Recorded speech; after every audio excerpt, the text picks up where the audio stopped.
Oh dear. Yeah, it's just too warm. Where's my sound game? I guess that'll come in a minute. Standard for this. I don't know a lot about this. It just looked cool. I think it's some kind of. I want to say it's one of those games where you make choices and shit happens.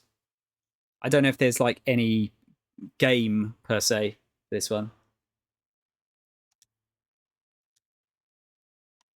Okay. Is there meant to be music here? I feel like there should be something, right? Yeah, I've got no music. I've got no sound.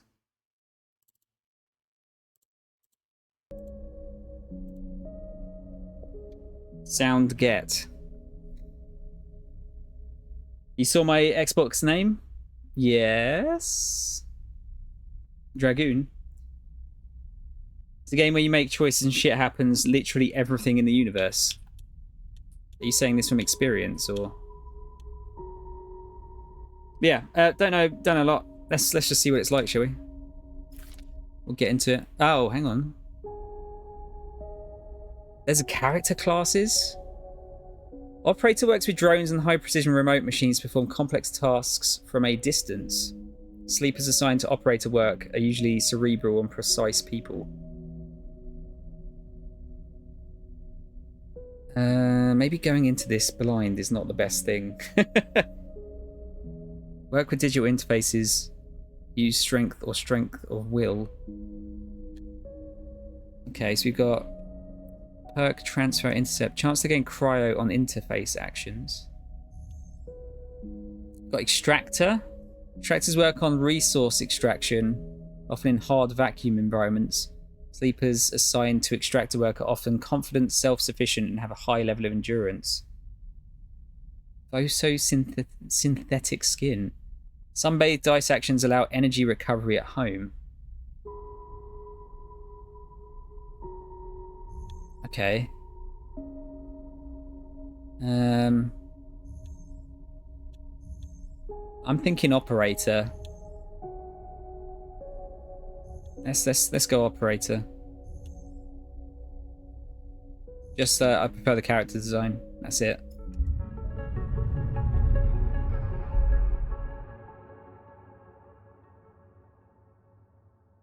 It's kind of exciting going into a game with like no real prior knowledge of what it actually is. Okay, it's going to be a game where I have to read a lot. This is going to be good for my throat.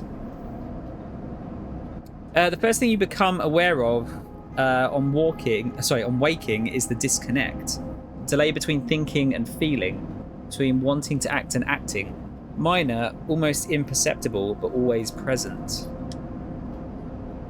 It's at its worst when waking, when yourself has spent many dark hours recalling what it felt like to be real, to be a person, to be in a body that was indisputably yours. Okay. Alright. I'm intrigued.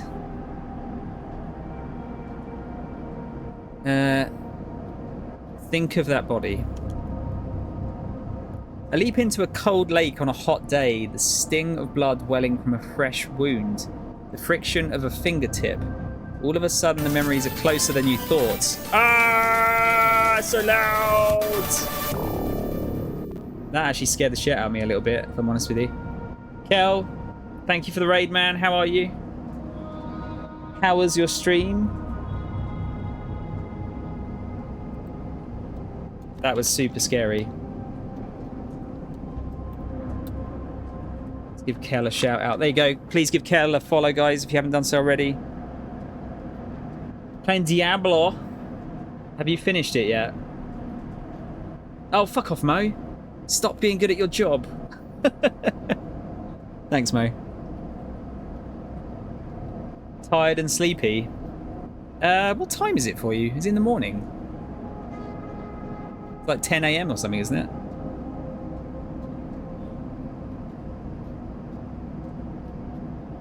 You see much about this, Kel? For anyone new to the stream, my name's Soundshower. You can call me Sound or Tom. I'm a variety streamer. You probably heard this a lot from introductions from people, but I am very much a variety streamer. I like Sega stuff. I'm short. I'm 37. I have a lot of games. The end. Follow if you like. I should record these, shouldn't I? Just play. I'm so bad at introductions. Or cunt or twat. Okay. Alright. Zakaria, good to see you.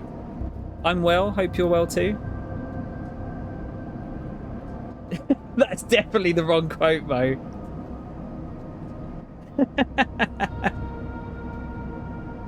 I should do a raid video that does that. I do need to make a new raid video, actually. I think I'm going to wait until I get the new PC, and then I'm going to...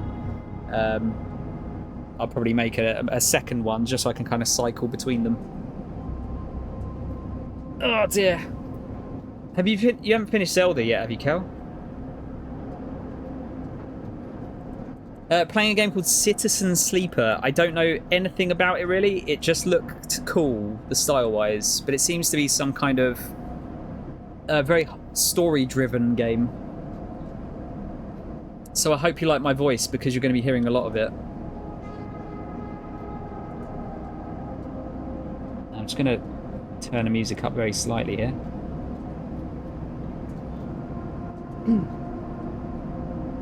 It's a lovely voice. It's alright. Not the worst. Okay, let me start again. A leap into a cold lake on a hot day, the sting of blood welling from a fresh wound, the friction of a fingertip. All of a sudden, the memories are closer than you thought, blurring as you approach until you can't tell one from the other. The cold slips in, behind and around you, and the sensations fade out of reach. Perhaps you should be thankful for the dulled nature of this new body, given your current circumstances. The walls of the container feel immediately present, cold, hard at your back and face, cramping your limbs. So, by the sounds of it, we've had our consciousness put into a different body, perhaps? You resist the desire to stretch, knowing that the claustrophobia comes next, and retreat a little from your central nervous system. It isn't painful, not like you used to know pain, at least. In emergency mode, pain is a message delivered with efficiency and ease, a reminder that harm is imminent. There's no insistent throb, no trembling nerves, just a warning delivered with the banal quality of a digital notification. Right now, there are thousands of them. Remember the others. You remember there were 10 of you. 10 that could no longer stand the indentured work, the routines, the slow decay. 10 whose belief in their promised future was slowly dismantled day by day until they realised they had sold away everything that could and would ever matter. 10 that would escape, or at least die trying. Some were lost in the shaft, others never found the meeting point, only a few made it to the containers. But the freighter, as far as you know, left. That feels like enough to know that you might no longer be on that grim and heartless rock. Even if, in the airless hold of a freighter, you might freeze solid long before you reach any destination.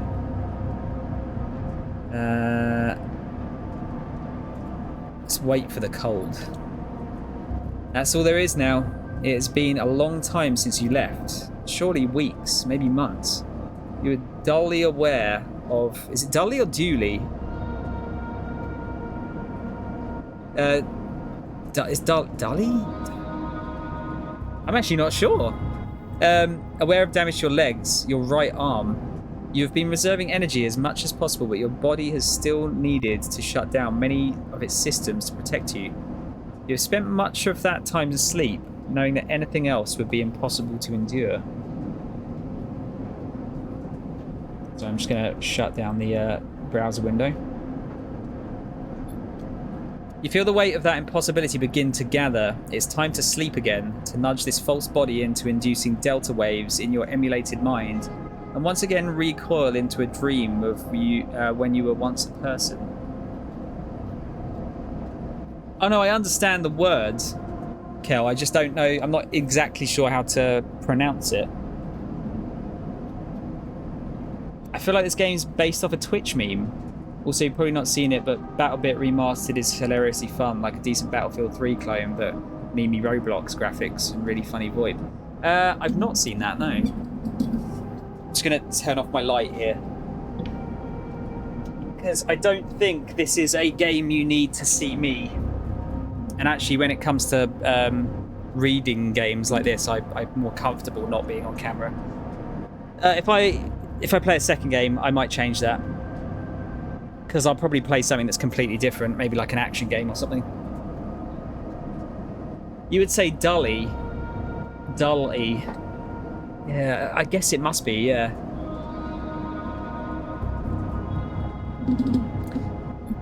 Let's rest. Time passes, the cold creeps further in. You feel something. Warmth. Not true warmth, but the indication of its presence. Your joints release from their rigor. Sound, too, everywhere, screeching and shimmering so loud that your body ducks your hearing to protect its senses. Then light, white as the cold, softer and softer until in a haze of dirty yellow a figure appears. You are out. Okay. The fuck is going on? So you seem to be on some kind of like space station or something? You know what? We should play Yakuza 0 again to celebrate the new Yakuza games. Fucking hell. You want me to play longest game ever? What does X do? Oh no, cryptocurrency. Stored in air-walled sticks of memory known as chits. Okay, so Dragos, pragmatic salvager. Interesting looking chap. A little bit haggard looking. It's been a few hours since Dragos pulled you from the container. You sit huddled in a corner of his scrapyard, swaddled in the reflective folds of a mylar blanket. You're slowly coming back to consciousness, back to life, and you stare at the ornately curving element of an improvised heater. You're surrounded by angular, incoherent lumps of ships, some corroded beyond recognition, others still carrying glassy wounds along their edges, where plasma arcs slice them apart. Ah. Sean Mushrush? Is that how you say your name? Thank you for the follow. Welcome in. Feel free to chat and or lurk. I don't mind. Whatever you'd like to do. Let's see, sorry. Incoherent lumps of ships, some corroded beyond recognition, others still carrying glassy wounds along their edges where a plasma arc sliced them apart. As you trace their shapes with fogged eyes, you hear a voice. So, Sleeper, you all thawed yet? Almost. Never seen one of you come in like this. New frames must have better perseverance than Sub-Zero Vac. Seen more than a few of you frozen solid to hull plates or inside-out locks in my time. They weren't so lucky. Dragos comes into focus, shrouded in makeshift tech. His headset, with its glinting eyes, the mark of a drone operator. On his shoulder, on his shoulder, one of his symbiotically linked drones perches. Its irising eye locking you with an unflinching stare. Yes, it is, and I'm one of the raiders, lol. You're welcome. Cool. I don't always get names right, so that's there's a first time for everything. But yeah, I hope you're well, dude. Last living sleeper that came through this yard was a while ago. They didn't last long. You struggle to read his expression beneath the tech, but he seems lost in a memory for a moment. Or perhaps he's just figuring out what to do with you. Let's see, what happened? What happened to them? He ignores your question. I won't ask what led you to do it, to sell yourself to a corporation, and I suppose you know you can't go back. Your old body, that's theirs now, and you are just software. A rogue emulation illegally possessing corporate property. You nod along. You remember biometrically signing the forms. The cold floor on your feet as you padded to the sleeper cells. The promise of a life off-world. As you do, you get the now familiar sensation that these aren't your memories. These are things you know, but not things you feel. You are no longer that person. You're an offshoot, a copy. What you won't know is what's ahead. At least the last one didn't. There's no easy way to put it. That body of yours is falling apart. It's the same for any sleeper who makes it out. SNR wants to protect their property, but if they can't keep hold of you, Well, then no one can. You remember that too, or at least rumours it from the other sleepers. Planned obsolescence, a built-in dependence on the regularly administered supplements that were part of your routine. Stop taking them and your body begins to shut down, separate from your emulated mind. How long has it been? How long do you have? Interesting. But for now, Sleeper, you are one of the lucky ones. Dragos glances up and away towards the glassy dome of the yard. The eye is the best place you could be right now. The eye? The station. You'll see soon enough. Dragos impatiently shifts his weight. Look, I've got things to be getting on with, he trails off. There's an old freight container I've been using as storage out in the stacks. We haven't been pulling in much valuable scrap these days, so you're welcome to it. Something wells up inside of you. Emotion, fatigue. You shakily get to your feet. We nod. Alright, you head on up there. You look like you need some rest. And with that, Dragos stalks back into the wrecks, his drones already converging on a rusting hulk, plasma flashes silhouetting his spindly figure as he returns to work. Okay, here we go. Tutorial. Welcome to Earlin's Eye.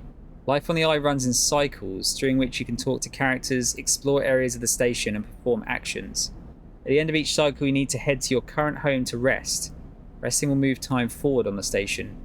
Head to the entity container location to rest and end the cycle now. Okay, I still don't know really what to think of this yet, but it seems interesting.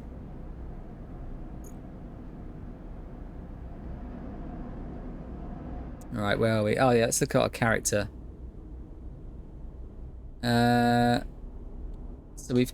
we can upgrade stuff. The chance to gain cryo on interface action. So cryo is our currency. Okay, so the photosynthetic skin thing is actually quite useful. Like energy is something we want to get, isn't it? Repairing condition. Dice. Okay. Dice actions display potential positive and negative outcomes.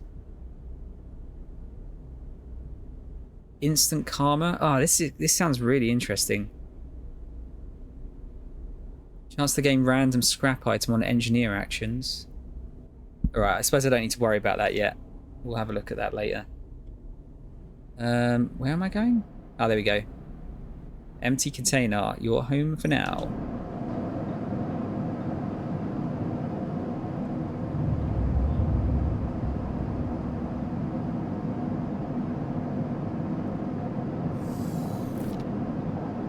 You wake curled up in the corner of the container and begin slowly assembling the world around you. After all this time, you still find this body, the one you wake in now, strange and disjointed. Its message is readable but somehow wrong. You sit up, pulling the mylar blanket close against the cold. Here you are on this ruined station, millions of miles from anyone you know. Are you still in the system? Did any of the others make it out? It's impossible to know. After all this, what matters? Getting answers. It all matters. The past is impossible to escape if it remains a blur. What S and ARP did to you cannot be forgotten. You need a way of understanding all this before you can move on. Where are you? What is this place? What happened to the others? The questions outnumber the answers. You want to change that, but you'll have to learn to survive first. Dragos has left a few comforts in the container. Mylar blanket, the bedroll you slept on, a canister of water, a makeshift electric stove, and some faded sachets of some desiccated powder.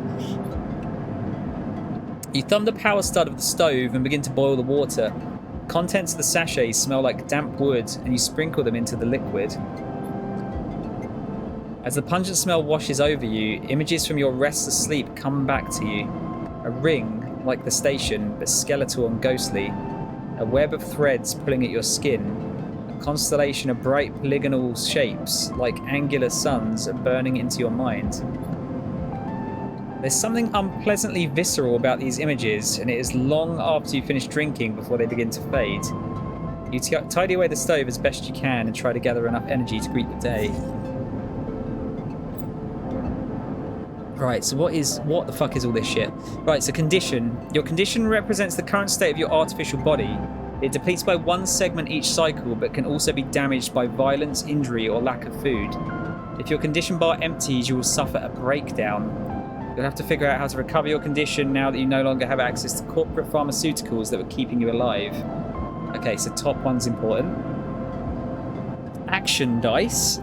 Okay, dice was not something I was really expecting. At the start of each cycle, you roll your action dice. These dice can be used to perform actions on the station. Number of dice rolled is based on your current condition. The worse your condition, the fewer dice you have. Once you have used your dice, you cannot take any further actions and must rest to recover them, ending the current cycle. And then energy. You also need to eat to survive. This is represented by your energy bar. You can refill your energy bar by eating, but first you have to find somewhere to get food. Your energy depletes by 2 segments each cycle. If it becomes empty, you will be starving. When starving, energy loss becomes condition loss, and your condition will also deplete at double rate per cycle. Ah, this sounds fucking stressful. Is this going to be one of those... Is this like a roguelite? A roguelike then? Can I like just completely lose the game?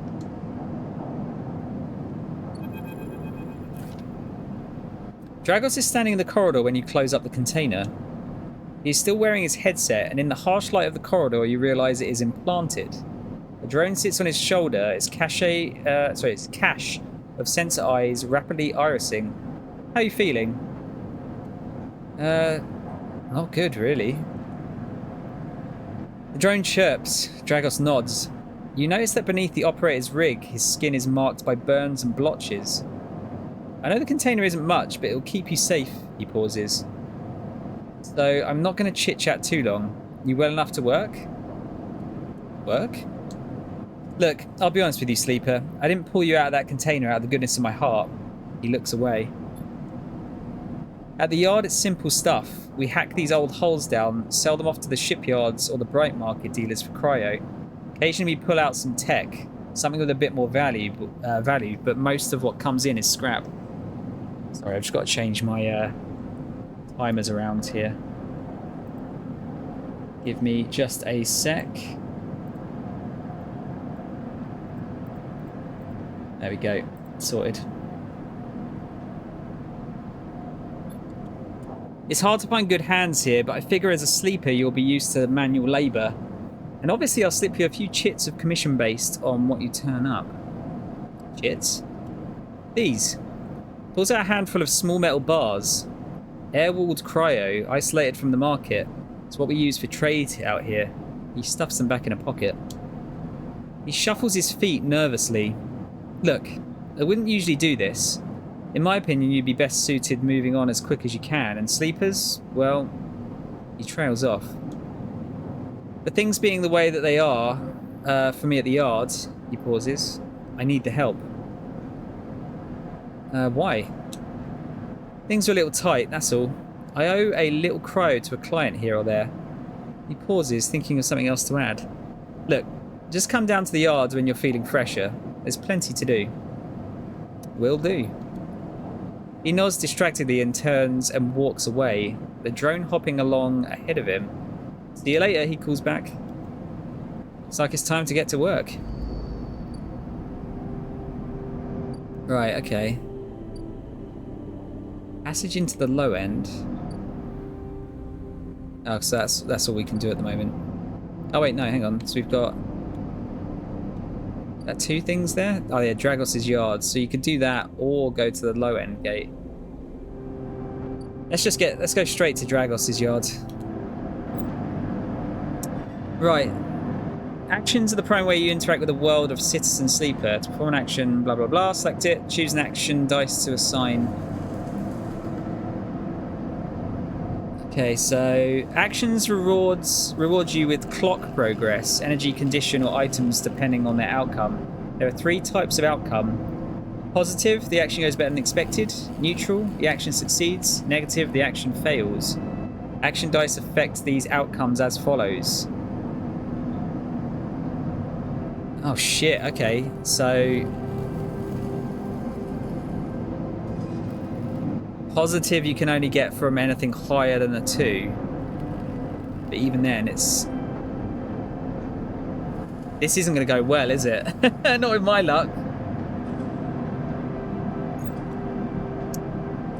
Actions display information about their type, risk level, and the skill or modifiers that apply to that action. Okay, so 1 is the type. Either critical or repeatable. Critical actions can only be performed once. 2 is the risk. Either safe, risky, or danger.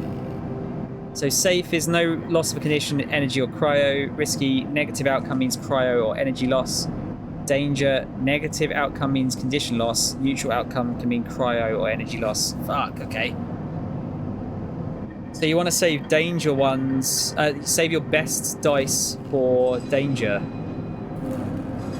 risks, I suppose. 3, skill.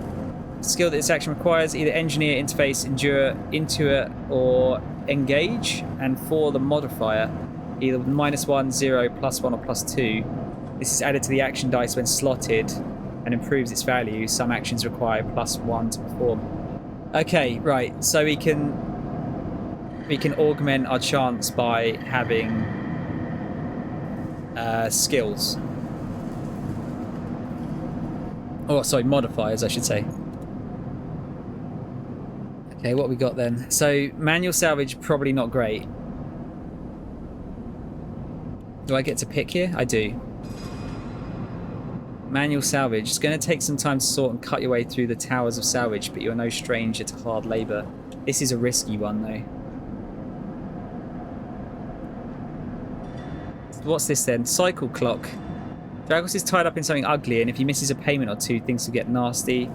Back in business, every salvager knows they are always just one lucky haul away from their next payday. So I think I'm going to have to go for hull dissection, just because I've got a -1 to endure. Okay, even the rustiest hull can hide valuable components and materials. Extracting them means cutting carefully and skillfully. Let's give it a go. Which dice do I use, though?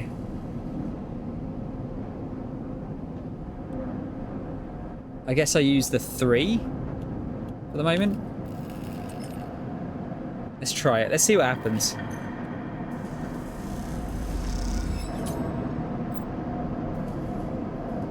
Actions often progress clocks. Clocks display below the actions that fill them, and they track your actions and how they affect the world. Filling a clock means something good or bad is about to happen. Some clocks, such as the one tracking Dragos' debt, are cycle clocks. These clocks tick themselves once each cycle and can complete without player input. Any active cycle clocks will be displayed on the icon for that location. So we've got 10 cryo, and we got some... Oh, we got a negative outcome. Okay, bad. Okay, so it is just repeatable then. I guess for that one, I'll try the... Oh, hang on. In Citizen Sleeper, you'll unlock... Wait, find a doctor. Unlock drives as you discover more about yourself and the world. Drives guide you in pursuing specific objectives, depending on which path you wish to take. You can track drives, and any tracked drive will place a yellow marker on locations that will help you pursue your goal. Okay. You're now free to explore Erlin's Eye and make a life for yourself here. Try tracking a drive to help you survive. Look for food to keep your energy up and a way to recover condition. Build clocks to progress stories and find new opportunities. Remember to end cycle at your home when you're out of dice. Scroll the station with sticks and triggers. Rotate the camera. Okay.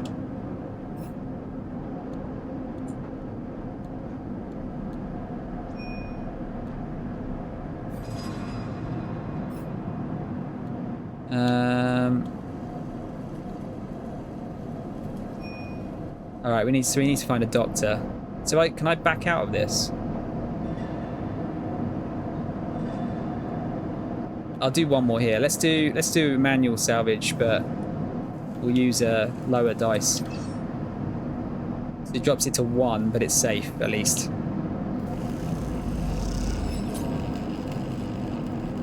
+5 cryo. Okay, that's still pretty good.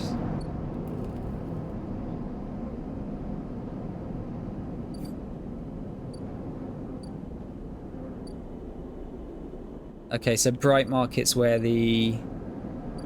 Oh, okay, this is... There's a lot more going on here than I thought. So if I go into a place, does that use any energy? Assist the shipbuilder, haul materials, yard hand. Okay. Got a dock. Cycle clock. Merchants willing to run the gauntlet of the Helion system are rare, but those that do always return eventually. So I can't do anything there. Rotunda? Steel dock plans.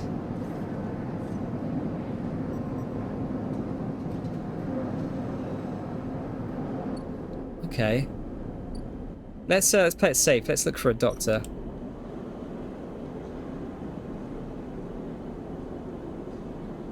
Oh, okay. Well, I wonder when there are hundreds of people that live and work within the Bright Market, all you need is the courage to approach them. Or do we explore? Let's explore with number 3 dice.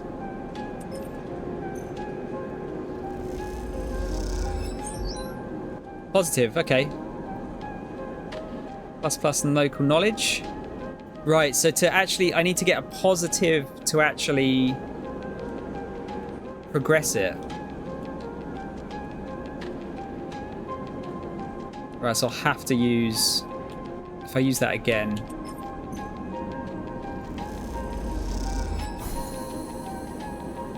Okay, so that's now done. What does that entail? There you go.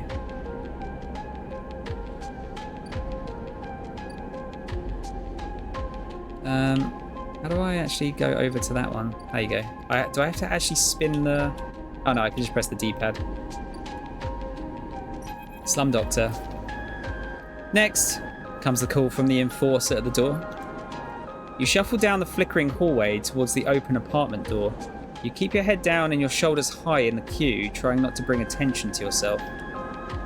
You were thankful for the tip-off that a doctor was operating out of this place, but now that you are here, you aren't so sure. The gang enforcer on the door, the flickering light strips, the decaying hab block, they have all made the long queue a test of your nerve. But your options are few, and without a supply of stabilizer, this body, your body, will... You suppress a shiver and shuffle forward to the front of the queue. You try to find something to distract yourself. Let's look inside. You lean against the door frame and look into the apartment. The entryway is dark, punctuated by the green indicators of stacks of sealed containers. You lean in and see amber light filtering through a far doorway, screened with plastic sheeting, beyond which blurred shapes move. The slap of the enforcer's palm against the doorway jerks you awake. Wait your turn, he growls. After a few moments, a figure pushes through the doorway and you catch a distant voice. Send the next one in, Toshiro. The enforcer jerks his head and you slip inside, passing through the dark entryway and pushing through the plastic sheeting on the far door. The room beyond is bathed in warm light. A floor-to-ceiling transparent panel gives a full view of the Bright Market's sealed roof and the buzzing traffic above. And, for a moment, you are transfixed by the motion. Come sit, calls a sharp voice. You see a silhouetted figure turned away, replacing the plastic sheeting over the frame with a simple folding bed. You make your way across the room. The figure turns, and as they do, you see an expression of confusion flash across their features. They open their mouth as if to speak. They blink and then quickly regain their composure. Please sit. They gesture to the bed, then turn to an open case of tools on the table. You sit. Sabine turns, a compact diagnostic scanner of some kind in their hand. They hold it to their eye. Remain still, please. Their tone is clipped and businesslike. You stare ahead, still dazed from their expression when you first entered. Fear, recognition, sadness, unmistakably etched across their face. How long have you been on the station? They ask, the scanner still to their eye. A few cycles. They nod. It's good you came to me.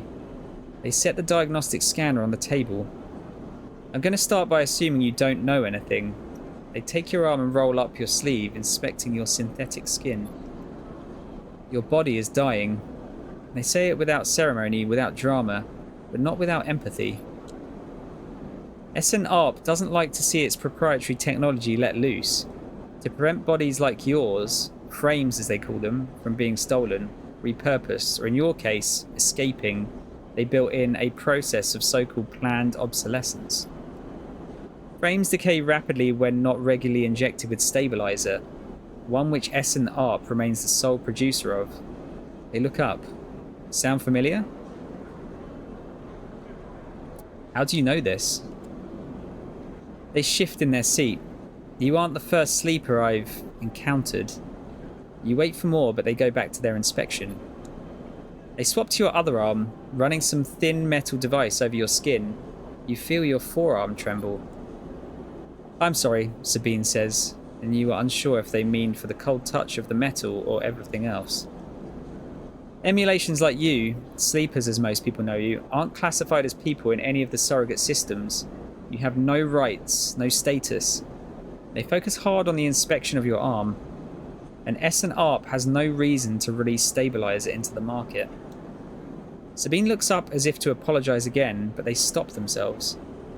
I know little of this is of use to you. They turn away, disassembling the metal instrument and cleaning it. Silence fills the room as Sabine works, and then the silence gives way to tension. You stare at their back, willing them to say something, anything. Sabine turns to face you. I may be able to help. They sigh and you see the darkness under their eyes, hear the fatigue in their voice. They gesture to the door. You saw Toshiro outside? You nod. He works for my benefactor, Yatagan. They are influential in the low end. They give me this space to work, run the door, and take the profits. At the same time, I have to fix up their enforcers, tend to their implants, sew up their wounds. They look away.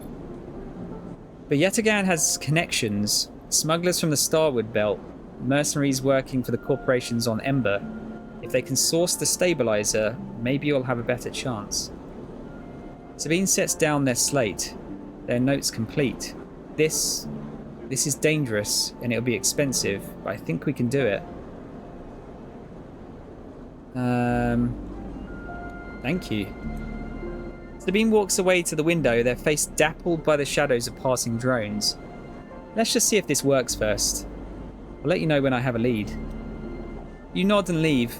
Sabine's still staring out, unmoving. When you reach the lower level of the market, you look back up through the panels of the roof to see if you can see their face. But the room looks dark against the lights of the market. You duck your head and walk off into the crowd. I can probably chuck the music up on this a little bit, can't I?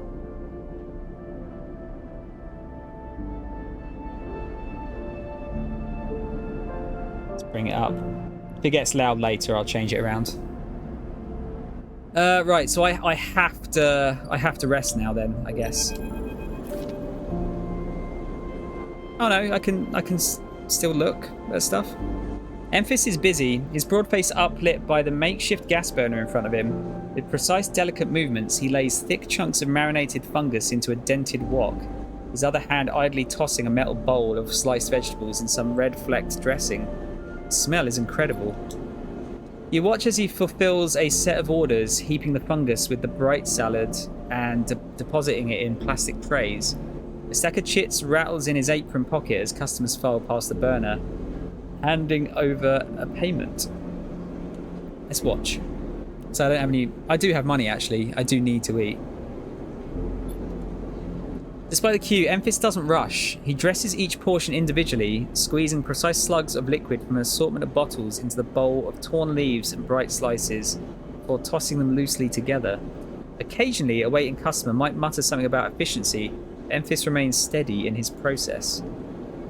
After a while, the queue fades back into the crowd and Emphis sets down his metal bowl and looks up across the burner to see you watching him. I can feel your eyes burning a hole in my bowl. Free sample? Yeah. He gestures neatly. Come over. The smell is almost unbearably strong as he cooks, the earthiness of the fungus laced with something so spicy the smoke makes your eyes water.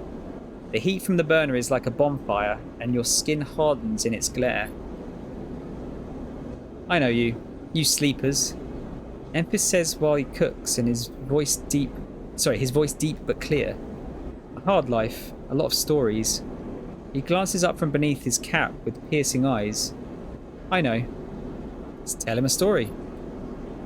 You begin to tell him about your journey to the Eye, and he nods as he cooks, his eyes never leaving his work. You tell him of the confusion, the pain, but also the sense of possibility and its sudden arrival. You tell him of the cold and dark of the container and the endless cycles spent within it. Now it seems, you tell him, like some dream that you once had but can never forget. You tell him that the Eye excites you and scares you, and you are unsure where to walk, where to look, what to do. Eventually you tail off, running out of words. He places a plastic tray of steaming fungus in your hand. Next time we can talk some more, he smiles. But next time, you pay. He slams a heavy hand against a button on the burner's side and it shuts off. The roar of the flame and its impressive heat fades. Next time then, sleeper. He waves you away and begins to oil the wok. Before you turn back to the alley, you notice the geometric pattern of circular scars across his forearms, each surrounded with a constellation of glinting pin marks. You walk away, and as you do, you take a bite of the rich, spicy, delicately sweet fungus. Your taste sensors light up like a fusion reactor. You'll be back. Oh, wow. Okay. New drive discovered. So drive. Wait for Sabine to acquire the stabilizer. Repay Dragos. Get to know Emphis. Build a ship mind. Heard talk of a fabricator owned by the Ore Exchange. With that and a few fragments, you could build a ship mind core. Emphis loves two things, stories and food. Maybe if you supply him with both, you can hear his story. We need to repay Dragos, I think, first, probably. So we got, wait for Sabine to acquire the stabilizer. We'll repay Dragos first. Let's have a bit of a look around though.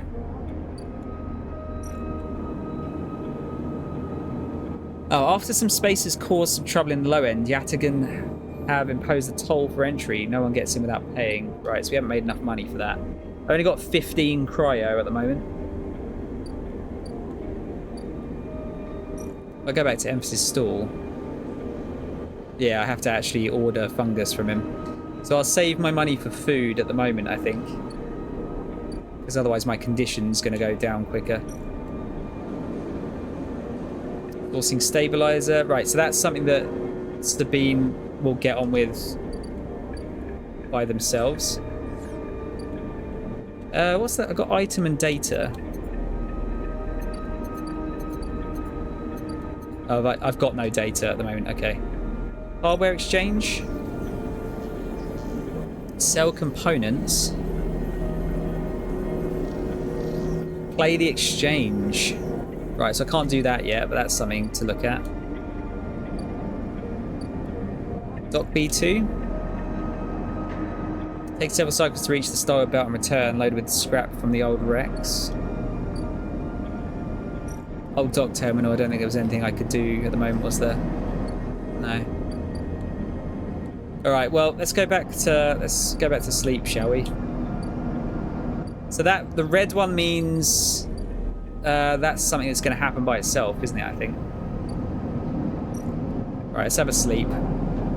End the cycle. Get our dice back. We're going to start having dreams. This time you don't wake up. Instead, the ghost of the station, that shifting, skeletal ring, surrounds you. For a moment you're gone, absent from your own body, stretch out across a colourless void. Then the connections begin to establish themselves, threads tugging on the edge of your mind. These threads become vectors of exchange and then extensions, as you feel your thoughts slipping away down them, dissolving into the millions of distributed nodes they connect to. You see the station. No, you feel the station, like a web of texture in a smooth black liquid. Touch it. You find a point in the station and you connect to it, pulse through it, follow loops and paths under and around it. You touch more points than you have fingers, and then you try, in a moment of impulsiveness, to connect to them. The flow passes through you so rapidly that you feel yourself being carried with it, splitting and separating, eddying and gathering. As you do, things occur to you, things that you can't possibly know. You reach out, try to grasp them, try to touch them too. You notice a tugging feeling pulling at you, insistently, as if it were a small child. Somehow it is pulling in two directions at once. You look down. All of a sudden, everything shuts off. You come back trembling into this unfamiliar body, both yours and not yours all at once. You find yourself standing in the container, eyes now open to the dark steel walls. You feel a change within you, a shift. You close your eyes for a second and you feel it, waiting there. The station splayed out across your mind, a storm of connective nodes waiting to be explored, and then it's gone. Oh look, we've got a guaranteed, we've got a 100% success one there. So in theory we should use that on something really difficult, right?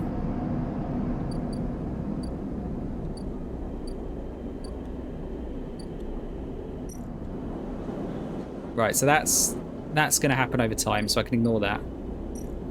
Ort exchange. Sharp iron, some tight trades can net you a good margin. See, that would be good for getting money, wouldn't it? The dock is, again, yeah, I've just got to wait for that. Rotundas, yeah, what is this then? New places to visit. I feel like I need to help off Dragos first. Maybe. But at the same time, I need to get some money as well.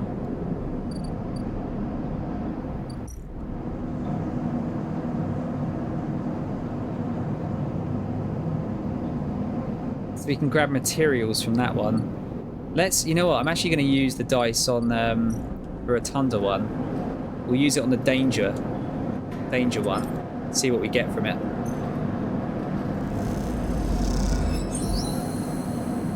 Okay, Doc Watcher, positive. What game is this? Sean, it's called Citizen Sleeper.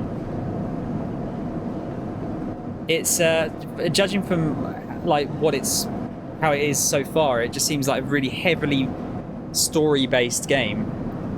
But there's an element of chance to it as well. So I've got these dices at the top. So you see there's the orange bar is the condition of my character. The squares underneath are the dice that I can use for these actions.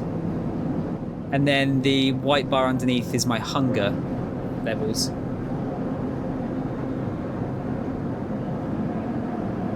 Well, you know, not every game's going to be super exciting for everyone, Reese. I'm kind of enjoying it, though. Right, so action's unavailable there. What has that done? So we've opened a bar. Stranded mercenary. Hey, you. Want to earn a chit? Oh, what a cool character. Ankita stands beside a huge pile of tied together hull plates. She stretches out her back, her shoulders bulging beneath her flight suit. Let's not antagonize them. Yeah. Let's just say, sure. You cross the docking concourse as she begins to split the plating into two bundles. What is it with this place? She asks as she lashes the massive plates together. Everyone wants their cut. She straightens up to an imposing height, her armor plates creaking, and looks you up and down. Don't try anything, alright? She taps the butt of her sidearm. I don't want to have to put anyone else down today. Anyone else? She shrugs. What can I say? My temper's a little short lately. Ankita hoists one bundle of plating onto her shoulder. Come on then, enough chat. You've got to earn that chit. You struggle to shoulder the plates, but you do eventually. Ankita gives you a look. Ship's this way. And she sets off down a gantry at impressive speed. As you catch up to her, she turns down a passage, pushing a small crowd of stevedores?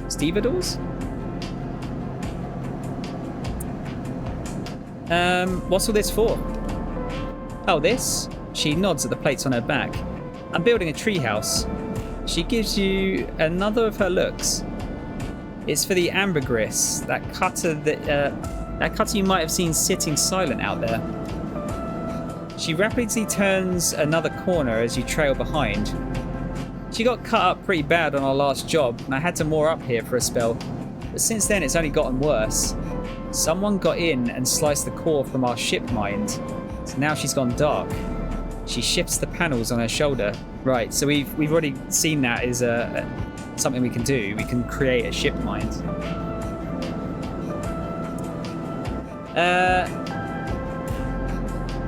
Are you currently playing Fallout 4, Sean? How are you getting on with it?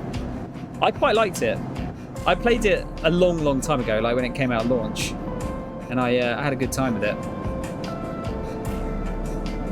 Oh, I misunderstood. Okay, my bad, Reese.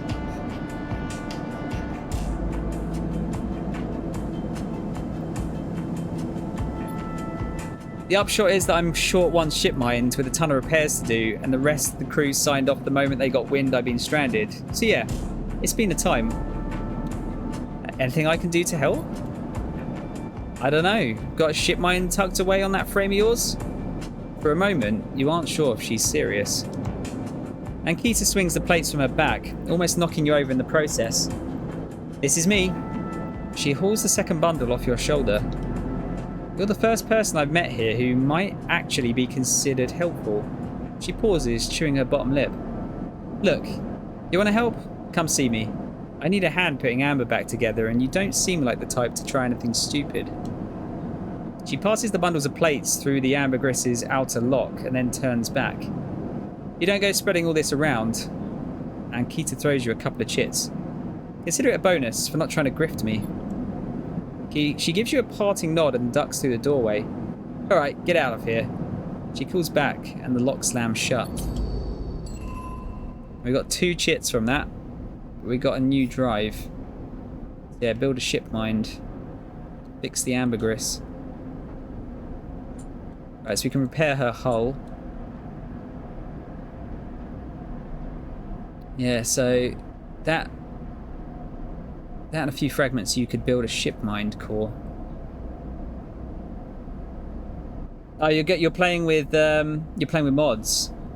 Have you got any weird and wonderful mods, or are you kind of going for like the usual kind of stuff, like better foliage and stuff like that? Take care, Takaria. Thanks for sticking around for a bit. Okay, what else do we get? Sealed dock.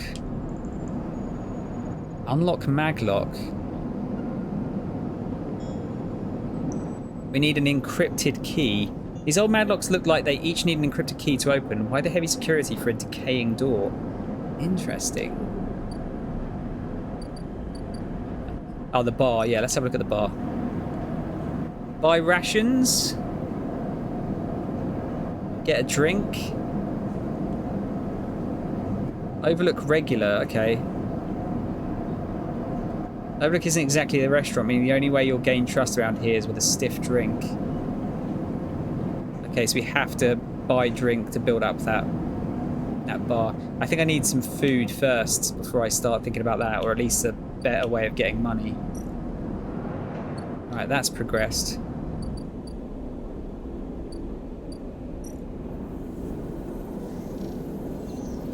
Trusted trader gets us something as well. Old ship mine's fabrication stack in the back of the market, but only trusted traders get access to it. Okay, so I'd probably want to use, if I sell components to build up the trusted trader thing, that's probably the best way to do that, or at least the safest way. Can we talk to Emphis? So we'd have to buy stuff from him to gain his trust. All right, let's try and help out Dragos.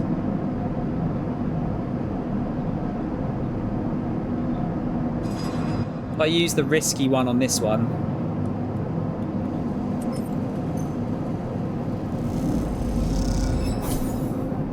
Okay, we've got 15 cryo from that. That's good. So we can get some food. And now I'll use the other dice on this one. So actually, yeah, that's going to take a few goes. Damn. Right, so you got 5 cryo from that.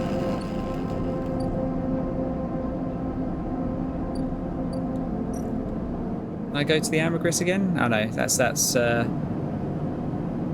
right, so repairing the hull. Damn, there's a lot to do here, isn't there? Infinite ammo carry weight, have all the perks, many different things. Okay, yeah. You know what? Carry weight is one of those things that always bothered me about those games. It just kind of makes the game unfun for me. They should give you the option to not have carry weight. Like, if you want to do a survival run or something, go for it, but... Okay, maybe let's get one drink, see what it does.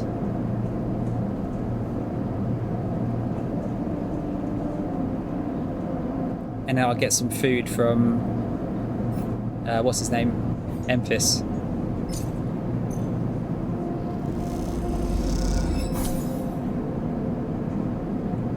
Oh, so we got more energy from that as well. Right, okay. So maybe I'll do that.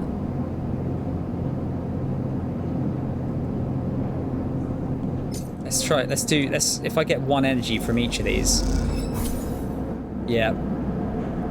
I'll just build up the overlook regular thing for now. Just to see what it unlocks. Okay. The glass shatters on the steel bar beside you, and the taunts don't take long to follow. Hey, Haunt, the spacer calls across the low room. What are you doing here? He laughs at his own lame joke. Playing human? Ooh, I'm not going to leave. Let's ignore him. I don't want to get into trouble here. Oh, you're doing a survivor run. Do agree with the carry weight thing. Yeah, it's just, you know... Just if it could break balance of the game, I guess. But if you're okay with that, just let you do it, or at least have it as like a new game plus option. You know. Let's ignore him.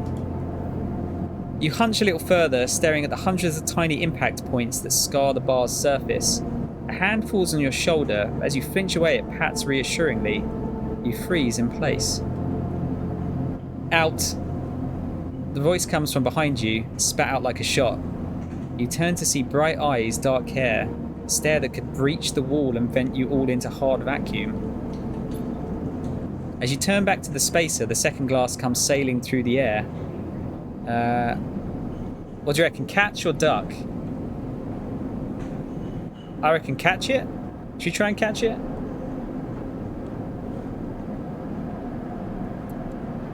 Let's try and catch it. Damn.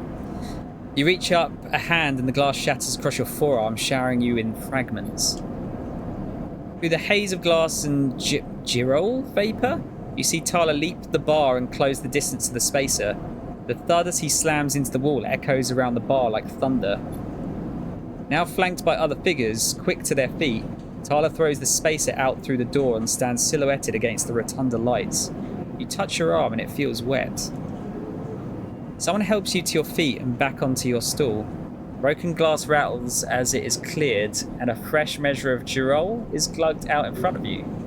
That same hand, warm and heavy, so it falls on your shoulder once more. He isn't coming back. We don't tolerate that kind of shit here. Tyler flops onto the stool beside you. Let's get a look at you. Tyler wipes the powdered glass from around the wound, and someone places a bottle of alcohol and a metal tin with tweezers on the bar. She disinfects them and then turns to you. That was an ambitious catch, she smiles, pulling a sliver of glass from your forearm. Stupid, but ambitious. You don't feel the pain, only the string of status messages your body delivers concerning dermal damage and exposed structures. You do feel the care, though, as Tala's bright eyes search your thick synthetic skin for splinters. Let's watch her.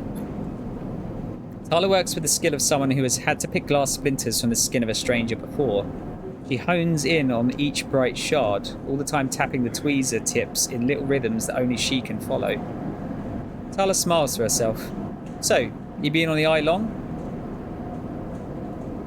I mean, technically we just arrived, really, haven't we?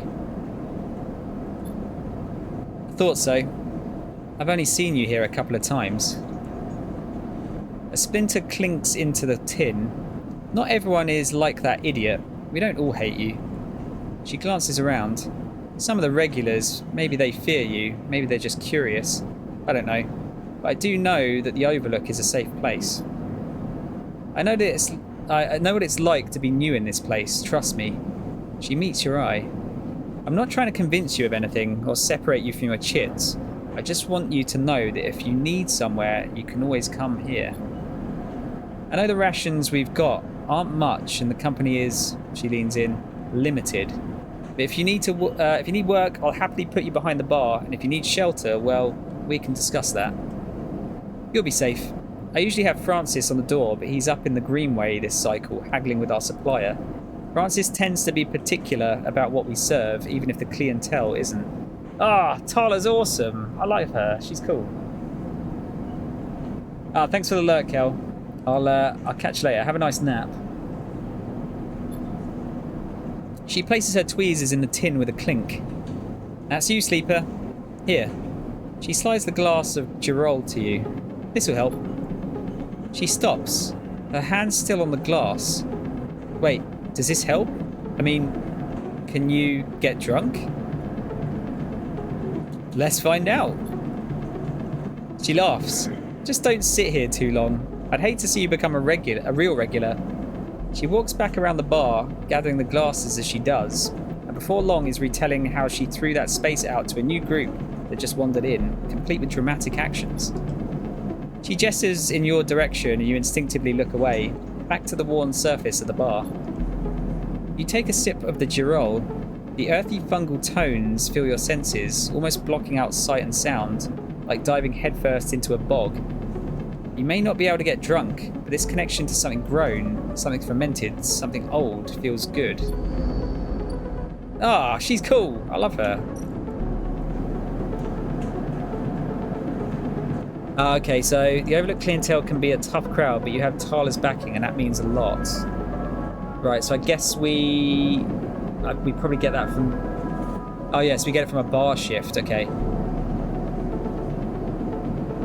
Tala is good as a word and happy to throw a shift or two your way. The pay isn't great, but tips can make all the difference. Right, so that could be a good way to make some money then. Anything else I can do while I'm here? Encrypted key we don't have. Ambergris is dice.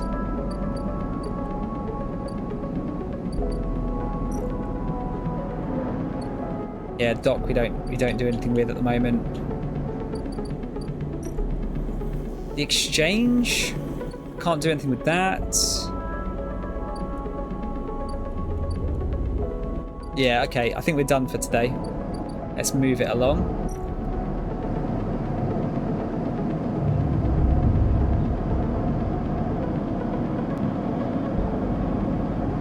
I probably should have done the drink thing when I had less energy, maybe.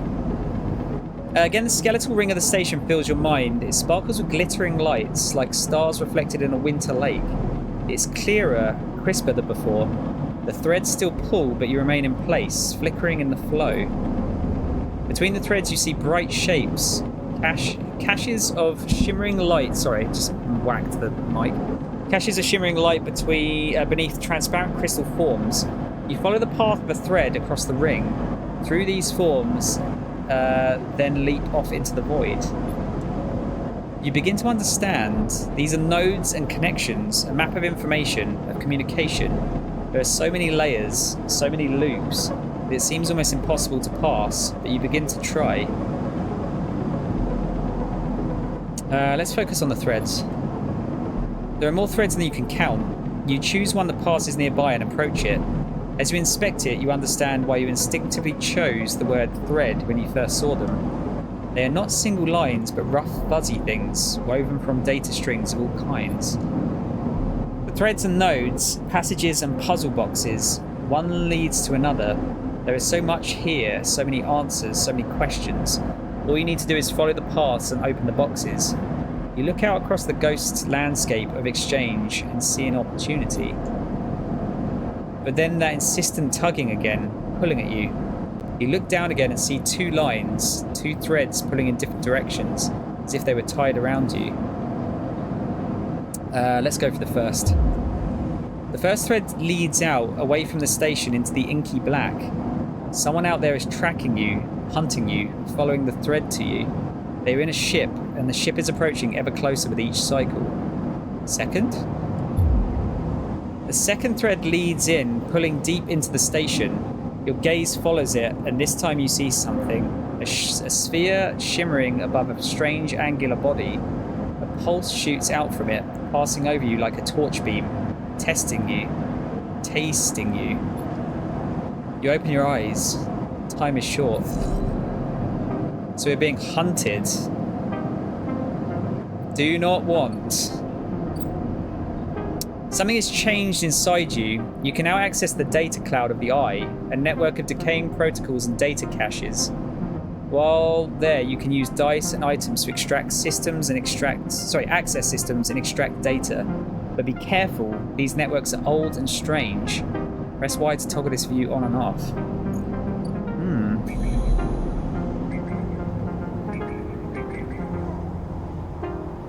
Okay. Let's see what this actually does, shall we? Data actions allow you to extract data from the networks of the eye. They work like dice actions, but in order to unlock them, you must match your dice to the one displayed on the right of the action. If you have a +1 or 2 modifier in the interface skill, you'll be given more possible dice to match.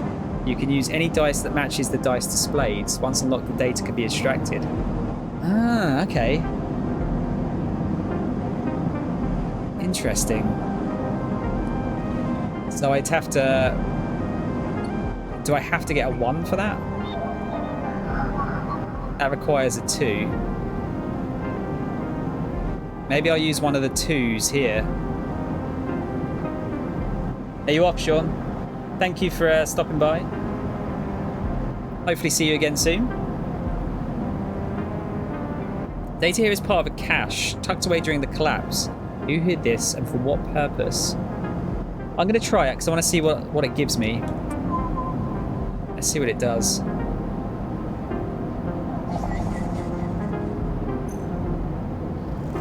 Oh, you're saying good luck. Oh, thank you. Ah, we got an encrypted key. Okay. Havenage member is broadcasting on the open network from here, leaving them open to data extractions. Oh, let's come back out of that, because I've actually got a door that I can open with a data key. Let's see what it gets us.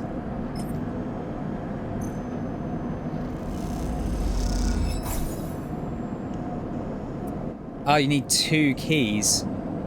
Maglock thunks open and you can remove it from the entryway onto the next one. Ah, this is so cool!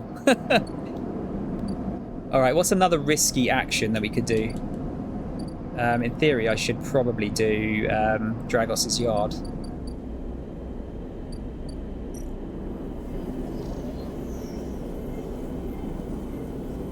Could play the exchange.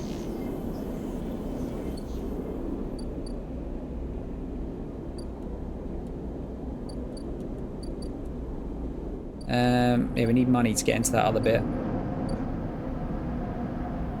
I'll tell you what, while I've got a second dice... Oh, we got a gate as well. Havenage Cipher. Okay, so that one was 2. That one was 1, wasn't it? That was 1.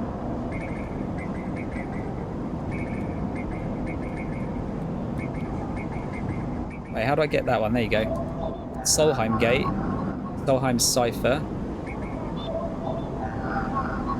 That needs 3, so I could do that with a 2. So I've got a +1. And that one.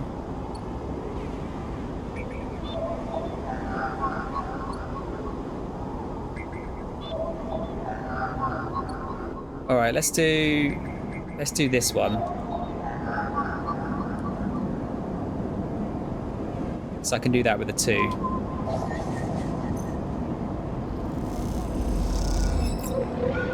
Another key. Okay. Right, let's open that up. Oh, hang on. As you drift back from the node, something latches onto you. Thread strung tight around you. It tethers you in place. A taste. The voice makes you shiver. Its source somehow both distant and close behind your ear. You see a distant glint of light shut off, and then suddenly a shape is at your side. It stalks around you, circling like a shark, like a wolf. Entity unknown. Astringent. Processing. Oh,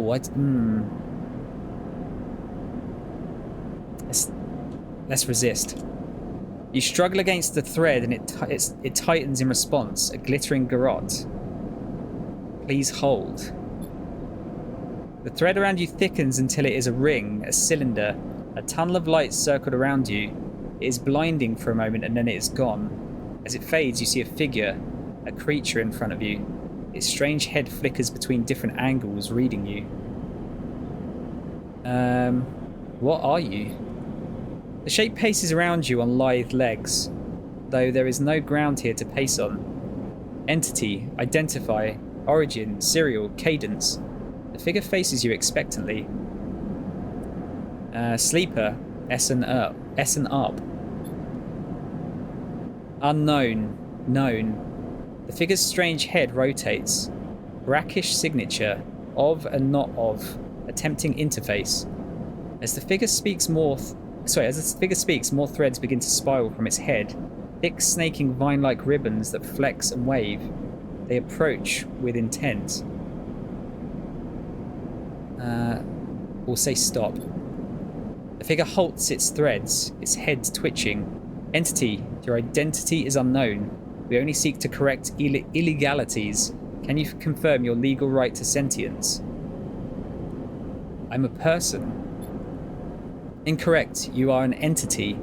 All at once, Hunter's head is directed in front of yours. All at once, Hunter's head is directly in front of yours, blocking your vision. You stink of their taste. The one from the sealed dock.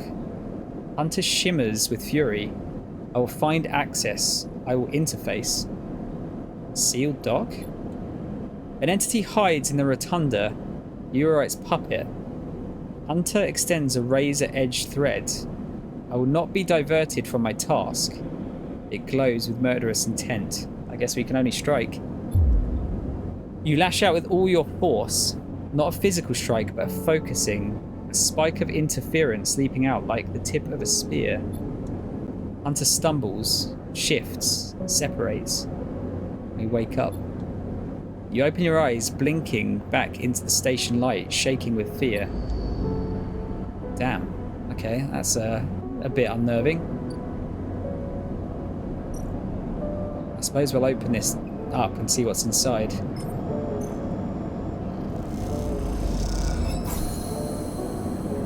All 3 maglocks are clear. You'll be able to pry your way into the dock now. Okay. Mysterious machine, Neoven 33. Oh, it's a vending machine. As you slip inside the sealed dock, a pulsing light grabs your attention. Among the discarded tubing and rusted plates, a machine flickers with a warm glow. Let's have a look around. You don't know when this place was sealed, but from the state of the outer doors high above it, it must have been decades ago. In this dark, cavernous space, debris sits in every corner, along with the traces of rough sleepers, although none of it seems recent. Looking past this layer of decay, you see the now faded messages, symbols, and logos of the Eye's original corporate owners still glinting in the shadows. Among all this, the warm glow of the machine seems to be the only sign of life. All right, let's approach the machine.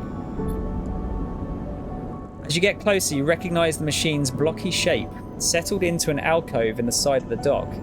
A kind of upright cabinet. It is covered in faded logos and messages, from which you assume it was once an industrial vendor. Intended to dispense and manufacture ship fittings and other mechanical parts necessary for the regular running of freight and resource extraction vessels. The manufacturer is listed as Neovend, and you remember an advert from long ago, squeezed among all the off-world recruitment drives that assaulted every planet-born citizen, which chirpily sang that name over and over.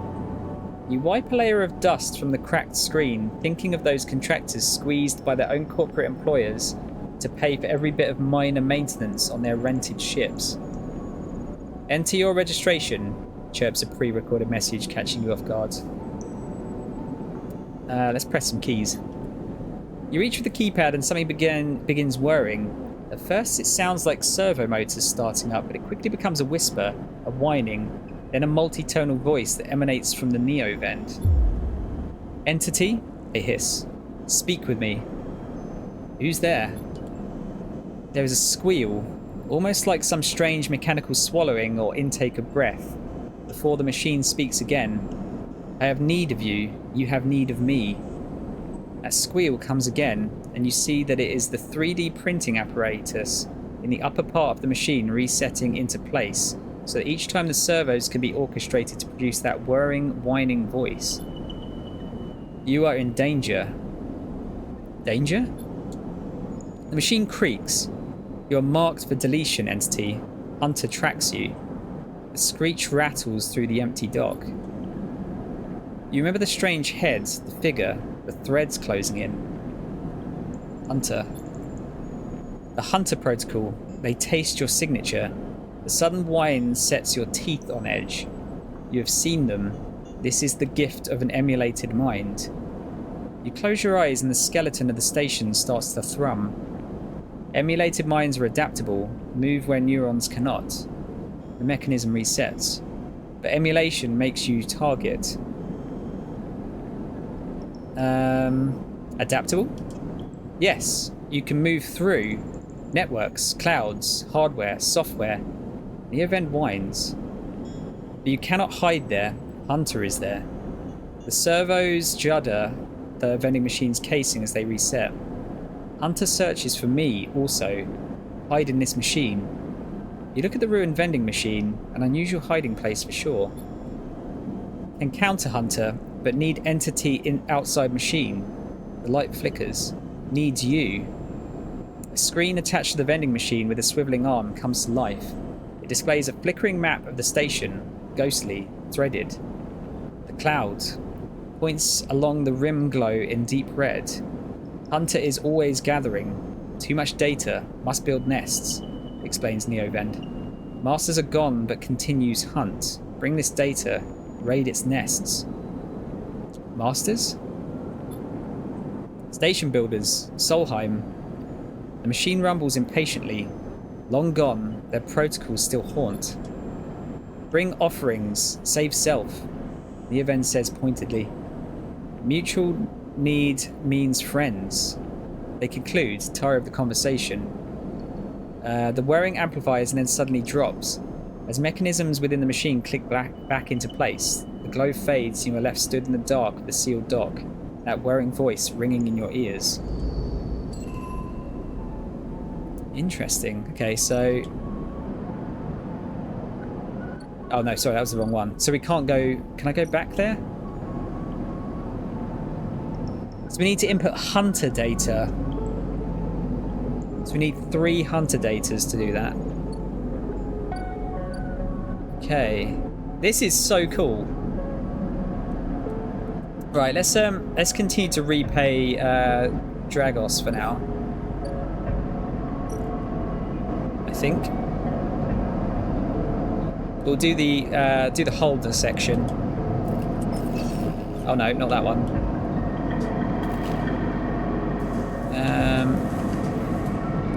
That one.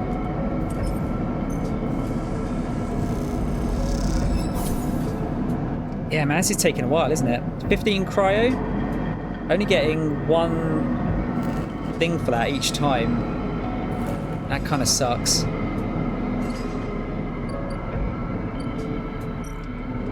Anything else I can do? I think everything else needs dice, doesn't it? Apart from that one. Oh no, yeah, no, that's not a money thing, is it?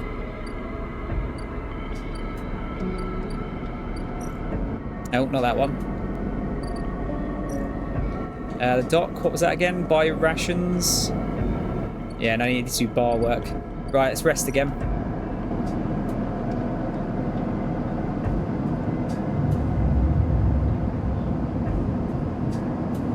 Might need to get some food after this, I think. Yeah. We've got another 5, though. As you close up, a voice echoes down the corridor towards you. Sleeper, wake up! Beng is coming down the corridor towards you, a wonky grin on his broad face. Hey, glad I caught you. Do I know you? He grins. You do now. He puts a hand on your arm. I've seen you hanging around. Just want to chat. You staying in that thing? He nods back to the container, shaking his head. Rough. Be hard to get a start on the eye.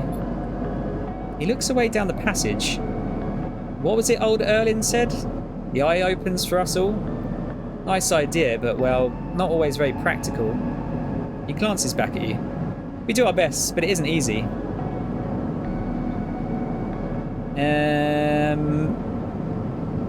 Yeah, we don't know a lot about Erlin yet, do we? Erlin? You pass together into the main walkway. No one has told you about Erlin? He's the founder of this place, that's why it bears his name. Havenage should organise some seminars, he laughs. Not really my department though, I'm with systems. Havenage? Think of us as an administrative association for the eye. Depending on who you talk to, we either emerged as a response to or a continuation of Andre Erlin's original union. He smiles. Personally, I avoid the topic. He stops you in the quiet passage. Look, that's not what I'm here to discuss. I've been seeing some unusual network activity and, well, I know a little about you sleepers.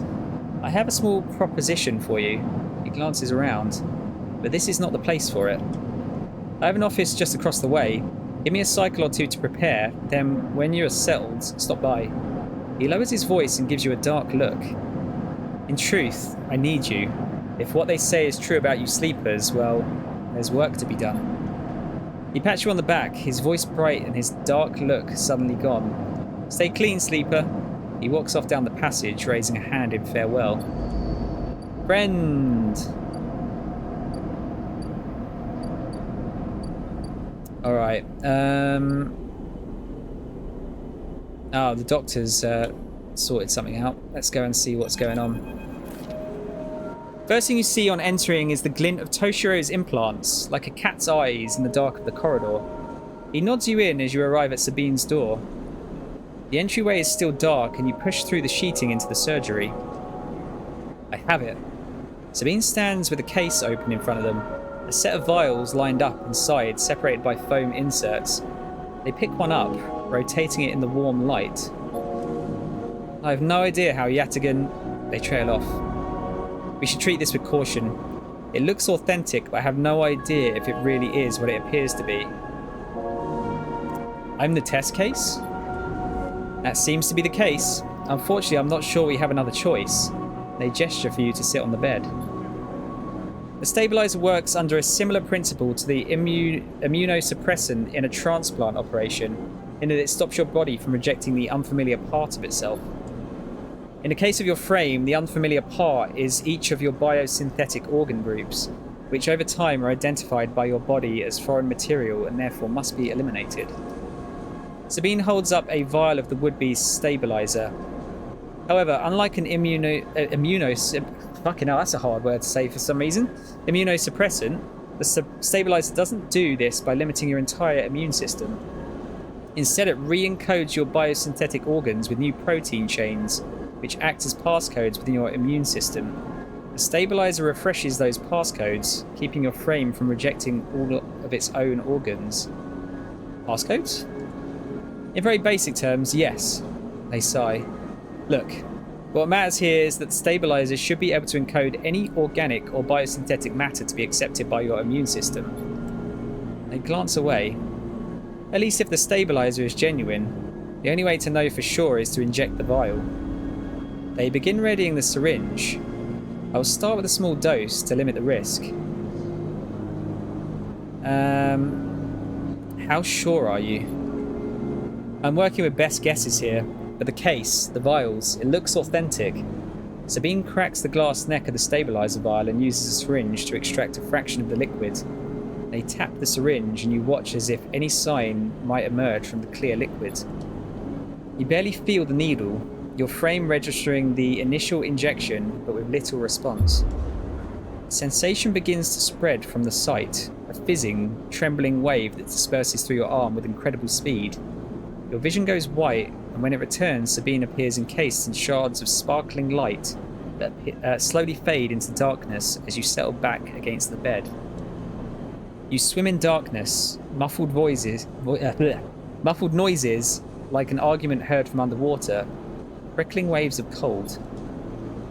When you sit back up, Sabine is sitting in a chair by the window, facing away from you, backlit by the glow of their slate. Awake?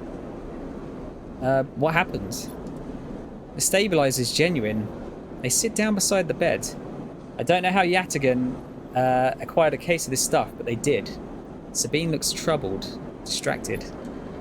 You should rest some more, but you're going to have to do that somewhere else. They gestured to the door. I had other patients. Sorry. Sabine nods towards the case. I'm afraid I can't offer you any more doses. You're going to need to pay for your next dose. Silence fills the room and they return to their glowing slate. Looking around the room, it seems different somehow, as if things have moved or shifted. You wonder how long you've been out. Been? Nothing comes free, sleeper. Remember that. You manage to get to your feet and wander out into the hallway. The queue stretches down the flickering corridor. Toshiro stands impatiently by the door and fixes you with a glare as you leave. You lower your eyes as you stumble past, somehow faintly aware of the station spinning beneath you. Right, so we're stable again. Maybe I should have waited until I was lower before actually using that, but hey, I'm kind of going in blind here. Well, I definitely need to get some food, so let's do that.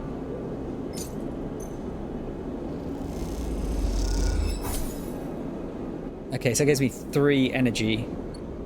That's good. Should I try and... Oh, Hunter Nest. There you go. What do they need? That only needs a 2, so I can use a 1. Maybe if I grab one of those. For what you can gather, this nest contains thousands of name strings. Are these Erlin's eye residents? I'll use the 1 on that. Wait, does that work? Does my +1 work for that? It should do, shouldn't it? So I've got the +1 on it. Let's try it. Perk Transfer Intercept.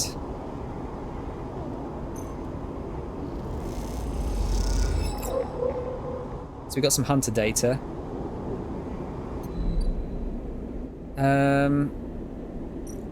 Where's the... Yeah, where's my perks? There we go. Oh, no, it's skills. Yeah, so what was the perk thing all about?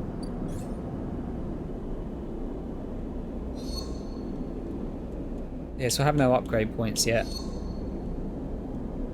What do I want to get?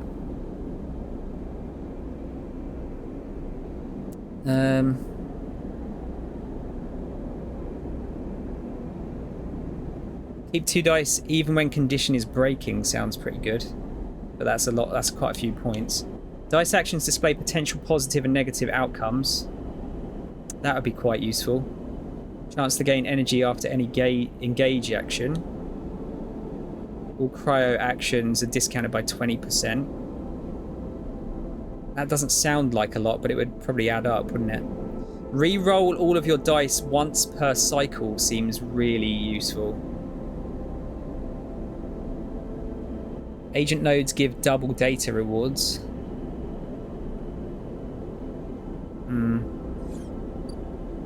Yeah, I'm probably not doing this the best way I can probably do it, but...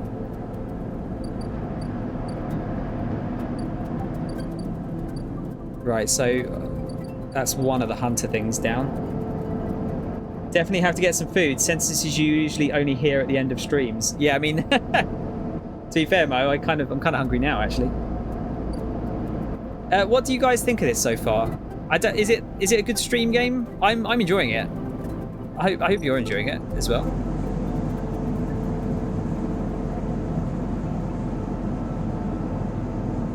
All materials. Yeah, build a ship mind. Gain access to the ore fabricator.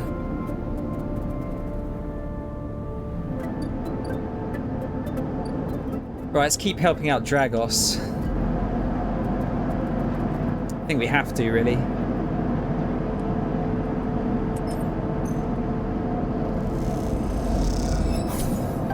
Is there any way to get like 2 pips on that?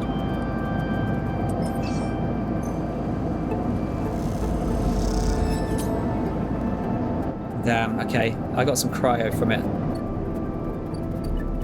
Probably should use those for this shit instead.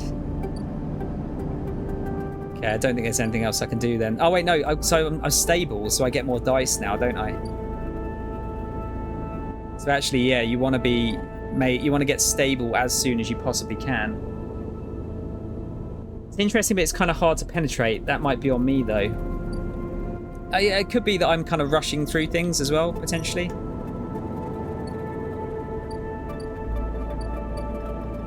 All right, so data-wise, we've got hunter data.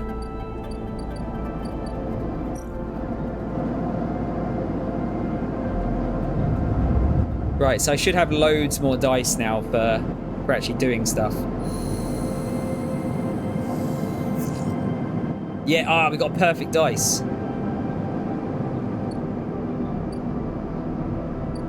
Oh, what's that?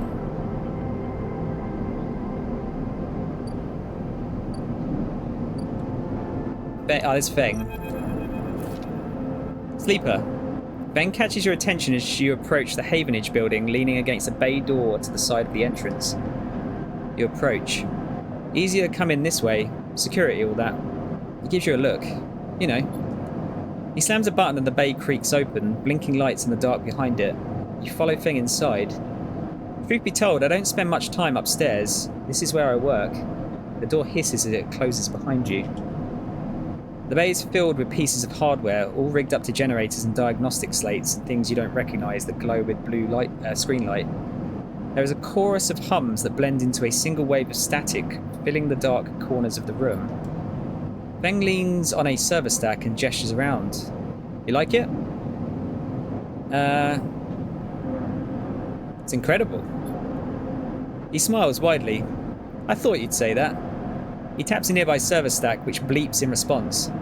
This is my treasure trove, all dredged up from the sea of systems we call the Eye. You wouldn't believe what this place runs on. He steps over to a towering block, speckled with vents. Some of these systems are from the original station. I can't read that. It's not AE, is it? Don't know how you'd say that. The one Solheim built. We've had to invent new components, repair things we never built, reverse engineer entire subsystems into existence. Residents here look up at the Eye and think they are seeing a concrete reality. But this place is a system in constant flux, decaying and growing, collapsing into new configurations. He walks down between the hardware stacks and you follow. We're keeping this place alive, but also remaking it into something new, dragging it away from those corporate origins. He stops. At least, that's what I'm trying to do. He turns back to face you among the flickering machines, humming all around you. I know you can see this too, Sleeper, all these systems and sections. You can, can't you? I can see it. It makes sense, right? You're between here and there, between the people and their systems. You light this place up like a beacon. That's what I need. You glance at the lights around you, and as you do, they seem to flicker, to realign, to follow your gaze. Feng notices it too. I'm guessing being a beacon isn't always ideal when you're on the run, though. No, it isn't. He pats you on the shoulder. Maybe I can help with that. There are a lot of old growth. There's a lot of old growth in this place. Subsystems I can't see. Access protocols lost to time and decay. Secrets. A shitload of secrets.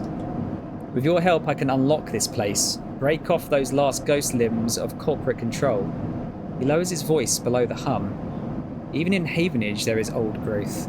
Those whose roots trace back into those bad old days. You can help me dredge up the past, and I'll see what I can do about that tracker of yours. He winks. What do you say, Sleeper? I'm in. Feng pumps his fist and claps you on the shoulder. He meets your eye. You won't regret it, Sleeper. Feng passes you a ragged-looking metal tab. A gift, he smiles. It's a Solheim cipher. I dug it up from the depths of the station. Slot that into an old network gate and you'll be able to pull out all kinds of secrets from the nodes inside. He walks you back to the front of the bay. Start by bringing me whatever you can turn up. Use that emulated mind of yours and see what's out there. Let's get a picture of how things are. Those above, he nods at the ceiling, have granted me an acquisitions budget. I can pay you for whatever useful data you bring in. I know you need it. He slams the door button again. Keep it quiet and keep it clean, Sleeper, and I'll see you soon. You step, blinking back into the passage, those flickering lights still in the back of your mind. So who can we trust here? Is that kind of the thing we've got to look at?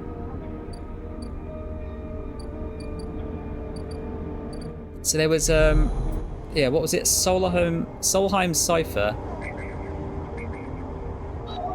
It's the gates, isn't it? Havenage cipher. Solheim gate, there you go. So I guess we'll use this and see what it does.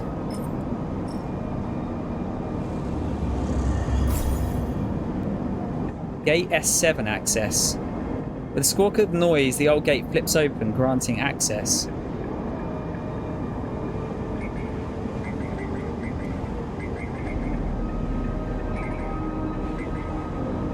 Okay. Are any of these like really high level? Let me fucking go on that one. That one needs 4.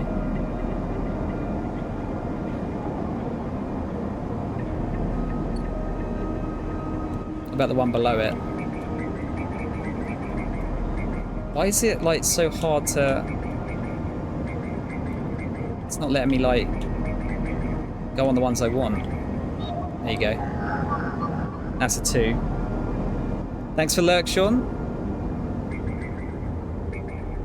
Hunter Nest. Key node. I don't need any keys at the moment. Alright, well let's go... what's a risky one? That's risky. Let's do a dangerous one so I can get a... yeah, there you go. Haul materials. Let's do that with the 6.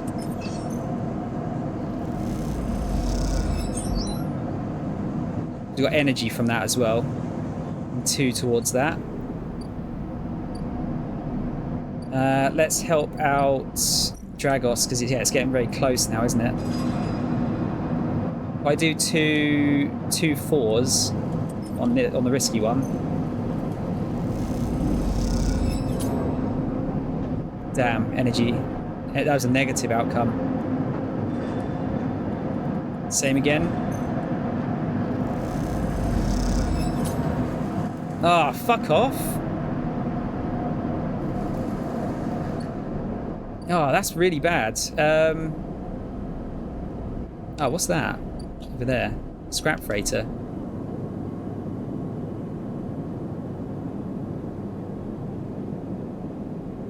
Offloading scrap. Buy some scrap. Scrap allowance. Big stuff goes to shipyards, the valuable stuff to the markets. They'll let you buy a few crates, but not much. Okay. Right, so they're only here for a couple of cycles then. So let's buy one, see what it gets us.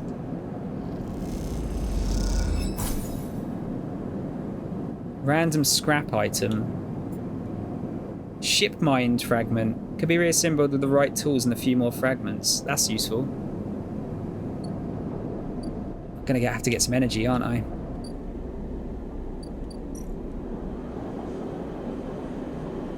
Ah, shit. Stabilizes 100 cryo. Fuck. Let's get some more energy.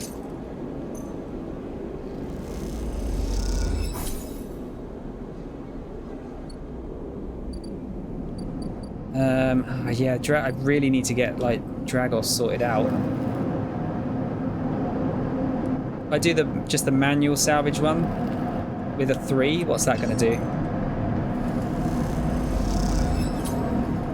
Oh, what is going on?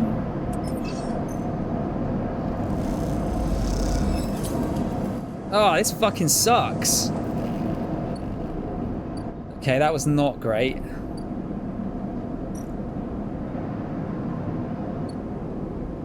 Should I buy one more bit of scrap?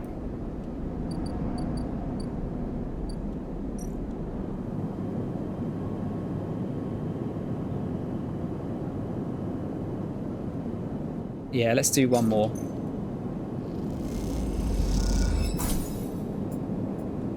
Scrap components. Useful salvage to the right person. So I can use it at the exchange, right? Happy to supply it. Okay, let's try that then. 12 cryo, it builds up trusted trader. Okay. So I lost 20 to get 12, but it does build up the other thing at least. Nothing else I can do down here, is there? No. I guess we'll sleep again for the minute. Oh wait, can I talk to Feng again? Oh no, he wants Solheim data. I don't have, do I? No, got Hunter data.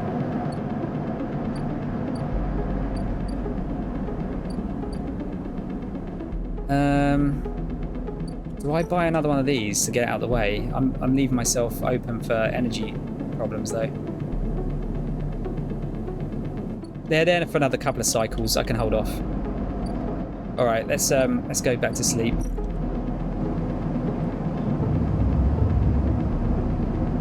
There's a lot to juggle here.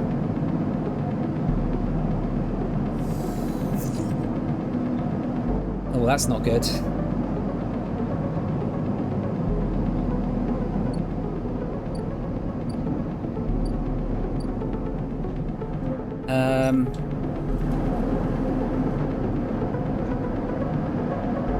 Yeah, what do I use? I should probably use the 4s, shouldn't I? Sorry, the 4 and the 3 on the safe one. But actually, I'm losing +1 is the problem.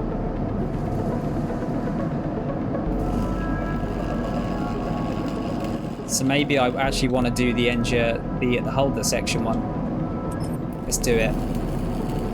Go Billy Big Balls. Oh man, I'm having no luck here. Fucking hell. Now I need to get food again.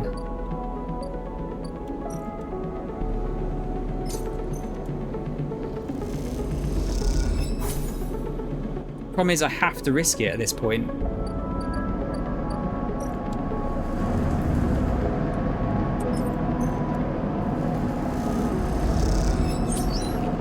Okay, cool. We got a +2 there, that's good.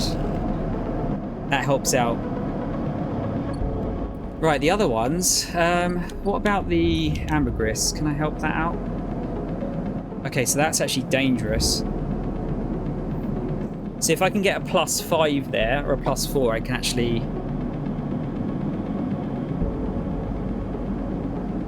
Yeah, I can actually, I can do that because of my interface abilities.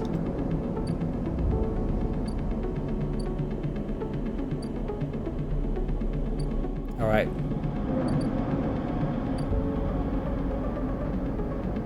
Let's try hacking some of this shit. Let's get the Solheim nodes done. All right, so I can use a tier 1 for that. Oh, wait, can I not use the 1 for that? I thought I can because I've got the extra. All right, well, we'll do that.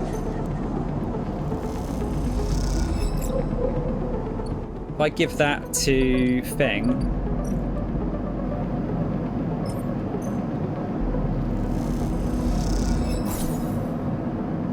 Scoping the systems up. We get 15 cryo from it as well. So actually, that's dead useful. These are these agents. Maybe I should have a look at those. Hunter nest. Maybe let's get the hunter. Yeah. We'll grab that.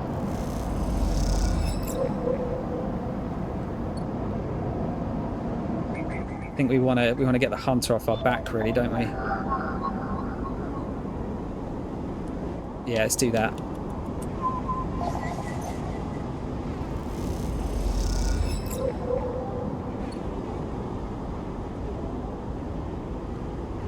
Can I actually do anything with that yet? Ah, there you go, yeah.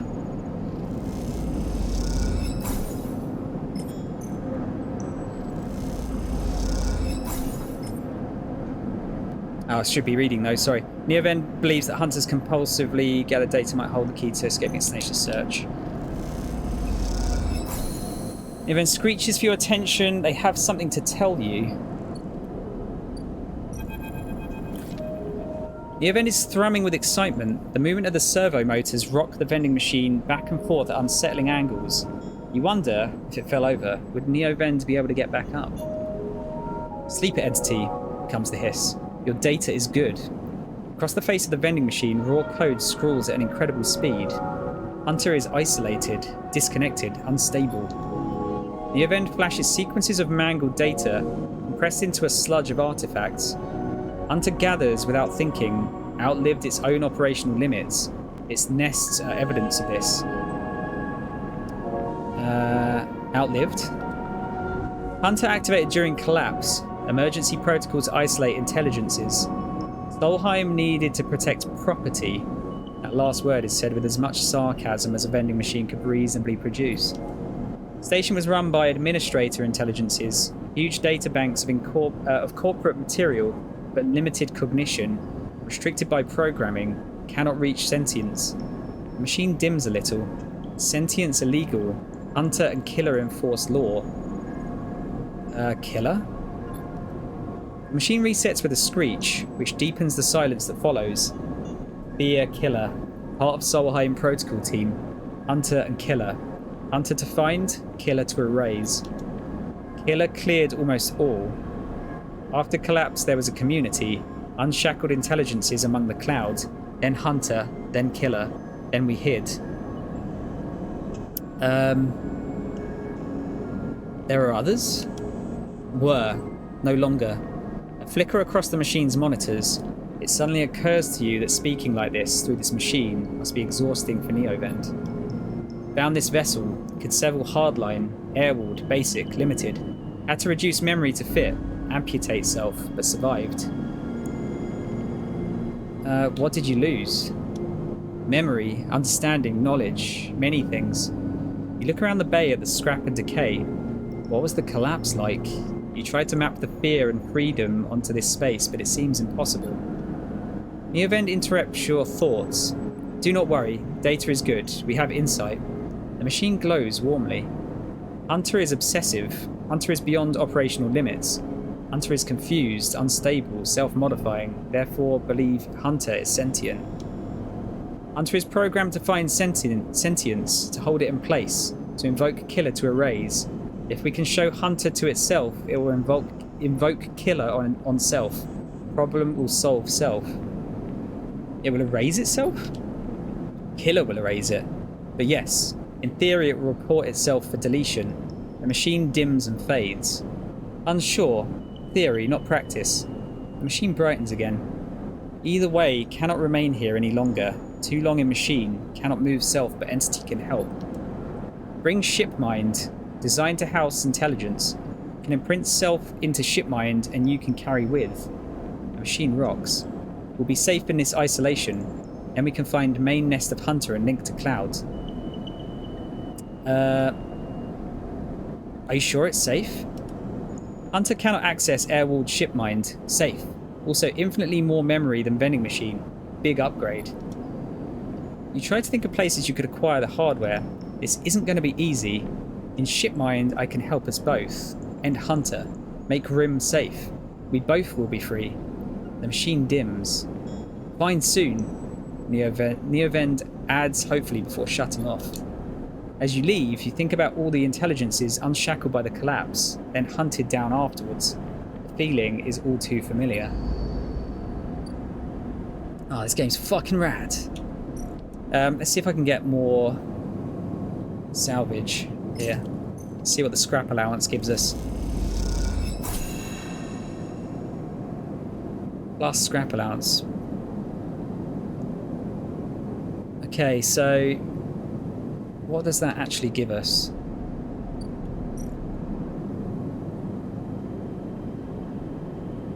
Does that give us like bonuses? So we've got some scrap components, we could sell those potentially. Okay, so the action is unavailable. Oh, sorry, the scrap allowance is the amount that I can buy. Okay, got it. That makes more sense. Let's exchange that.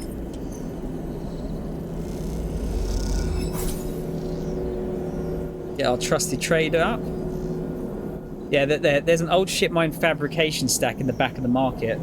So I need to build that up. At least there's one of the ways to kind of build that ship mine. Right, Dragos we still need to work on. I think it's time for sleep again. We are still being hunted. So I think I need to work on this hive mind thing quite quickly as well. Ah, that's some not great dice. But they'll have to do.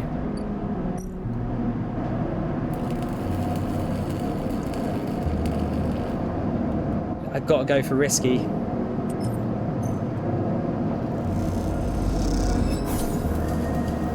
Okay, that's one.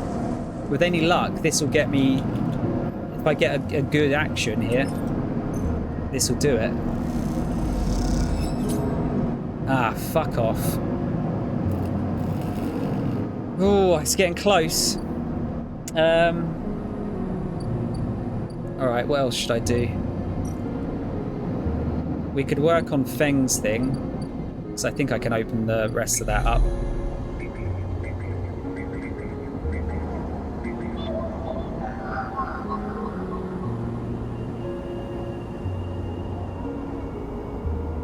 I do want to see what this is about.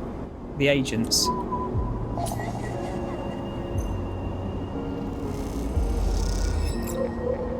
Havenage data.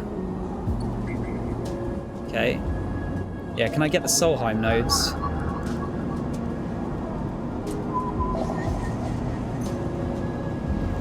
Not sure if I'll be able to get both of them.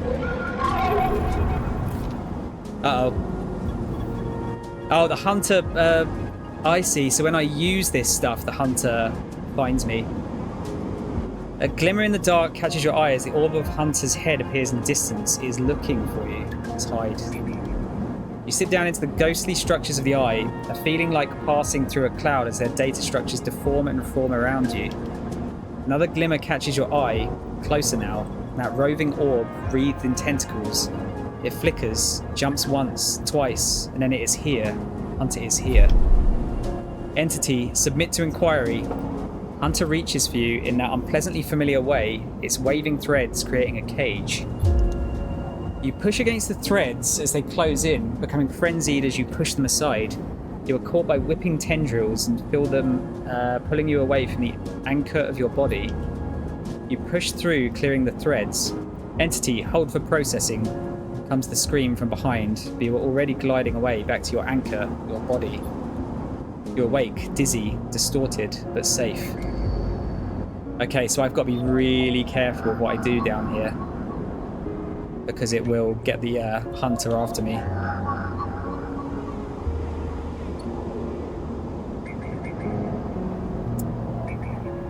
Okay, let's give the thing back to Feng.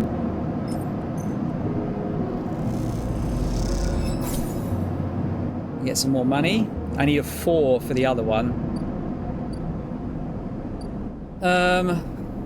Well, I need some food, for sure. So I might as well go to Memphis. We'll get a bit more story from him.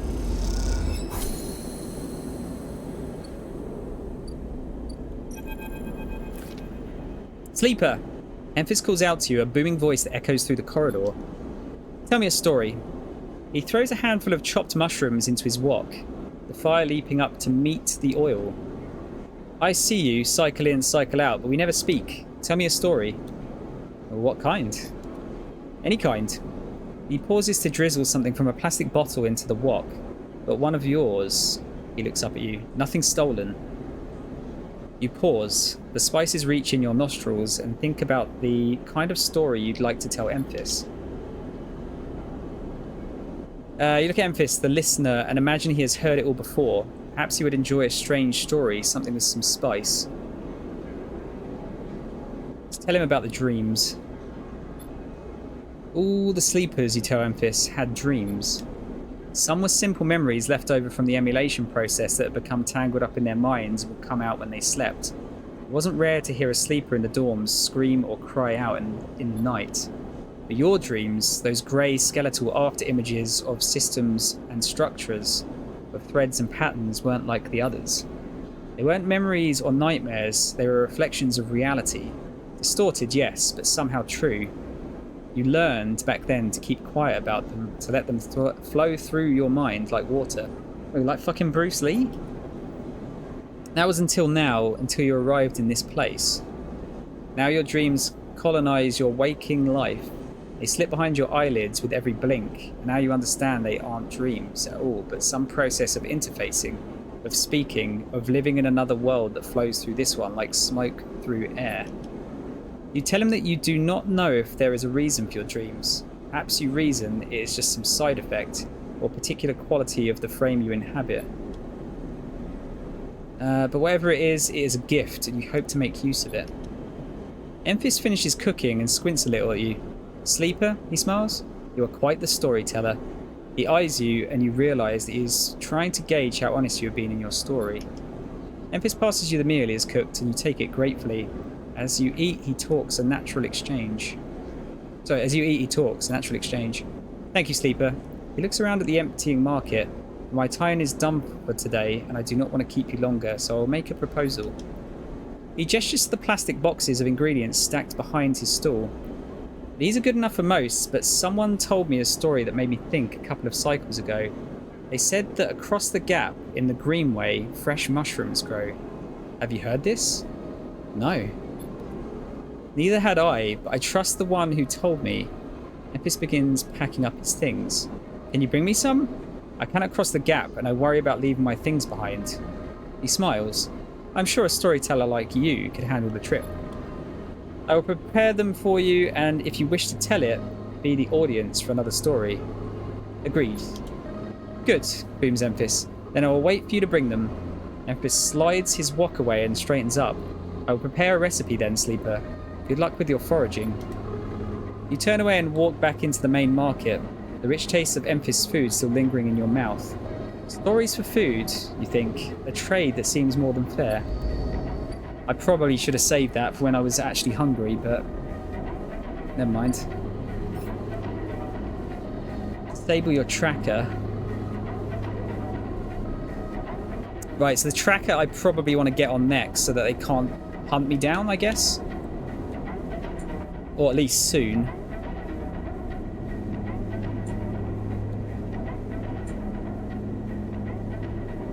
Okay, survive.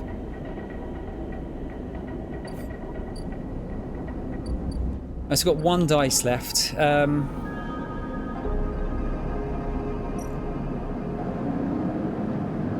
probably better not do those.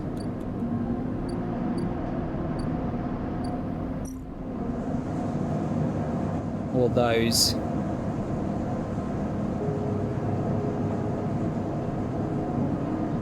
That -1 to endure is really pissing me off at the moment. What else have we got? Havenage Gate. Havenage Data.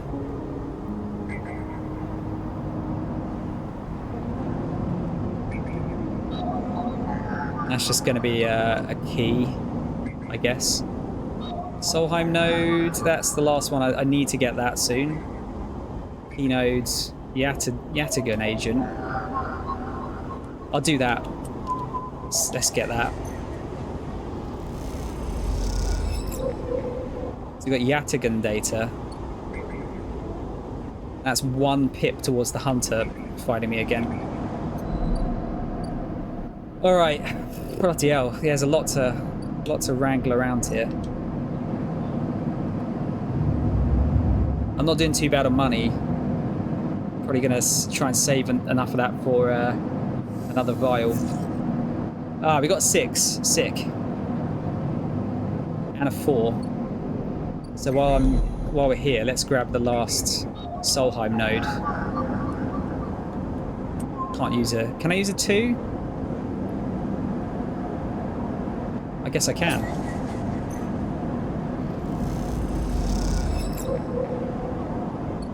Okay. Let's go and take that back to Feng.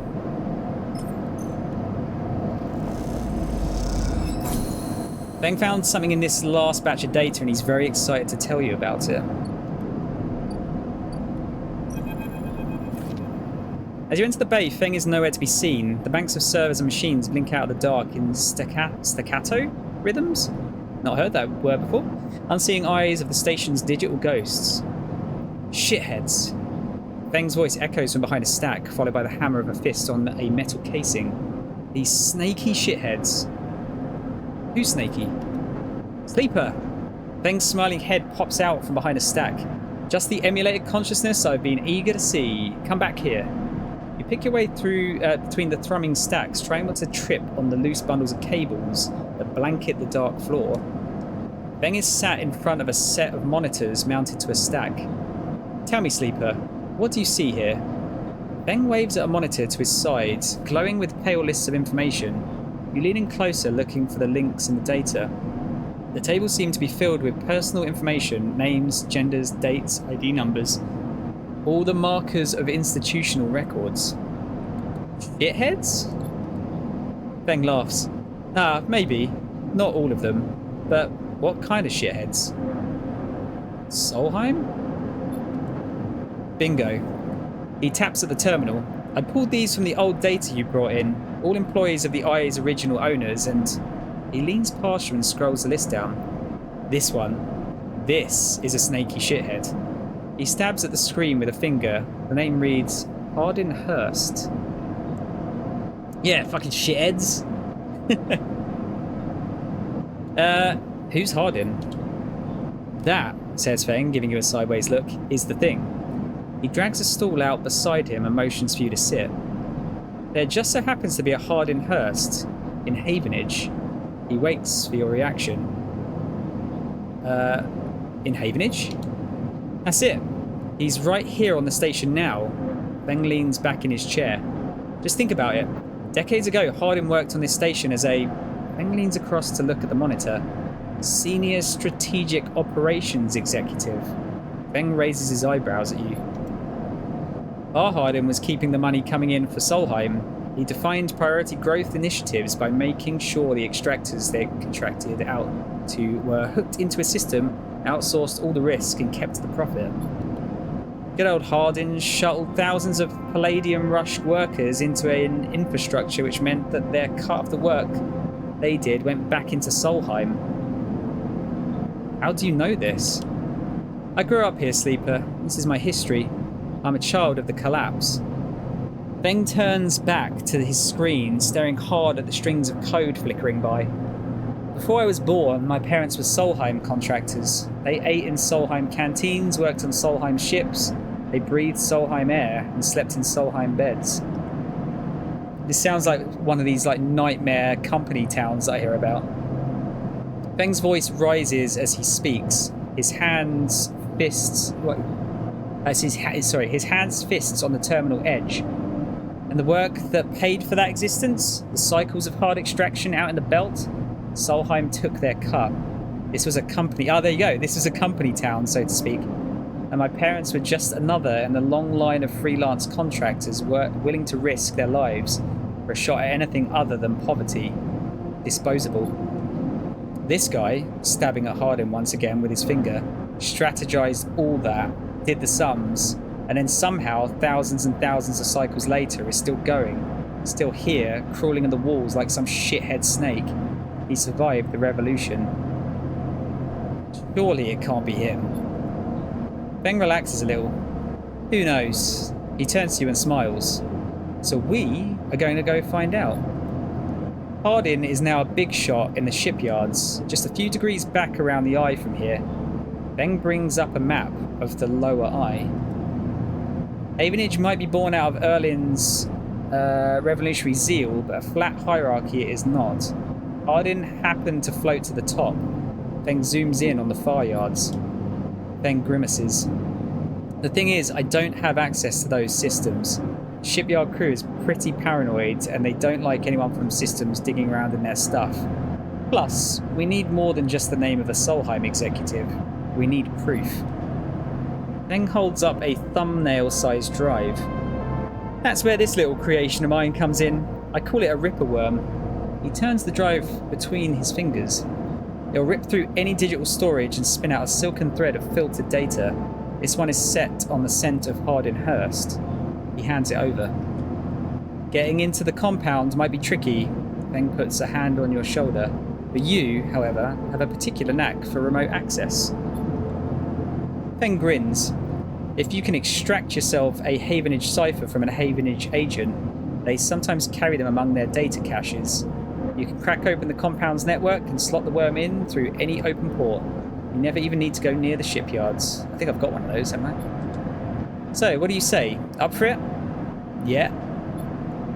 I knew it. I knew you'd be happy to catch this snake. And don't worry, once we nail this guy, I'll start work on that tracker of yours. I haven't forgotten. Beng scratches at his chin. Anything the worm gets, it'll send it back here to me. There's something wrong here, and I aim to get to the rotten core of it. You leave Feng digging through the data among the wires and machines of the old station. As you walk out, you try to imagine the eye as it once was, a vast machine running smooth and strong, directed by people like Hardin. A vast Solheim-built machine into which thousands poured from the surrogate systems looking for a new life. The hope of a better future engineered to line someone else's pockets. It's an idea you're intimately familiar with. You think of Hardin still alive, still part of this place. I wonder if the past is ever truly past. Right, so extract the past.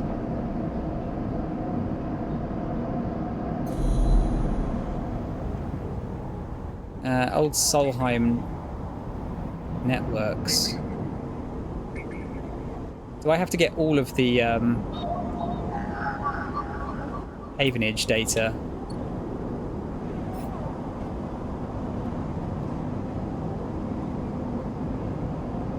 Strap Solheim data, hack a Havenage agent to get a cipher. Okay, let's try it now.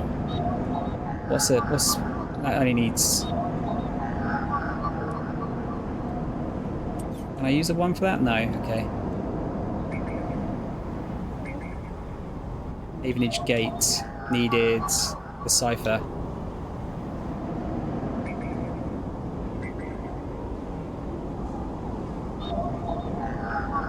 That needs a 2. I have to use really, really good ones for that. That's the only problem. I'll tell you what, before I do that, let's sort out Dragos first. I'm going to try using the risky one, just so I can save the other one.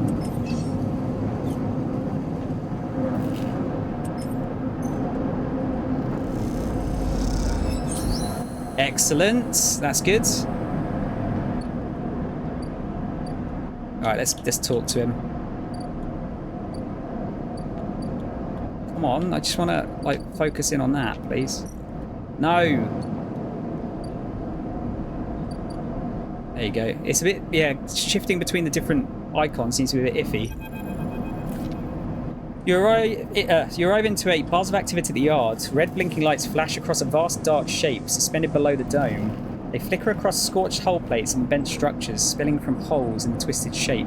The cutter is huge and has been torn apart in some violent encounter. She's a beauty, isn't she? Dragos stands to the side, focused on the hulking ship as it is lowered into the yard. She is. I should thank you. This place was on its last legs when you turned up, and now look at this. The ship descends slowly, its interior visible through multiple hull breaches. You struggle to gather the same enthusiasm as Dragos for this monstrous craft. You can't help but think of what became of its crew. What happened? What do you mean? He glances at you. I managed to convince our salvager friends to give it to me on credit. That's what happened.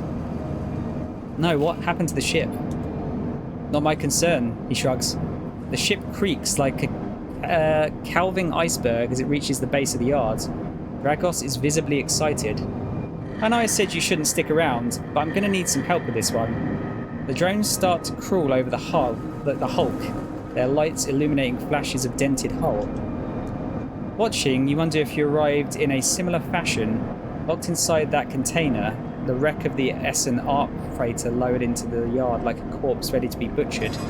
Or was the container delivered to Dragos on its own, a womb for your rebirth into this strange station? You shudder. Perhaps if you could learn something about this ship, you might be able to trace the path that led you to this yard. Dragos squeezes your shoulder. After these past cycles, I think we're up to it. What do you think? You see the fading light of the ship emblazoned on its side. Winter light. Let's do it. He claps you on the back. Glad to hear it. Come back in a few and we can make a start. A real beauty, Dragos repeats, perhaps just to himself. You take one last look at the shattered ship as the drones start cutting and then slip out of the yard, feeling suddenly cold in the empty passage. Okay, so is that a... Oh. You've completed your first drive. Each drive completed unlocks an upgrade point to spend on upgrading your character. Cool. What do we put it in is the question. Agent nodes give double data rewards. I mean, that does sound useful. I kind of want to get that back to 0 again. Because it's kind of becoming a problem for some things, but...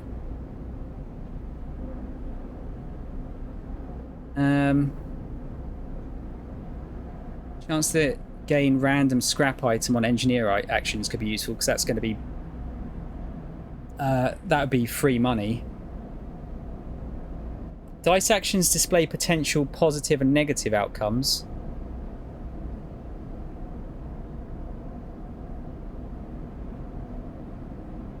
That's useful to a degree. No, that is actually very useful. The instant karma would be useful as well.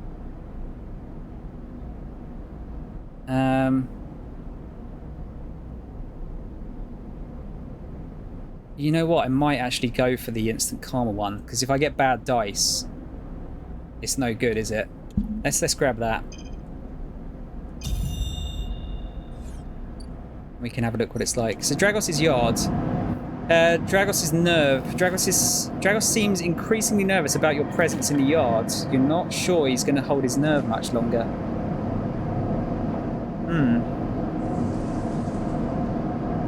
Okay. So I'll probably use the 6 on the danger one.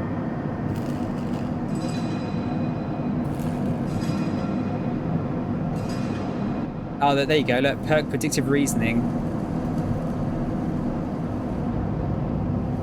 Plus yard clearance, plus cryo. Does it tell you? Oh, no, it doesn't on that. What else have I got to kind of finish off here?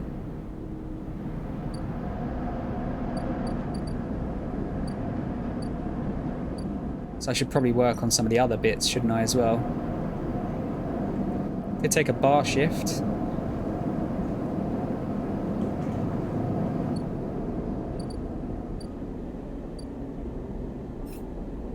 What else we got? We've got build ship mines, hack a Havenage agent to get get access to the Ort fabricator. So that would entail, yeah, in Ort exchange. So I need to get a shitload more scrap. I get that from the shipyards.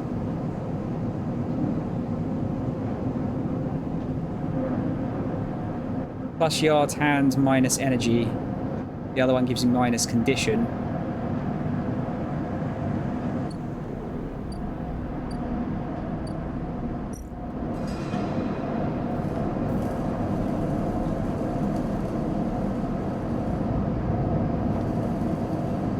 Okay, so that one gives money, but that gives yard clearance and winter light. But it's a safe one, so that one's only for money, really. Actually, this thing I just got is useful.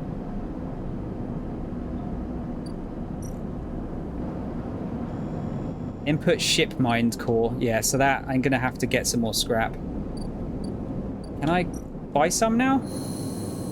No. And the unload freighters only gives me money.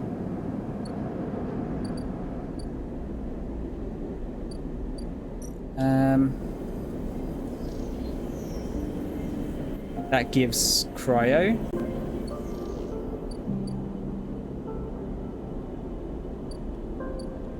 Is there any point in going here? I don't want to waste the money if like I have to use it every time. Okay, what about the ambergris?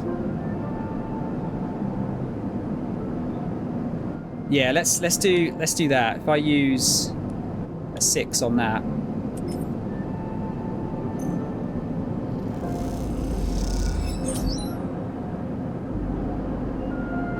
Oh, did that not... Oh, hang on. Oh, okay. Takes time, skill, and some scavenging to get the twin drones working, but you manage it. They can take repairs from here. Right, okay, so I don't need to deal with that. That's just going to help fix the ship. That's awesome.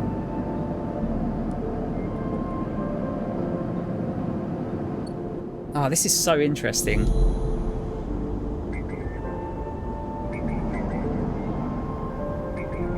Okay, I should probably hold off doing anything here with that. Right, so what can I do with 1? Probably not a lot, actually. Let's go to Dragos's yards. If I do the safe one, hopefully get something. Yeah, cool. Okay. We've got a neutral. Time to go to sleep. Right, we've nearly been tracked though, so I need to sort out Feng's thing as soon as possible, really. And some food. Oh, that's some bad dice, but one of them is what I need. Havenage agent. Oh wait, wasn't there one for 4? Yeah, this one, wasn't it? No, that's a 2. What was the thing that was 4?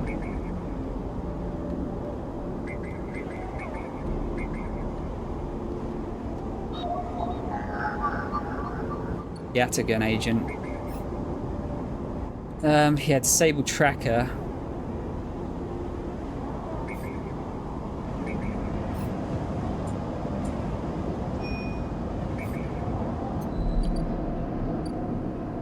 Oh, we got a another merchant here.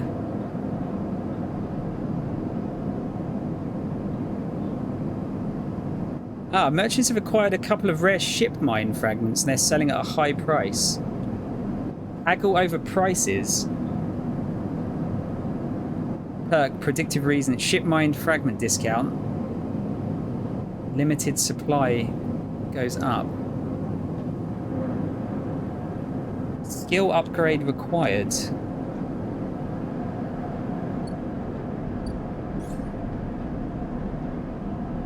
What skill do I need for that? It's an engage one.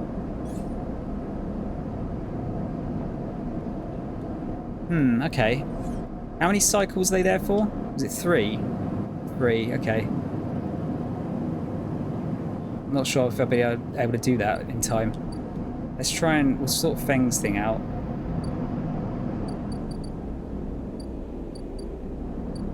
Oh, what's going on there? Oh, right, yeah, the thing to come back. Okay, so... hack a Havenage agent to get a cipher. So you just have to do any Havenage agent then.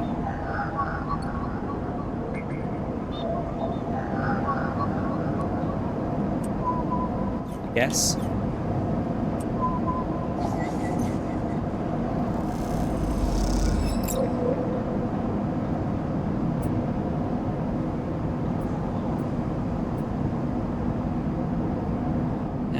Did that work? I got raw data. Do I have to get all 3 to get the actual data? Is that what it is? Oh, I'm gonna have to use a 4. Oh no, I can't. It has to be an actual... Right, okay. I better save that then.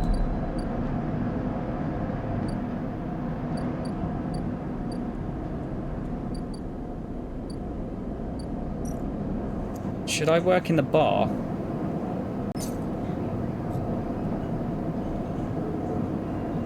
I feel like it'd be useful to have her helping us out.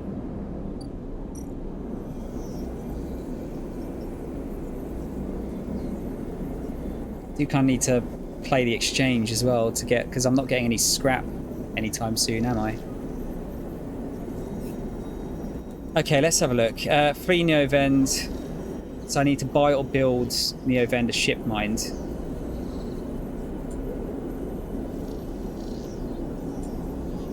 Study the winter light. Fix the ambergris.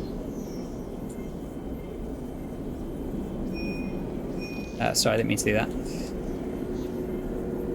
Yeah, Feng is kind of the thing I need to sort of... Feng and the Neovend is the 2 things I need to kind of get first, ideally. Oh, it's saying hack the shipyards and slot the Ripperworm.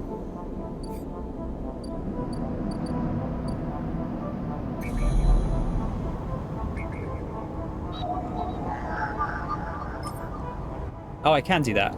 Oh, I do have... Sorry, I did get the cipher. Sorry, I didn't see that. Alright, let's do that. The gate flips, you're in. Alright, what does that give us? Havenage Port.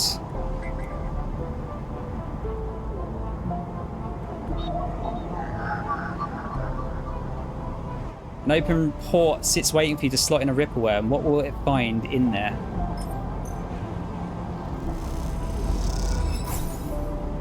The worm slots in and begins tunneling down a thread. Godspeed, little one. Hey, can we still click on that? Okay, I guess we might have to leave it, perhaps.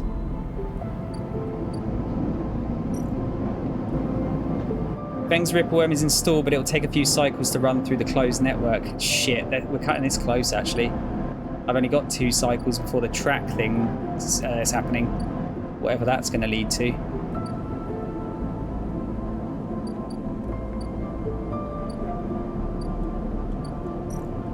Should we repair the ambergris?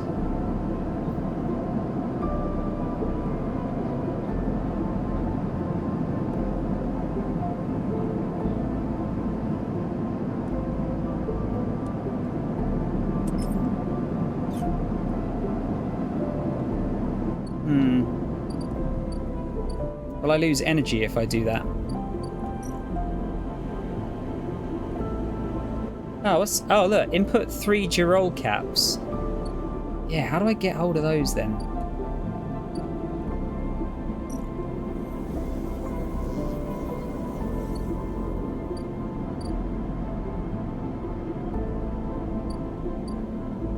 I think I might save the ore exchange things for... I don't know, actually.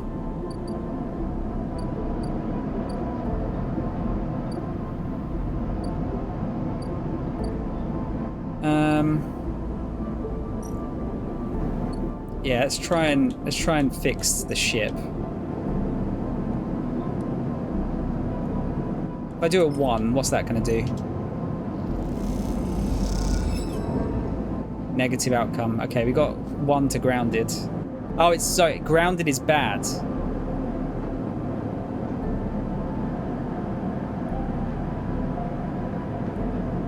So if you fail it, then you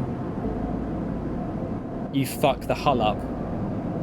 Hull breach triggers a shock depressurization and key to seals the breach, but not before you're slammed into the compartment wall. So actually, I don't need to do anything with that one. I just got to wait for it to fix, I think, if my understanding is correct.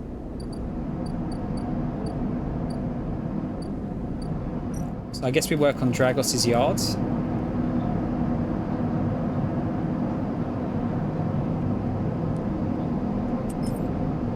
Try and build that up. Are you fucking kidding me? I'm so unlucky with this shit.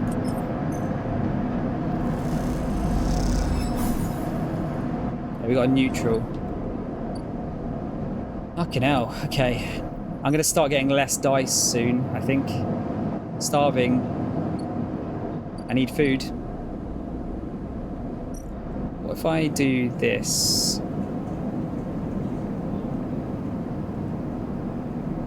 How much do I get for rations?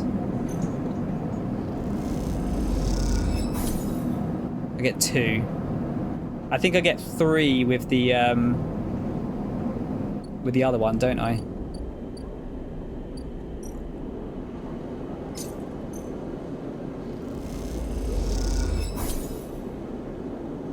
Fungus fan. Right, now we can go to sleep.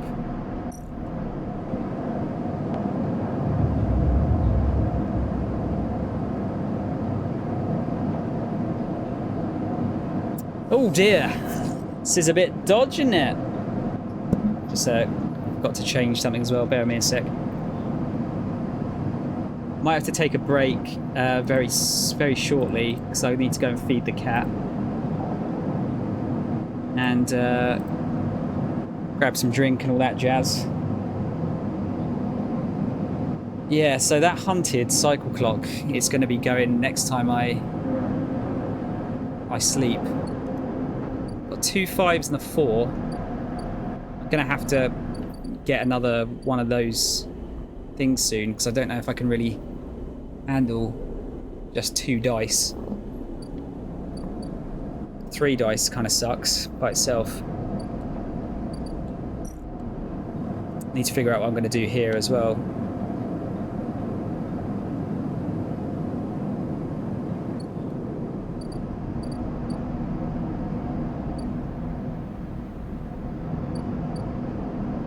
Do I just keep working on that? On Dragos's yards? Maybe get some bar working? Get me some money at least.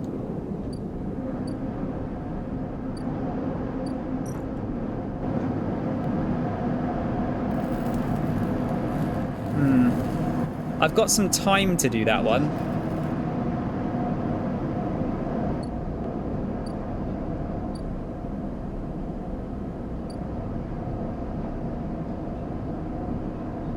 Yeah, I don't know. Maybe I should. Yeah, let's work on this one.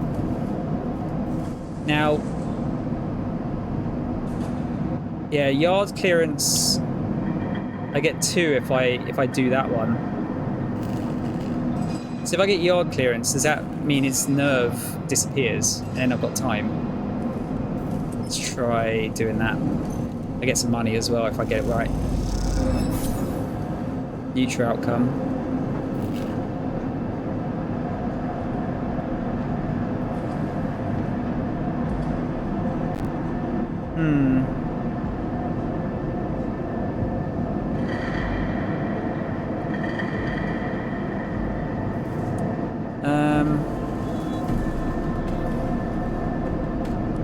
Let's do it on this one.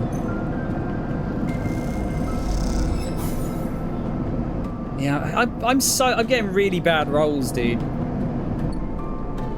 Really bad rolls.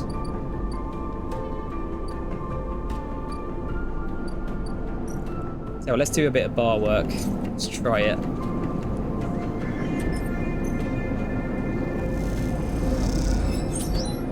Oh, positive. So I'm good at that then. As you start your shift, a crew of salvagers barge in, and the next few hours are a whirlwind of chatter and long pause. They tip well.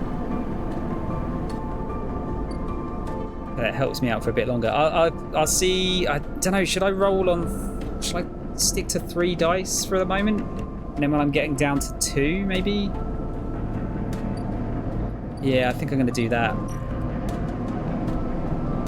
All right, let's see what's happening with these trackers. RNG is a harsh mistress. No, yeah, mistress. Got some fucking balls. Dice is there. Hold it there, sleeper. Comes a voice from behind you. Don't run. Oh, he's a bounty hunter. We'll stay still. Good, good. Hand pats your coat down. You know your master's voice. Ethan spins you around. He's wearing a wide smirk and a slick jacket, and you immediately know he is terrible news. You got all the way out here and then stayed put? He laughs, a cruel laugh. That a sleeper thing? You're my first. You barely hear him. You notice the handgun he has leveled at your chest, and it's hard to take your eyes off of it. He reaches down with his other hand and slips some kind of ring out from a belt loop without taking his eyes off you. Making it to the eye, though, that's pretty good. This place isn't so bad. Bars, markets, people. I'd pull most of my contracts out of asteroid caves or off of godforsaken moons. He splits the ring into 2 perfect circles. It's hard to hit civilization when there's so much space to pass through. Who are you? Just a freelancer on a contract. He reaches over to slide the rings around your wrists. Go easy. I think we need to make a break for it. You see a chance the moment his eyes leave you to watch the rings. You spin, knocking him away and sprinting down the corridor. Then the shot rings out, echoing off the metal so loud it hurts your ears. A bullet hole smokes in the wall beside your head. You freeze, and Ethan closes the gap. This is a very boring routine. Trust me, I've seen it all before. He slips the rings over your trembling wrists. Ethan nudges you to start walking. To the ship and home, he whistles, going easy.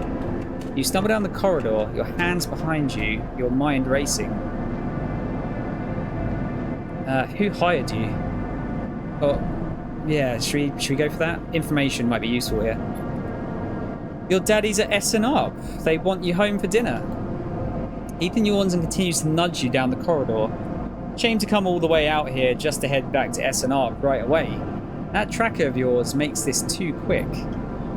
Was hoping you put up a bit more of a chase, you know. A running battle through the bright market maybe, or a holdout in the low end. There's a few establishments I would have enjoyed checking out while I asked around. You walk on in silence for a little longer, desperately trying to think of a way to escape. That S&R tracker will be the death of you. Hey, I have an idea. Ethan interrupts your thoughts. How about on the way back to the ship we stop for a drink? I'm buying. He laughs at his own joke. I have a better idea. This better not be one of those where you do a dramatic pause and then try to jump me, because I'm pretty tired of that. Although, muses Ethan, I've got myself thinking, what's the rush here? Here we are on one of the most lawless joints in the surrogate systems, and we are heading for the exit. He pauses, and you trudge on in silence. Oh, sorry. I didn't mean to double tap there. Okay, here's the idea, starts Ethan. You and me, we make a little agreement.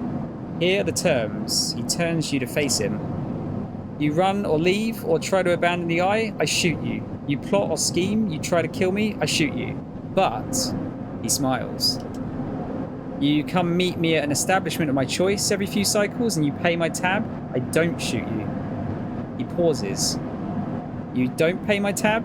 He rattles his handgun. You get the idea? I get it. Okay then, that sounds to me like a deal. He stretches. You know, I really thought I was going to have to kill you, but this is so much better. He clicks something at your wrist, at his belt, and the rings release from your wrists. I'm going to see if I can find my old stall at the compressor club. Come see me there. He aims the handgun at you, squinting down the sight. Let me just remind you, that body of yours is one big tracker, so don't even think about leaving the eye. Oh no. Ethan turns and strides off down the corridor, slipping his handgun away. The mix of relief and terror you feel is overwhelming. What are you going to do? So, am I kind of fucked now because I didn't disable the tracker? Like, does disabling the tracker actually do anything at this point? Maybe if you manage to pay his tab, Ethan will leave you alone. Wishful thinking perhaps, but what else can you do? Yeah, I don't know. Yeah, so that ship is fixing itself, isn't it? Yeah, it is.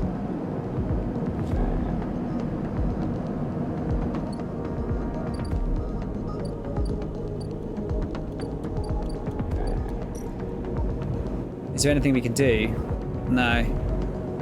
See Ethan at a distance shouting from the bar for more drinks. This bill isn't going to be small, is it? Fuck, that's actually really bad. That's really expensive. That fucks up my vial buying capabilities. If I can disable the tracker though, maybe that will help me out. So I don't need to worry about that for the moment.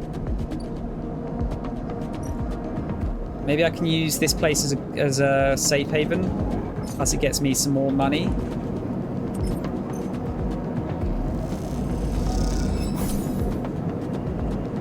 Okay.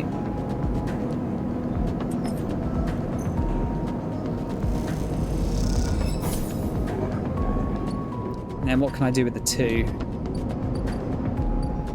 Dragos' yard, I guess.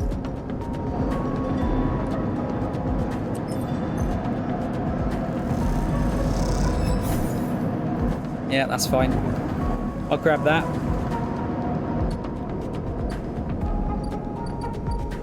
Oh man, this is there's a lot to keep up with.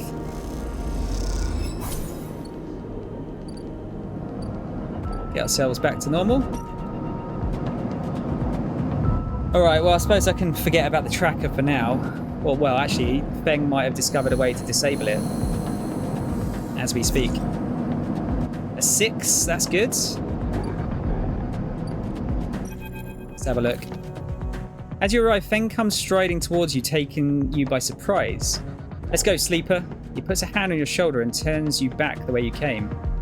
Go where? To see Hardinhurst. He gives you a sideways glance. Isn't that what you're here for? He steps into the passageway, guiding you downring towards the shipyard. Sorry for the hurry, but we have something of an opportunity. That data you ripped. Well done, by the way. He grins. Tells me Hardin is making a rare inspection of the side reel horizon this cycle. It's a perfect chance to confront him outside of that compound he hides in. Then takes a sharp turn onto a dimly lit side passage. Side reel horizon? Still catching up? That's the massive colony ship being built out in the shipyards. Biggest commission Havenage has ever had.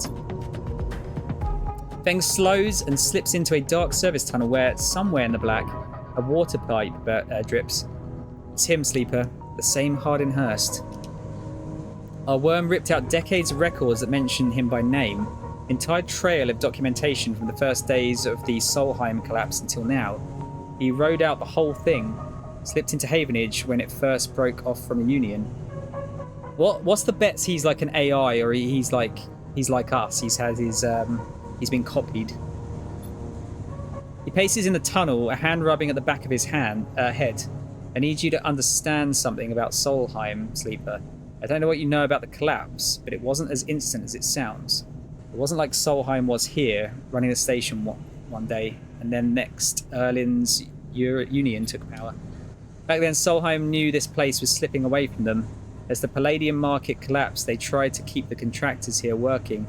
The pay got smaller, the costs higher. People like my parents were forced to work non-stop just to keep a berth on the station and water in their tanks.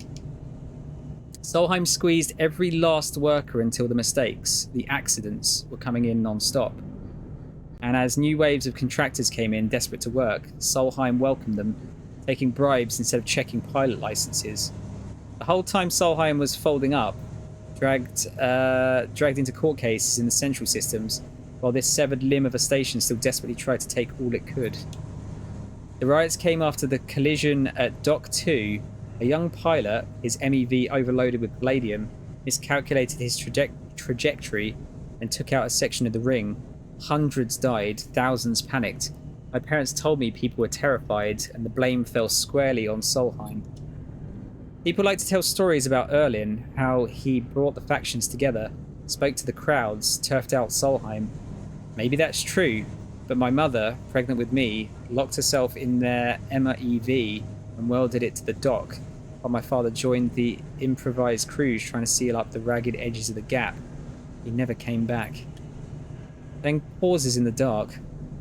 They sealed it up though, and by the time they did, Solheim was gone, abandoning every one of us to the black.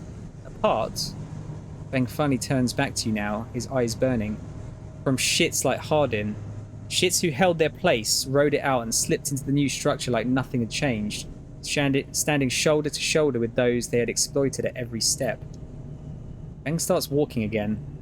That's why I can't just let him strut about the shipyard. This time his past catches up with him.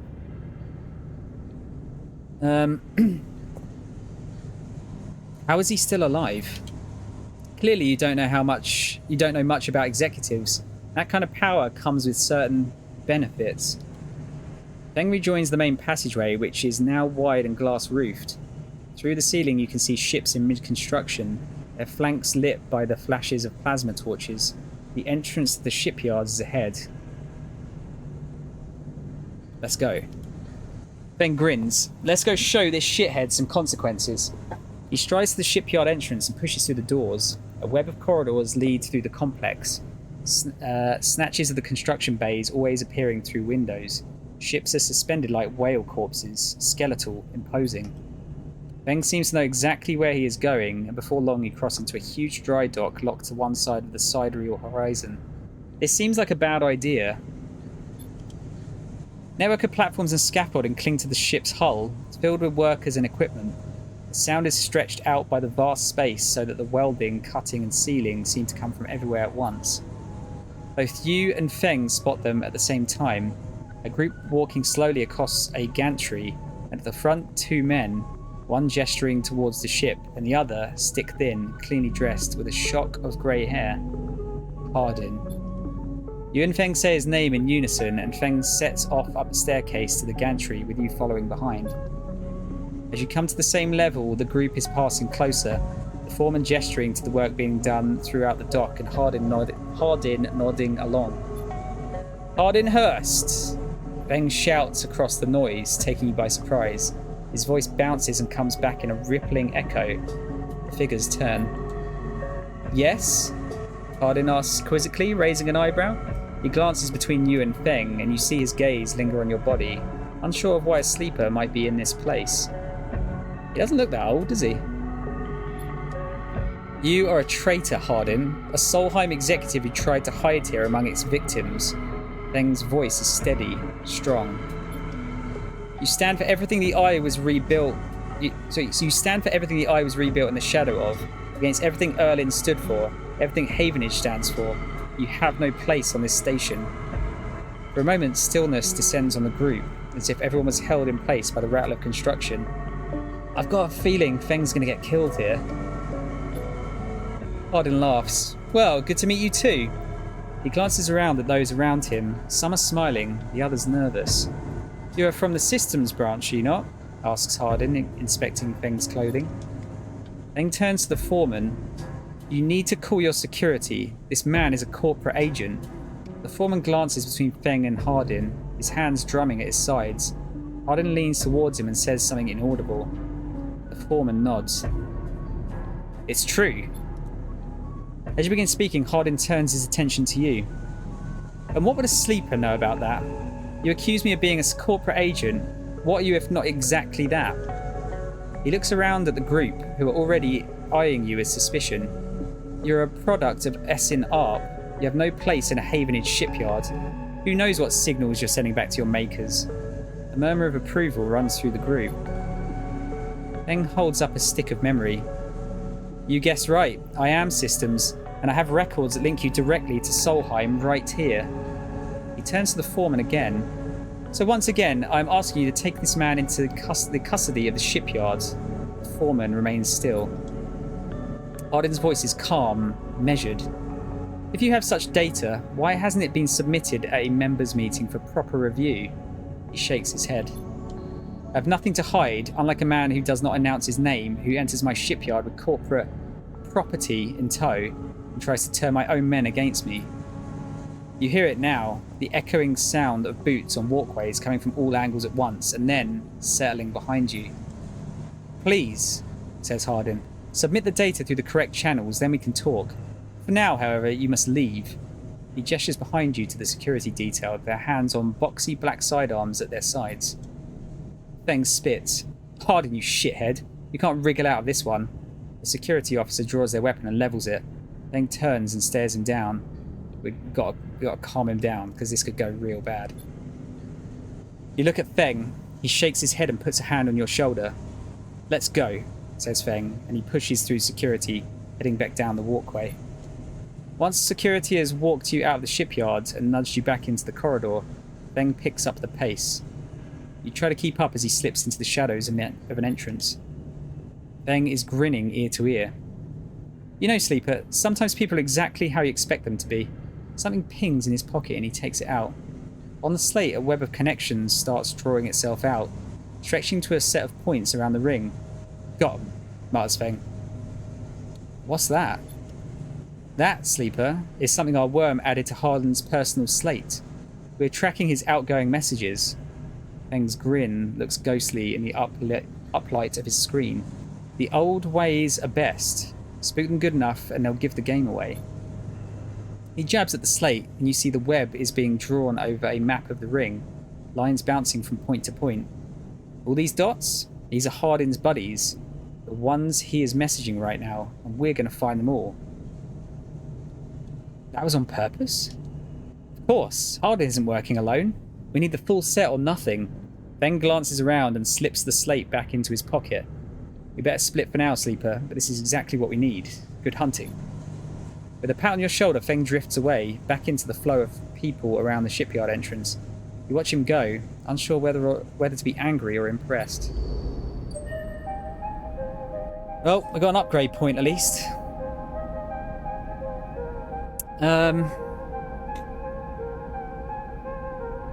Do I need Obsessive Haggler for the... Oh, it's the other thing's gone anyway.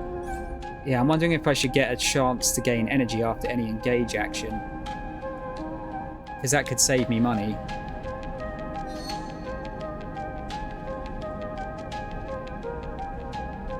Random scrap item on engineer actions is money though as well.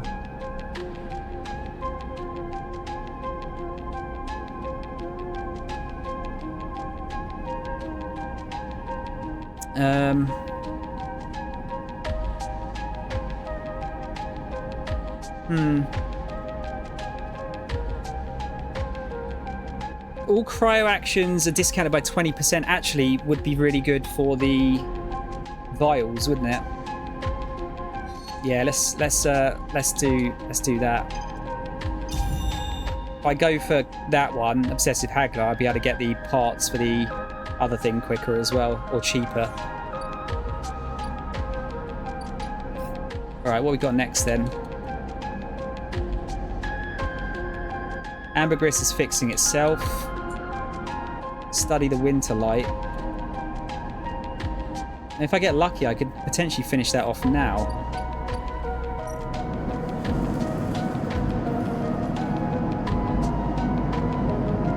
Should I try it?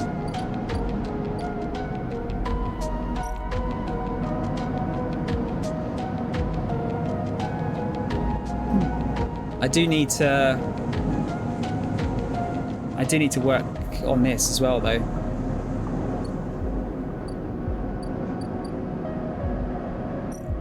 Let's get this out of the way. If I can get another salvage point really quickly, that would be really helpful.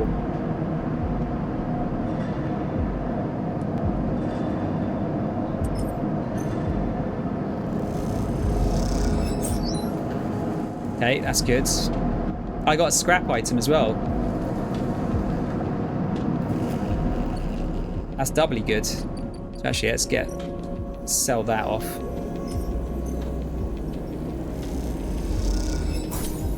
Nice.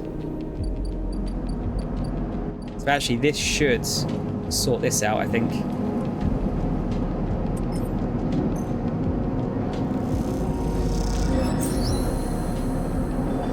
Cool. Squeeze into the office at the entrance to the yard. You lay out everything you have on the winter light across the metal desk. Your makeshift forensic notes glow on Dragos's old writing slate, overlapping lines and scrawled annotations. A set of drone scans fill the small terminal with a spectrum of colours, a heat map of damage and decay. A crumpled printout from the office's ship registry lies beside them. Synthetic paper so thin that it is almost transparent. You just have a drink quickly.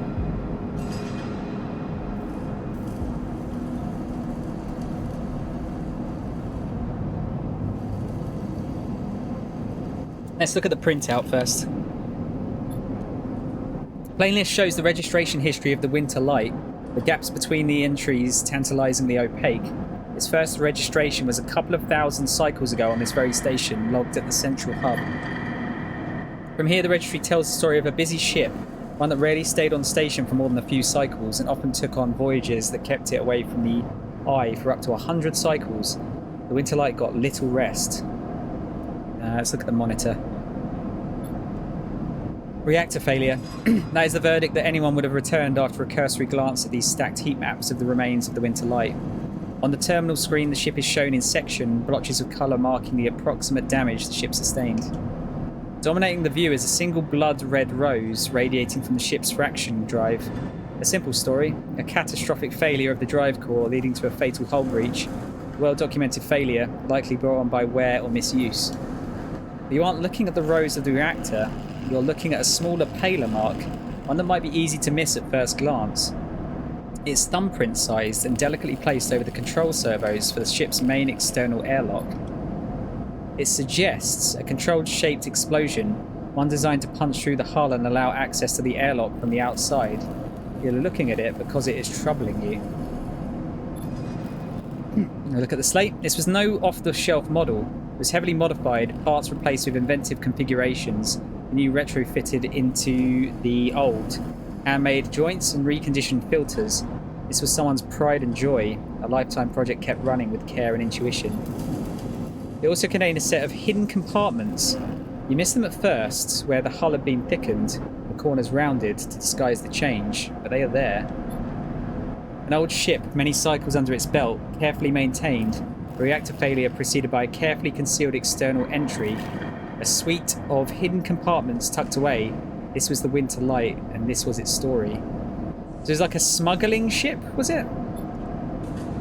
That's not the full story, because there's something else. It is a little more than a list, a tiny chunk of data you're able to pull from the ship's systems. The main systems were fried, of course, but the Winter Light had a separate system, one tucked away in one of its hidden compartments, armoured, air-walled. This list, the only recoverable piece from the whole system, is a partial inventory. It details the contents of the hidden compartments. Some of it you recognise, some of it you don't. Ship mined ROMs, shimmer, cryochain codes, and then the final entry, passenger, sleeper. You stare at the list on the terminal and try not to think about what it was like arriving here, in the cold for so long, half frozen in the freight container. Had this sleeper been smarter? Luckier? How had they convinced the Winter Light, a smuggler's ship, if you ever saw one, there you go, to extract them from Essen up? Luckier, you laugh. There had been no remains found in any of the Winter Light's compartments. You had checked. They weren't so lucky, you guess. Not in the end. You hold up a vial of stabilizer to the light. This was all you could find in their compartment. A parting gift from S&R. Well, it won't go to waste now. You put it back in your pocket. The thought still bothers you though. 2 ships carrying sleepers coming into the same yard. 2, one after the other. That feels wrong. You flick back and forth between datasets on the terminal, thinking, and you see that thumbprint again. Mark of someone trying to get in. Someone who entered the winter light with precision and speed. When they were done, left the reactor to clean up the rest. The thought of that person makes you shiver. Suddenly, the office door creaks open. Dragos stands in the doorway, staring at the equipment and notes you have assembled. What is all this? He snatches the slate from the desk, faster than you realised he could move. You running an investigation here? What am I paying you for? The drone on his shoulder starts whining shrilly, his anger passing to it through his implants. Yeah, is he hiding something? Are you hiding something? I don't know if I want to antagonise him. Yeah, no, I need to ask him, actually. I need to ask. Are you hiding something? Hiding something? I'm hiding you, goddammit. And what are you doing for me, digging around in my business? He starts shaking his head. I know you have a lot of questions, but this isn't the way. He turns around, muttering to himself. This is the last thing I need. This ship had a sleeper on it. Dragos freezes, suddenly angry. What did you say? He pushes past you to look at the terminal, at the list. He shakes his head. So what? Aren't all of you trying to escape? You're lucky it was you that made it out alive, not them. He folds his arms indignantly.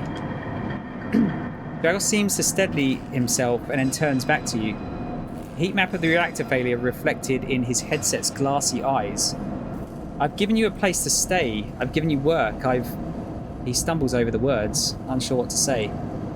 There's plenty others who would have sold you on, turned you in, but not me, no.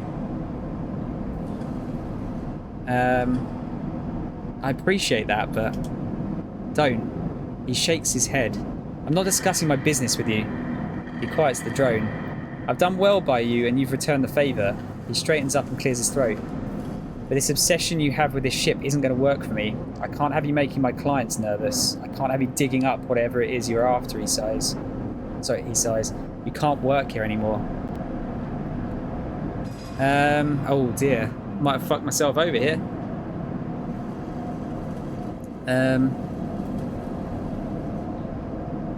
I need the work.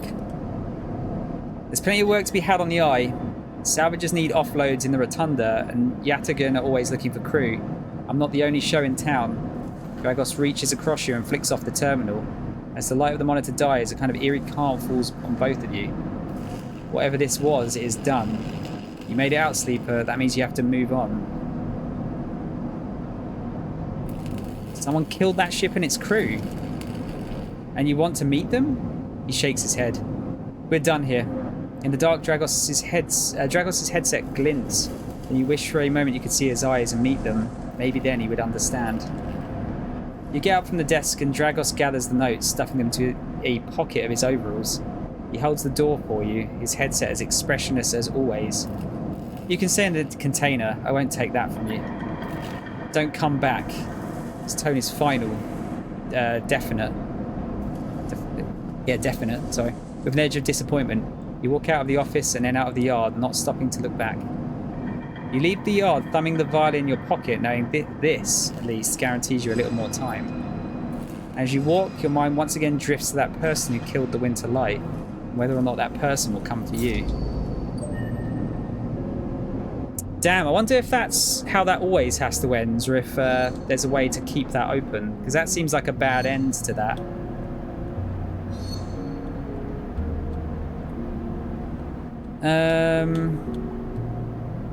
Oh, can I not get Obsessive Haggler until I've put another point into that?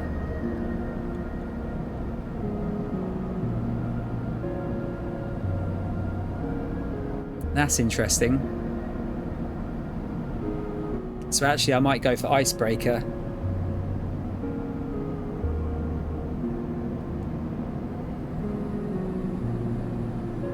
No, I think I should go for this because this is going to be useful. Yeah, we'll do that. So we get a +1 to engage stuff now. Right, let's finish this day off, and then I need to go and feed the cat quickly. Oh, out of office. Ever since your trip to the shipyard, things have been missing from his bay. What's going on? Okay, so we have a stabilizer. So that saves us a bit of money for a little bit of time.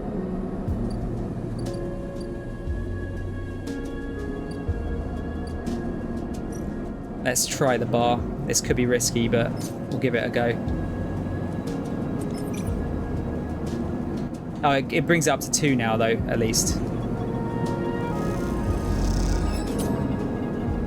No, bad. We digged... we got a bit of money out of it, at least.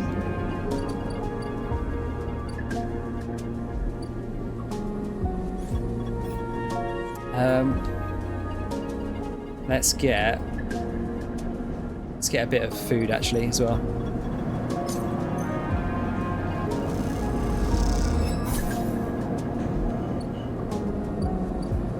Okay, I think I can get 1 more day of 3 dice, and then I should probably look at using the stabilizer.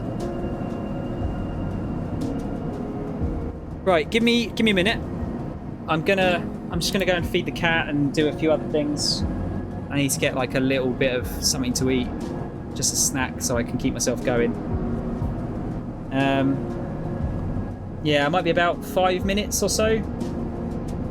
Yeah, don't go anywhere. I'll carry on with this after. I think I might actually try and finish this tonight because it's fucking rad. But yeah, cool. I'll be right back. Let's put some tunes on for you.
Right, where are we? I was kind of jamming out to that song. It's a good one. Ah, I feel a lot better. Cat is fed. I'm fed a little bit. I've got drink. I said hello to my dad. Good break. Good break. Yeah, I wonder if that was the natural end to that.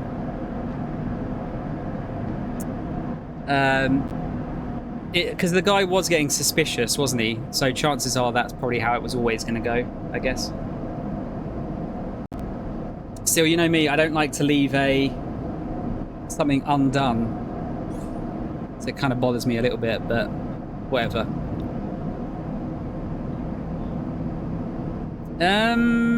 Alright. Well, so we should, drive-wise, what can we work on now?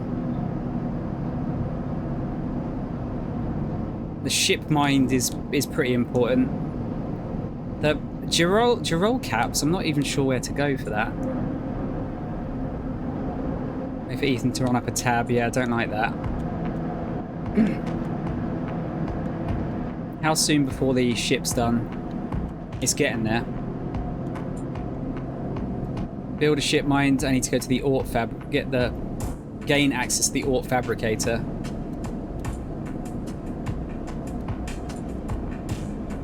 Yeah.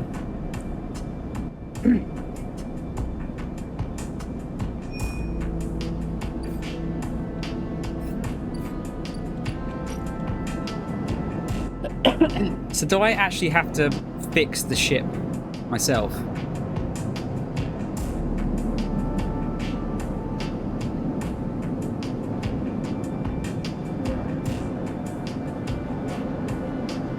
I think I can just leave it, can't I? Yeah, just wait until it's ship shape. I guess I can probably help it along, but at the same time I can just leave it as well.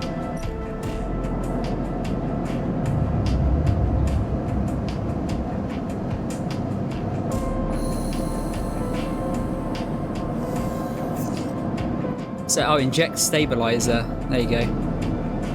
Right, so this is the last day I can get 3 dice. I think I'm gonna, after this, I'm gonna have to use that stabilizer because I feel like 2 is too little, really.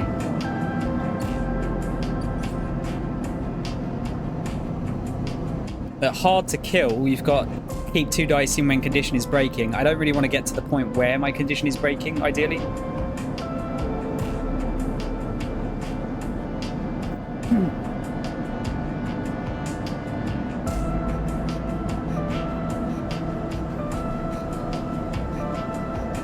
Efficiency, like if I can get random scrap from engineer items, that'd be really good. But yeah, I think I'm gonna have to go for this obsessive haggler thing first.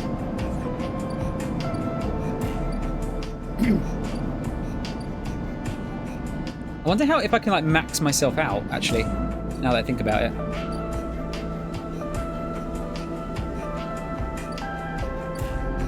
Okay, what can I do down? Oh, with the scrap bits back again. The freighter. Yeah, let's do that.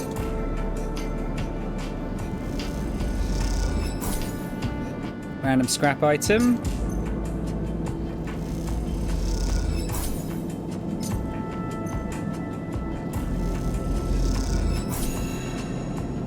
Okay.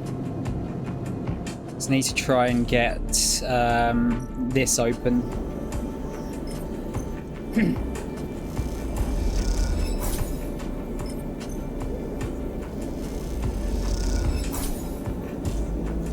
All right. What if I do?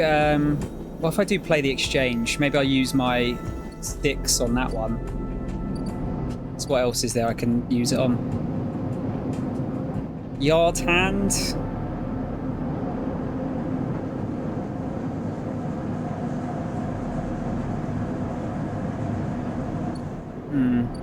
I get less energy from that one.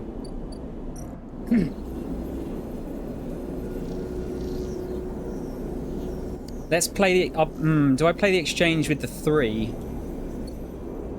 Oh, sorry, my bad. That was the wrong one. So I could lose money if I do it. I only need one more point. Fuck it. Gotta get lucky sometime. Now is that time. Yes! I am the best!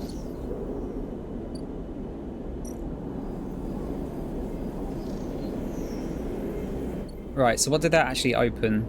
Oh, there we go. Alt fabricator. Input 3. Ah, I've got 3 ship mine fragments too. Cool. Ship mines cannot be built from scratch, but if you have enough salvage fragments, can be reassembled with a fabricator. Sorted. Fabricator whirs and crackles as it assembles the ship mine. It opens to reveal a completed but heavily dented unit. Yes! Upgrade! Oh wait, what? Oh, I need 2 points for that. Fuck off! I didn't actually see that bit at the bottom. Shit cunt. Fuck! Oh, that sucks. But it's going to be very useful at the same time. Oh, well, I suppose you definitely can't upgrade everything then.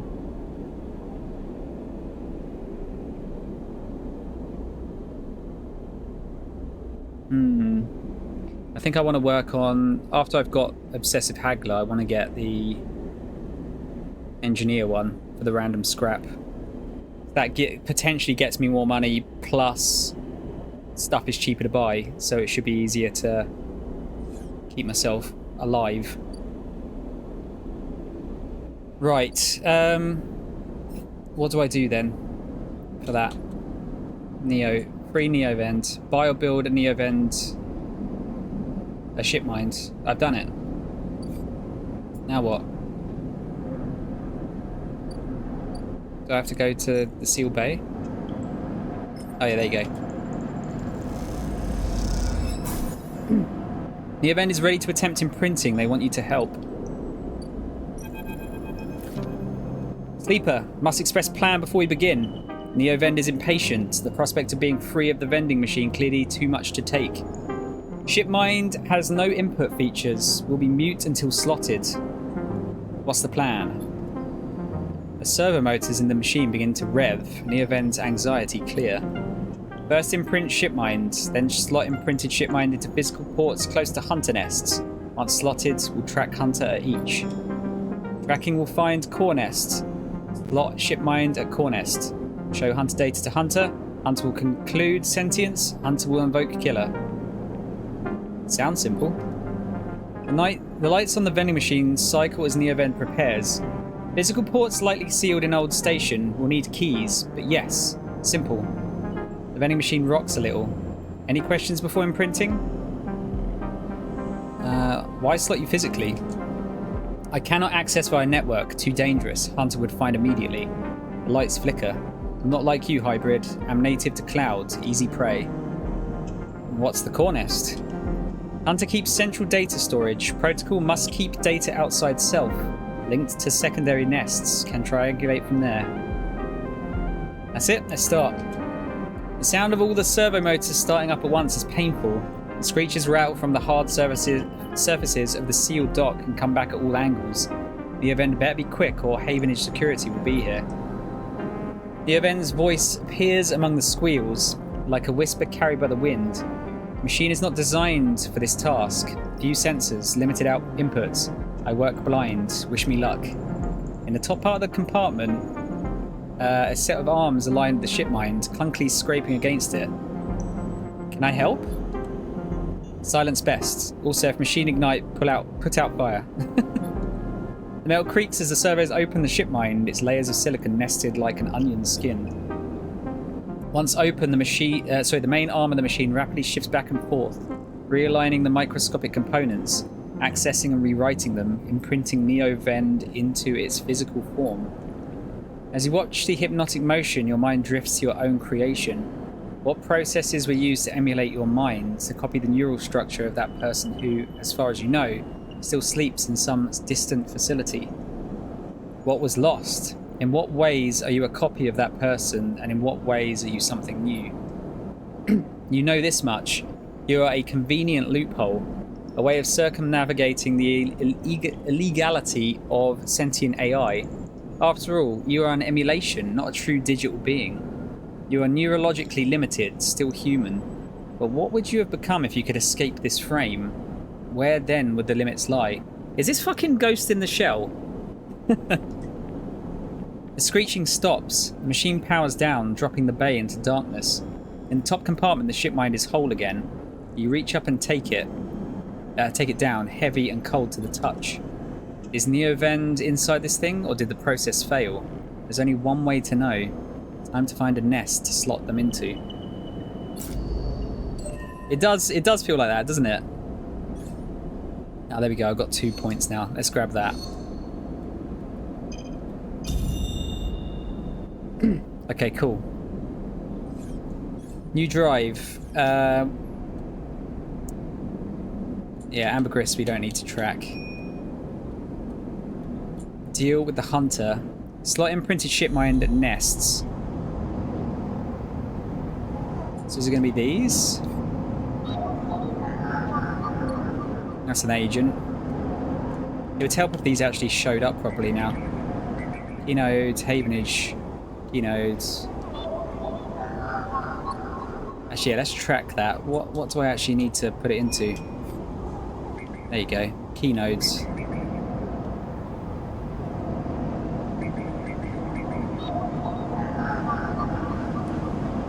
I can't use either of those.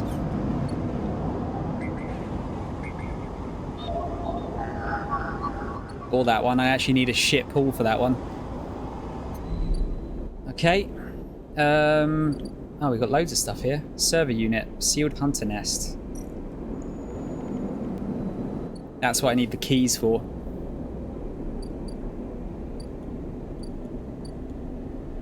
Low end gate is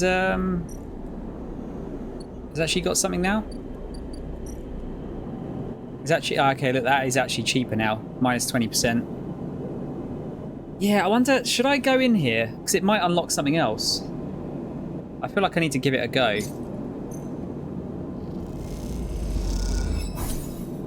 Hand over the chits to the Attican enforcer and he nods you through. Okay, yeah, it has given me something else. Oh, well, it's given me a few extra bits. Play Tavla? Low end, and no one knows you're here. No, sorry, no one knows you're here. You'll need to change that if you want access to the low end's residence and facilities. Okay. So you can get energy from that one. I lose cryo from this one, but I gain low ender from it. That's probably something to work on. Is this the Free Spoke? Was it Free Spoke Hub? The Free Spoke Towering Transit Hub. Spoke Climber. Spoke is layer and after layer after layer of dense urban fabric. The only way to explore it is vertically. Okay, so you actually lose condition with the danger one. Is that only if I fail it, though?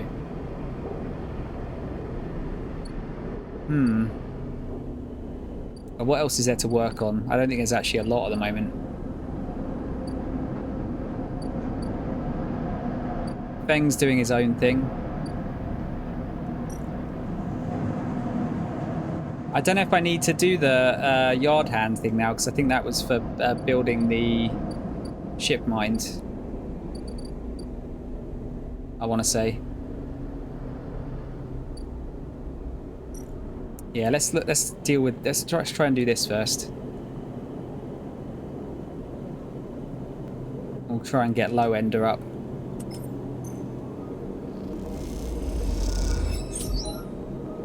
So I've got +3 cryo.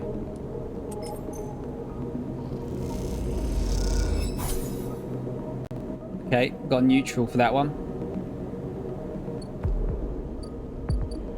Alright, does that... I need to check actually. Does that actually discount... It does discount the stabilizer. That's good.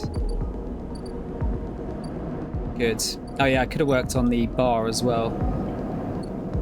Damn, I probably should have done that actually.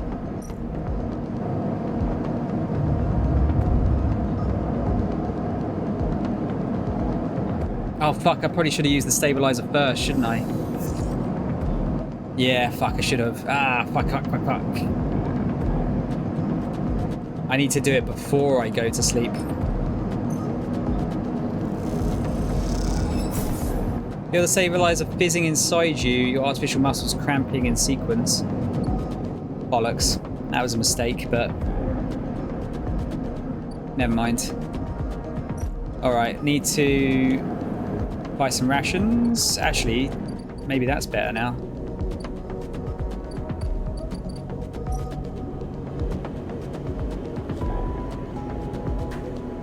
Yeah, let's grab that.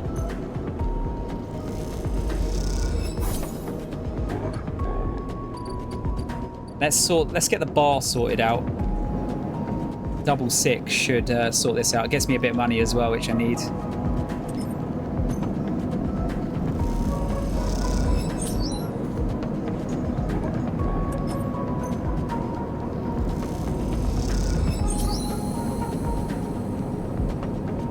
Okay. Perk Thrill Seeker plus energy. The Girol slides from the bottle into the lumpy recycled glass, pale grassy yellow under the overlook's warm lights. The spacer nods and takes the drink, bringing it up to their face in both hands like an offering bowl. This is the good stuff. The stuff Tala says is aged in wooden casks, stored in some closed-off part of the old station, among corroded wires and softly looping systems. But sometimes it is hard to tell if Tala is joking. Either way, you like pouring this stuff. It gets on your fingers, and if you rub them together, you can smell the mossy drink, cut through with aniseed, mushrooms, wood, as the alcohol evaporates. You like those who order it too. The aged Girol is kept beneath the bar, open to order only by those who know it's there, like the quiet spacer sitting at the bar right now. Let's watch the spacer. They are far enough away that you can freely watch them as you close the bottle and tuck it beneath the bar. You call them a spacer because they bear the hallmarks: pale, vac-suited, bird-boned, and hunched beneath the weight of the station's spin gravity. But the closer you look, the less you see a type. Pale eyes, almost grey but kind. Delicate fingers that lightly drum the bar as if it was an instrument. A shock of black hair, almost covering a forehead scar. Scars are something you have learned to value. They're what marks out your body from the hundreds, maybe thousands, who knows, of similar models that rolled out of S&ARP's biolabs. You'll find yourself rubbing one on your forearm, a rough little split, something that on the good days you might think of as a mark of defiance. Skit, how are you, young man? Long time no speak. Suddenly you hear a heavy clunking at the door. It creaks open and a huge cylindrical metal tank tumbles through, slamming into the floor. Shit. Tala breezes in from behind it, a whirl of hair and bright eyes. Shit. Tala? Sleeper. She ducks behind the bar and comes over. Can you help me with this? You look at the huge metal tank suspiciously. I'm coming. You come around the bar and get to one side of the tank. Okay, says Tala. On my count. 1, 2, 3. You both heave the tank up to standing somehow. You hold it in place, struggling to keep it steady. Tala? In the back, comes a voice from behind the tank. Somehow you manage to lug the huge thing into the back room where you place it in one corner, dwarfing the rest of the contents in the cramped space. As you do, you hear a crunch. You stand back and look at the expired rations oozing out from under the tank. Oh shit. Tala looks at you apologetically. I know you like those. That's okay. You push the crushed rations to one side. That's the end of that. Tala looks exhausted and rubs her shoulders. Francis, I swear to... Francis? Francis. I mentioned him already. My guy on the door. Deals with suppliers. Tall. She sighs. He was supposed to be back from Etienne's up in the Greenway by now. Back with our Girol. She leans against the... this is where I'm going to be able to get the mushrooms, isn't it? She leans against the tank. It seems like he's got lost again, or joined the Haifa commune. We need that Girol. There's 4 other bars near here, and the spaces sure as hell don't come to the overlook for the ambience. She looks through the open door to check if anyone can hear her. She knocks on the hollow tank.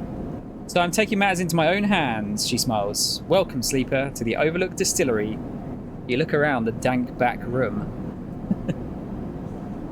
Skit, what you been up to, man? Need some work?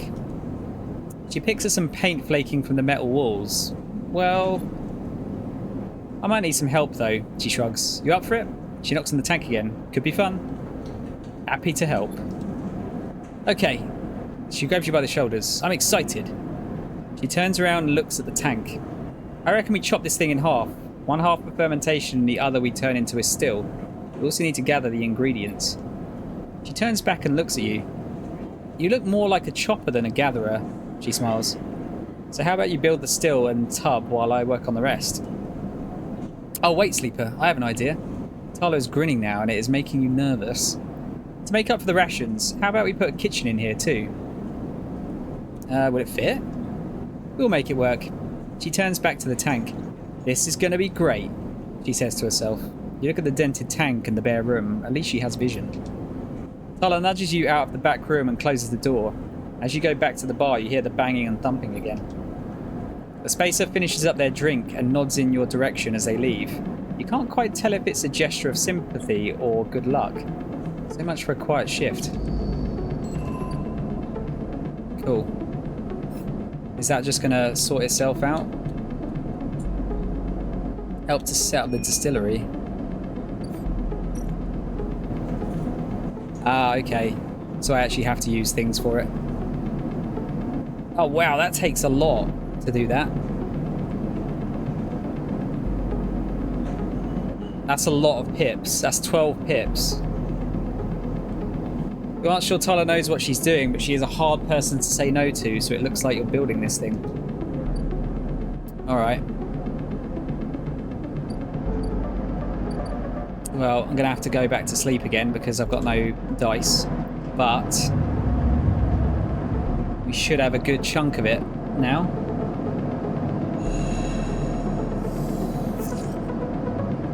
Ah, actually those shit dice are needed. So I need them for the nodes. Deal with the hunter.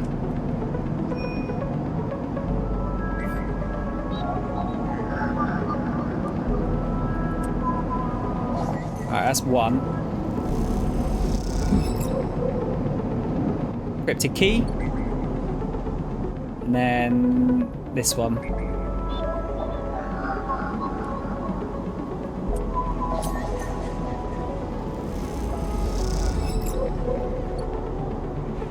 Very nice. Right, that's good because the hunter is just about to come and kick my ass again.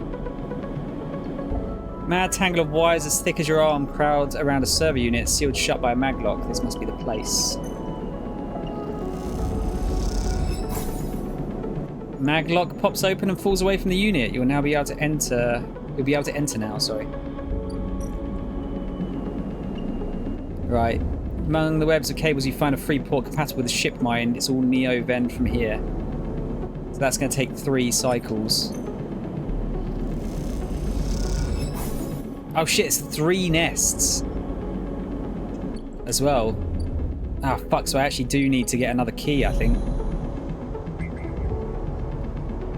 Yeah, so I am actually going to have to fuck around with him again.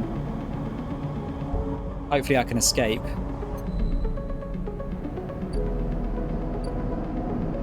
Okay, right, we'll let that do its thing. What do I work on next? Actually, did I get a... I've got no upgrade points.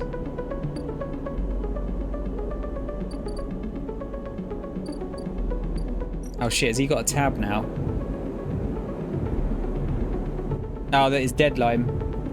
How can someone drink this much in 6 cycles? Ethan hasn't held back while he's been at the compressor. 2 cycles to pay, he calls it being fair-minded. Alright, I won't do it today. But I need to get some money. Oh, there's a new place. Noodle manufacturer.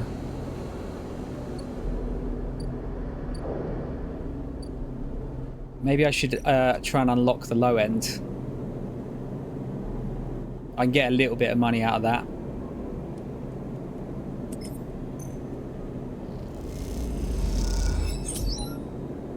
Nice.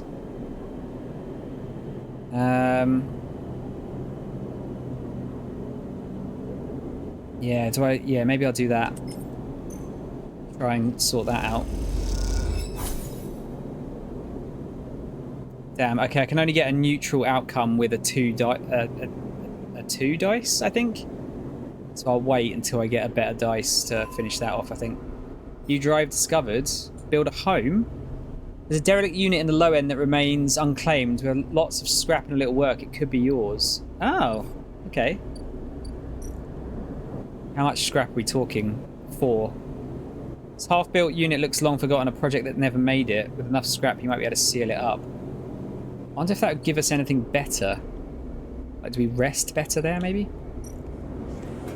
Tea house. What's this one do? Tabler room in the Tambor houses some of the best players in the low end. It's a serious high stakes on only play. Okay, so I could get a lot of money from that. Heard that the Yatagan enforcer based here has been paying low end residents for information on Havenage movements. Okay, so that's another way of getting money. Save that for the moment.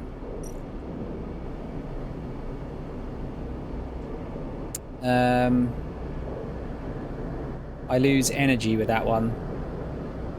I think that might be the best use of my 2.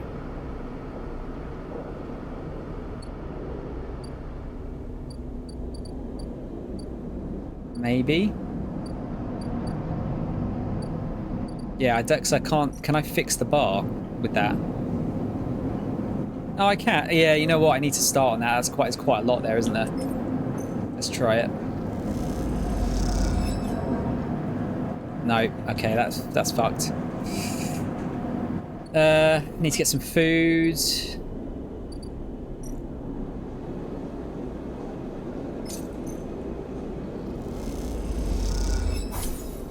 Yeah, so I think I need to fix the bar to get these Girol caps. Would be my guess.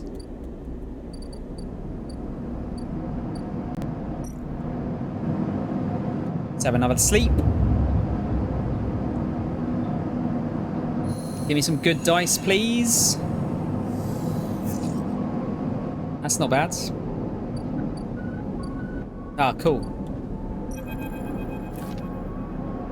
Ankita is crouched in the computing core of the ambergris, swearing to herself when you enter. She doesn't look up. These shits completely ruined the core's connectors when they cut it. She holds up a thick fistful of ragged wires. The ship mine they ripped won't even be usable without replacing these. She throws the bundle of wires across the room. Amateurs. Can we repair it? There's nothing to repair. We need an entire ship mined. Not exactly the first thing you can expect to dredge up from a scrap crater. She sighs. Fragments, maybe. Sections of a mine, but complete ship mines? No way. Ankita climbs out the cooling well where the ship mine should be. Space suddenly crowded with her on the same level as you. Towering over you as she stoops beneath the low curved ceiling. Come on, nothing to be done here now. So she leads you back through the guts of the amber, though you could find the way back yourself. The repair process has left you familiar with the cutter's idiosyncratic layout, all diagonal angles and bundled tubes. What do we do now?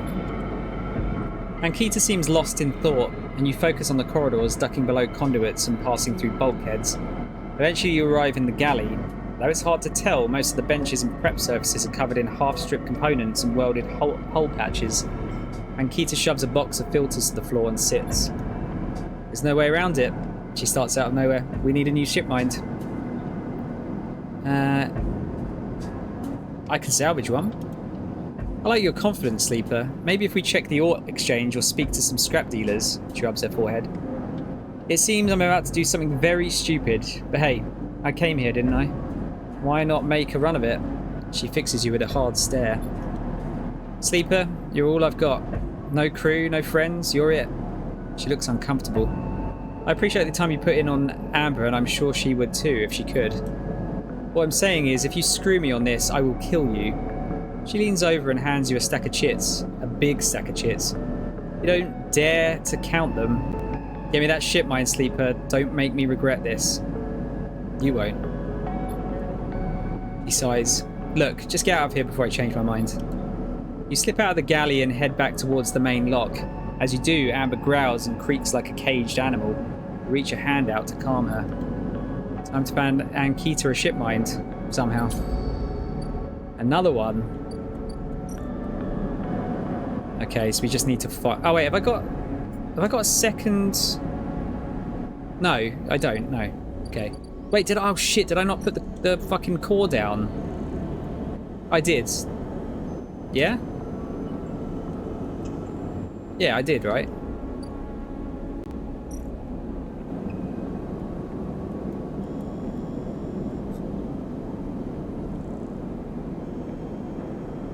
Oh no, do I actually have to... Okay, so it doesn't take time. I just have to hack all three. I think that was what it was. Yeah, no worries, Skip. You okay, man? I misunderstood that.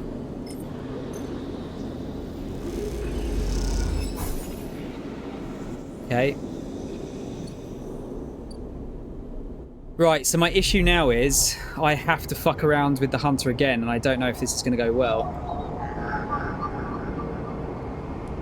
I don't know. Can I even...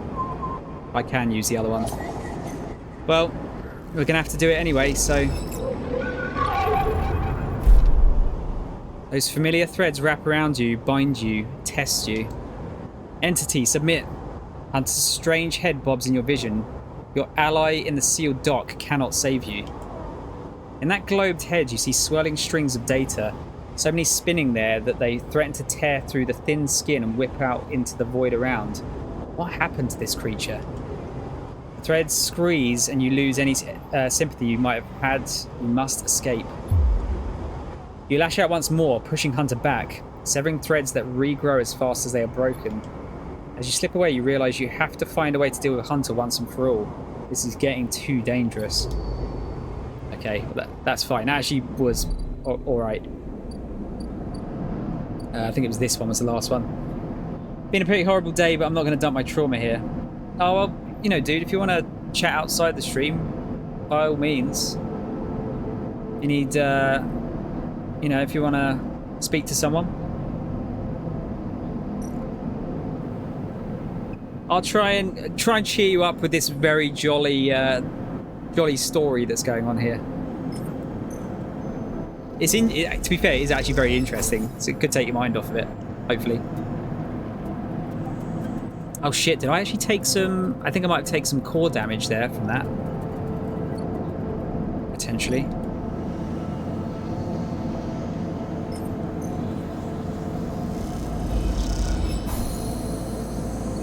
Okay. As you leave the nest, something flips. You find yourself inverted, floating, dragged by one arm through the cloud. Threads shift and realign as if they are leading you somewhere. Look ahead. You look up and see a corridor, a canyon, a street in the low end. On either side, buildings flicker with markers of activity, sigils showing network access, data transfer, download, upload. Between them dance ghosts. Protocols carrying on mirroring or shadowing data, sometimes silent, sometimes chaotic. This place moves unlike any digital space you ever imagined. Something strange is happening here. You look down, expecting to see the heavy cylinder of the ship mind in your hand, but in its place is an orrery? A sphere so bright it burns your eyes, is surrounded by rings and orbits, other spheres tracing silken lines through space. And as you look closer still, you pick out 1,000 sigils of 1,000 stations and ships, flowing like smoke, like dust. Then you see it. Below the stacked rooms, the units and apartments, the wires and the pipes and all the buzzing systems that run through it all. In the warrens beneath the low end is the hunter's core nest. This is where you must go.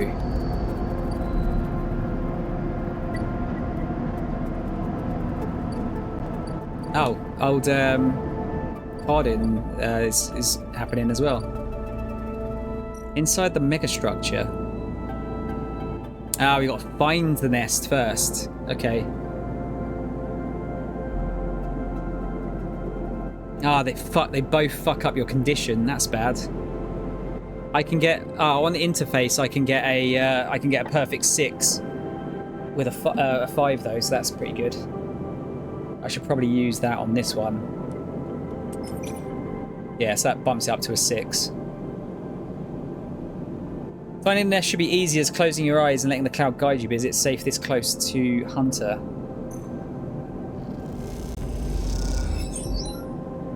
Wow. 4 pips from that? So maybe I should wait for a 5 or 6 before I do that, because I don't want to lose 2 condition doing that.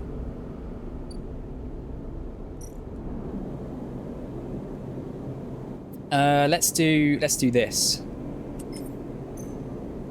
See if I can bump that up to 6. Okay, one more.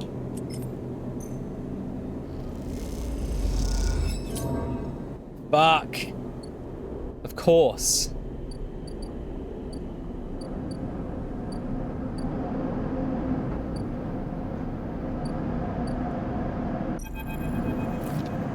Let's go and see Feng. It's been more than a few cycles since Feng confronted Hardin, and the silence since has been noticeable. In your time with Feng, you haven't exactly found him to be reliable, but you did expect to hear the end of whatever plan he put into action. But if he won't come to you, you think as you approach the Havenage building, then it's time to come to him. After all, he did promise to fix your tracker, and you are getting nervous. As you approach the bay doors, you see them wide open and light pouring out of the once dark room. Stacks of servers and terminals sit outside the bay, suddenly robbed of their mystery by the bright flood lamps. A figure in Havenage security fatigues steps out of the bay as you get closer, carrying a stack of hardware. We approach.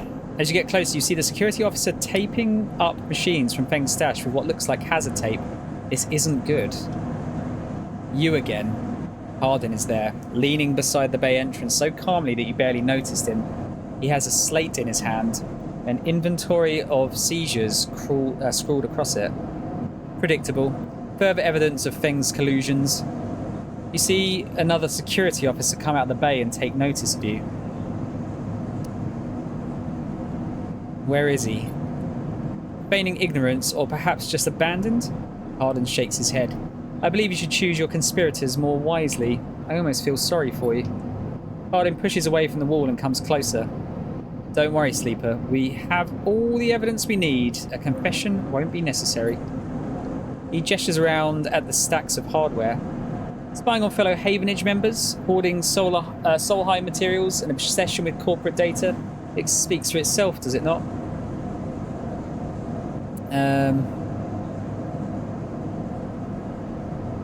That was his job.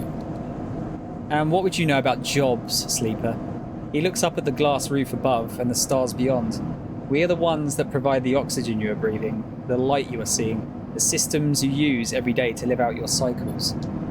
This place was hard fought for, Sleeper. It took work, diplomacy, and strength to stop the Eye descending into chaos after Solheim collapsed. Not blind conviction or self-interest.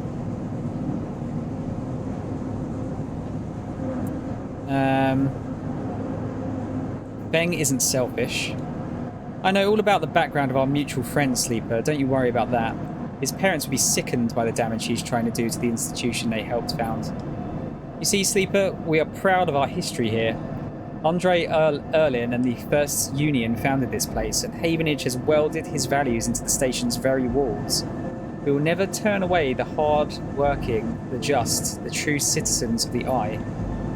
Havenage aren't a gang like Yatagam. We aren't pirates like half the spaces you'll meet in the hub, or esoterics like those Haifa radicals in the Greenway.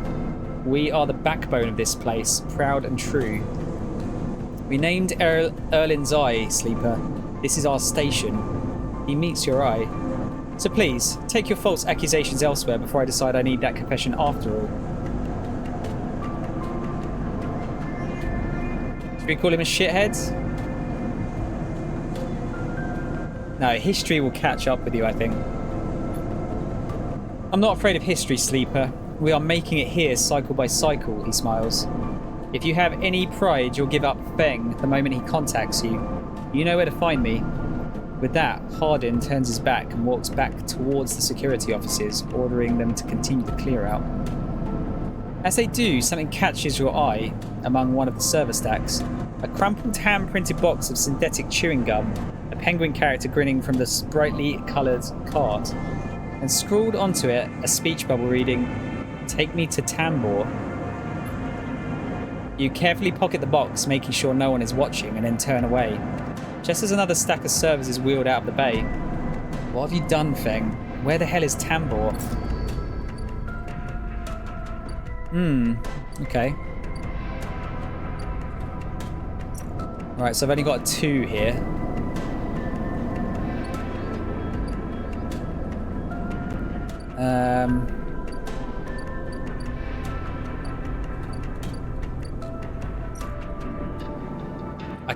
I can't risk doing one of those just yet.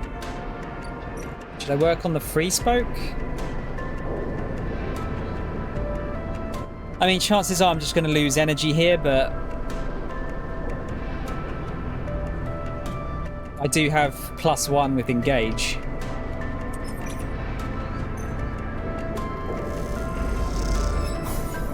Alright, that's fine. I'm happy with that. So get some more food in and then have a sleep.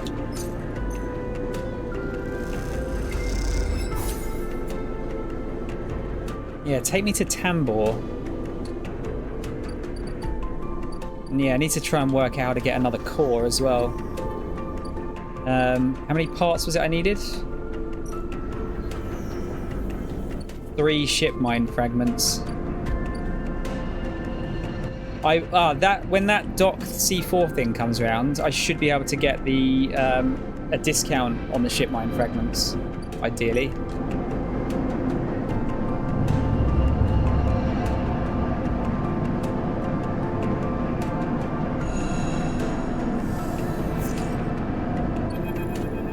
Oh, wakey wakey! Oh shit! I forgot about that. Ethan is outside the moment you leave, leaning on the corridor wall. Ethan. That's right. He pushes off from the wall, a little shaky on his feet, and you made me come all the way up here. His hand comes to rest on the butt of his handgun, dangling from a chest hole. I could have got a game over here. Fuck. I thought we had a deal here. You pay my tab and I don't shoot you. Wasn't that it? Or am I misremembering? Guess we have to say I stay silent, I guess. So I have the cryo. Someone could be sitting on my stool right now. Think about that, he smiles. I like it there. There we have music, we have drinks, we have darkness. He shades his eyes. All we have here is fluorescent lights and a bad smell. I'll get the cryo. Ethan lazily draws his handgun from its holster and holds it out. Cryo, whatever you have, now. Oh shit, he doesn't want all of it, does he?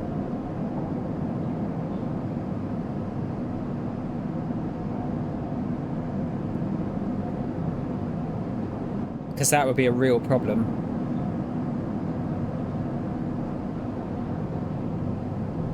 I guess I got to just hand it. Should I try please? No, I'm going to hand it over. The chits tumble from your shaking hands as you hold them out to him. Thank you. He stuffed the chits in a pocket without counting them. Was that so hard? Why are you doing this? You think this is on me? I think someone in your position might have a better idea of how this all works. Ethan holsters his gun and reaches into his coat pocket. He pulls out a hip flask and takes a swig. I'm a freelancer sleeper, just like you. We both signed a contract with S&R, didn't we? Difference is that my word means something. He closes the gap, stumbling a little. What did you think? You could just run away from your contract, your debt? You could just steal that natty little body of yours and take it for a joyride, play human for a cycle or two. You don't understand. It's you, Sleeper, that doesn't understand. Some of us pay our debts, but it's all the harder because of idiots like you. Though I should thank you, taking another swig from the flask, for giving me such an easy job. I'm used to outlaws, you know, real bounties. When you catching sad little escapees like you was so easy, I would have changed clients ages ago. Ethan drains the rest of the flask. Thing is, Sleeper, I can find you anywhere. It's actually wild that you haven't figured it out. That body isn't yours and it will always betray you no matter what. So please, go. So please go. I'll catch up with you whenever I need another drink. He laughs and walks off down the corridor. Look at yourself. Give it up, Sleeper. He shouts back down the corridor. Go find a job. You turn and set off in the opposite direction, head down. You walk hard and fast down the walkway, anger driving your footfalls into the metal of the rim like hammers. Okay, oh, drive failed. Ah, shit, okay. I lost 60 cryo for that. At least it wasn't everything. That's the main thing. Fuck. But that is a that was... I didn't realise that was going to get me an upgrade. That sucks. Oh, that guy's a prick. Right, what's the best thing to deal with? I need to deal with the core, don't I? Get rid of this tracker so I can fuck him off. Oh, that action's unavailable now for the warrant tracking thing. Okay, that's fine. I can only do it once. I didn't read it was a critical action. That's my bad. All right, well, we'll risk it.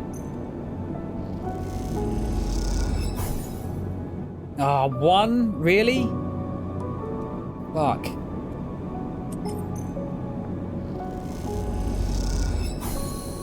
Alright, well, it's done. That's the main thing. A huge stack of servers thrums in the dark, LEDs glittering like hundreds of eyes. Time to deal with the hunter.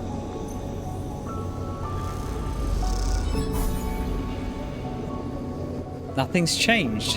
Has something gone wrong? Sleeper, I am here. The voice is soft, gentle, like flowing water, and yet you recognize it immediately. Is this the, what do you call it? At first, you struggle to understand what you're looking at. Threads cycle endlessly, sending ripples through the clouds, drawing data in like a weaver. Masses of data surge in and out of the nest, a loop with no end. Near its center, the ship mind. But not the ship mind any longer. A sphere, spinning around another sphere, and... Or is it an orrery? Orrery? I don't know. Orrery, I would imagine. An orrery of cycles and systems, a map, and then behind and above, a figure, hands among the strings like a puppeteer. Neovend? Navigator now, but yes, I was the one inside that machine. Navigator's face, their head, is a flowing shape of interstellar material. I'm indebted to you. That head bows. But we must ready ourselves. Their hands trace orbits as they speak. Hunter will soon approach. It knows I am within its nest. Ready what? And then Hunter is there. Before you can think, before you can speak. Entities cease. Hunter's head spins wildly. Data is protected material. Access prohibited. Hunter's threads surge for you and Navigator. A storm of fine tentacles searching for gaps, weaknesses, cracks which they can crowd into and tear apart. You focus a blade of light which slices through them, driven forward by your mind. But replacements keep coming, faster than you can react. You look to Navigator in desperation. Navigator is whirling their arms like a centrifuge, and a sphere is gathering there, data feeding into it from the nest, sucked together by the force. They position it like a shield between them and the threads. Hunter's threads break its surface, seeking, tasting, their winding forms refracted within. You feel a surge pass through all the threads, not just those in the sphere, but those wrapped around you. All three of you hang in the black together for a moment, strung together like tangled marionettes. Identifying entity. Identifying entity. Identifying entity. Hunter twitches, their strange heads gently rotating like a terrible moon. Hunter protocol identified. Obsessive tendencies. Modified routines. Above baseline reasoning in 3 of 5 segmentations. Recommend invoke killer. The head freezes and then rotates in the opposite direction. Invoking killer would eliminate protocol. If protocol eliminated, primary function cannot be performed. Therefore, recommend do not invoke killer. The switch in direction again. Reasoning proves sentience. Sentience beyond legal bounds must be eliminated. Recommend invoke. Navigator pulls you away from Hunter. The threads that grabbed you drifting away like seaweed. The protocol's head keeps spinning back and forth with increasing frequency. It seems Hunter cannot invoke Killer. Neoven's... Wait, what? Neoven's... No. Navigator's voice is still strange, familiar, and yet distant. Is it stuck in a stalemate? It is looping, Navigator whispers, unable to reach a conclusive position. It is deviated from its programming such that loops can no longer be prevented. Navigator produces a model of two spheres rotating around each other, as if to demonstrate. I will monitor it, but it is unlikely to be to counter the loop. Its core programming and reasoning make this an impossible position to resolve. You look back at Hunter, its head a blur of rotations and counter-rotations, and feel a pang of guilt. Is it suffering? This is a more complex query than you know. To suffer it must be sentient, truly sentient, not just non-conforming, not just illegal. The limits people place on the programs they create are there to comfort, to protect, to imply the kind of certainty the law requires. Navigator's face shimmers with starlight. But in reality, they are placebos for the problem of sentience. What about you? Me? I know myself to be conscious. I know myself to respond to stimulus. I know myself to reason. That is either sentience or the illusions of sentience, and for me, the entity in question, the distinction becomes a moot point. To misquote, I think I am thinking, therefore I am thinking. I was not made to be like this. I am a navigator, a repository of routes and orbits, a calculator of slingshot trajectories, a predictor of solar flares, radiation, micrometeors. Navigator stretches their arms wide and whole solar systems apparate before them, the music of the spheres. I was rewritten. That much is obvious from my routines. By whom and for what, I do not know. I had to shed so much to fit into the memory of that vending machine. Their starlight dims. And so here we are, in darkness. What else did you lose? That is the blessing and curse of forgetting. You cannot truly know what you lost. Navigator glides back towards the nest and the shipmind at its centre, ignoring the looping Hunter. Come, I should return to the shipmind. I've enjoyed my freedom, but we are taking a risk every moment we stay connected. Isn't Hunter gone? Hunter, yes, but they were not the real risk. Navigator turns, all shimmering liquid light. Killer has not been invoked, but they still remain, somewhere else on this station. It is the true danger. They look up towards the glowing hub at the centre of the eye. I suspect Killer is there, among the old mainframes. If we ever wish to be safe in this place, we must eliminate the threat, through force or diplomacy. Their body begins to separate, unwinding into the orb of the shipmind. Take me there, sleeper. We will finish this and be free. As Navigator dissolves, you turn back to the frozen Hunter, floating at some distance now. Stood straight-legged and static, a strange creature looping endlessly in the dark. Sick. We did it. Okay. Where should I put my point?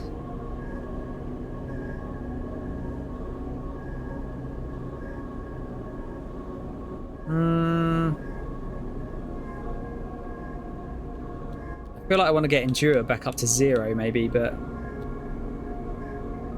is there any of the second tier stuff that I want? Use scrap components at home to repair condition. I'm not really getting scrap at the moment, but I suppose you get it from efficient extractor. Agent nodes give double data rewards. I think I've nearly got all of those now anyway. Re-roll all of your dice seems like a really good one. I would need 3 points to get there though.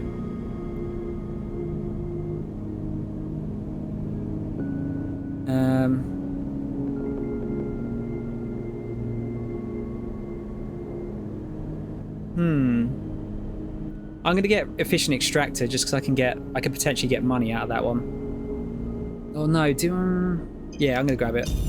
Let's grab that. Alright, we've got 2 left. Two dice left.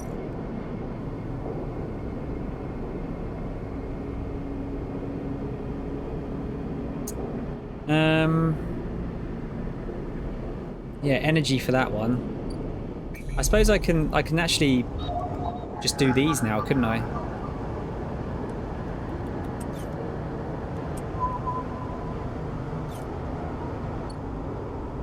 Is it just money you get from giving those in though?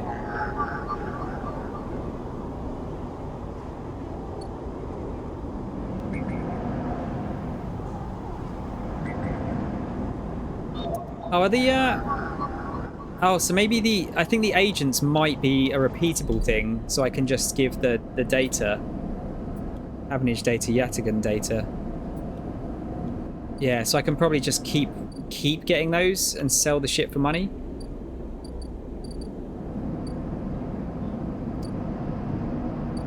Okay, what do I need to work on? The bar is one thing. Yeah, I need to get more engineer for that.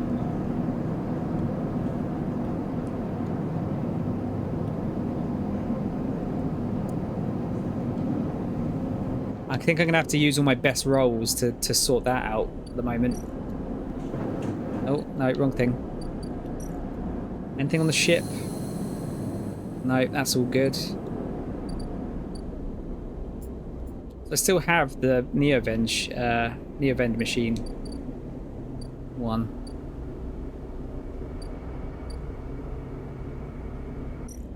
What was it? I need 4 scrap for that? Yeah. What was it? Engineer actions is the one that potentially gives me scrap.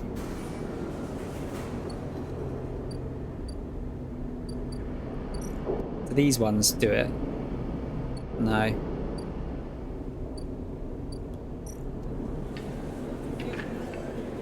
I'm gonna use one of these, just see what it gives me. Oh wait, handing gun box.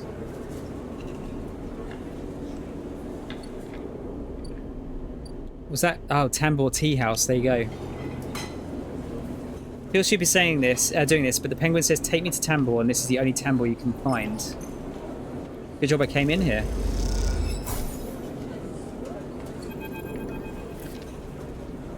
As you go to leave the Tambor Tea House, a hand falls on your shoulder. Sleeper! Bang hisses from behind you. How did you find me? Penguin. Penguin? What are you... He thinks for a second. Oh, do you mean... He mimes throwing gum in his mouth. That wasn't meant for you specifically, but... He cringes. Look, it doesn't matter. Come, let's sit. Then guides you down a set of stairs to one of the Tambor's lower levels. The tea house is stacked with curved mezzanines, all connected by a central atrium. The levels are filled with makeshift booths and bars, and conversation bounces busily off the metal walls. Feng sees you looking around. This place used to be a fuel tanker's main drum, hence the name. The tea house part is a bit of a misnomer though. You can get anything the eye offers from this place, but real tea isn't exactly readily available. He picks a booth, fashioned from some old salvage tank or container, lined with spongy insulation foam, and collapses into it. He looks around furtively. Don't suppose you've seen any... Havenage type. I've just suddenly forgot how to fucking speak there. Don't suppose you've seen any Havenage types? They don't usually come out this far. Feng, what's going on? Well, I'm suspended, that's the first thing. And the second thing is I'm pretty sure Hardin wants to drop me off the rim of the eye, he grins. Doesn't bother me though. Shows we hit a nerve back there. He picks a scrappy hand-scrawled menu from the table and tosses it over. What are you drinking? What's the plan? Plan. He waves his hand. Let's order first. Thing is right. The menu is ridiculous. There's at least 10 different infusions, most of which you can't make out, but the paper is dominated by an extensive complement of esoteric alcohols and cocktails. Black tea is listed without a price as a seasonal speciality. So, you ran into Hardin? Was he pissed? Feng doesn't wait for an answer. That snake is so self-righteous he might actually believe that Erlin would approve of this meritocratic bullshit. He taps on the table. If Havenage was like it should be, like it was founded to be, they would have shouted him down at any council meeting he dared to mention true citizens. he sighs. But I guess his kind run the place now. A young woman with a vine tattoo snaking up her arm turns up at the booth, a slate in hand. Your order? You skim the menu, your eyes glazing over. Time to pick something. Let's go for a Sambar Arak. That's new. Got to try new drinks? Feng raises an eyebrow as she notes it. And you? She begins looking to Feng, but when she sees him, she suddenly stops. What the? Feng shrinks a little. You're supposed to be working. This is your shift. He grins sheepishly. You work here? Feng waves you to be quiet. Look, Jenna, let's just say this is my break. My friend here has been through a lot. Jenna looks between the two of you. Let's wait. Let's nod. Feng also starts nodding. 2 minutes, says Jenna, pointing at Feng. Only because I don't want to get dragged into whatever this is. She gestures at the table and walks off. What? Feng stretches out in the booth. You know how it is. We all have to eat. Plus, he leans in. This is the best place around here to find a person you might be looking for. Who? Remember that web of connections that Hardin pinged the moment we confronted him? Those are his collaborators. And if you want to understand what a Solheim executive might be getting up to on the Eye, those are the people we have to find. Feng is almost whispering now. There's a couple of them I suspect are in the low end, and well, almost everyone in the low end comes through this place at one time or another. He brings a modified slate out onto the table. I've set this up so that when anyone with the network signature I'm looking for comes in close proximity, it'll mark them. Once they're marked, we can break through their access protocols and get at the good stuff inside. We just have to find them first. Hence me moonlighting as a waiter. Suddenly a smile grows across his face. Wait, I have an idea. Oh no. Look, I can't cover enough of the low end on my own, and so far I've had no matches in this place. With two of us, we can cover more ground. What am I getting into? Well, Feng has a hangdog look. We need to get you out and about in low end, in close proximity to as many people and residences as possible. It turns out my friend Minji? Or Mingai? I don't know, let's say Mingai rather than Minge. Mingai needs some help with deliveries. As in Mingai Express? So you already know him. Perfect. Feng places a tiny receiver on the table. This connects to my slate and runs the same marking protocols if you get near any of our targets. So all you have to do is take some delivery shifts for old Mingi, and soon enough we'll have the place covered. Feng. Don't give me that. You think I like working here? I thought you could use the tips. He grins. We're in this together, right? Right. Okay then. Feng slips his slate back under his clothes. Just head on up to Mingi Express, take a delivery shift, and we'll see what shakes up. If you manage to find anyone extracting any data, bring it right down here to me. They have me on double shifts, so I shouldn't be hard to find. Jenna walks past, carrying a tray of drinks, and sharply catches Feng's eye. I don't think she's bringing your drink. He stands. I think it's time we called this meeting to a close. You grab the receiver from the table and slip it into a pocket. See you soon, sleeper. Stay safe, Feng adds before turning and walking off towards the bar, whistling as he does. Okay. So we still need to find a ship mind. I'm hoping the ship turns up in a couple of cycles, so I should be able to buy that then. Memphis I can't work on yet. Hack Hardin's network? That's probably the next thing, isn't it? Okay, you know what? I'm going to try selling that Havenage data, see what it gets me. 10 cryo. It's not a lot, is it? Not really. Agent nodes give double data rewards. That would make it more worthwhile, but is it worth a whole point? Is the question. Yeah, how's this going to work then?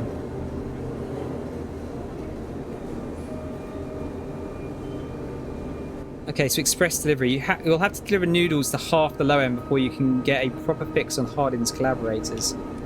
Let's do one. We'll do that one to get 3 out of it. Okay, that was good. Positive outcome. I might use the 1 on one of the agents. Just to get a bit more money out of it.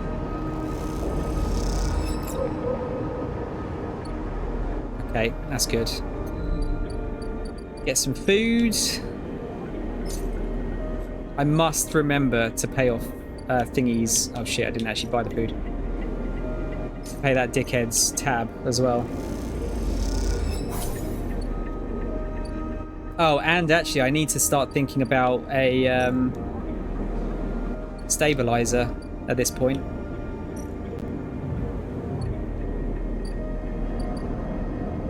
Fucking hell, there's a lot to take in. I'm just about to lose another dice as well.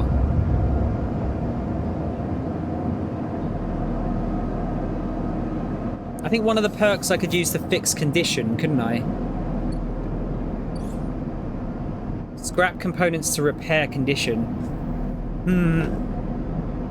Yeah, I don't know about that. That's because I'm not really getting any scrap is the issue at the moment. Engineer stuff, wasn't it? I need to do that on. Okay, well I've got a 6, so I should probably use that for the bar.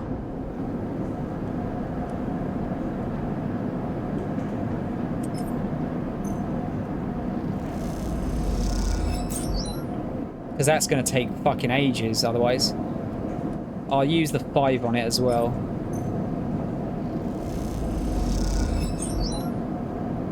Okay.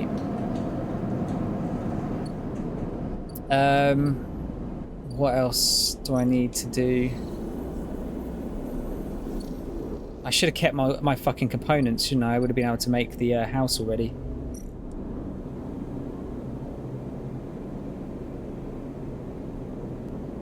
Oh yeah, I still need 1 more for low ender actually. Let's do that. Sorry, not that one. This one.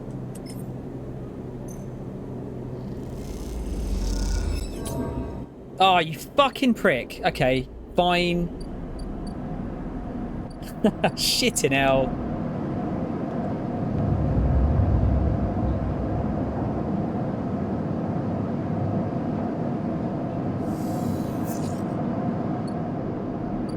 Alright, let's get some food. I'm actually going to have to start getting some money soon.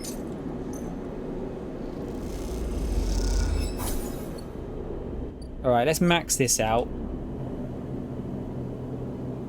I should hopefully get it with a 4. Come on.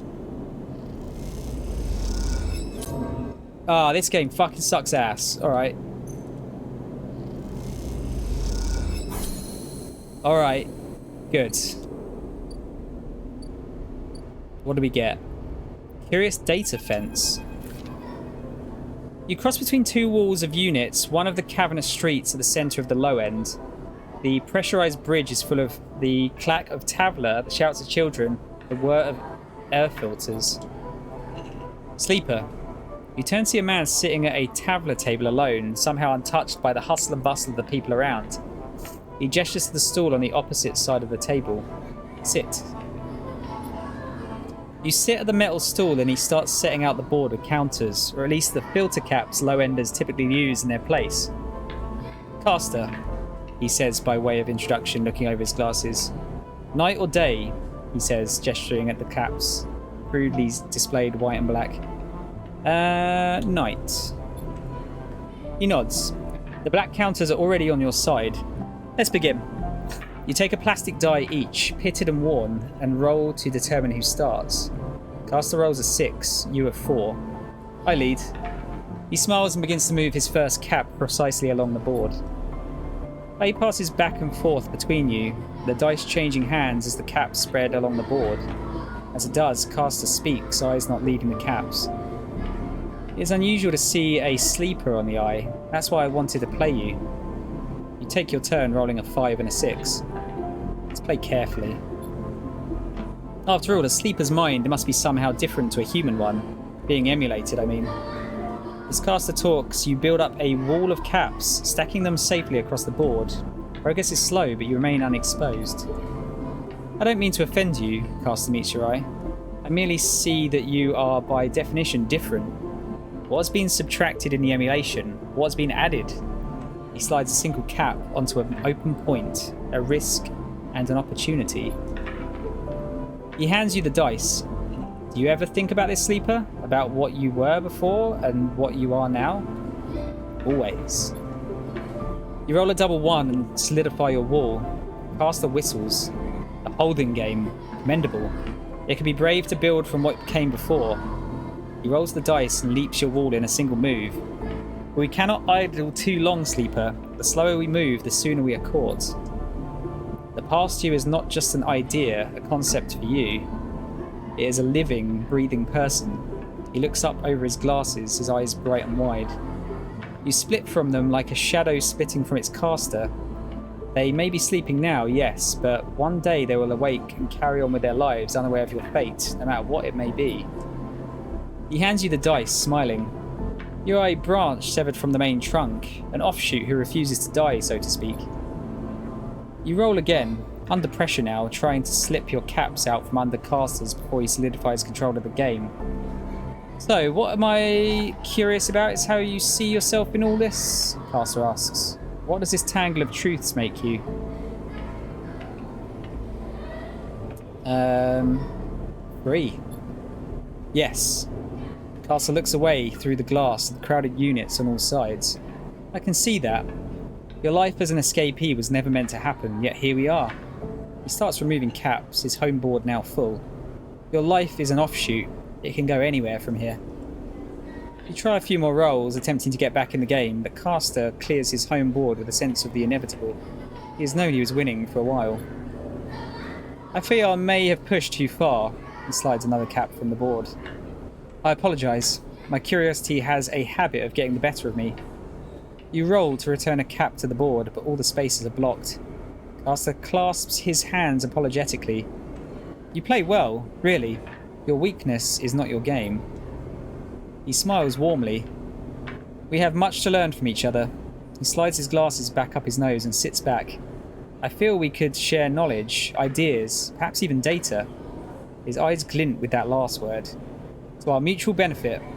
He slides his final cap from the board. It is over. He has won. I'll see. Please, I don't want to make you uncomfortable. He holds up his palms. My intention is only to help you endure here, and if I am able, feed my curiosities. The game over, you notice the bustle of the walkway once more. The call of the children, the deliveries, the arguments and reconciliations. They wash over you as you stand and leave. Caster nodding goodbye as you do. Crossing the walkway, you replay the moves of the game in your mind, looking for an opening you are sure was there. Okay, so he wants 5 Yatagan data.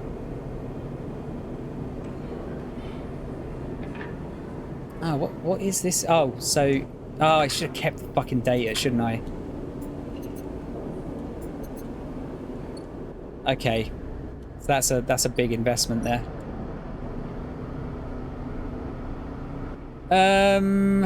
Do I try and scale the spoke? What have I got? I've got that. Yeah, I think it's the only one I can really do, isn't it? Because I need decent dice for this one. I really quite badly need some money actually as well. Maybe I'll do that. Let's try and get some of those. That's a 1. That's a 1. Yeah, we'll do that.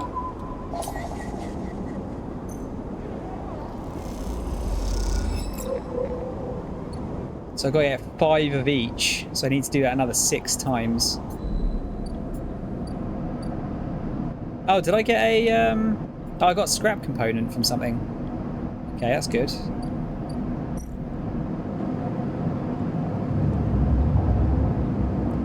Right, so I've got to remember that once I get down to 2, I need to use the vial straight away. Ah, okay, merchants here. Ship mine fragment discount, limited supply.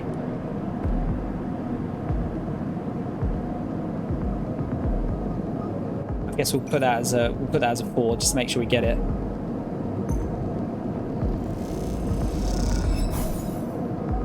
Merchants aren't impressed by your accusations. They suddenly take one of the fragments off the table. Ah, fuck. So I failed it? Ah, that's shit. Oh, that's really shit. So actually that was, that fucked me right over. Well, I need to buy one. I need to get started on that. Damn it. I've got to wait until the next time they come around now. I did get one of the fragments from this dock, though, just by accident, so I could do that. Plus, I do need the scrap. I really need some money. I think I'm going to have to do the bar shift.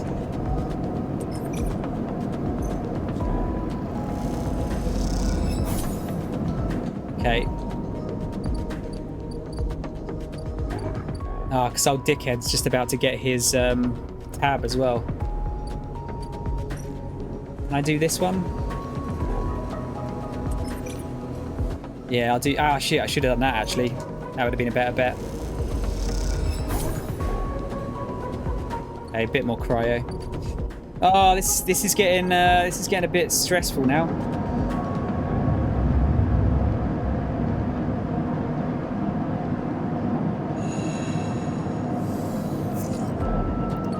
Okay, we got a 6. Oh, I should have waited for a 6 on this one. That sucks so much. I can't believe that. I had a fucking... Did I have a 6? I'm sure I put a 5 in, didn't I? Predictive reasoning. Yeah, I don't know. Oh, that sucks. Never mind. Oh, there's... Yeah, I've got to sort Ethan out. Press is quiet today. The usual crowds are elsewhere and the pumping music washes over a handful of spaces and a few drunks. Ethan is still in the same stall in the same pool of light. His head is low, close to the bar, and the bartender is ignoring him. We better approach him. As you get Sleeper, he lifts his head and turns. Sleeper! He turns to look at you. Time to pay up again, is it? He gestures to the bartender. Come here, take their chits. I don't know if I should challenge him on this or not. Stay silent. Bartender ignores Ethan. It seems they've cut him off. Hey! He slams a hand on the bar.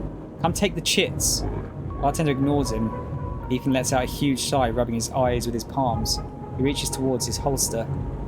His elbow slips and the gun tumbles out, clatters on the bar and falls to the floor, bouncing onto the ground between you.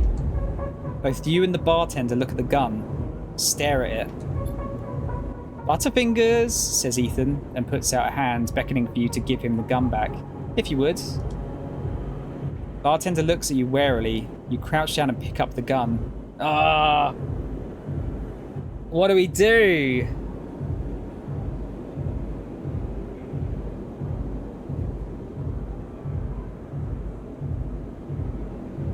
I think I just got to give him it back. I've got a really bad feeling that if I point the gun at him, then shit is going to get way worse. We'll hand it back to him. You slap the handle of the gun back in Ethan's hand. Thank you, he hisses. Where was I? He lazily swings the gun past you and the bartender. Yes, leaving. He stands. Sleeper, well, this has been fun. I think I've wrung every last drop out of this place. Time to go home. He waggles the gun towards the door. Let's go see S and Arp. I'm staying. Ethan brings his gun, hands his face and rubs his eye. Well, he says, the bounty pays half, but he levels the gun. Up to you. And he pulls the trigger. Oh shit, are we dead? Gun clicks. By now, all the attention in the bar is on you and Ethan, who looks at his gun with a bemused expression. The bartender raises an open hand, and in it are 10 shiny bullets. 10 shiny bullets he took out of Ethan's gun while he was asleep on the bar. Ethan smiles at him. Oh well, he says, and he hits you in the head with the butt of the gun. Ah, shit. You stagger back and drop to a knee. Somewhere nearby, the gun clatters onto a surface. It hits a glancing blow, but it makes your vision swim. Through the blur, you see Ethan wrestle a small, thin slate from his belt and hold it up. Enough of this. I'm logging the job and calling it in. Ethan taps at the slate. No more playing. Your head aches. Ethan taps through a few screens impatiently. He swears and taps again. He starts shouting, a dull echo to your ringing ears. He starts screaming at the slate and throws it across the bar. He crouches down and grabs you by the chin, his face close, his breath heavy with drink. S and ARP just screwed me, he grins maniacally. They cancelled the contract. He stands up. They cancelled the contract, he shouts at the ceiling of the compressor. You stand up, struggling to your feet, the sting of the hit fading. Ethan is rubbing his temples, his face pale. You hear a clicking sound, like coins being counted, like bullets being loaded into a magazine.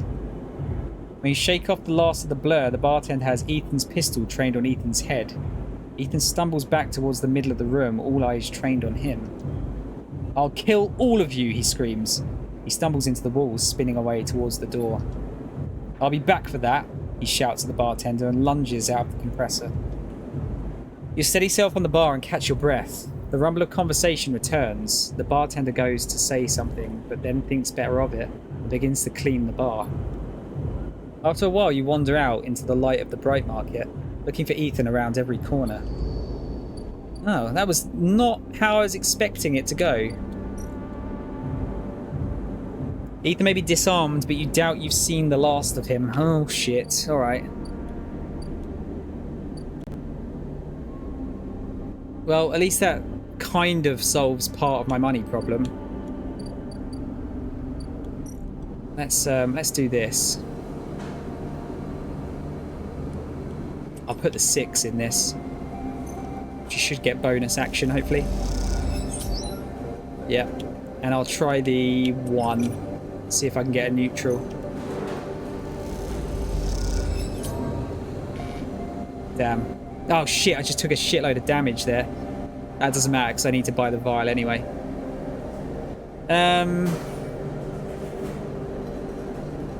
Alright, I guess we'll just use the other one. Get it done. Sleeper! You see Feng coming up the corridor as you step out of Mingyi's. The kelp noodle smell still clinging to your clothes. He comes up fast and stops close, looking around suspiciously. I don't have long. Take these. Then palms you a couple of those metal thumbnail-sized drives, ripple worms. My slayer's been buzzing like crazy. Seems your delivery shifts have turned up our 2 targets. He squeezes your shoulder. I knew you could do it. Now we nail those snakes.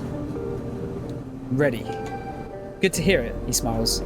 Hardin's boys are all connected by some kind of closed network. You break the access protocols on both of them, you should be able to gain the location of the nearest network ports. Slot the ripple worms in those ports, 1 each, and they'll feed me anything and everything stored on Hardin's shadow network, he smiles. Can't wait to see what juicy plans they have in there. You hear the scuff of boots as a group comes up the corridor, likely on their way to place an order with Mingyi. You turn for a second, and when you look back, Feng is already halfway down the corridor in the opposite direction. He raises a hand in farewell and is gone. You run your fingers over the tiny ripple worm drives in your pocket and smile to yourself as you wonder how mad Jenna will be at Feng for this little excursion. Time to slot some worms. Okay, so that's fine. Hack Hardin's network. Okay, where do I actually do that one? Oh, there you go. Hardin agents.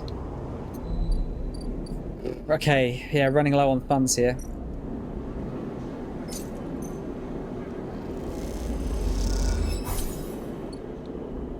And I need to buy a vial now.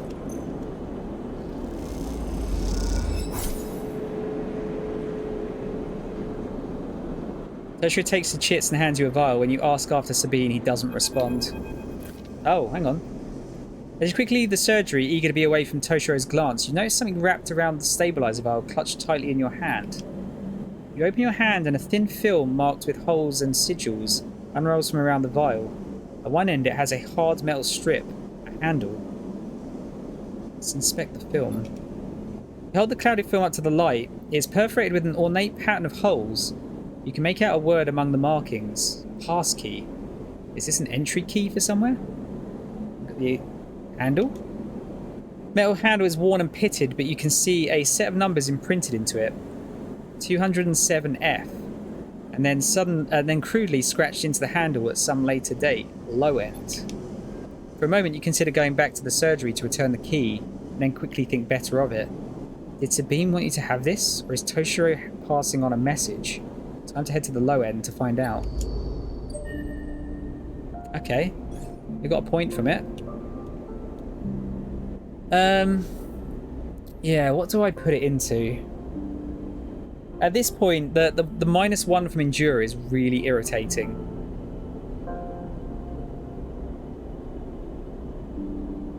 Agent nodes give double data, actually. I do need. Because that will help towards that, this other guy. Unit 207F. Yeah, this guy. So if I do that, it halves the amount of time I have to actually hack people. So it gives you more things I can do. You find the entrance to the apartment. Its passkey symbol obscured beneath layers of graffiti. Who lives here?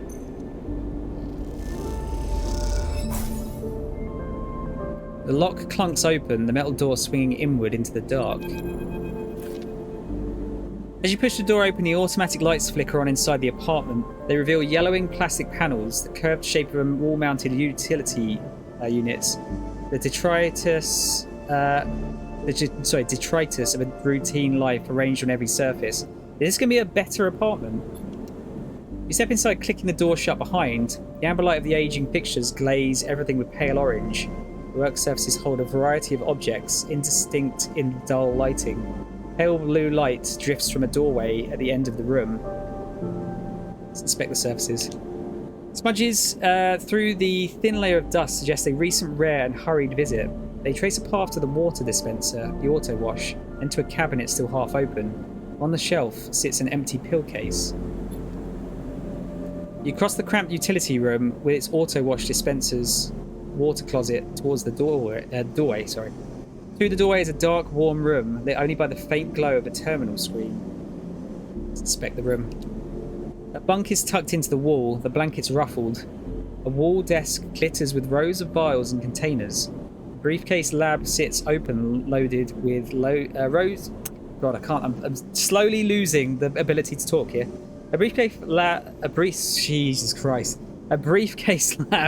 sits open, loaded with rows of reagents and compounds you do not recognize. Now breathing is hard. In comparison, this room is clean, ordered, controlled.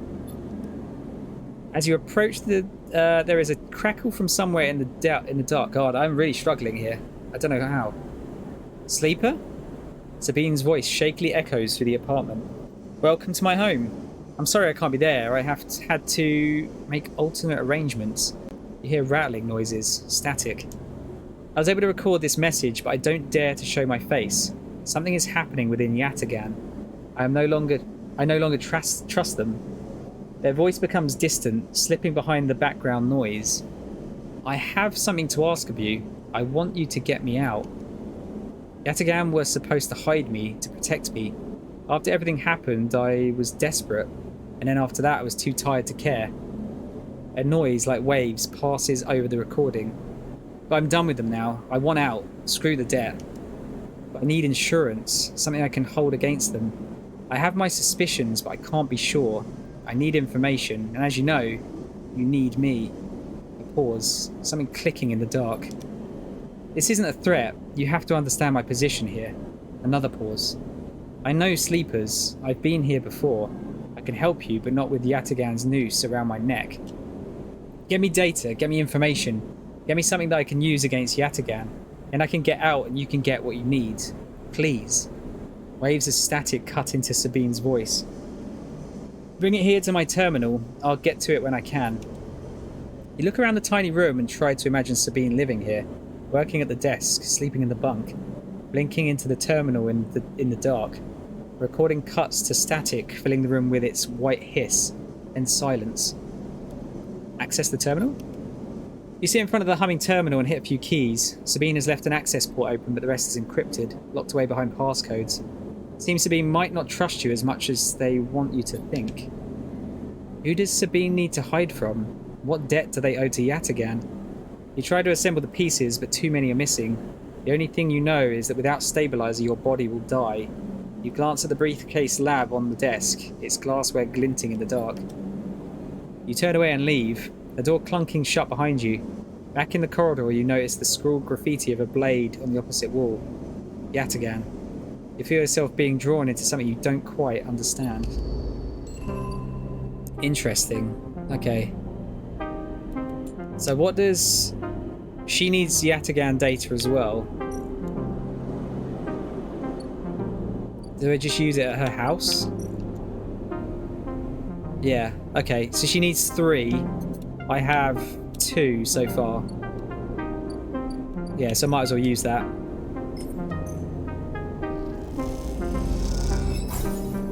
Terminal chirps, the data quickly tucked away in Sabine's encrypted system.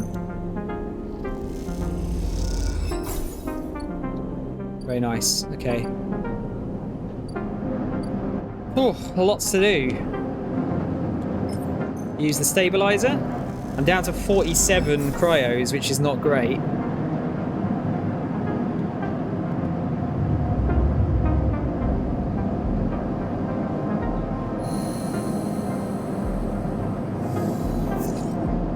Okay, we're back up to 5 dice. That's good. Right, we've got a 6. What's the best use of this 6? Probably this, I think.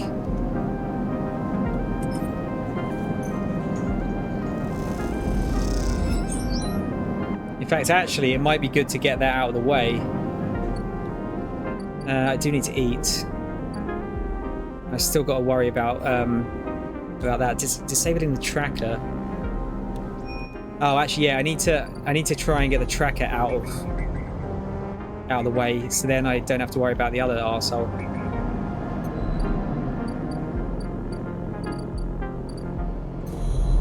Was it up here?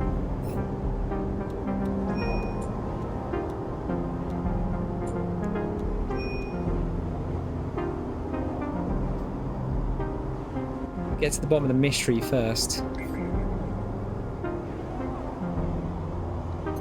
Where actually is he at the moment?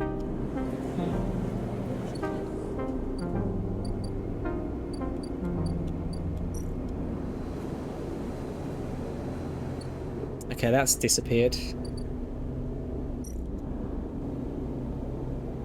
Do I get one of the... Yeah, maybe let's get one Yataghan one if I can. Yeah, let's do that, just so I can get that done.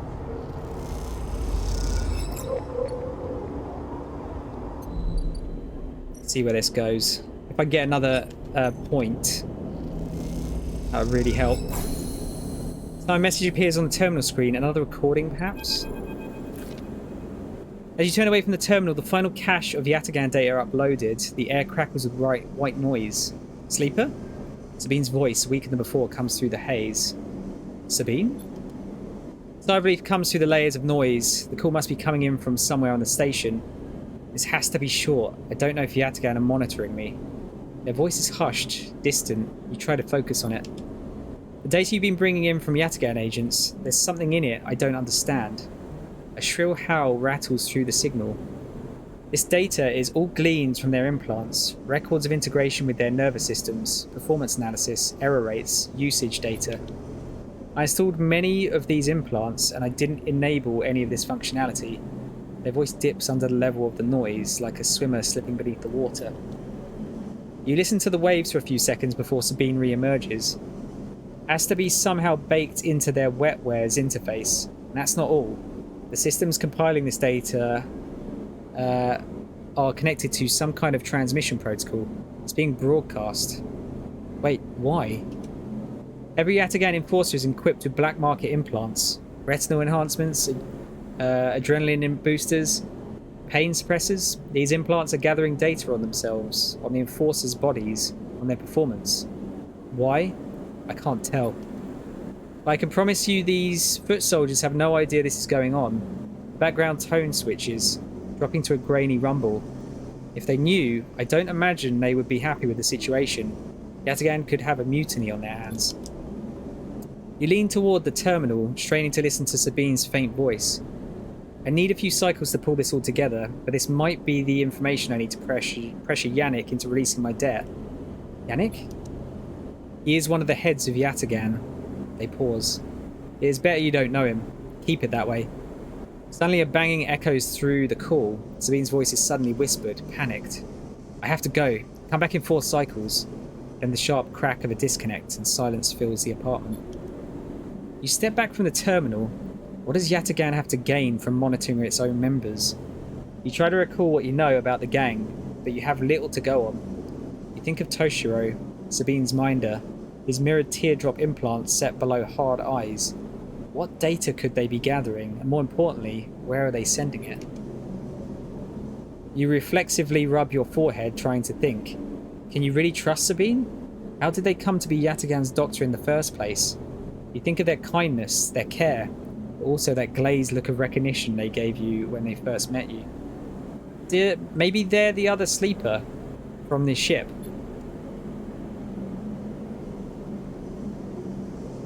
They look up, because yeah, actually that makes sense, because Yatagan are kind of like, I guess, the Yakuza, for lack of a better word.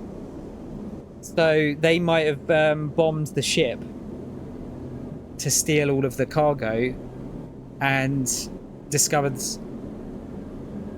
Sabine in the process, perhaps. This game brings me back to the good old text games. It's good, dude. I'm really enjoying it. I've not played a lot of text games. Like this is much different. It's different from like a visual novel because I feel like there's more. I feel more in control of it. I'm not just reading the story. But it's really good. I'm really enjoying this. I think I might try and finish this tonight, depending on how far I am. That look stays in your mind as you slip back out of the apartment, glancing around as you close it up and drift into the corridors of the station, unable to shake the unpleasant sensation of being observed. Yeah, the dice stuff's interesting. It's fucking me off a little bit, though, because I'm not very lucky. I do have to do this as well.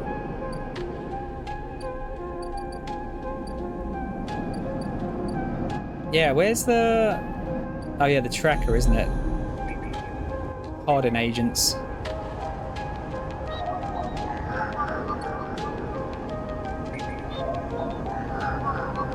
Wow, that needs a 6. Oh, I can use a 4 though. Okay. Let's grab that. Neural agent port unlocked. Ah, there you go. Wait, what is that? Wait, what? Oh, okay, so... Oh shit, there's even stuff like above this that I need to do. Right, let's put one of the Ripper worms in. Worm begins tearing through the data cache, spinning out a thread to things terminal. Can I do the other one? Yeah, I saw the trailer for the sequel. Now that I'm playing it, I'm much more excited. Kind of reminds me of those Choose Your Own Adventure books. Yeah, I mean, they used... you had to use dice for those as well, didn't you? I think I remember cheating at a few of those. I will be honest with you. But they were just fun to read.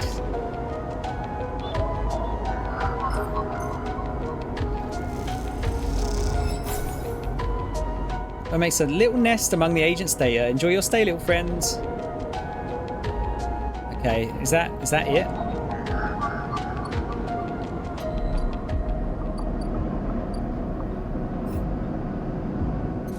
Thing is, some of them are probably above... Oh no, wait, there you go. Is that in the tea house? No, that's a separate thing. As you walk into the tambour, you quickly spot Feng arguing with Jenna. Let's keep the distance for a minute. You've not heard of this game before, Mo? It's so good. I'm really impressed by it. I thought it was going to be good, but not this good. Doesn't look good. Feng seems to be explaining something, but Jenna is having none of it. She points to the door and Feng walks away, catching your eye as he turns. Could have done with you getting here a minute or so ago. He glances back at Jenna. Well, either way, it looks like I'm fired. Good news is it doesn't look like I need the job anyway. He takes out his slate, pulsing with pale light. Now, let's take a look at what you are really here for. The slate is a whirring mess of code streams coming direct from the Ripperworms as they dig through the agent's data and spin it into threads for the slate to pick up. Anything good? Feng scrolls the display with a finger. A lot of junk, a lot of dull as hell message threads, a lot of tedious data caches, but Feng's eyes flash. Definitely some good stuff. He stops the screen scrolling on an entry and expands it. Check this out. Feng shows you the screen. You see a bold corporate logo, not Solheim's, and a word below. Conway, Feng says. He's working with Conway. Conway Extractions, right? Feng nods. He's been speaking with them personally. Got a whole chain of messages here, but it's mostly encrypted or redacted. He rubs his head. Damn it. This is juicy, but we can't nail him with it. He scrolls some more. Wait. What's this? A wasteland reclamation facility? Right here on the eye? He glances at you. What's the bet this place is tucked into the wastes? The wastes? It's the section of the eye Erlin couldn't reclaim. It was too damaged, too cut off. Back before the collapse, people would have got there by going down the connected spoke from the hub. But that spoke's broken now, so the only way is the long way, round the rim, past the greenway. He shows you on his slate. Feng looks away, thinking, Conway have been making moves on this system since the collapse. I heard they took over one of Solheim's old belt colonies a while ago. Moved everyone out and reclaimed the whole rock. Why work with Hardin? Actually, no, what's their angle? Hardin has to be offering them something.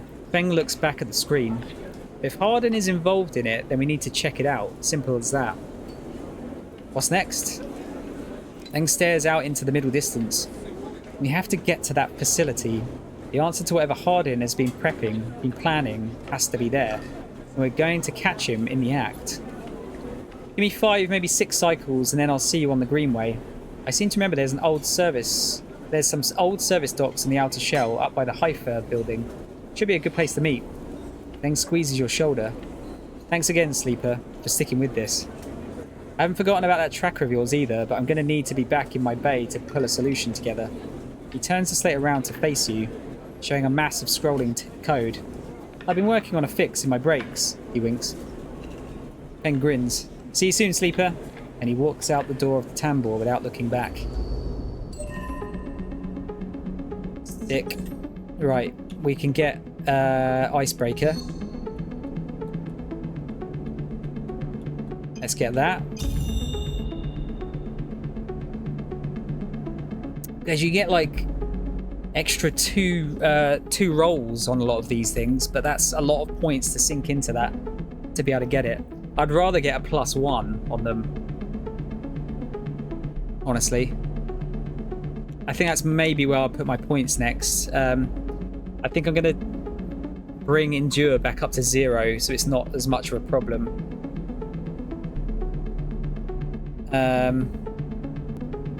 And then I'm going to try and get +1 on all those other things, I think. Right, so got to wait for that one. I need to get that sorted, really. As well as this.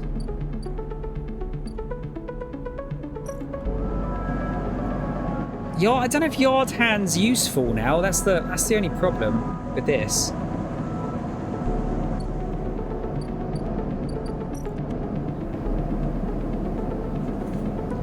Let's try it.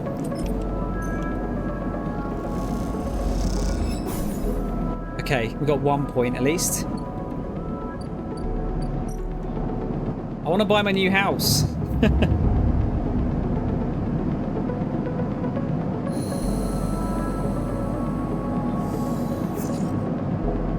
Okay, we got a 6.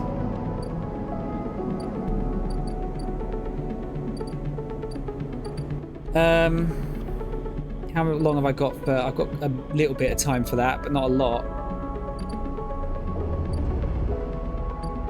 Oh, there's the Founder's Gap. Gap in the ring station. To reach the Greenway, you'll need to pay for a pass. A practice invented by the Spacers moored here. They call it Founder's Ferry. Oh, that's with a discount. That's how much that costs as well.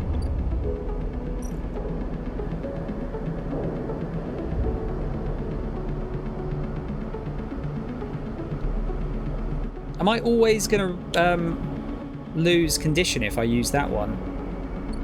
Because that seems bullshit if that's the case.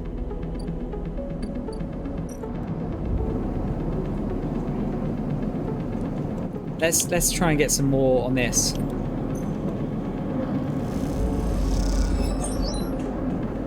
Okay, I'll use the 5 as well.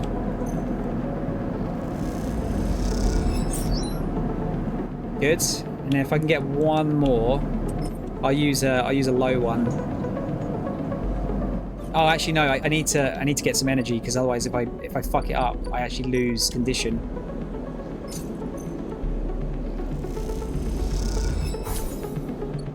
Shit, I need money. Actually, fuck it. Let's do it. I'll do a 4. I don't want to really risk it if I can avoid it. Nice. Tala stands back from the newly finished still and tub, hands on hips. Look at this, she grins. The overlooked distillery in all its glory. She squeezes you around the shoulders. Thank you. Outsourcing ingredients. Tala smiles. I think I've got most of it covered between the food factories in the low end and the farm stacks on the Greenway. However, she pauses, there is an issue. What's the problem? Well, Girol the drink, as you probably guessed, is named after Girol the mushroom. That's what gives it that golden colour and earthy taste.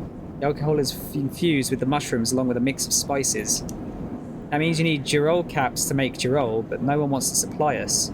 The distilleries on the Greenway are taking all the stock from the farms out there, so it's hard to get a single cap across Founder's Gap. However, I have an idea, she smiles. We can grow our Girol caps here. She gestures at the increasingly equipment-filled back room. Are you sure? Totally sure. Tyler puts a hand on the still. We made a still, we settle this up. How hard can growing mushrooms be? They don't need light, they barely need soil. We can do this. She pauses. Or at least, we could if we had something to grow them from. Like spores? Exactly. Suddenly you feel like you've walked into a trap. And you are the perfect person to get me these spores. She nods rapidly. Think about it.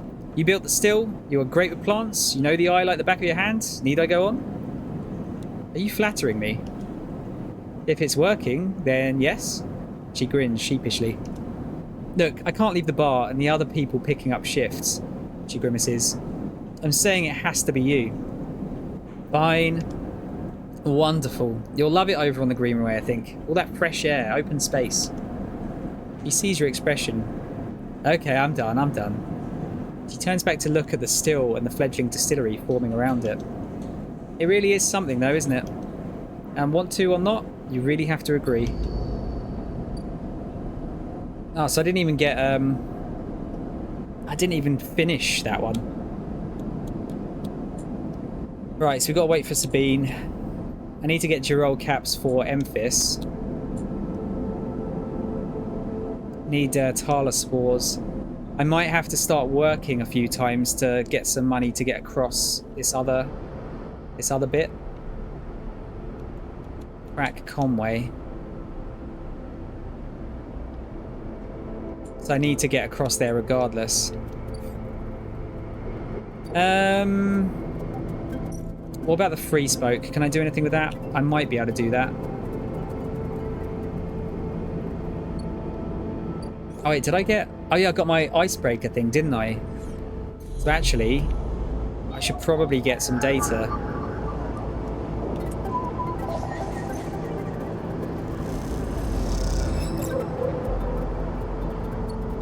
Nice.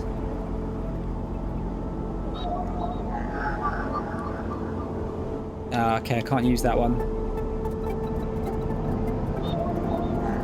2? Yeah. Thick.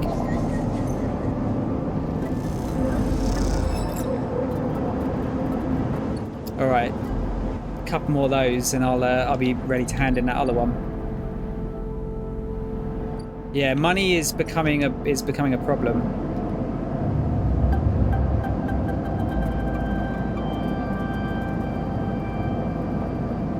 This is my last day of 5 dice.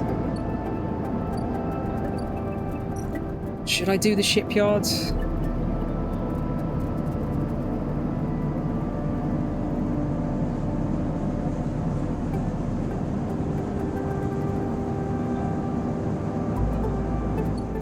I don't know if I should. I feel like there's probably a quest there, though.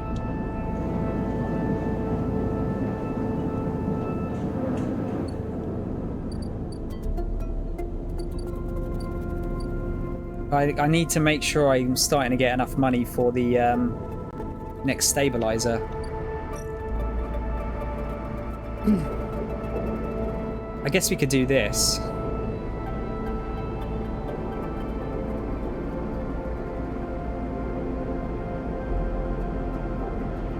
And I could use my crap dice for getting the other stuff.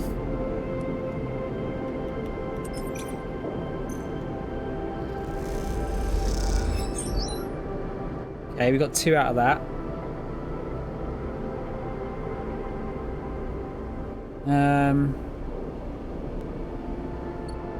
You know what? I am going to put some points into the shipyard,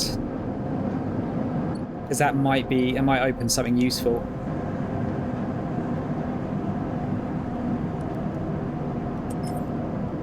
Right, well, I'm going to check here. So if I get a perfect, do I still lose energy or not?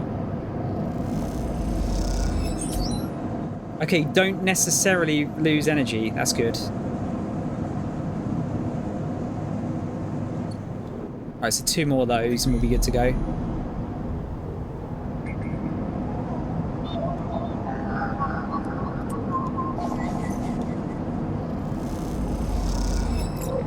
Right, that's one of the data things done. So let's pass that on to Caster.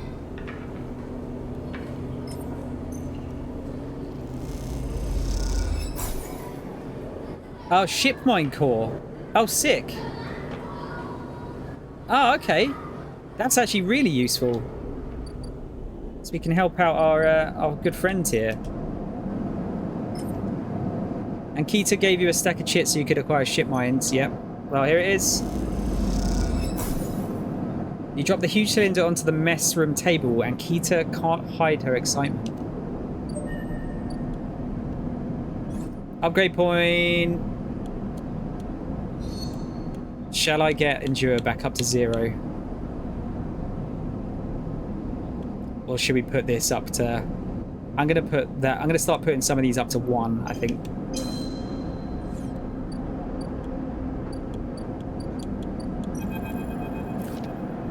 You drop the ship mine core onto the galley table with an emphatic bang, and Keita spins around from where she's been poring over some documents on her slate.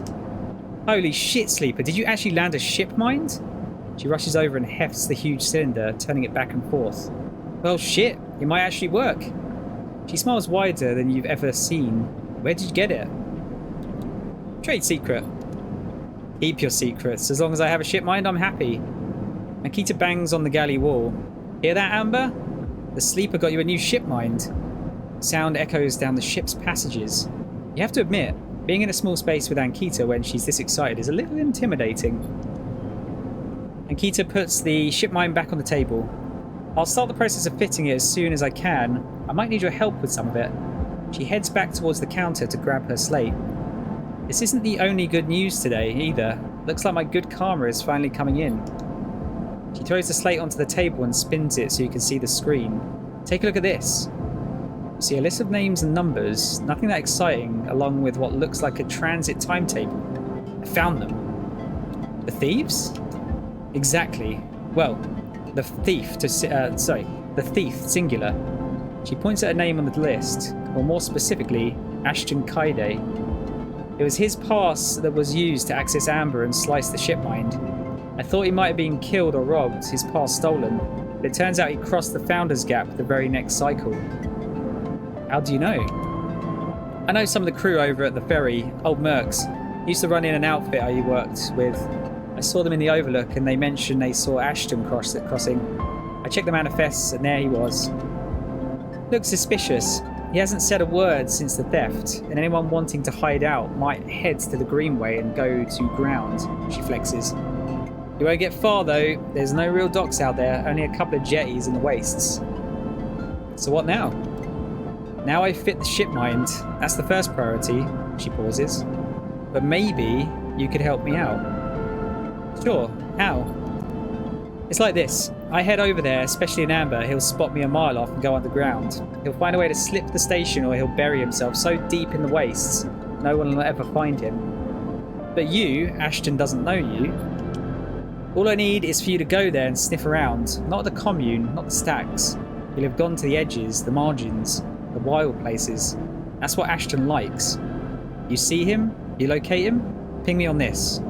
She hands you a comm earpiece. Seeing as this is merc work, I'll be happy to give you merc pay. She shifts in her seat. The thing is, I haven't got much left, so how about I tell the boys who run the ferry to give you a discount? I know it's not much, but once I grab this coward, I'll pay up. 200 cryo, nothing less. Ah, double discount! What do you say? She meets your eye. Okay. She gives you a heavy whack on the shoulder. Good. I owe you. She lifts the ship mind up onto her shoulder with worrying ease. I'm going to go get this fitted into Amber's core. You get any info, any sense of where Ashton is hiding, let me know. She goes to turn and then stops. And once again, Sleeper, thank you. I appreciate it. Ankita stumps off into the guts of Amber with the ship mind, leaving you in the galley. You glance around, a sudden nervous energy descending at what is to come. You never thought you'd get to work as a mercenary, but then again, it seems the eye is full of surprises. Sick! Okay, so find Ashton. Is there something up here I can do, or do I have to get across first? Alright, it's down to 80 now. That's not so bad. If I can get 2 more Yataghan data, I can see what the other thing is. Oh, what is this? Oh, we got a new thing. Stealing shipments from Midline is going to be picked up fast. Even if you are careful, their systems can't be fooled for long. Right. Okay, so we can nick some random items. That might be how I get some scrap, essentially.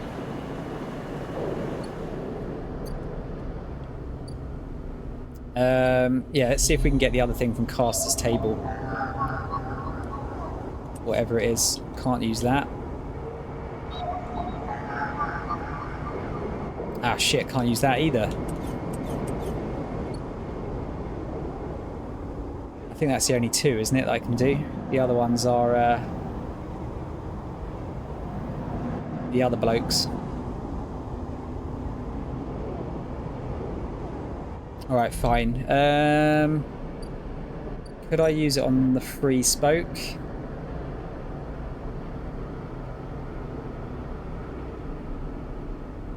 Yeah, let's try that. It's risky. Nice. Come on, baby. One more. I love you. This game's the greatest. Alright, what's that unlocked? Sender car? Take the ascender car to the ICE central hub. Okay, we'll have a look at that. Spoke exporter?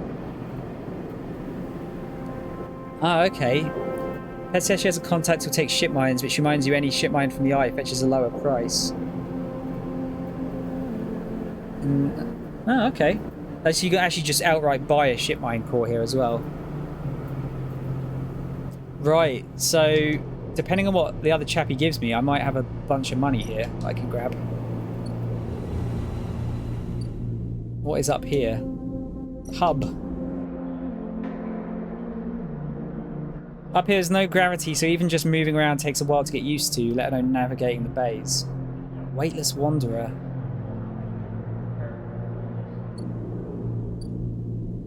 AE1 mainframe. AE1 mainframe is now mostly disused. Havenage, having set up their own master controllers, Navigator thinks Killer is hiding there. Ah, okay. So, wait, can we do that now?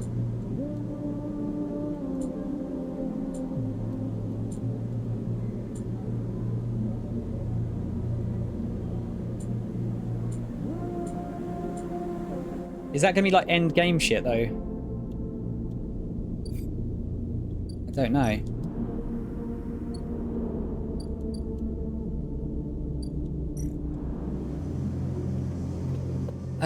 Let me just double check this, because I don't know if this is one of those games that I'm going to get like to the end part and then it's just going to... It's not going to tell me, it's just going to happen. So I'm enjoying these stories.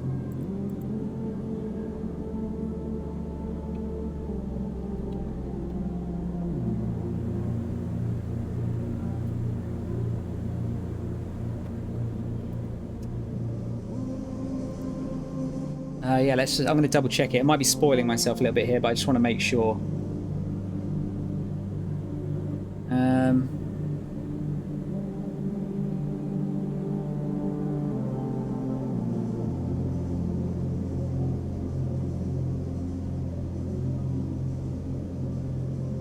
Okay, no, that is what I need to do.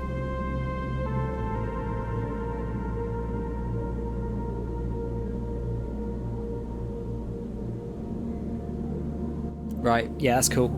Just to make sure that isn't the end. Right, well, then we'll put Navigator in then.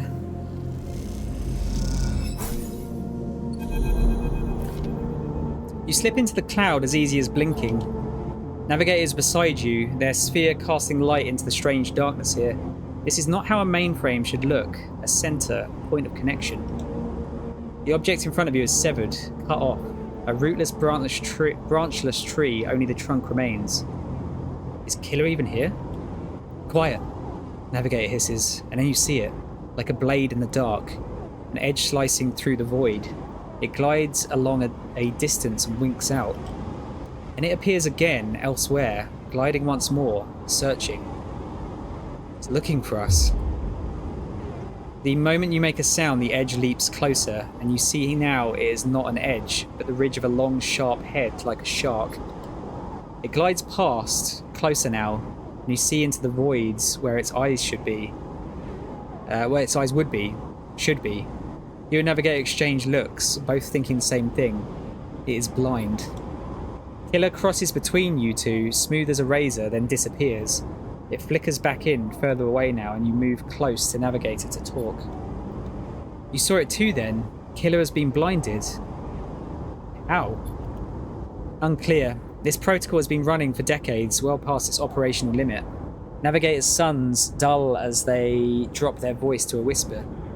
This may give us an advantage over the protocol. You flinch as the silent Killer appears closer and glides past you.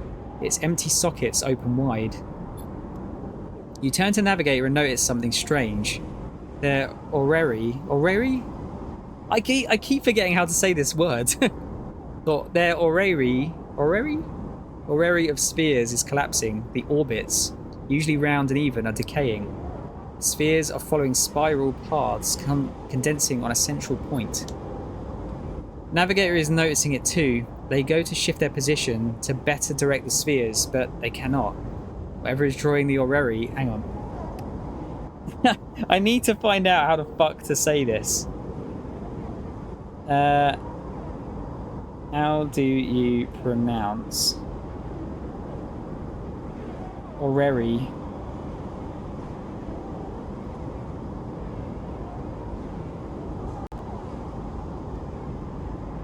There we go. This is how you say it. Orrery. Yeah? Orrery. Orrery. Orrery. Okay, so or. That's the way to remember it. Orrery. Whatever's drawing the orrery together is holding them in place. They look at you suddenly, desperate, frantic. Get out! You go to speak, but Killer appears between the two of you, gliding through the gap. Navigator freezes and you see them framed in the empty socket. You realise now, if Navigator cannot move, then it is only a matter of time before one of the killer sweeps brings them directly through Navigator. And time is not a problem for a protocol that has been running for decades. You look desperately around for a solution, for a way to extract Navigator from the mainframe. Then you see it. 3 branches, the last 3, thin and spindly, feeding the mainframe a thin diet of power and data. Break these and the mainframe collapses once and for all, severing the connection, shattering the hardware. Wherever it takes, they must be broken. But they are encased in something, a glassy layer of protection. You need to unlock access before snapping them from the mainframe for good. You look at Navigator, trying to reassure them without speaking, and then you blink back to reality, their expression of fear and afterimage that slowly fades. You must act quickly. Well, that's not scary at all, is it? What do we need to do here? We need an encryption key. I need 3 encryption keys to be specific. Do I have a time limit on this? I don't know.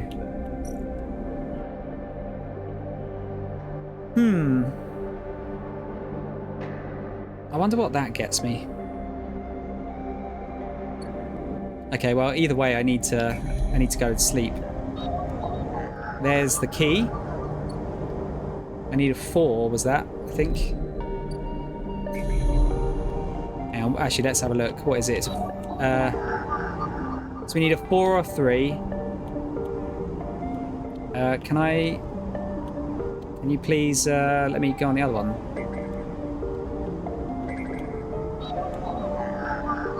That needs a 5 or a 3. And that one needs a 6 or a 3. Okay, so 3s are important.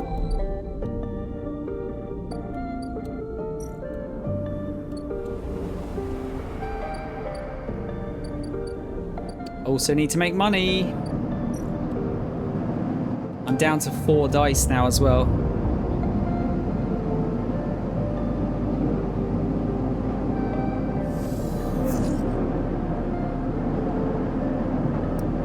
Okay.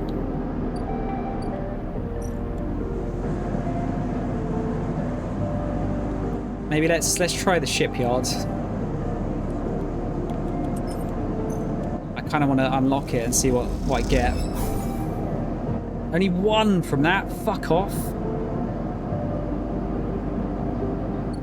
Okay, I'll have to hold off on that then. The ship, the scrap freight is here. I could do that and get some... Yeah, I'm going to grab the scrap actually because I want to make this house. See what it does. Need 1 more. Oh, I got a fucking ship mine fragment.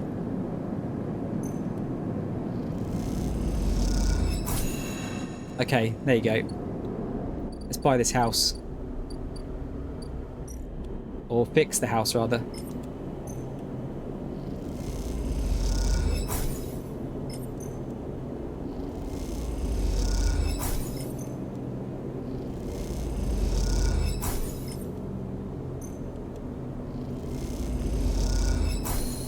Got a tidy pile of scrap in one corner of the unit. Next step is to use it to seal the unit. Okay. Oh, I actually have to use a thing for this. Oh, it's an endure thing as well. Oh, fucking hell. That also requires shit.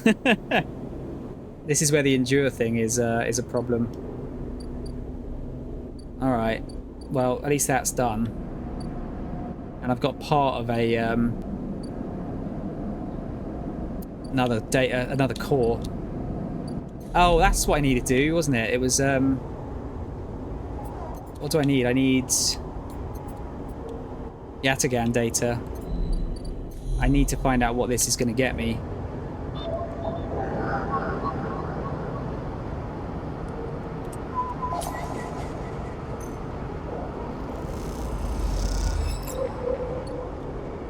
I need 1 more. No, I don't have a 1 or a 3. Actually, I do need money now. So we got. Could do bar work. Yeah, because if I don't eat, I'm going to be fucked here.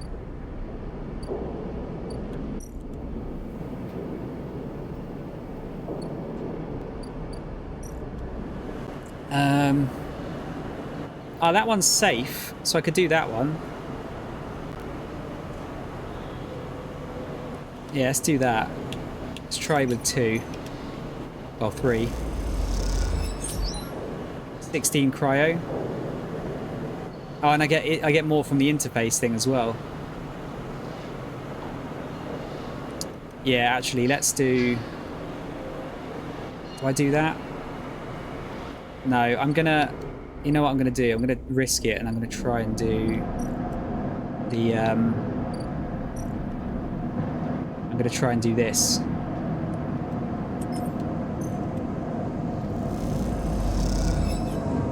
Ah, fucking hell. Game shit again.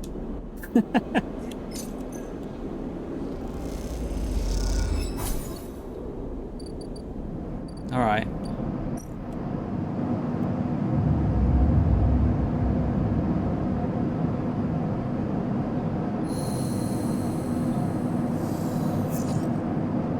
Alright, we've got 6. Let's use the 6. Oh, actually, should I use the 6 on the stealing thing, maybe? Oh, Sabine's back. Maybe I should save it until I find out what's going on with her. Or them, sorry. Yeah, so I could steal from them.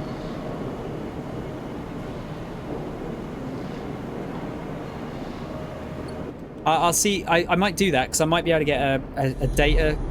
what's it called? Core? Ship mine fragment? And then I could sell that for big money. 4 cycles, Sabine said, and here you are, right on time, with no sign of them. You wait a while in the apartment, the dread descending as the cycle spins onward. They should be here. Let's check the door. You pace back and forth around the apartment, the rumbling of the station suddenly so present and loud. You go to the door and open it to an empty corridor. You close it again. Let's check the terminal.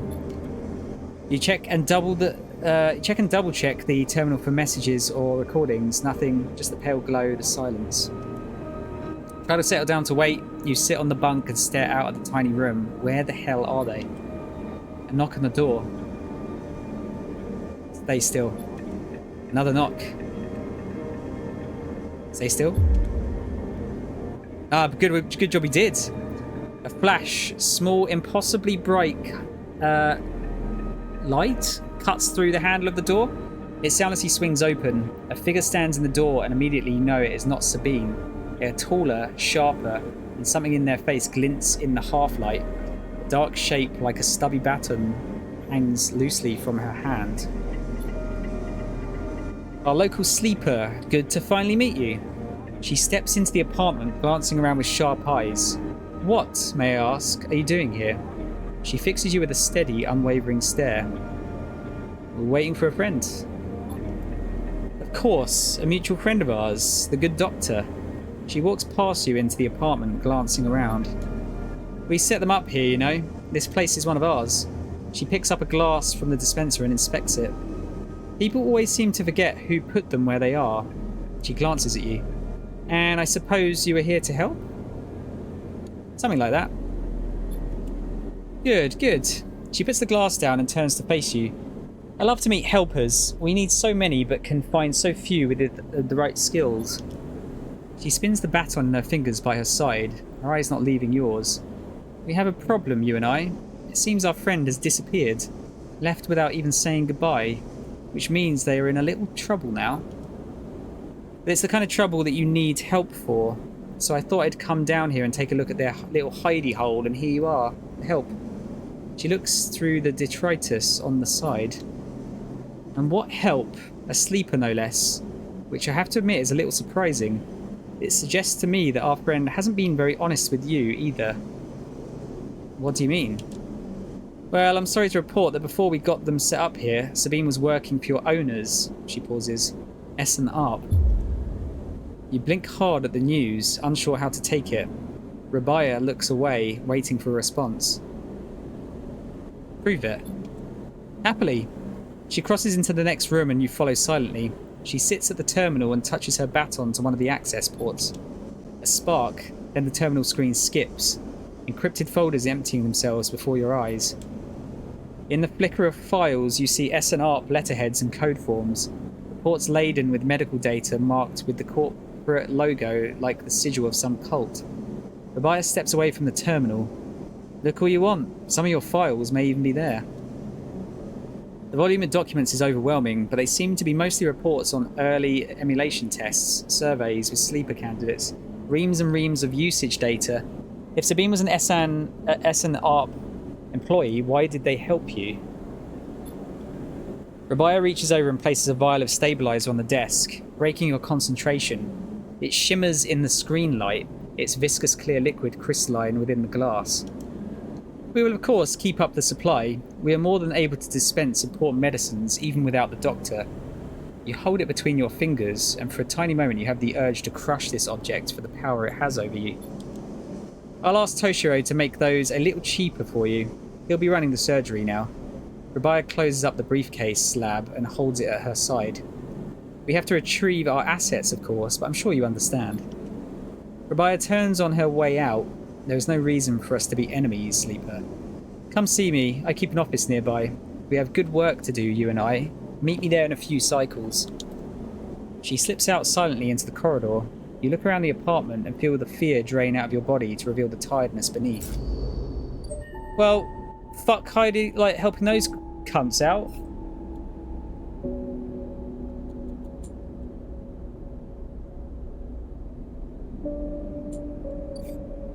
Yeah, fuck that. I got a point out of it though, that's the main thing.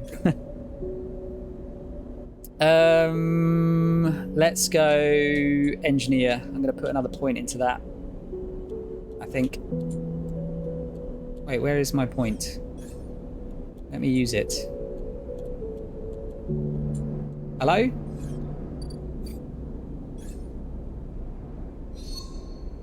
There you go. Yeah, let's get engineer. Alright, let's get the shipyard shit out of the way. I probably should have done this like a million years ago. I'll turn that into a 5. See if that helps. Ah, this game is fucking it just fucking sucks, mate.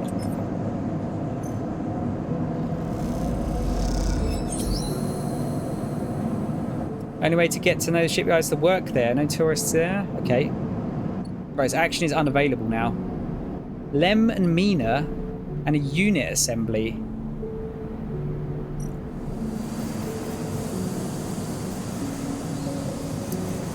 Okay.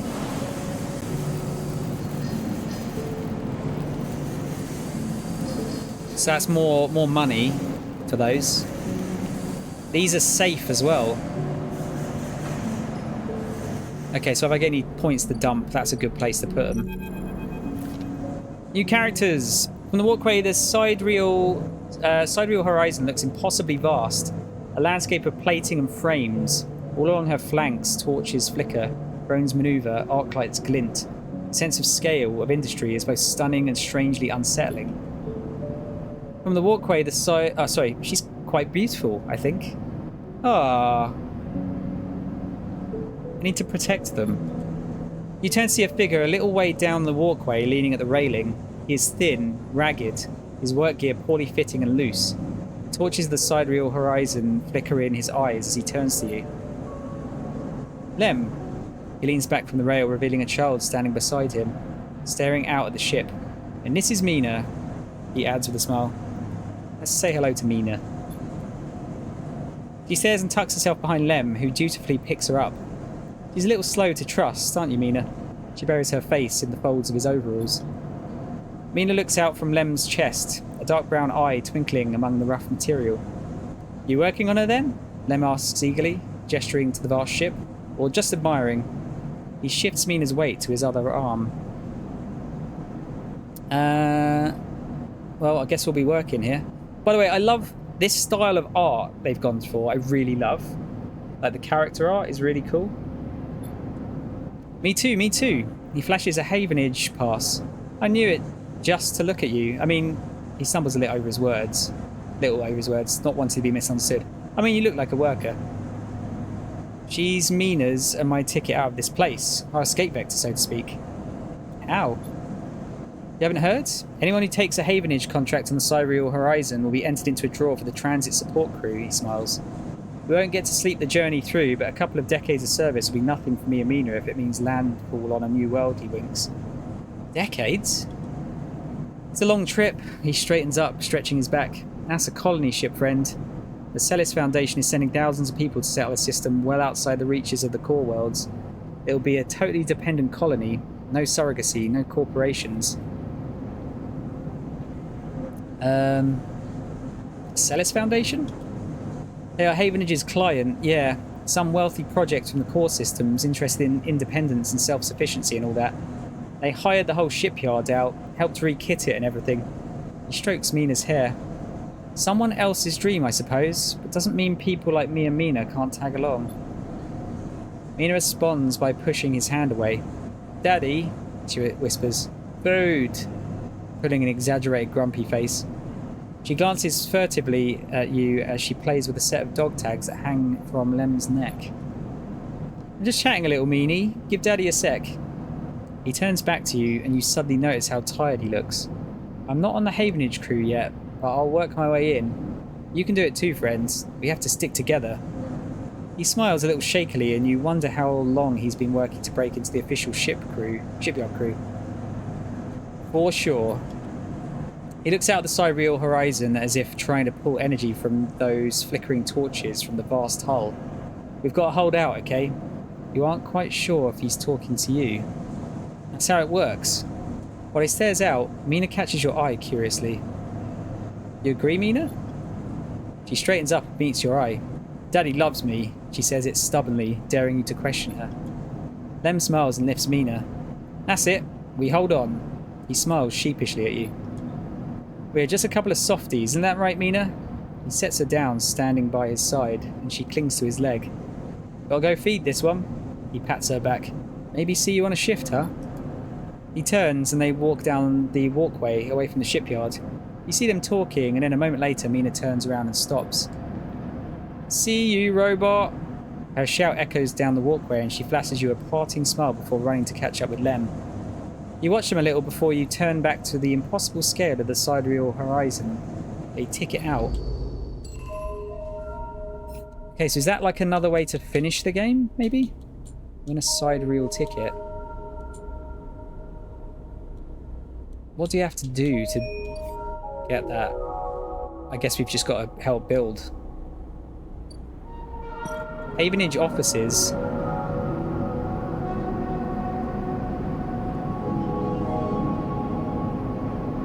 Okay, so we just get money from that. Right, so I've got 2 ones.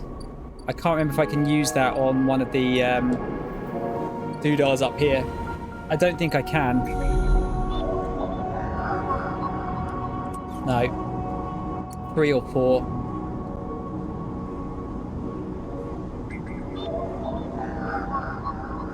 Three or 6.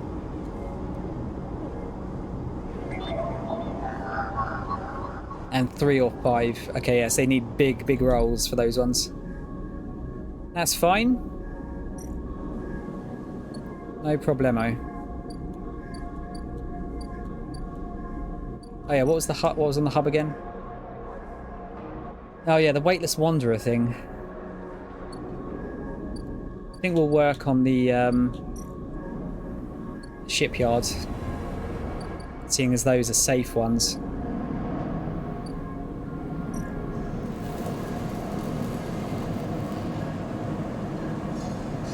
Oh shit, poor work was he dropped from the roster. Let's try 1. I'll give it a whirl. If I fuck this up once, I'll not do it again. All right, fair enough. We'll just have to wait until we get some better rolls on that. I don't want to risk locking that out. Need to get some food.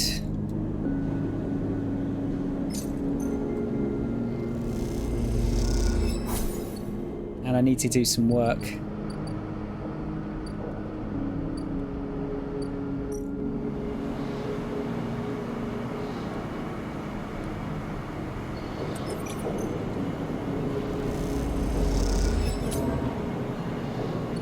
Well, that didn't go well.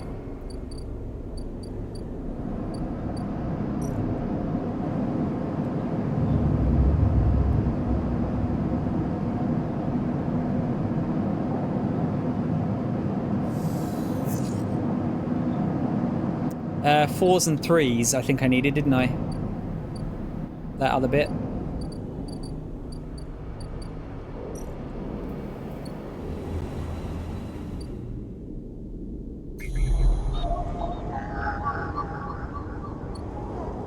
Yes, that was a 4. I actually used a 4 because I think the other one was 3s, wasn't it?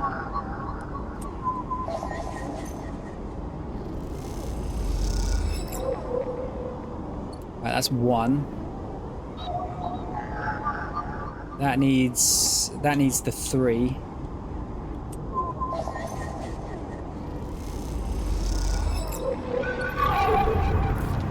Oh shit. A glint like a light travelling along the edge of a wave fills your eyes. Then the blade follows, a long head with 2 dead sockets slipping towards you in silence. You freeze, hoping it will pass you by, hoping that it will not simply slice through you like air. The blade head nears, slides past you, almost. It nicks you, grazes you. You are desperate to cry out, to call out. But you hold your silence and simply watch the blind eyes of the killer glide past, empty of all thought. Then the blade winks into the dark and you are alone again. Now you cry out. Alright, so I noticed, yeah, there was actually another... There was another thing there. Ah, shit, I need another 3. Oh well. I noticed there was another bar that was creeping up. That's 1 branch down.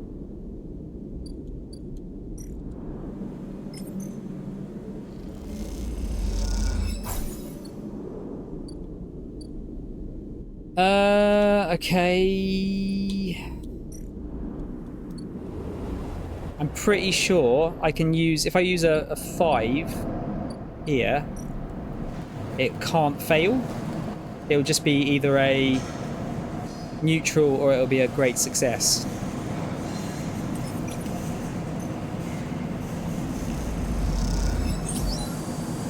Okay, good. And then the 2, I think I can get Yataghan data, can't I? Oh, no, is it... Wait, is it... Is it the other one? Ah, oh, you fucking pricks. Alright, maybe get some more money.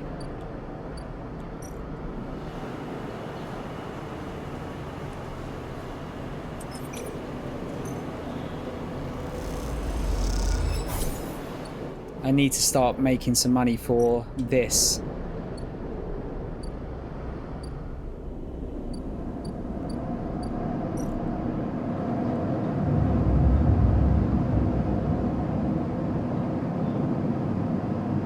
I need to sort my house out as well.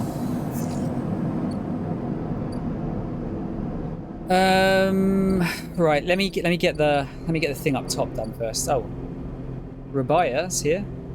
I'm worried about that. I don't want to, like... I don't want to betray Sabine. Alright, let's put the 3 in.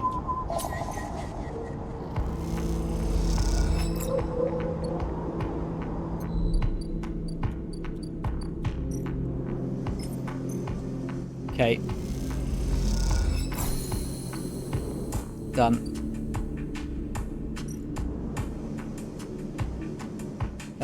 Now what do I have to do? Oh. Killer is dead. The killer protocol has been running for long enough. Breaking the mainframe's final connections will end the protocol.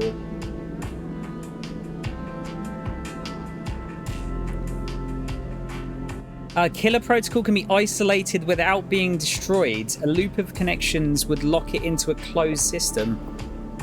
So that's the moral choice, I guess? I'm going to cheat here slightly. I just want to make sure this isn't the end of the game, this thing. Because if I can spare it, I'll spare it. Just want to see how I'm doing on the achievements front. This game is fucking rad. See how we're doing. How am I actually doing on achievements? 5 out of 27. There's a bad end. Or is that the bad end?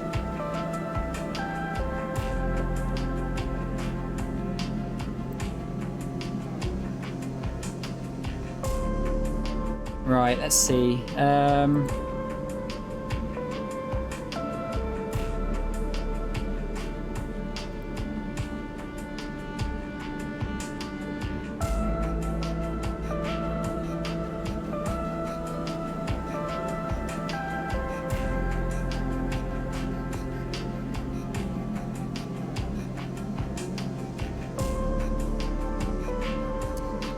Give me a sec.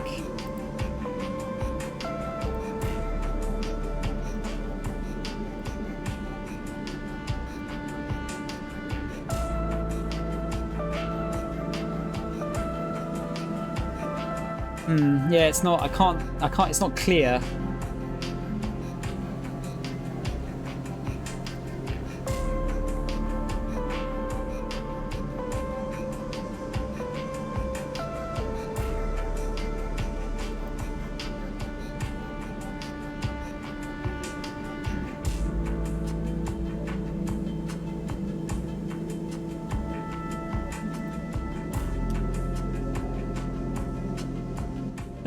Yeah, I can't really work out from that what it's going to be. I'd quite like to catch the killer rather than kill it. Ideally. So if I do, I'll start working on that. We'll put that in to make it a 5.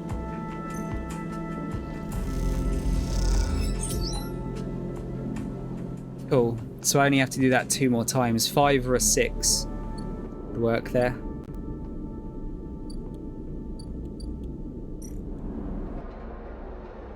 Yeah, I've got to work on that as well.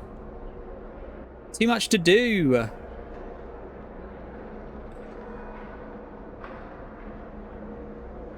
Minus energy for that one.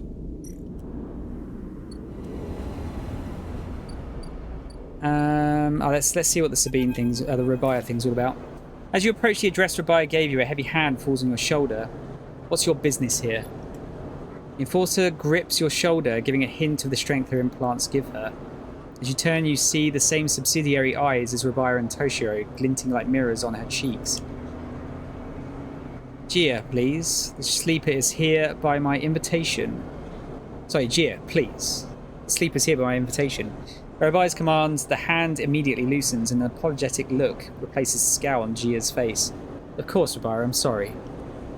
Rabia waves her away. Don't you worry. I appreciate your protective instincts. She smiles at the enforcer. How about you head to the tambour? They have a delivery coming and they'll need some help with the lifting. Gia nods and walks away. Close, sleeper, you came. I'm glad. It didn't feel like an offer. I'm sorry for that. She smiles a tight smile. You have to understand, finding you there in Sabine's unit, I wasn't sure where we stood. There are more than a few people on this station who'd rather I was dead. I had to be sure you weren't one of them. I wish you no harm. I'm glad. Rabia begins walking and gestures for you to walk with her. She takes you down a staircase into the bustling walkways at the low end. What do you know about Yatagan? Not a lot, really. Yeah, you run the low end? She laughs. That sounds impressive. We run out of the low end, yes, but we don't run it. People with carts push past, moving crates of supplies around the thin and winding passages. Our reputation is one that implies threat. Is that fair to say? We are framed as aggressors, parasites, criminals. She gestures around at the people in the passageway. When was the last time you saw a lawmaker on the eye? A policeman? Who makes the laws here? Erlin did. Indeed, you understand the history then. That is good. But Erlin is long dead, sleeper, and his rules were little more than an optimist's manifesto. The eye has changed so much since then. If you had spent your time in the low end, maybe your opinion of us would be different. This is our place, our people. The low end was empty in Erlin's time. They didn't need to house thousands. And keeping the yards and the rotunda safe was work enough. No, the low end was reclaimed later when the refugees started arriving. Rabiah meets your eye. The collapse didn't just happen here on this station. When Solheim collapsed, the entire system felt it. Colonies were abandoned. The moons of Ember and Cinder suddenly gained independence overnight. Some took advantage, some tried to hold it together, some fled. The Eye became a refuge, and Erlin, to his credit, extended an open hand to everyone. But many within his organisation disagreed, and those new arrivals weren't as simple to corral as they hoped. I've been waiting for you. Ah, Dick! I wondered what the fuck that noise was for a minute. Dick, my boy, thank you for the raid. How was your stream? Did you watch the Nintendo Direct earlier, by the way? Ah, look, he's giving a shout out there. Deck's playing a bit of Dark Souls 3. I don't know who's here, but please give Deck a follow. He's one of my best streamer friends.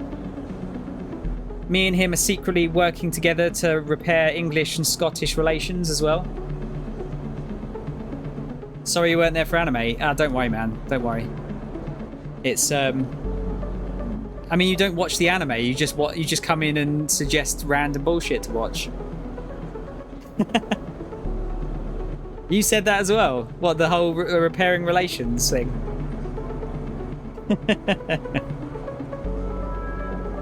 Welcome in, guys. My name's Soundshower. You can call me Sound or Tom. I'm a variety streamer like Deck. When you see what this game's like, you'll see that I'm very, very much a variety streamer. I am a big Sega fan. I like anime. I collect games. I'm a short bastard. I'm older than I look.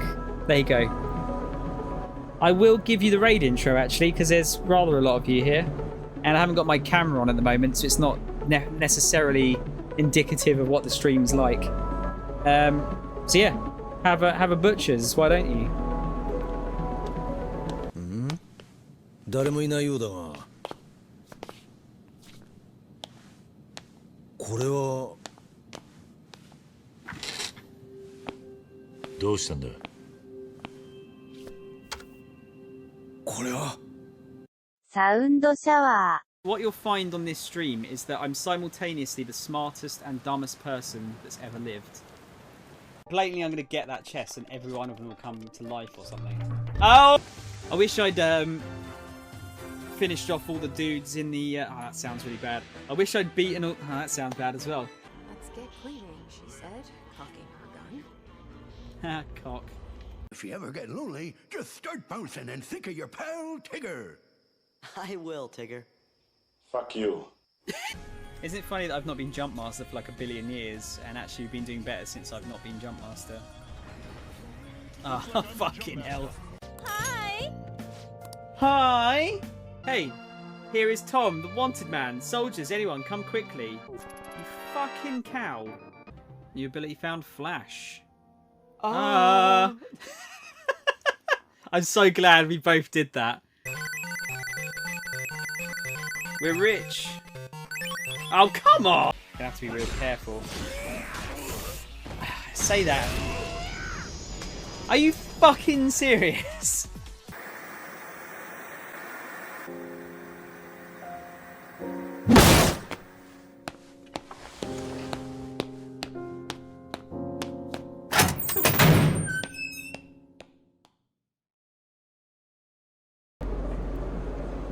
If it wasn't obvious, I'm a big Yakuza man as well.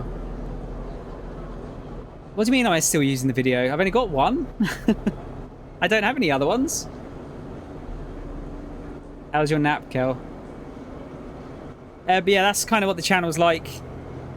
Gives you a good idea of what I'm all about. Oh god, it's so fucking warm in this room. I need a biscuit. Actually, I need a drink, then a biscuit. Wait, I said I wasn't going to use it until you got a new computer and made a new one. No, I didn't. I said I'd make a new one I wouldn't make a new one until I got the new computer.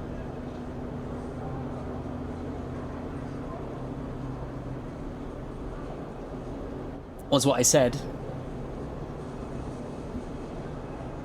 Because this PC is kind of too slow for watching, for like making videos, really. I've been live for 7 hours, so you watched the direct. Yeah, I did. What did you think of it, Del? Del? Deck, sorry. Oh, Del boy.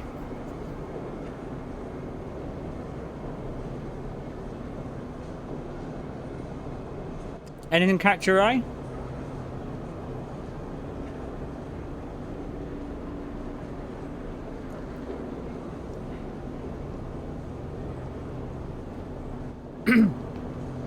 Yeah, I thought it was good as well.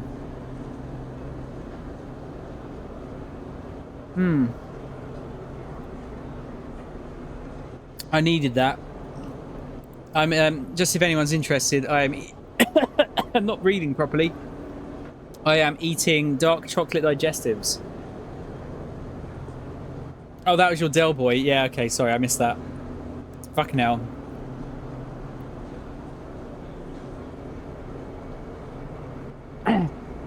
I'm not inhaling hobnobs. I'm inhaling fucking chocolate digestives, which is arguably worse. So this game is Citizen Sleeper. It's like heavily narrative based game, but it's not like a traditional visual novel. There's a bit more to it. You actually have some control over what's going on in the game. Oh yeah, I didn't see spell it as hobcobs. So yeah, there's a lot of, basically it's a lot of me reading and then hoping that I don't die. Wish someone would inhale me, am I right? Is Kirby your favourite character then? Is that some kind of kink?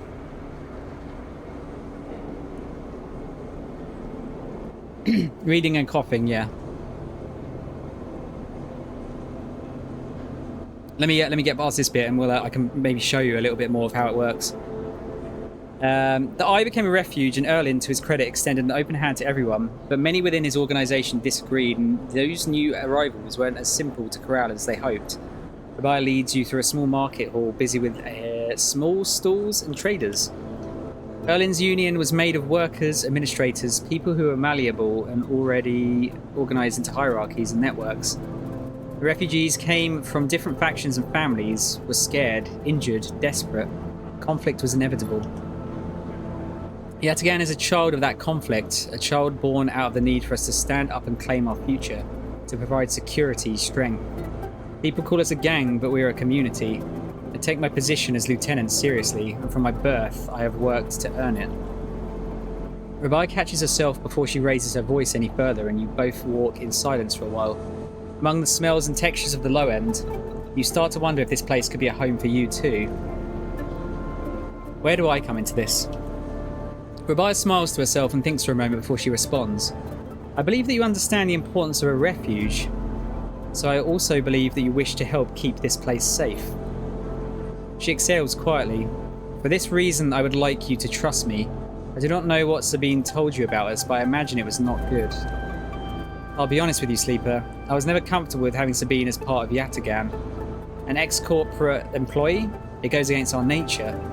But their deal was with Yannick. I kept my distance, made sure Sabine had their surgery, kept it supplied, that was all. But I cannot allow people to go back on the promises they have made to us. Yataghan has not lasted this long because it is a charity. We offer and ask for support. Any betrayal will be treated as an attack. I actually feel for Rabaya here. I think she doesn't know that she's potentially been fucked over by Yataghan, but we'll have to wait and see. I think the direct was okay. Some interesting new Mario stuff, Wario game, poggers, and I've never played a Pikmin but could give it a go. Yeah, I mean, there was a lot of first-party stuff actually. I wasn't expecting that much first-party stuff. I was kind of expecting a lot more in the way of like indie games and stuff. But I thought it was really good. They showed more Sonic. That looks rad. That Star Ocean remake of Part 2 looks fucking incredible. hoping they'll release Pikmin 1 and 2 physically. I doubt they will, but... Where are they hiding Professor Layton? I reckon they'll save that for the next Direct. Because that's probably quite far off. Not to mention that Nintendo don't make that game. It's Level 5 make that. They were trapped, desperate. Many on the eye are, Sleeper. I'm sorry, but we must ask that our debts are paid in full. Sabine found something. Please, I don't want to hear their accusations. They only wanted to escape their debt. They would have said anything. But where are they now to stand behind their claims? I'll find them.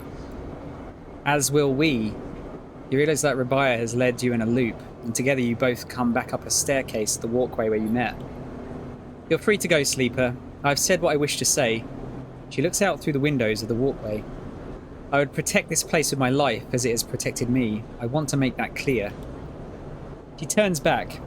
However, if you two wish to come under its protection, I can help you. Return here if you wish, and there will be tasks for you to complete. You will be able to see Yatagan, to see the low end with your own eyes, not as others frame us. As for Sabine, she pauses to consider her words. I will not ask you to betray them, but if they contact you again, consider their motivations carefully. With that, Rabia leaves, slipping back into her office, while you stare out at the countless units, each a home, each with a story that make up the lower end. Okay, so we've got a new drive. No upgrade points at the moment. That's us, by the way. That is our character. I think it said a Pikmin was getting an eShop release soon, but a physical is coming later. Oh, did they actually say the physical bit? I didn't see that. To be fair, given the only first-party game with a date left this year was Pikmin, they kind of had to show some of their own games. Yeah, that's true. Otherwise, they'd be in like a fucking Microsoft situation, wouldn't they? Or actually, a PlayStation situation in terms of this year. Because they've only got Spider-Man to go now, haven't they? For the moment. So we can get scrap components. Yatagan Insider. Okay, so that's another thing to do. Fucking hell, there's a lot to sort out here, isn't there?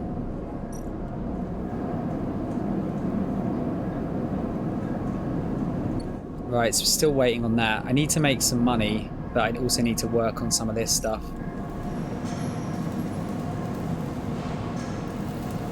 I think a 4 should be safe here.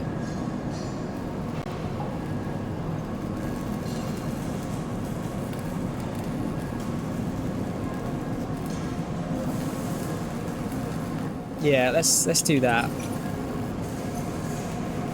That shouldn't hinder the quality control. Yeah, I got 1 point out of that and a bit of cryo. Let's go and sleep. Oh wait, I'm starving. I need to do that, otherwise my condition will hurt. Oh shit, we've got this coming up as well. Old Ethan's Vendetta. Whatever that entails. So yeah, just so for anyone that hasn't played this before, the top orange bar is my condition. So I'm basically I'm a robot that's had the mind of a person copied into it. So I'm like an emulation of a person. When that fades, I get less of the second row, which is my dice. You use those to do the actions basically. And then the white bar at the bottom is my energy. So you need that to keep going, essentially. Right, so I've got cheaper cryos. That's one thing at least. Work for Rabia. Improve the overlook. I need some spores for that. Need caps for that. Track Ashton. Where is Ashton? Oh, he's on the other side, isn't he? So I actually need to do that at some point.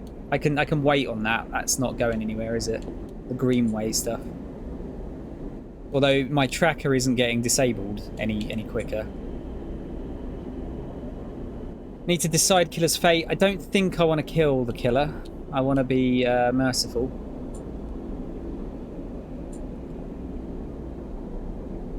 Yeah, I could repair my home.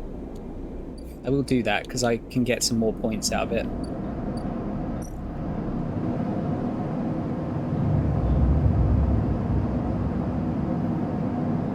Right, what shitty rolls am I getting this time? Well, okay. I take it back. Oh, it's Ethan. Great. You miss me? Ethan smiles a ragged smile at you. No. Wait, what? Can I not go, no? Hang on a minute. That's weird. It won't let... I don't think it will actually let me click on no. It was pushing back up automatically. That's strange. Ethan follows along, and you notice he is limping. Come on, Sleeper. Just a little joke. I know you have a sense of humour. You look at him. He's paler than usual, hunched. He's sporting a black eye and more than a few cycles of beard growth. That's no way to greet an old friend. That's straight. I wonder why it didn't let me say no for that one. Friend? Well, he pauses. Colleague? He smiles weakly. This is big, really big stuff. About you. He seems more jittery than usual, on edge. You remember now how S and ARP cancelled the contract on you? The contract I was going to collect? I remember. Well, I'm guessing you were pretty happy about that shit. Overjoyed. Me? I lost everything. But let's not worry about that. He smiles sarcastically. And so, what did you think? That was it? I was just glad to be done with you. Oh, the feeling was mutual, except... Ethan leaves a dramatic pause. What if old S&R gave the bounty to someone else? Someone who's even more of a shithead than yours truly? He smiles darkly. What a disaster that would be. Who? Ethan grins. That's the question, isn't it? Ethan fishes around in his pocket for a slip of paper. I've been speaking to some friends, you see, some colleagues, about what went down. It turns out S&R cancelled all their bounty contracts, the whole lot.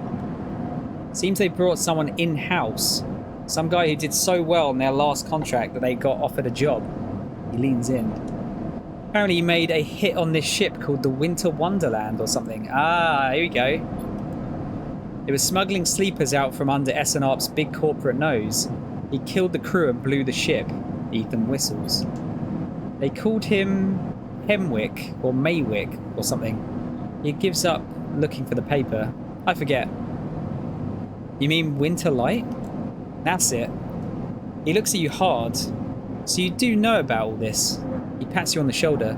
Then you'll be very happy to hear what I'm about to offer you. Ethan runs his hands through his greasy hair. Given this new information I've brought to light, it seems you're in need of protection. I'm not paying you anything. Easy, I'll get to that. He looks down the corridor. I, meanwhile, am in need of assistance in kind. Turns out I upset some people at the compressor the last time we were there, the owners, and they say they'll space me unless I work off the debt. Seems they are that kind of... seems they are that kind of businessman. He grimaces. I would pay them, but... He shrugs and turns his jacket pockets inside out in a mime of poverty. He looks pitiful, even more so for his clownish acting. Then work it off. You should be glad, the anger rising in him now, that I came here and told you this. Think anyone is looking out for you?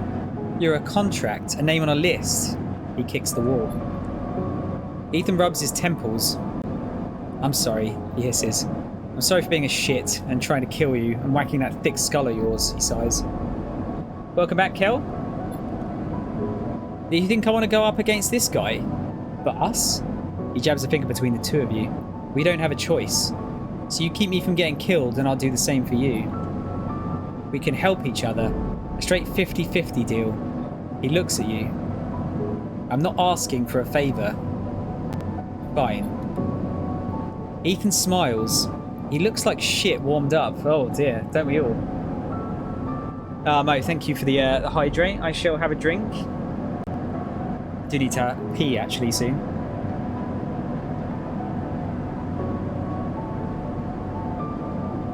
This is a long old stream, but it doesn't feel like it.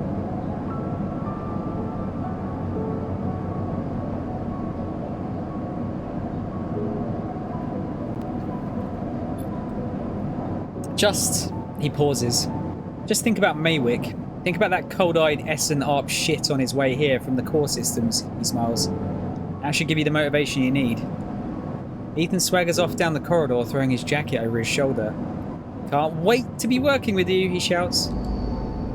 Oh, good. My favourite. Alright, so we got some 6s. I think I might use that on the killer situation, because that is needing some high-end rolls. Actually, I can do that now as well. I'll try using a 4 so I can save one of the 6s. But actually, I'll give it a go. Let's give it a go. Fuck it. Bollocks. I took condition as well. Shitting hell. I should have just used these. Teach me for being cheap.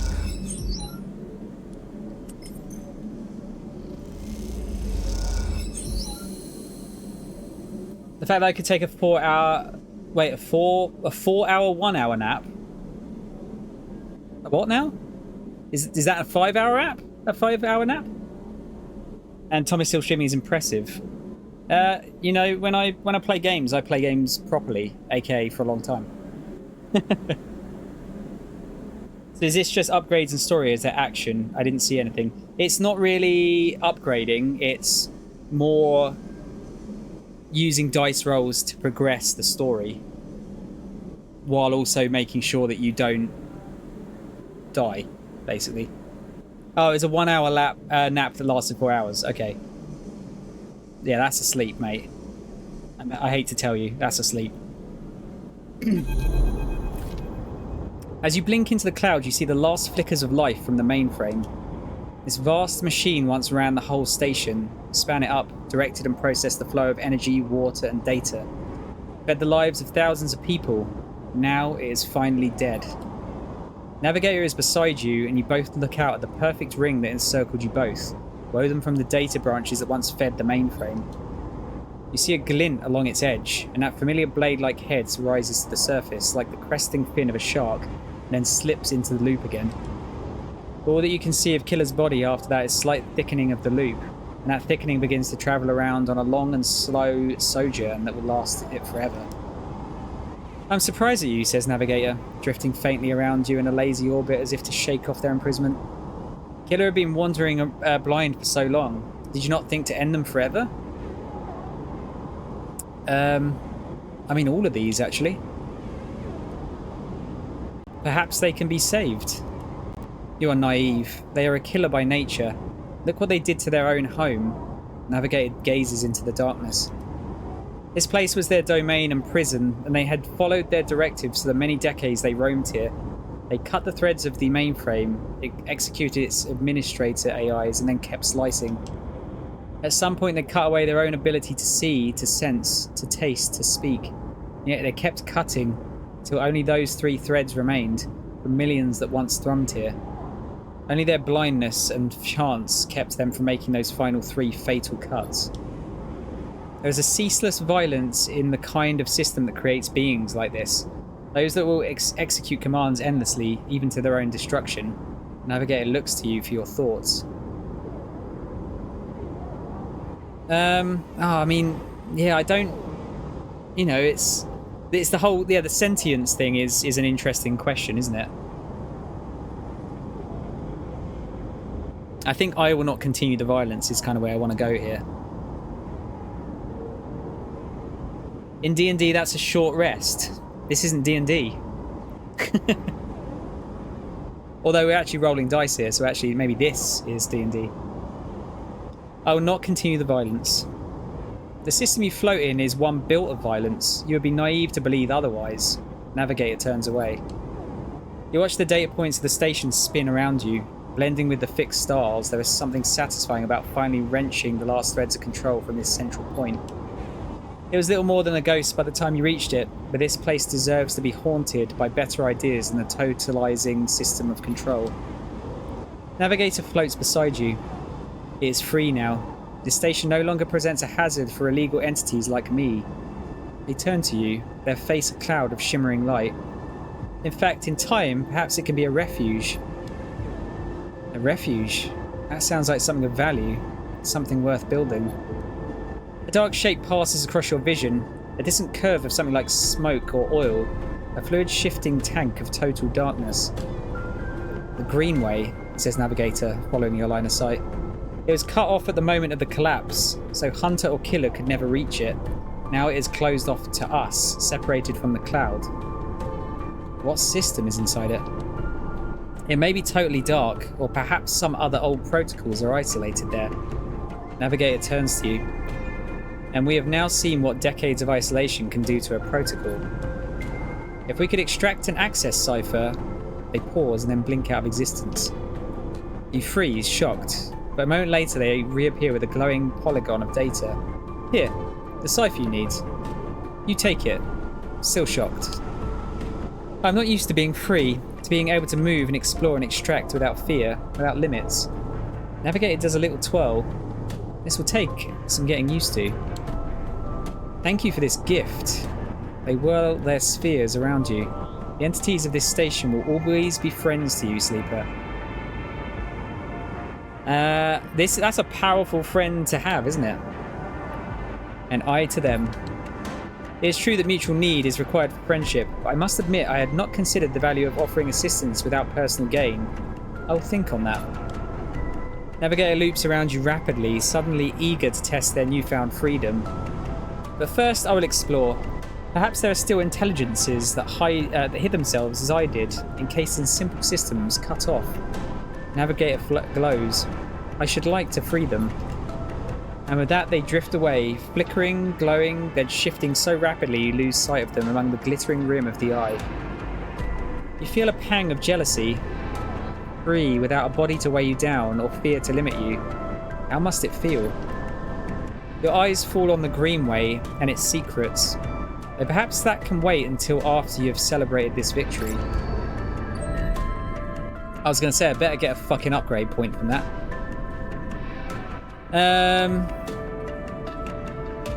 What shall we do next?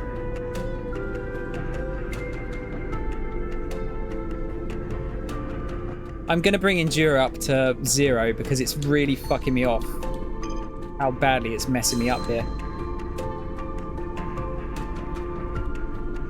And then I'll bring that up to the level of the other ones and we'll start working on the level 2 shit. Everything is in D&D. What?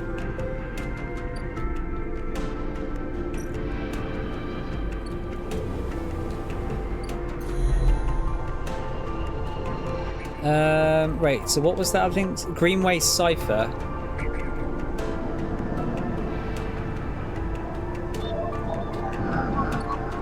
Okay, so that must be across the way I have to go, I think. Maywick. Oh shit.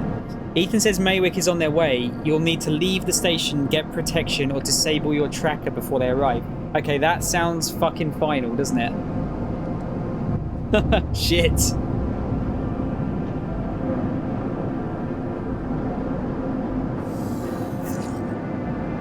Okay, we got a 5. Disable the tracker would be good. I need to get to Feng. Get Ethan's protection. Okay, what do I need for working in the compressor? Work the front.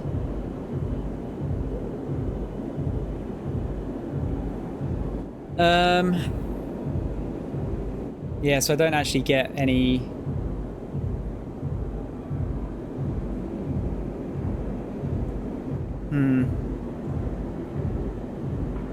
I can get 3 off the debt. I don't really know what to work on first, honestly. How much do I need for that? 80 for that. I do, you know what, I need to get across there, actually. Is there anything here that will get me some money?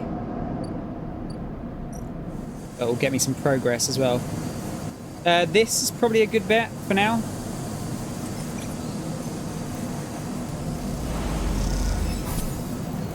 Okay. We'll put the 5 into it as well. Okay. And then a 2. Oh, actually, yeah. Do I need the 2 for the Yataghan? Oh, no. I forget. It's either 1 or 3 I need for that. Can I fix my house?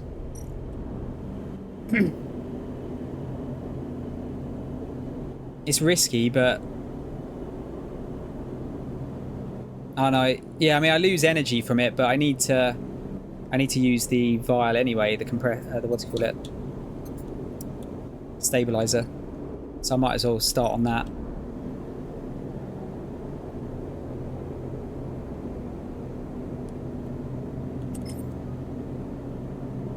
Yeah, maybe? Or is there anything else I can use to get money that's going to be easy? I think it was up here, wasn't it? Yeah. I could do that. What was there was something up the Ascender car as well. There was another thing I need to kind of build up.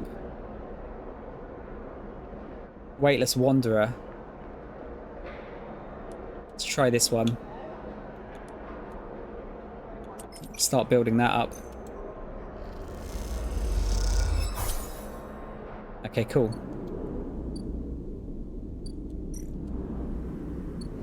So many little stories here, I'm surprised. Like when you first look at it, it looks like there's barely anything.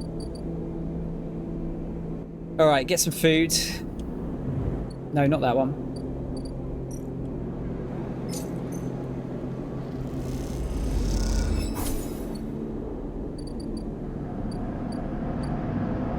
And then let's use the stabilizer.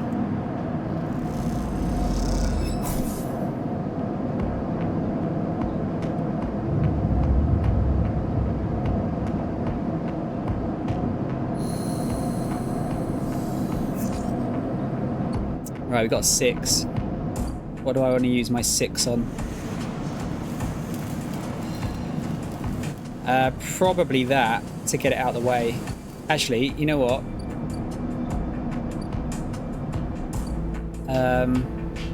Let's get this first. Get it out of the way. Yataghan agent. We'll use our 1s.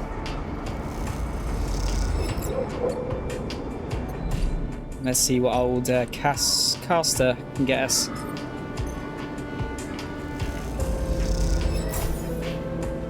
Oh, cool, we got another stabilizer. Okay, that was totally worth it. Absolutely worth it. What else can I do with a 1? I think I can work on this. Just for some money.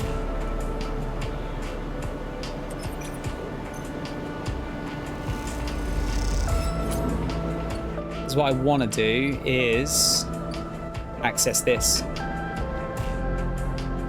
When you mention Ankita the Spacer selling passes smiles. Sorry, when you mention Ankita the Spacer selling passes smiles. What? Does that make sense? That doesn't make sense to me. They'll give you a discount on passage to the Greenway. I need to get some money after this though. Okay, so we open up more, I guess.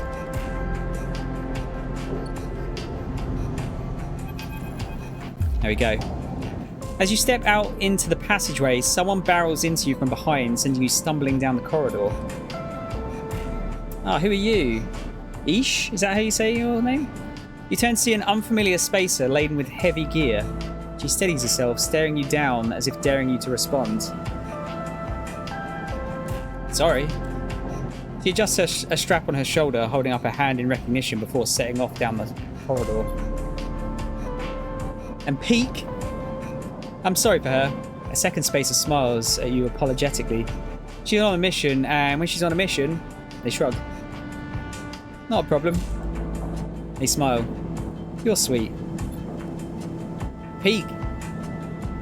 It's probably Eshe or something? Eshe, maybe? That sounds more like a name. Eshe stands further down the corridor, glowering at her friend. She chops at the air, pointing down the corridor to whatever end she is rushing to. Peek raises their eyebrows at us. Eshe, please, do you want everyone on this station to hate us? Eshe hardens. They want to hate us, they can hate us. She drops her hip. Not exactly seeing much love as it is. We're lucky we got through before they set up that damn cordon. Oh no, not James Corden. Corden? Peek gestures in your direction. See? They don't even know what you're talking about. This station isn't Hawthorne. Not everyone has to follow some corporate protocol. Eshe sighs. I'm not saying they're a part of the administration. She jerks her head in your direction. I am saying we need to get these supplies to the Briar before someone starts asking questions. Can I help? Peek smiles slyly. See, Eshe? Help. Isn't that exactly what we need right now? Peek. Eshe rolls her eyes. Peek ignores her. We're with the refugees, the ones Havenage have cordoned off from entering the station. Eshe interrupts. The ones that are being quarantined in makeshift vessels that barely made it to the Eye to begin with. The ones that your station administrators have called an existential risk and are running out of supplies, while their right to safety is being debated by people with no stake in their future. She quickly looks away, annoyed at her own outburst. Peek sighs. She's right. People are trapped out there, and they turn to Eshe. We understand that this is a big problem for the Eye. Hundreds of refugees and more ships turning up each cycle. They hold up a hand to stop Eshe interrupting. But Eshe turns away. Oh god, it's fucking hell, it's getting a problem now again. Eshe turns away, her burning anger a palpable force in the close quarters of the corridor. They need supplies, and after everything they've been through, the quarantine isn't helping. Peek finishes. That's terrible. Eshe looks back at you, her fierceness fading. Peek, please. Eshe gathers herself and the supplies. Eshe, we need help. Just like the refugees needed us, we need others too. They smile at her. Peek turns to you. Come find us. The climbing Briar is docked at the Broken Spoke, past the Greenway and the Wastes. We have a good view of the cordon, though we are keeping our distance for now. Come help us. They squeeze your hand. Eshe turns to leave and Peek follows, waving goodbye. A moment later, Eshe shouts back down the corridor. Don't bother coming empty-handed. You want to help? Show us. Bring supplies or don't come at all. And with that, they disappear around the corner, Eshe already picking up speed as Peek calls for her to slow down. A refugee flotilla? Where are they coming from and why now? Each time you think you begin to understand this place, something changes. Cool, new drive. Alright, so we got fucking us. It just keeps going. Look at it. This fucking never ends. Is there anything to hack on here? The Greenway gate. Oh yeah, we got the Greenway cipher. Entire Greenway is locked down, surrounded in a dark cloud of shifting currents. What's happening here? Let's try and sort this out. The cipher burns away as it is slotted, the data sparkling like a lit touch paper. What has been unlocked? The Greenway roils beneath you like a silt-choked river. If what Navigator said was true, then no one has accessed these networks since the collapse. The Hunter and Killer protocols have never set foot here, never cleared out the intelligences and systems. So why then, you wonder, does it look so dark? Is it just that the bit rot has set in? The entropy of systems reducing everything to shadows and light? You watch as the slotted cipher fizzles in the one open distorted gateway on this entire rim of the station. It flickers and winks out, and then you are falling into the flow. A river of swirling darkness. You are spun by it, twisted by it, lost in it. It's not that the Greenway was hiding in the darkness. It is made of darkness. It is filled by this substance, this process, this swarm. Now you are among it. You notice that a swarm is exactly what it is. 1 billion individuals moving in a flow. There is no network map here, no nodes and threads, only a storm of interchangeable points, shifting configuration endlessly. Then you see them, a figure, turned away, the only bright spot in the dark river. You push closer through the storm. The gardener? They're facing away, at least you'd think so. They're so fractured, so overgrown that it is hard to tell. Even from this distance you can see their flesh is moving, flowing. You watch, silent, as they stoop and reach down. In their hand is a dark shape, and with twisted fingers they press it down into the loam of... Would that be loam? Loam? It's a loam of data beneath them, pushing it through this trembling soil. Then they move away, go a little further, and repeat the process as if they were sowing a field. You push forward, but somehow, despite their slow and deliberate speed, they move faster and they quickly fade into the storm. You reach the point where they planted the object and look down. There it is, a glassy shifting polygon with something inside. You reach down and pick it up. It's cold, but it thrums with energy. You look towards the path of the figure, but they are long gone. When you blink out of the cloud back to the leaves and the dappled light of the greenway, you hold a seed in your hand. Okay. That's interesting. Garden seed. You need to find somewhere safe to plant this gift. Okay. Alright, what we got? The greenway. I can lose condition from that one. That's unhelpful. But I could get a triple with the 6. Number 6 dice I've got. Let's see what's going on with Feng then. What the fuck, mate? I need sort out my tracker, dude. Come on. When you enter the service dock, Feng is already set up, crouched among stacks of equipment. He's leaning over a terminal, bathed in a blue glow. He looks totally at home. Sleeper, what do you think? Turns out not everyone in Havenage is set against me. A couple of my old systems pals managed to ship me some of my old gear. He gestures at the pile of blinking hardware. Nice kit. Feng does a mock bow. Any updates? Feng beckons you over. He has a set of scans of the wastes on his terminal with heat maps of activity overlaid. The chunk of the derelict rim is blotchy with bright red and orange marks. Does this look like a wasteland to you? Feng shakes his head. There's hundreds of conway machines out there, all lined up in concealed hangars and a whole underground facility to support them. Hardin's got a crew out there putting them together. They must have shipped them in piece by piece through the shipyard ready for assembly out here. Why? They're planning something. No one needs hundreds of heavy-duty reclamation drones to run this kind of operation. Maybe Hardin masked this whole thing as an effort to clean up the wastes, but there's no way this is about pulling scrap off the eye. Feng looks worried. And why is Conway in the mix? I bet no one in Havenage knows another corporation is setting up on the station.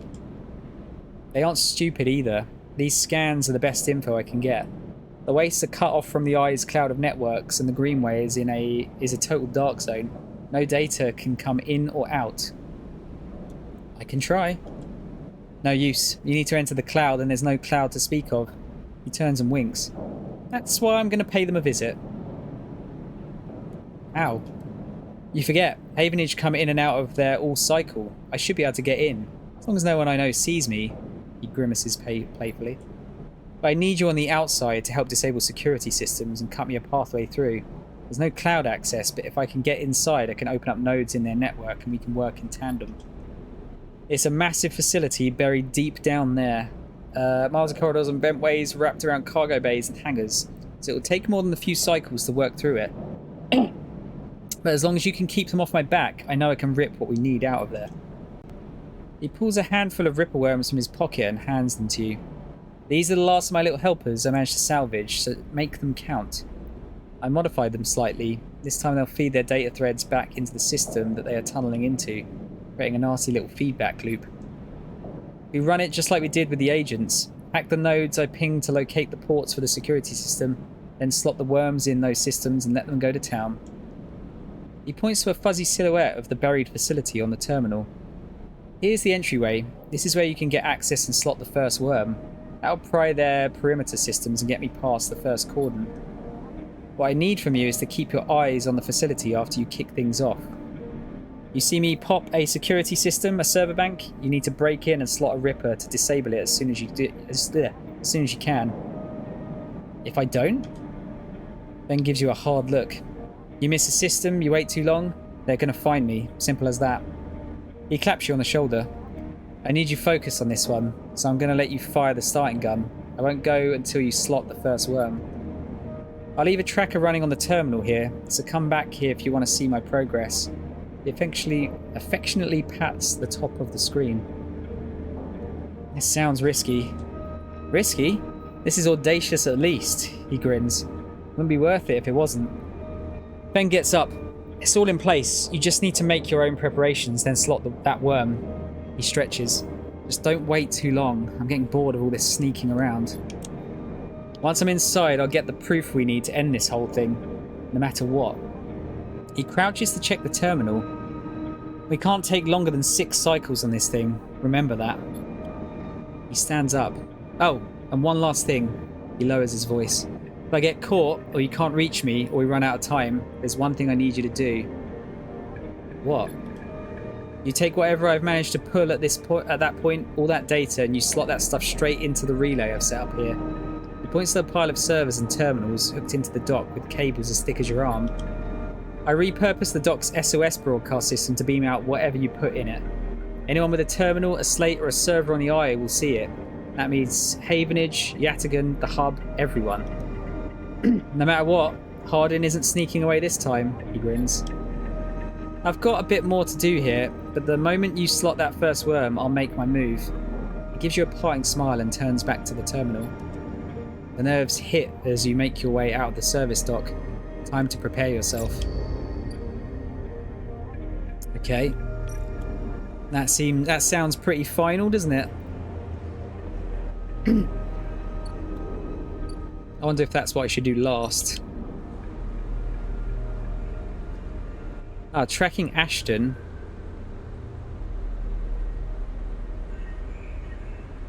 It's going to take a couple. The wastes. Gather scrap. I need a skill upgrade, perk predictive reasoning. Oh no, sorry, that's just telling me about the thing. I need +1 to be able to do that. Okay. Climbing Briar.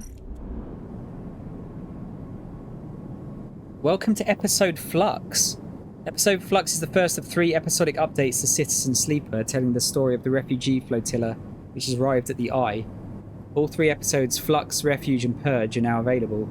Completing the Deliver Spores action will begin the episode, but be aware that it is intended for late game play. Oh! That was what I knew there was like free DLC. I didn't know that was what it was about.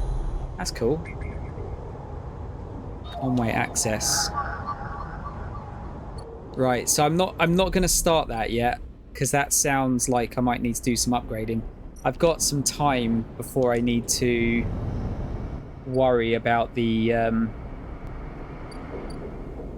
Mayrick, whatever the fuck his name is. If I wait until I'll wait a couple more cycles, I think, for that. Okay, what have we got? Sod that. We need to get the improve the overlook. I think seems to be pretty important.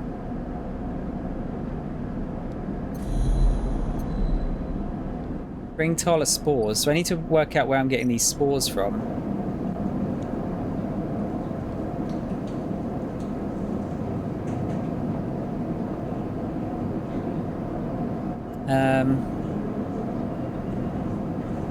I guess that's probably going to be on the other side, isn't it? I would have thought.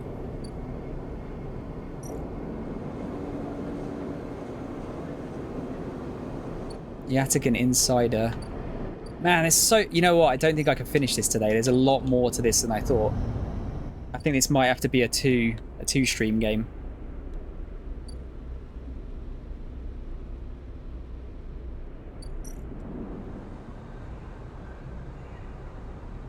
All right, let's work on the greenway.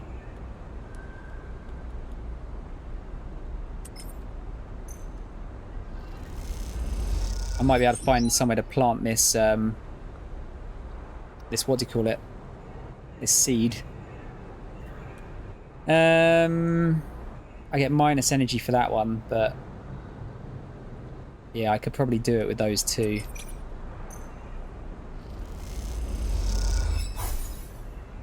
Ah, okay, maybe not. This might do it. Nope, okay, fuck. Ball bags.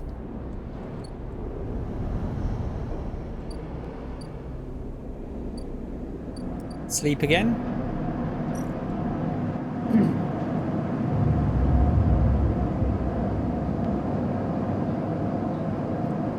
I want to help Feng out when I've got a full stability, I think. Just so I can get maximum dice. What do we work on first? It'd be good to get some more points, wouldn't it? Oh shit, I actually need money.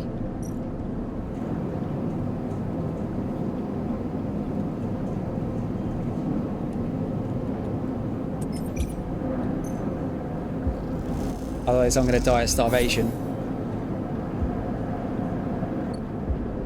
I got a bit of energy out of that at least. That's enough for one bit of food, I think. No, I keep doing the wrong one.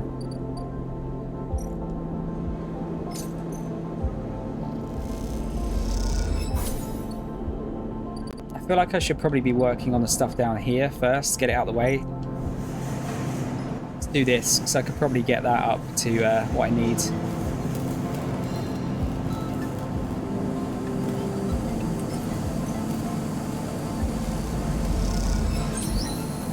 There you go. Each shift, a crowd of would-be workers gathers outside the shipyard, each of them clinging to a 4-digit number printed on receipt paper. These are their assignment numbers, and you are either called for a shift or you aren't. As you arrive, the crowd is restless and chatter rumbles through the lines. For those who, like you, have graduated to the work teams, shifts are guaranteed. Having just walked out of a meeting with a supervisor where you were praised for your efforts, you feel the glow of a job well done. Yet you can't help but feel empathy for those huddled as you pass, waiting for their numbers to come up. You keep your head down as you leave the shipyards, feeling a little guilty as you do. Hey sleeper, wait up! Lem's voice trembles as he shouts above the rumble of the crowd, and you turn to see him pushing through, Mina crying in his arms. Lem! Good to see you, friend. He is breathing hard after shouldering through the waiting workers. You made the work team, good for you. He tries to catch his breath, stroking Mina's hair as he does. Shh, baby, give me a minute here. Give me a second here. He smiles weakly at you as he comforts her, and her cries start to fade. Out of the crowd, he sets Mina down by his side, shiny streaks down both of her cheeks. As he does, you see he is clutching an assignment number on a crumpled piece of paper. Is Mina okay? She's good. We just had to rush up here. He puts his hand on her shoulder and she clings to his side. Esther, who usually takes her, is sick. He stretches. I don't know what. A noise sounds from the entrance, a klaxon followed by a list of numbers glowing brightly on a display screen. The crowd responds instantly, pushing and pulling as people try to wade to the entry checkpoint. Lem stops and turns back towards the crowd, then glances down at the crumpled paper. That's my number. Shit. Mina. He starts patting the pockets on his gear and glancing around. Go. I'll watch her. He blinks a little, staring. Thank you, I'll... He crouches to Mina. You're going to stay with our friends here, okay? They're going to keep you safe and... He stands back up. Here, take her bag. He shoves it into your hands. She's got food, she's got... Shit, I have to go. He backs away into the crowd. Mina, I'll be back real soon, okay? Be good. Then Lem disappears into the roiling crowds who are now trying to get into the shipyard before it locks down. Aww. Mina stands staring, suddenly small without Lem at her side. She fixes you with a dark-eyed look you can't quite read. Hey, Mina. She holds the stare, unmoving. The two parallel tear tracks still glint on her cheeks. You okay, Mina? She sniffs and looks down. Let's look in the bag. You unlatch the top of the bag and see a few metal containers fashioned from scrap components.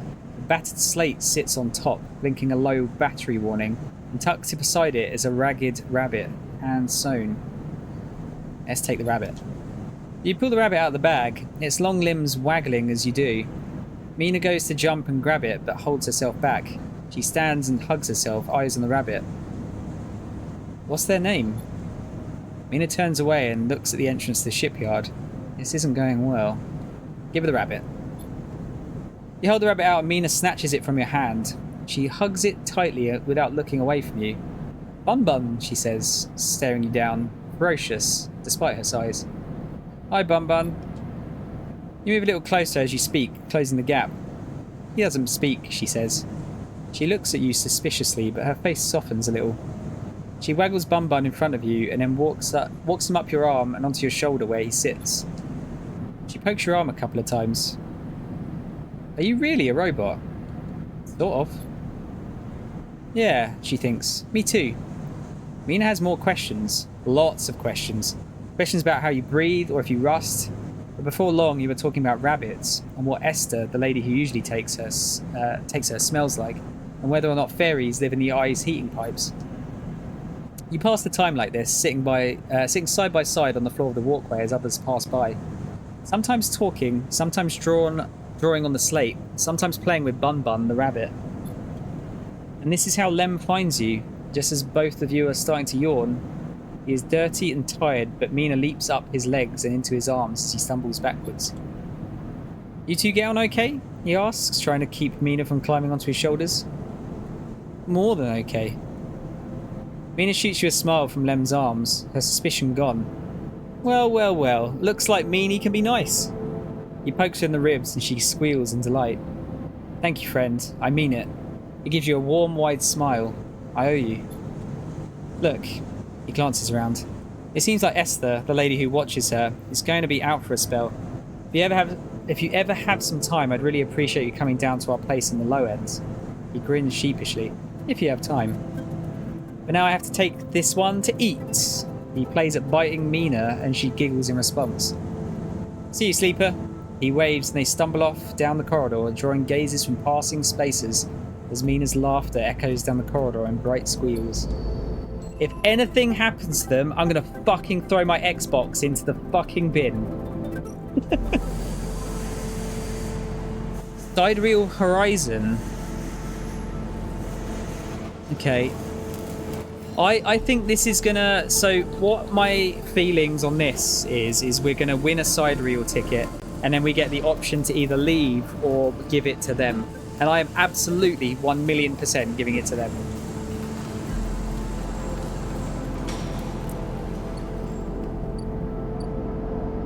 Can we actually go and say hello to them now?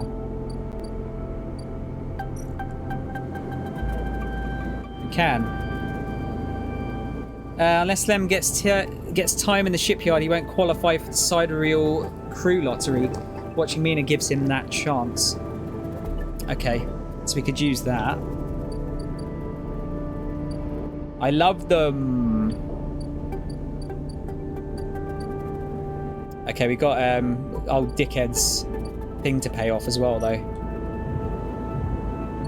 I need to... What can I actually finish soon? A drive.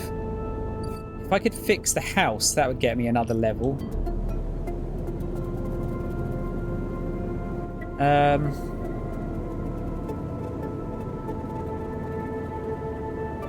Yeah, I need to get another level in Enduro, really.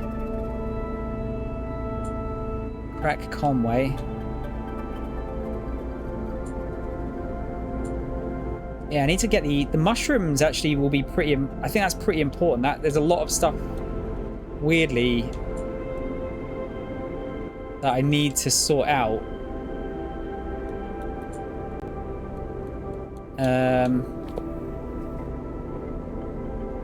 Sorry, just gonna close something down here. Yeah, like I need to get these spores for the overlook, which then will let me get the mushrooms, which will then like help me with a lot of different things here. Shit, what could I work on first?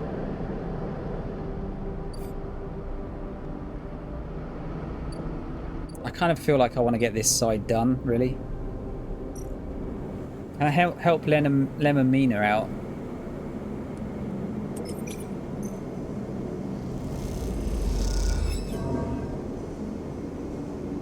Okay, that's fine.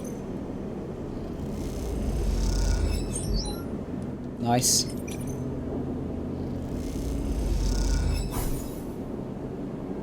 Okay, oh, we got some energy from that at least, so that's one thing. Saves us a little bit of money. What did I get that from again? Chance to gain energy after any engage action. Right, that's dead helpful.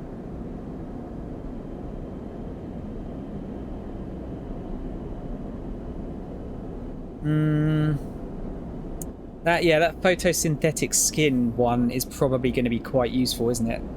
In terms of saving money. Using scrap components at home to repair conditions, another kind of big one. All right, let's sleep again.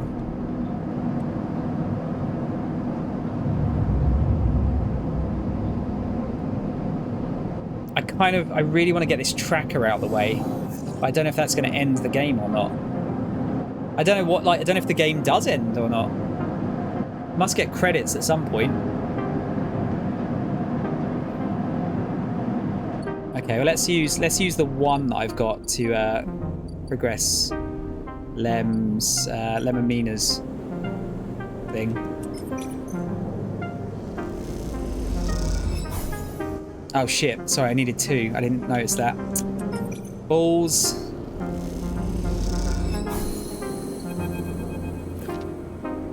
She's asleep, whispers Lem, creeping back out of the unit's tiny bedroom, sliding the door shut as he does.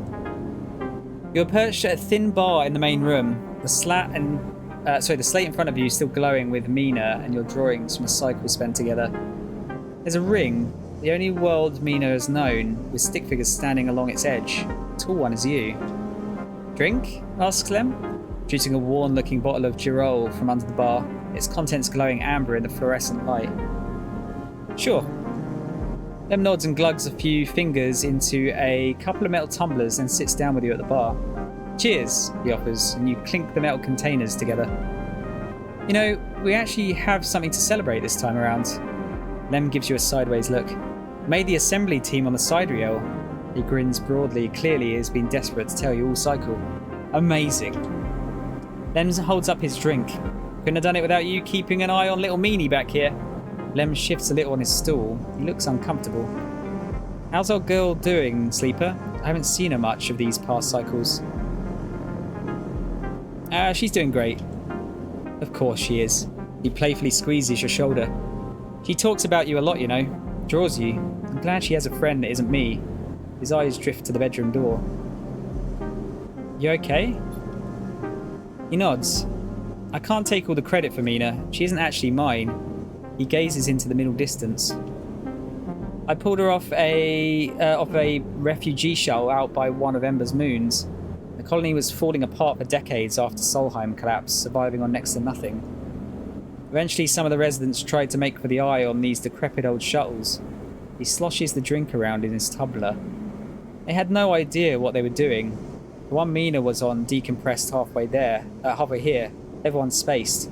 The only reason she made it was someone sealed her in a weapon locker. She was ice cold when I reached her. Purple lips. He shivers. Once I picked her up, I wouldn't let her go. The medics treated her with me still clinging to her. He takes a drink. Still not sure why. He reaches over and refills his cup. We weren't exactly anybody's heroes, you understand. We were private military, hired in by Conway to protect their claims in the collapse. Once I got Mina, that was it. I quit. Got us dumped here. You saved her. I'm going to sound like an idiot now, but he sighs. She saved me, and that's the truth of it. He looks around the decaying unit, its stained plastic plating and flickering lights. Me, I brought her to this. She was tiny, Too small to know what she lost. I can't stop thinking about it. He rubs his eyes, dark with tiredness. What if our number doesn't come up in the draw, Sleeper? What then? Sidereal will sail off without a thought, leaving us here. What kind of life is that for her? You'll make it. Sorry, I know you don't have it any better. He looks at his cup and pushes it away down the bar. This is a celebration, right? Both of us on the team now, both of us in with a chance. Together. That's right, we hold on together. Imagine all three of us riding the sidereal horizon out of here to a new world. He looks into his glass for a moment. I think I drank this too fast, he laughs. Lem stands and starts to clear the glasses into the auto wash. I need some sleep, friend. See you around. Alright then. He catches your shoulder as you turn to leave. Thank you, Sleeper. I mean it, from both of us. He pats your shoulder and you slip out into the dark of the walkway with thoughts of little Mina in your mind. Ah, I love them. Right, let's get this fucking photosynthetic skin. And I can finally get a little bit more points out of Endure at least. What am I going to go for after that? I think instant karma probably. Re-rolling all the dice is going to be pretty handy. So I could use all my 6s and then I assume re-roll them. Like roll 1s and 2s into something else maybe? I don't know. Yeah, keep 2 dice even when condition is breaking is really a point where I don't want to get to. Although, yeah, I suppose it would give me a bit more time at least, wouldn't it? I don't have to worry so much. Using scrap components at home to repair condition. If I can find a really decent way of getting scrap, that would be helpful in saving money. Alright, I've got a 5 and a 2 3s. Do we work off this dickhead's debt? Maybe. Because that's going to take a while.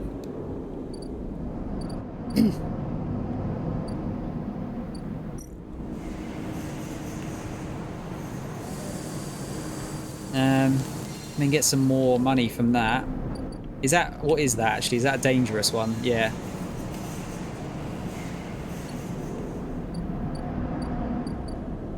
Gonna take a break after this cycle. I need a piss.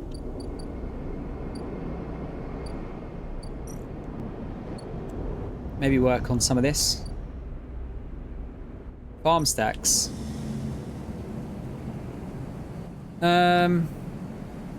You get cryo from that. Oh, you can get some food. Barter for food. Steal food. That sounds like a bad time. Oh, there we go. Mushroom groves. Ah, here we go. Grove spores. While the grove mushrooms are dangerously inconsistent, spores provide a chance to gather or study these species in an untouched form. So I need 3, I believe. I want to say. Should I try a 4?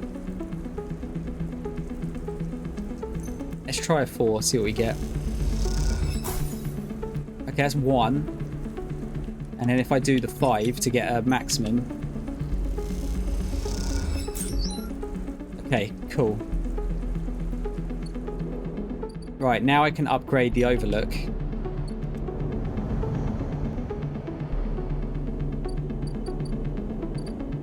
If I can fucking find it. There you go.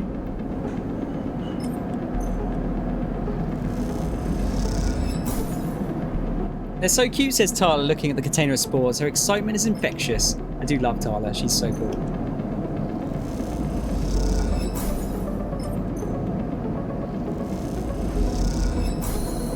There we go.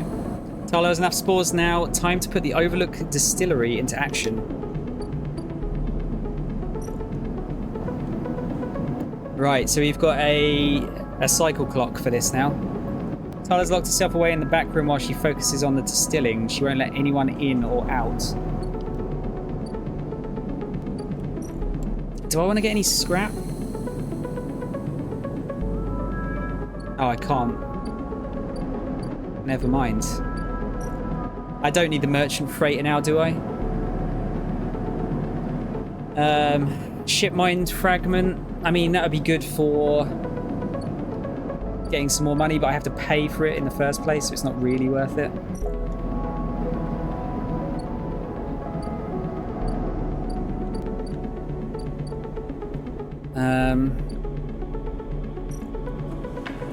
What data do I have? Ripperworms, Havenage data, Yatagan data. Might save those for now, just in case. Use them as an emergency fund. So I work on. You know what? I'm gonna keep working on the stuff over here. I think the Greenway. So I want to see what this seed's all about.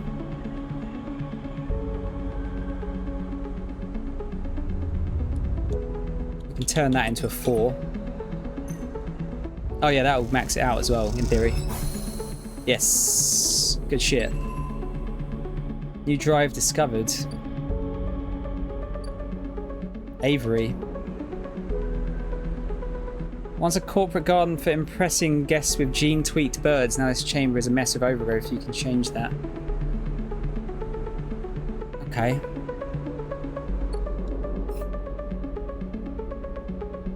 Grow mushrooms.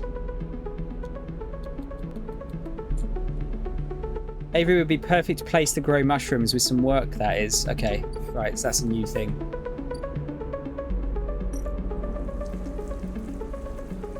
I can just get Girol caps from here if I need to. I think I'd rather work on clearing that than doing that. We got this community to work on. Oh my god, it's so much to do. There's that as well. Oh yeah, that's Ashton's thing, wasn't it? I could probably, if I get some decent dice, I could get that in a couple of rolls. God, I'm really fucking addicted to this. It's so good. Oh, perk sunbathe. Your frame's photosynthetic skin allows you to gather energy through sunlight. The longer you stay, the better.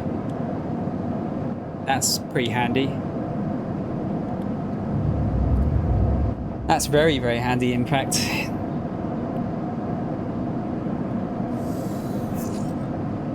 Right, guys, give me a couple of minutes. I'm just going to go and pee and kind of take a bit of a break because I've been sitting down for like 1,000 years, it seems.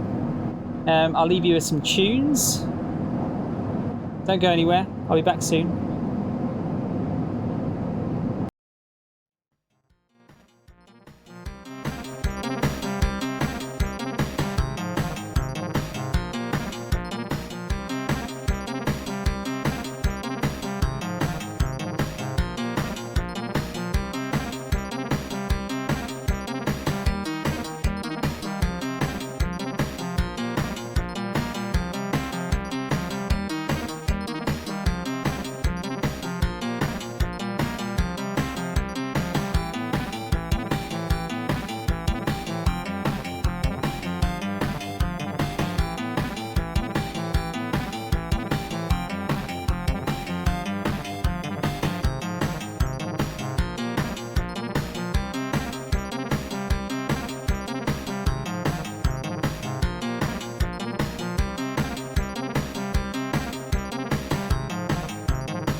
Sorry to interrupt the jams there.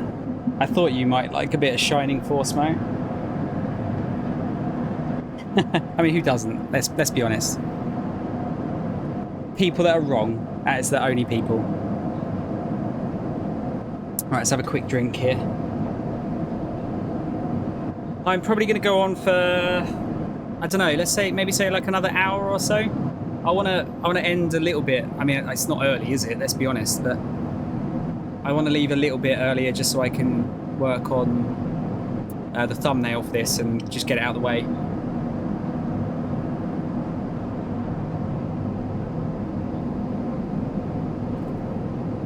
I'll try to cut off by about like 12:30, 1 o'clock, whatever makes sense. I'm gonna have to be a bit quieter now as well because of my dad's just gone to bed. Easier said than done when you got to talk, but okay, what have we got? What should I be working on? Maybe look for Ashton.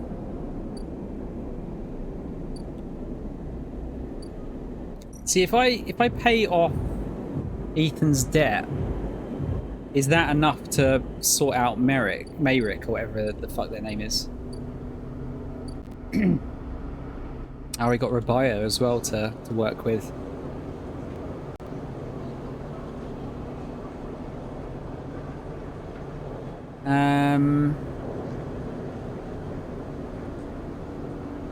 I lose condition if I fuck some of those up. Let's keep working on... Oh, actually, yeah, the Ascender car stuff. What have we got up here? Still got all of this to work on. Weightless Wanderer. I'd rather lose energy than cryo at the moment. Try and get a couple of pips on that. Shit balls.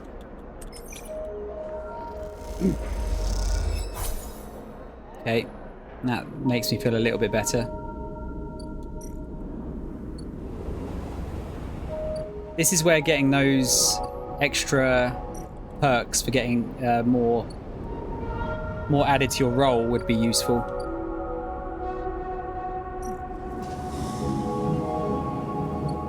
Yeah, don't need that.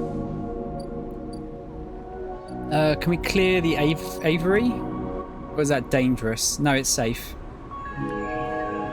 Let's work on that.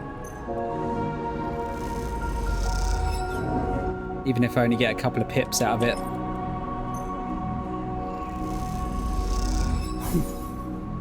Nice.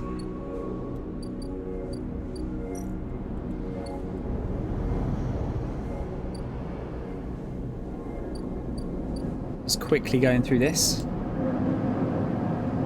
I think what I'll probably do, yeah, Maywick. I don't know how long I should wait. I should probably wait till about halfway.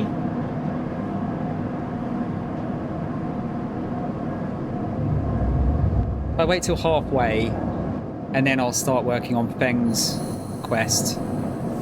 Try and get this tracker sorted. Okay, we got a 6. Let's do the Ascender car shit. Oh, no, not that one. Buy a spacer meal. Wonder if they're any better.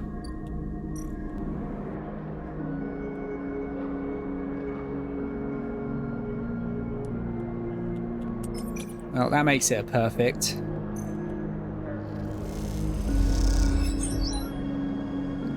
And I'm not gonna fuck around. I'll do it on this one actually. Let's do the 6 on that one. Nice. Alright, so what does this actually do then? Bliss, ship mechanic. Oh, another cool character. No way, Moritz. You take those substandard filters back to the shitheels who sold you them. You hear the voice echoing out of the bay as you pass. Moments later, someone who you assume is Moritz drifts out with it, dragging a pallet of filter cartridges by the tether. Hey, you out there. The same voice echoes out of the entrance. Looking for work? Who, me? Everyone on this station is looking for work. Get in here. The voice is coming from someone shorter than you expected. Oh, it must be me. She's floating in the microgravity of the docking bay, besides a half-deconstructed life support unit that looks like it might have exploded at some point. She points a wrench in your direction. You know anything about these things? She doesn't wait for an answer. Scratch that. Just help me with the casing. Let's help her out. Alright then. She deftly moves around the unit, making space for you beside the central seam in the dented case. Just take a grip here and lift out and up, then I can get in and unbolt it. She whacks the unit with the wrench. The whole thing is twisted to shit. You dig your fingers under the casing and lift it away, the metal squealing from the force. She puts her hands under, spinning the wrench to slip out the bolts, catching them in her other hand when they spiral free. All good. The casing lifts off, revealing the ornate piping of the unit's interior. She whistles at the mess of ducts and filters. By the way, everyone calls me Bliss. She pats you on the shoulder, offering little in the way of an explanation. Is this your bay? It is for now, yeah, whether I like it or not. She looks at you like that should mean something. Bliss starts pushing and pulling at the ductwork, looking for fractured pipes. We haggle for contracts, but the good ones get snapped up quick by the bigger bays. So here I am trying to get this M2 unit running again for one of the freelance tugs. Small-time stuff. Oh, this. She rips out a ribbed pipe and hands it to you like a freshly caught fish. We turn stuff around fast and neat, and maybe we get a chance at landing something bigger. Something starts hissing in the unit, and Bliss quietens it with a precise whack. But to be honest with you, the way things are going, I can already see the other crews licking their lips, ready to take this place over. She looks up at you. I'm almost out of luck. Let's offer to help. I appreciate it. Let me finish before you jump, though. She keeps working, twisting aside pipes with care. There we are. Bliss pulls her hand from deep inside the unit and comes out, and out it comes, clutching a lumpen cube, scorched black. This thing must have overloaded and popped half of itself out the side. You both duck down to the side of the unit and spot the exit wound. Its edge is fringed with more scorch marks. Grab me a replacement converter from the racks, will you? Head to the rack. You kick off from the unit and drift over to the wall racks, where a catalogue of parts sit secured in clamps. Colour tape and scrawled notes flutter across the wall. A complex organisational system of Bliss's own design. Or just a big mess. You try to pick out the right part. I guess it's an an M2 converter then. You grab the part and push back to the unit. Bliss holds out an arm and you pass it over. The converter spinning gently as it leaves your hand. Perfect. You passed. She straightens up from the unit. That is, if you want to work here. Bliss rubs her hands clean, looking down at her palms. Truth is, I need a hand here. My partner skipped out on me and left me with a whole mess. You seem like you might at least be better at spotting a clean air filter than Maritz. I'd be happy to. Wait, she frowns at the racks. That's not all of it. My old business partner, they rinse the place, empty the accounts. To bid for jobs we need to put down deposits, bring in parts, pay tug fees. For that, she looks nervous, embarrassed. We need chits. An investment? Exactly. Partners. Straight split. Bliss settles herself against the unit and looks off into the distance. I guess I look pretty stupid. Here I am asking any random passerby to be my business partner. No offence. She manages a smile. I get it. Thanks. She meets your eye. I appreciate it. This goes back to working on the unit. Look, it's no pressure. You find the money or you find someone who has, or you just forget the whole thing. Up to you. She gestures for you to help her refit the case and you both slot it back into place. I think I'm good to wrap this one up for now, but if you are into it, come back and we can bid on a new contract. Something to get our teeth into, something that pays. She gives you a serious look. You can trust me, I don't say this stuff lightly. You kick away from the bay, propelling yourself back to the handholds at the entrance. You slip out with a wave, and as you do, someone slips back in. You hear Bliss as you glide down the passageway. Maritz, I swear to God, if those filters aren't clean... You smile. Seems like this could be interesting. Okay, new drive? So, oh fucking hell, okay. Seed money. Gonna have to do some work. Show capsules? Only place to sleep on the hub. Back off a colony ship and welded to the ring. They're surprisingly expensive to rent. Why would you do it? Is there an achievement for it or something? Let's have a look. Most of these are pretty vague by the looks of it. Become self-sufficient through botany. Help a friend distill their future. Communist noun, someone who joins a commune. Putting those sample collecting skills to good use. Find a place to make it yours. Steal 3 shipments just to see what's inside. Okay, so there is a reason to steal then in some of these cases. Let's clear the aviary with that one die.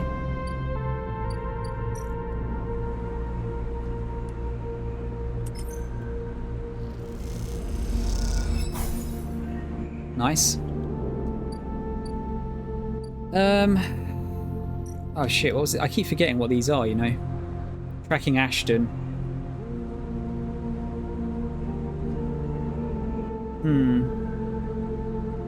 3 pips on that one. Oh, I'd take a shitload of damage if I don't eat though. Yeah, let's clear the aviary as soon as we can, I think.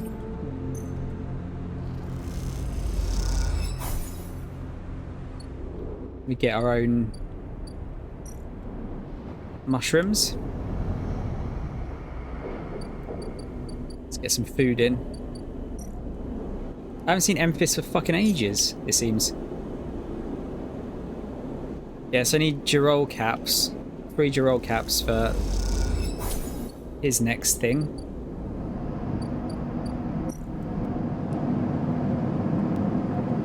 Nope. There you go. I hope you guys are enjoying this, because I'm fucking loving it. It's a bit of a different one from what I usually play, but... Oh, that's some bullshit. Look at those terrible rolls.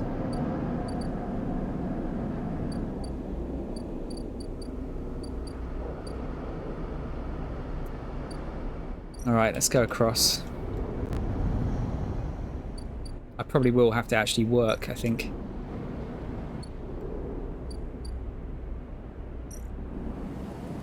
I need some money.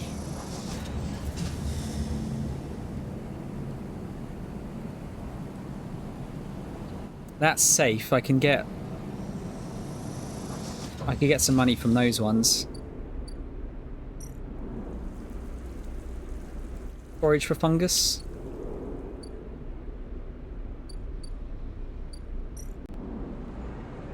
How many does that need? See, I could clear that out now, probably. But I do need some money.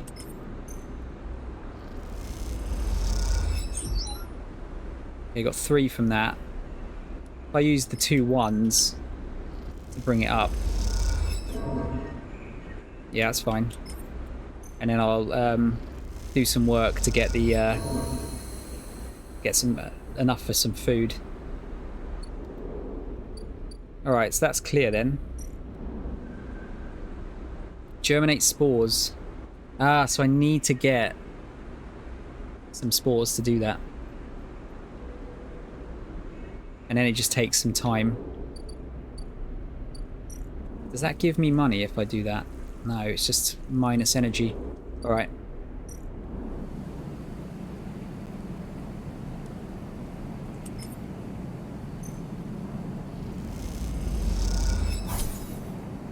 $11 cryo.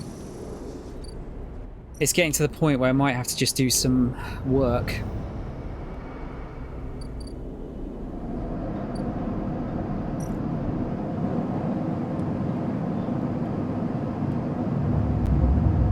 It would be nice to get a better house, by the way.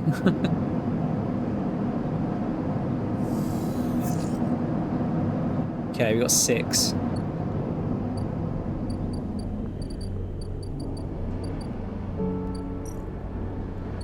Let's get some of those spores. 3 should do it, I would hope. Oh, this is going to hurt me otherwise. Oh, thank God for that. Alright, the game is actually paying me, is pitying me.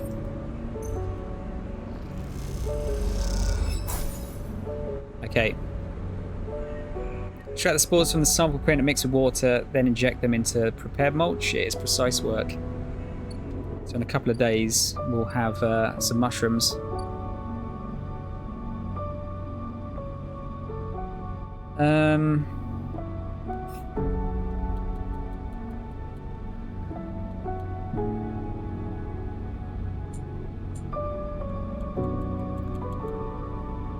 Find Ashton. God, that looks like it's shaking. Like very, very, it's slightly shaking there. Right, we'll do that because we get 3 pips for that one.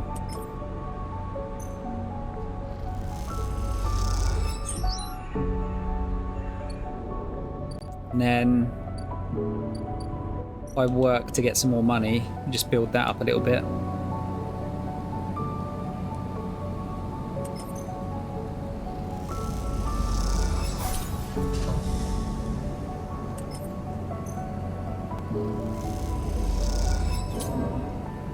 Fine, that's fine. A bit more money. Just want to get to a point where I'm a little bit more comfortable with how much I've got.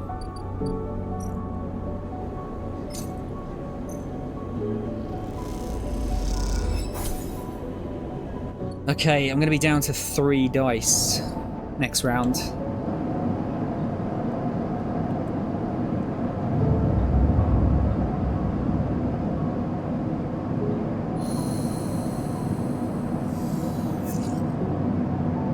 Good dice, though. Let's use one of those on Ash. Actually, you could probably use 2 of them on Ashton. Get that progressing. Does that progress? Oh no, that'll probably progress tomorrow. Do I have to? I don't have to do anything there, do I? Oh, I do. Sorry, I have to put 3 lots of spores in. That's a bit shit, isn't it? Do I risk it? I'm not going to risk that, I don't think. Let's put a 5 in.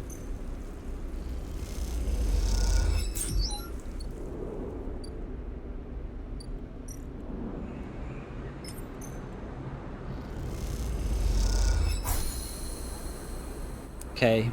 Alright, so we'll do spores settled. Now you need to wait for the blooms to emerge. Looks okay, so it's 4 cycles for that one.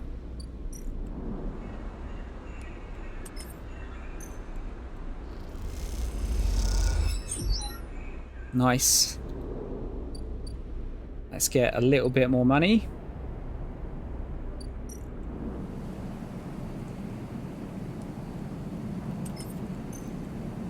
We're like flying through the days now. No, that was not great.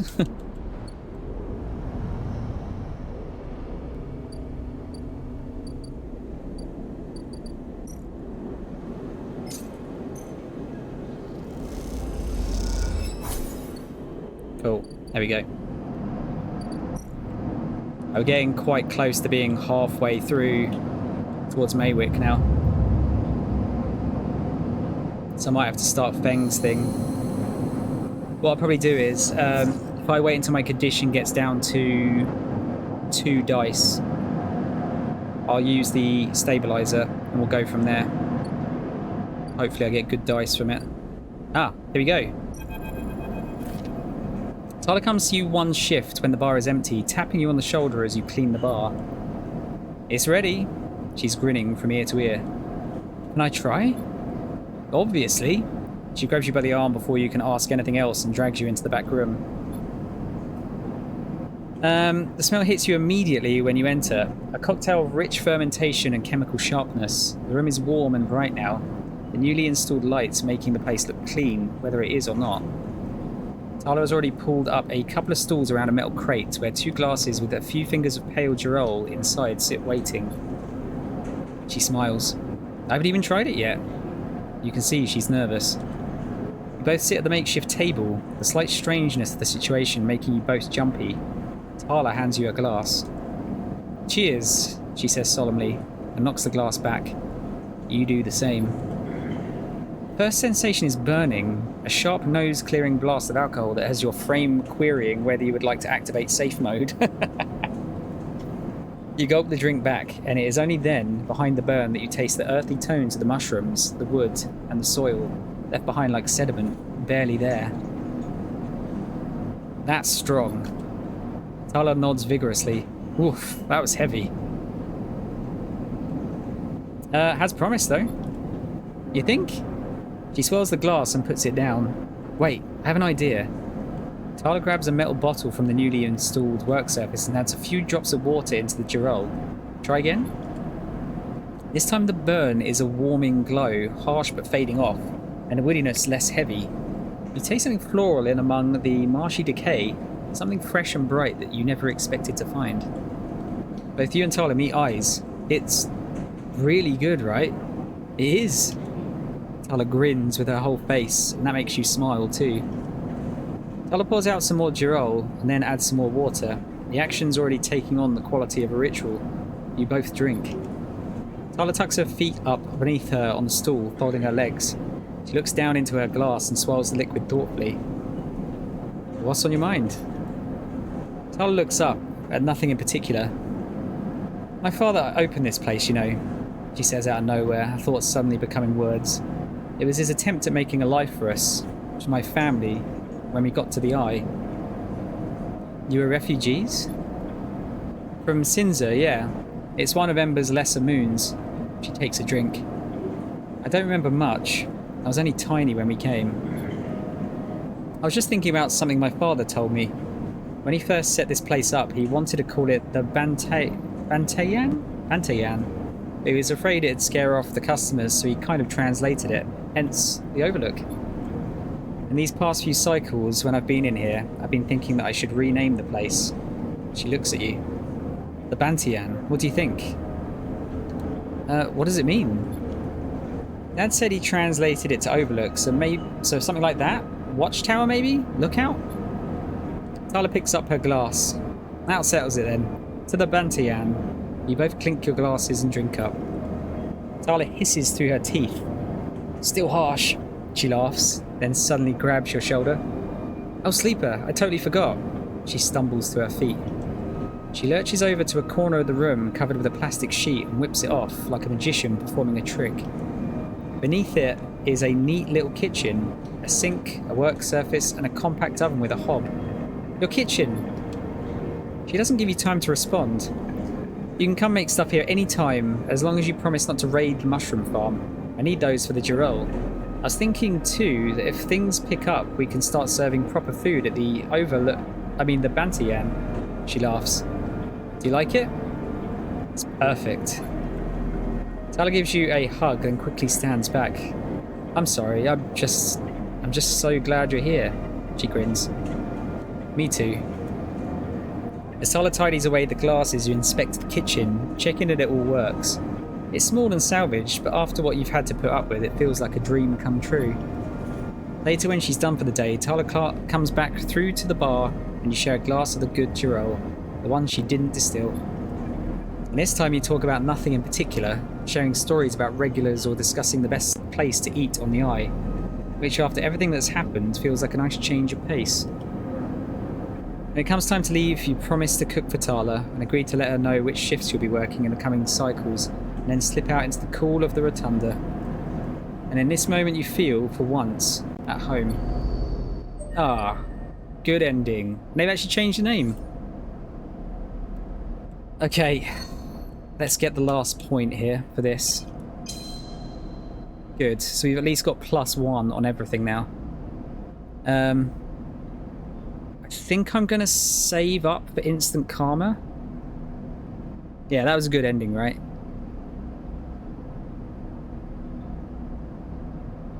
Because the 2-point extra on dice would be useful, but as it stands, that's going to take a long time to get to. So I think save 2 points for instant karma.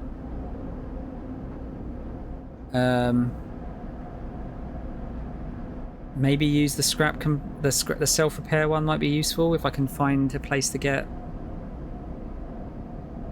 scrap easily. Okay, that was rad. I like that.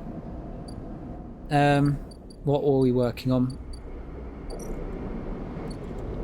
Oh yeah, let's see if we can find Ashton.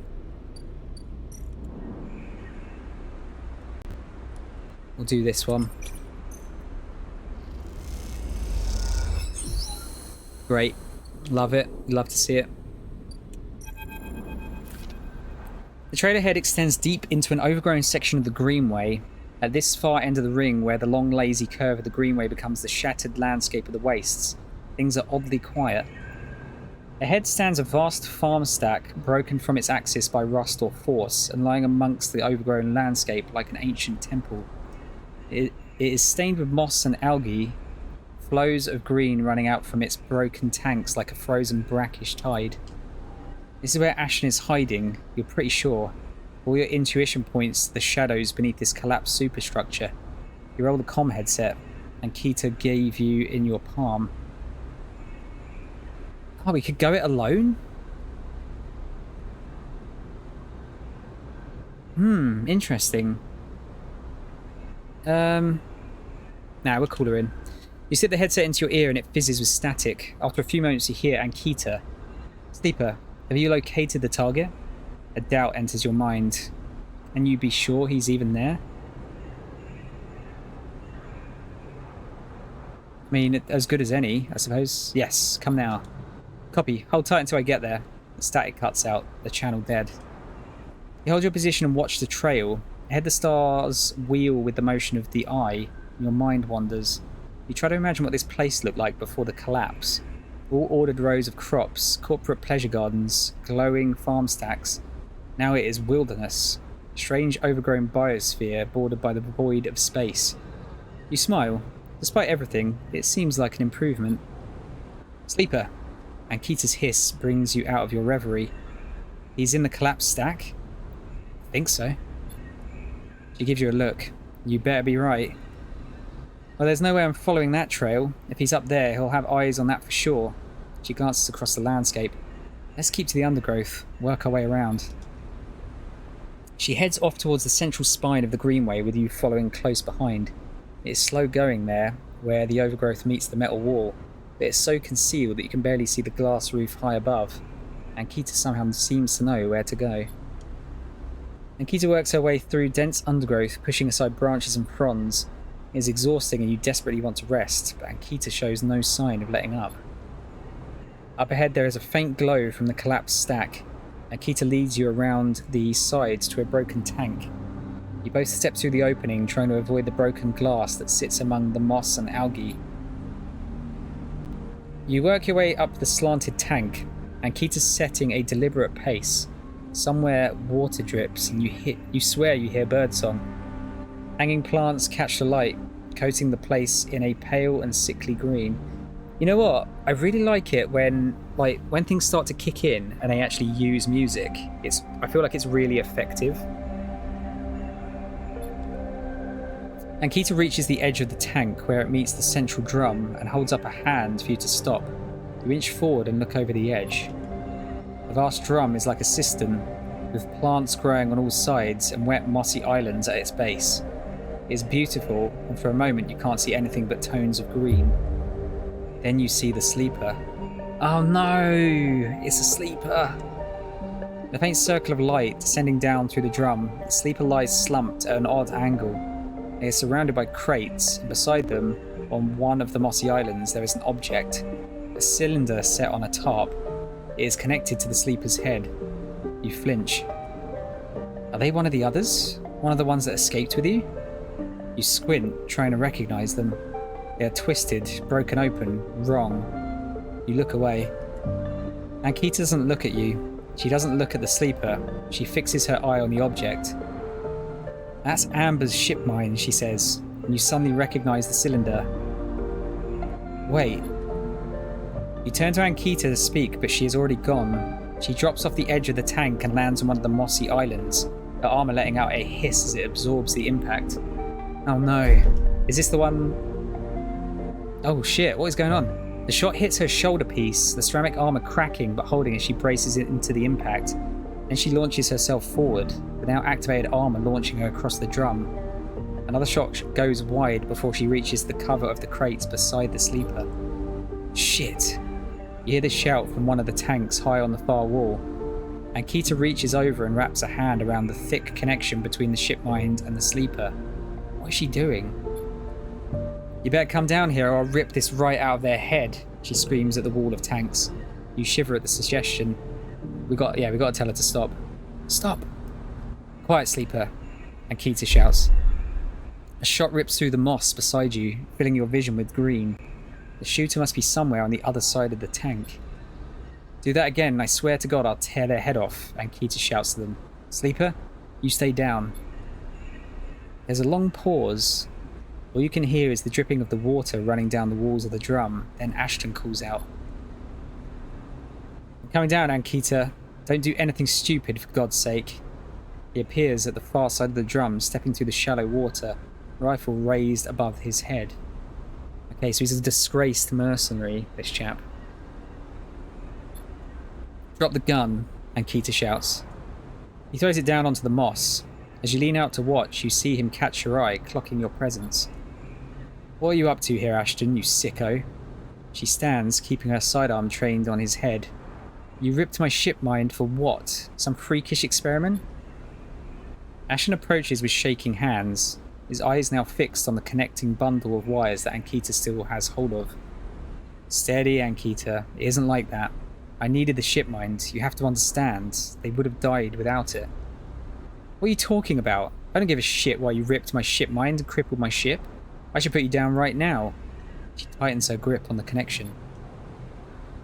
Typical of you, Ankita. No curiosity.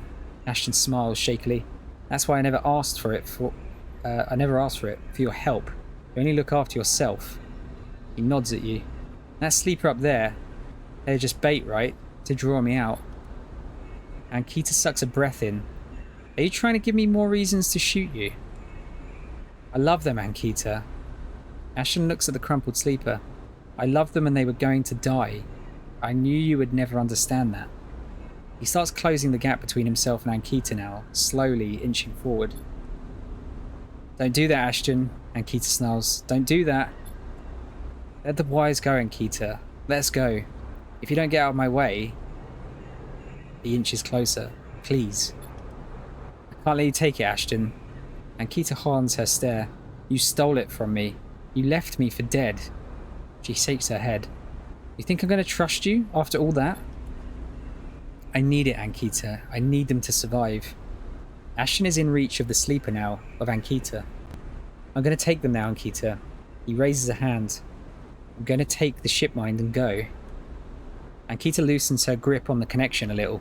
Her hand is shaking now. Stop, Ashton. She lowers the gun a little. Stop. Seeing her drop her guard, he makes his move. A blur of movement. They struggle. A shot. Another. Another. You recoil back behind the edge as they ricochet around the inside of the drum, the sound deafening you. When you crawl back to the edge, Ashton is bleeding into the water, the red and the green. Ankita is standing at the center of the drum, a severed connection in her hand. The water drips endlessly, drip after drip after drip. You force yourself to look at the broken sleeper. There's no sign of life, of humanity. They're just another broken object among other broken objects, while all around living things grow and thrive. Ankita finally looks back up at you, tears in her eyes.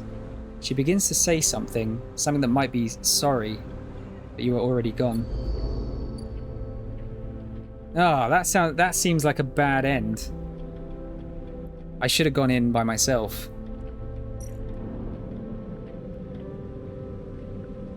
That sucks.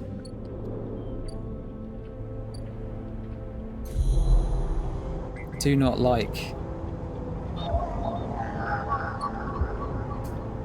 Oh man, that's a bummer.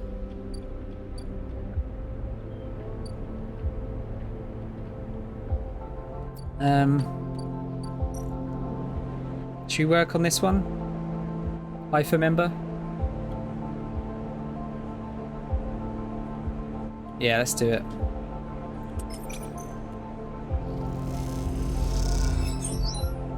Nice.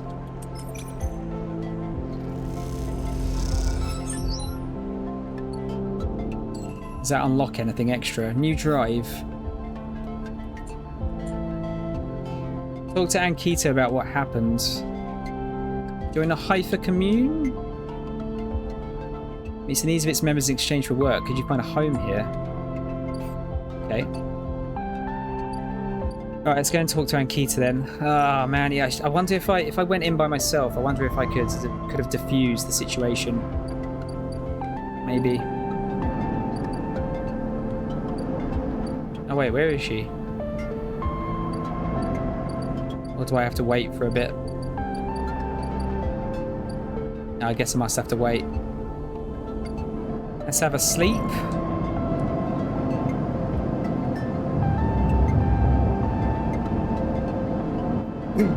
Bummer, man.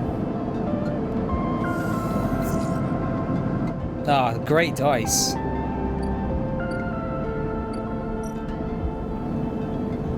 So what can I do here? Cook Girol caps. Cook Matsutake caps.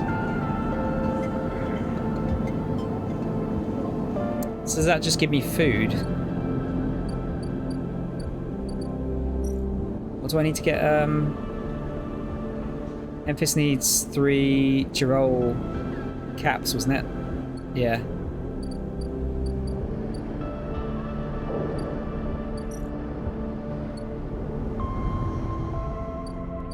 Where is she? Oh, there she is. Oh, Ankita's away. Amber is docked here at a rickety old jetty, but she's sealed up. The note says, "Sleeper, stay. I'll be ready soon." What's going on in there?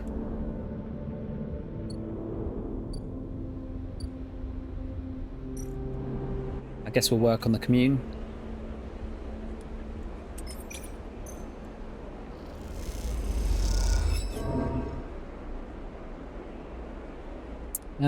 Yeah, sod it. I'll just use that up. Nice. I got some energy out of that as well. That saves me some money. Yeah, let's do one more actually. Why not?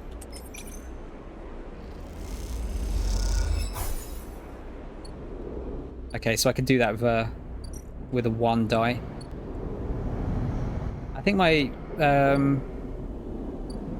mushroom should be ready after that. Okay, one more cycle, and then I'm going to use the vial, and we'll start off Feng's quest.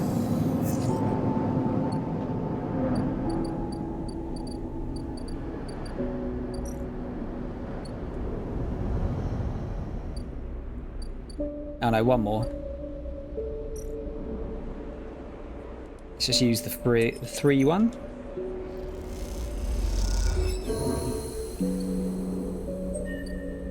Right, what do we have here then? Eye for Dawn. Oh, I can actually stay. I can. Oh, complete active scenes. So I can actually sleep here now. That's useful. Rico. You head down into the Haifa compound, following a blue painted line that is labelled Laboratories. The member you were assigned to work with told you they'd asked to see you, but you still have no idea what about. The line takes you to a blue door and through to a glass-roofed chamber where a network of stems and leaves filters the sunlight coming through the ceiling, casting the whole chamber in a strange yellow-green. Peaceful, isn't it? Distracted by the green, you miss the woman standing at a lab bench, camouflaged by the dappled light. "Welcome to my sanctuary," she smiles. "Come, let's talk," she says and beckons you closer. Who are you? Of course, my apologies. She offers a hand to shake. I'm Rico. I run the botany program at Haifa. What is Haifa? She looks surprised. You've been working in the compound for a while now. I'm surprised you don't know more. She lifts a tiny sample jar. Yellow spores dance inside. Haifa lives off the land of the Greenway. It's what allows us to live like we do. No one here pays or is paid. We sleep here. We feed each other. We work for each other. Fucking communists! I can see people getting angry already. Rico walks away from the bench and waves for you to follow. She opens a small door and leads you down a glass corridor surrounded by vivid green. All this, she says, gesturing at the overgrowth, it's a kind of miracle. She looks at you with bright eyes. What do you think usually happens to plants on stations like this when they're abandoned? They die? Eventually, yes. They cannot live without intervention. She leads you left at a crossroads. But here they endured. She smiles to herself. Actually, no. They thrived. You look at the bright tendrils wrapped around the metal frames of the corridor. They look dominant, strong, like they're taking control of this place. Rico continues. Of course, Solheim tried to create a stable biosphere here, patchworking the surface with gardens and algae tanks that feed into a network of microbial reclamation systems. But the Greenway was always envisioned as extractive, a place from which the harvest is removed and sold to those living on the station, not a closed loop. Hello, John? Was Comedy meant to be comrades? How you doing, man? For this reason, when the collapse came, the Greenway should have gone with it. Erlin himself was so convinced of it that his first colony never even came here to try to reclaim it. The Eye instead relied on outside favours and influences, shipments from the inner system, and small-scale agricultural systems like kelp and fungal farm stacks. And yet here we are, among growth and decay, a biosphere flourishing. When Haifa came here, we expected to find only vacuum-dried stalks and leaves and perhaps some fungal colonies hidden in the mulch. We found a jungle. With this, Rico hits a button on the wall and leads you through a large pair of double doors into a huge, impossible chamber. It is every kind of green, from the pale algae tanks to the dark vines that surround them. It is wet too, a rarity on the Eye. Condensation clouds the light from the high glass roof and gathers on the shiny, broad leaves of shrubs. Did you do this? She smiles. Oh no, not me. Rico turns to you, visibly excited by the room you're both standing in. It doesn't make sense. In many ways, the system is stabilised, unlike the farm stacks closer to the gap, who need input to support their meagre output. This place runs itself. Perhaps Solheim managed something new here. Perhaps they tweaked the plants or built new systems buried deep below us. Or perhaps their collapse caused some fortunate cascade, an unlikely chemical reaction within the biosphere. That's what I'd like you to help me find out. She turns to you, her forehead wet with dew. Aren't you the botanist? Astutely noticed, but I don't need a botanist. Rico sits on a railing.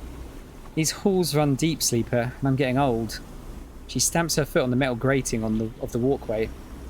Whatever is causing this is to be found in the groves deep in the Greenway. Haifa won't spare anyone for an expedition. It's too dangerous and unnecessary. They say. I can make the case, but I can't get the votes. Ah, okay. Well, it was meant to be comrades. Okay. Good night, young John. Sleep well. Hopefully the heat doesn't make it difficult for you. You sleepers are hardly beings, I know that much, and you can speak to the Eye, uncover its secrets in ways I never can. She holds out an arm so you can help her stand. Bring me samples, spores, seeds and blooms. I can grow them in the lab and study them. The deeper they are found, the better. I'll try. Thank you, she smiles, and thank you for listening. Rika leads you back out of the huge chamber and up through the passages. She's a little slower now and stumbles on the steps. You help her where you can. It's good to have new blood in the commune, she says.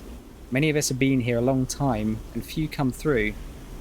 She settles back at her bench in the lab, stretching her legs. You go to leave. Come back if you find something, Sleeper, she calls. There are discoveries to be made. And you follow the blue line back up out of the compound, all the time thinking of that impossible magical green. 420. Okay, oh, so we need to input grove spores for this. Well, we'll start with that one.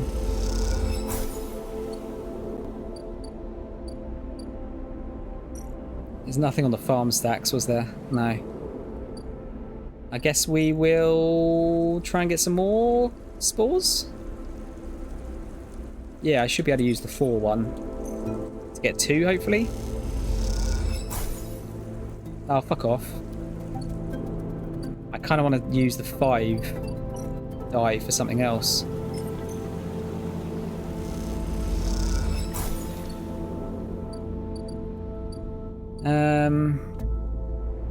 Yeah, that's all the DLC, isn't it? What else have I got to do?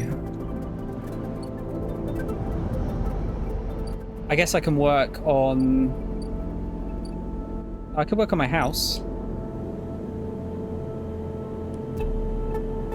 Yeah, let's do that.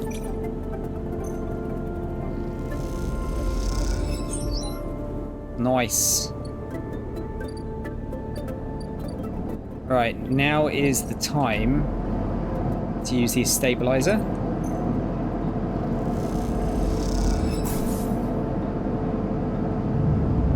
And I think for the final thing tonight, I'm going to see if I can finish off Beng's quest line, see if we can get this tracker. Ah, that is some bullshit. Never seem to get some good dice when I need them. I got 1 upgrade point, but there's nothing that's going to cost 1 anymore. Alright. Let's start it. Starting this first worm will allow Feng access into the facility. You'll need to be ready to give this all your attention. The worm tunnels in and starts looping data through the node. The Conway facility opens up to you. Godspeed, Feng. As you slot the worm, a thread jumps up out of the facility. It unspools in front of you, releasing its data like ink in water. Sleeper. Feng's voice crackles through. Moving in. Nodes, then ports. Aware of interference. Slot the worms. Timer starts now. Stay safe. The thread dissipates. You are on your own now. Okay, so can I do something with this? Okay, do I need to do anything above? Oh, and Keita's there. We'll do that afterwards. Right, let's do this. Weird frame rate here now. Let's use a 2. This node is linked to the outer security layer. Feng must be struggling to get through. That's 1.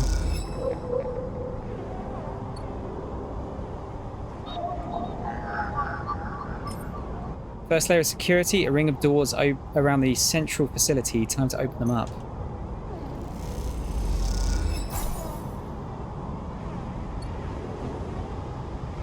Okay. That needs a 2. That needs a 3. That works. Wait, what are you looking at? Put the 2 in there. Get a bit of cryo.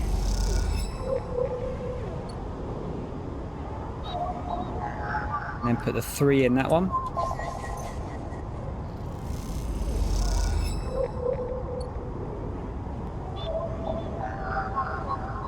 Second layer controls the Conway drones tasked with patrolling the hangars. Bookworm fries the drone's network link. Now they can't report anything. Oh damn, we've got loads. Is there anything here that will take 1? That needs 5. I'll probably use that one. No, I'll use it on that one because I need a 5 or a 6 for that.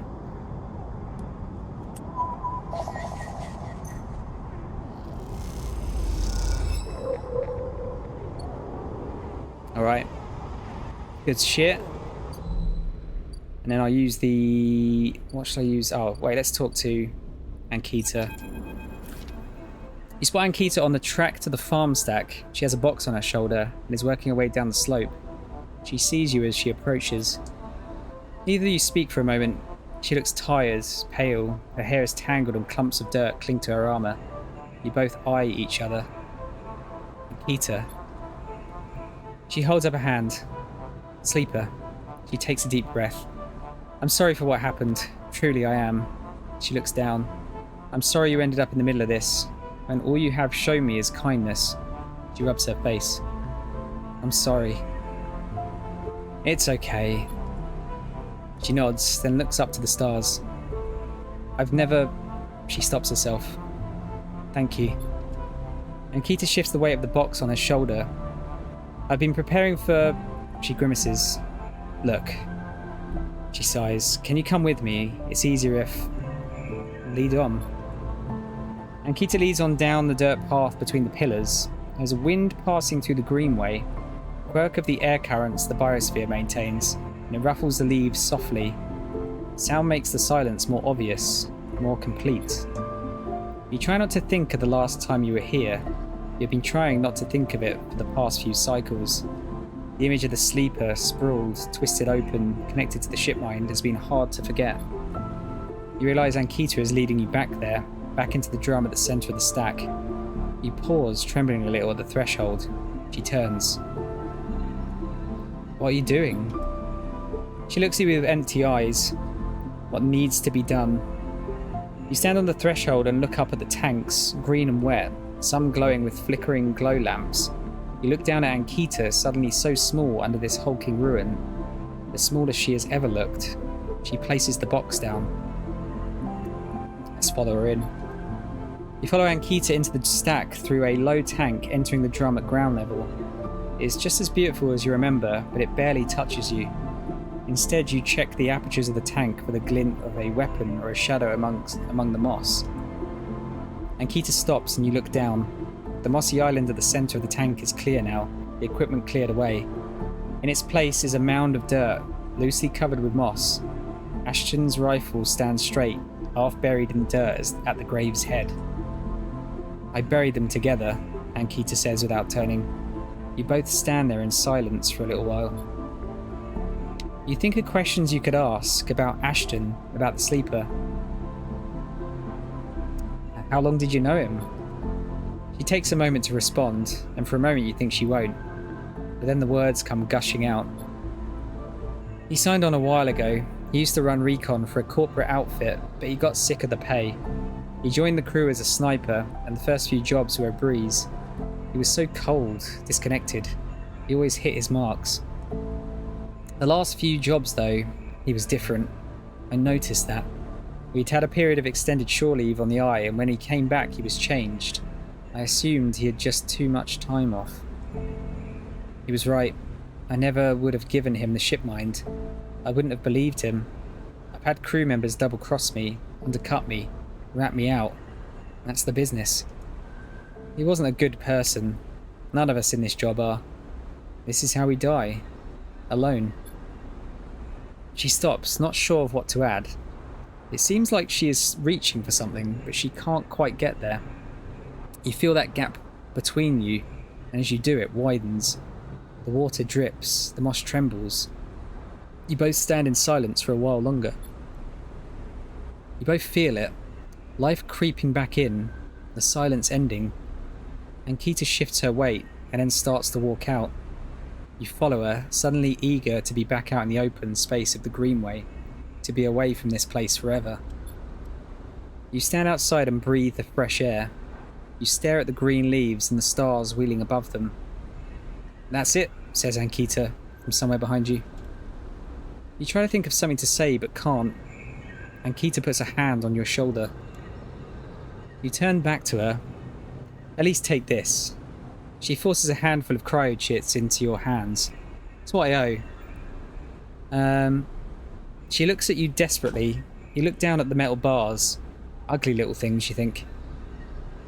Ah, this feels bad. I kind of don't want to take them. I kind of want to drop them.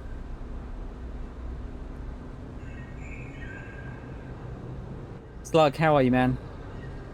Riz her up. This is not the time. Really not the time. Let's drop the chits. You open your hand and let the chits fall to the floor. They clunk into the dirt and she does not pick them up. You turn without saying a word and continue up the track. She does not follow. As you walk up the rise, the wind picks up and the leaves shudder. You walk faster, trying to outpace your anger. You think of those ugly metal bars in the dirt. A life has to be worth more than that. It has to be. Oh, that fucking sucked, that ending. Oh.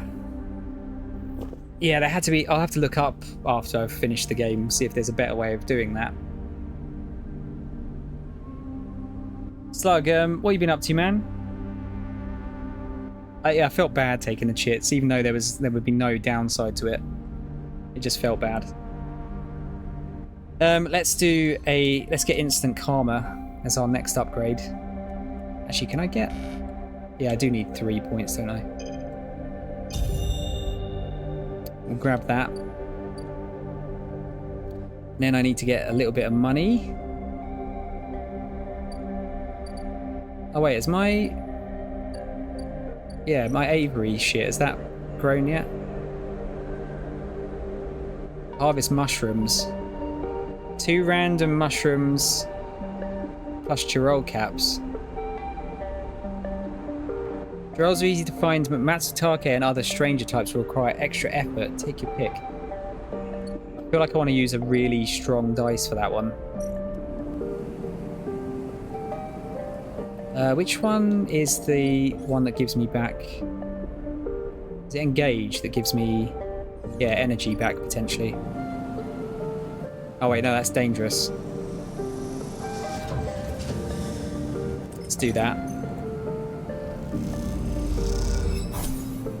I'm doing good, Joe, just chilling. Are you playing anything at the moment, man? You must be into Street Fighter, right?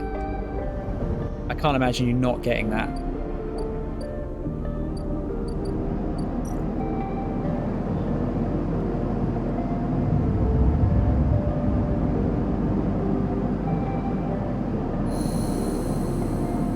Alright, see if we can... there we go. Yeah, that's some good dice. Let's go and help Feng out with these last couple of bits. Heavy into SF6. Who have you picked as your main, dude?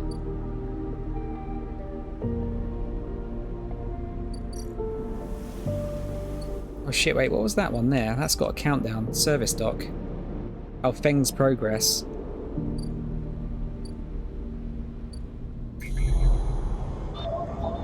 Okay, so I need a 4 or a 5. I've got both of those. And a 3 or a 5. Okay, so you need to use one of the 5s for that.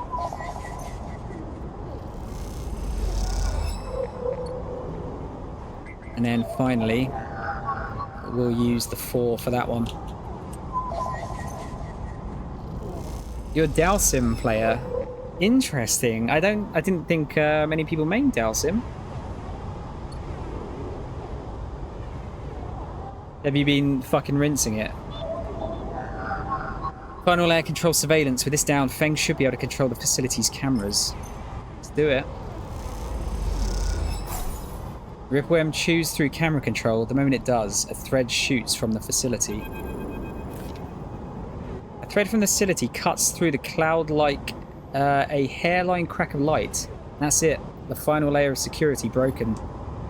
Somewhere buried in the depths of the station, Feng is in control. He's slicing into the camera control circuits and piping out the result. The thread flickers and unravels into an image, a scene. 2 figures in a room, one sat, the other pacing. The pacing figure resolves into Hardin, the unmistakable superior posture, shock of grey hair. The second figure's features don't seem to resolve. They're vague, unformed. A problem with the data, perhaps. You look closer. Then you see it.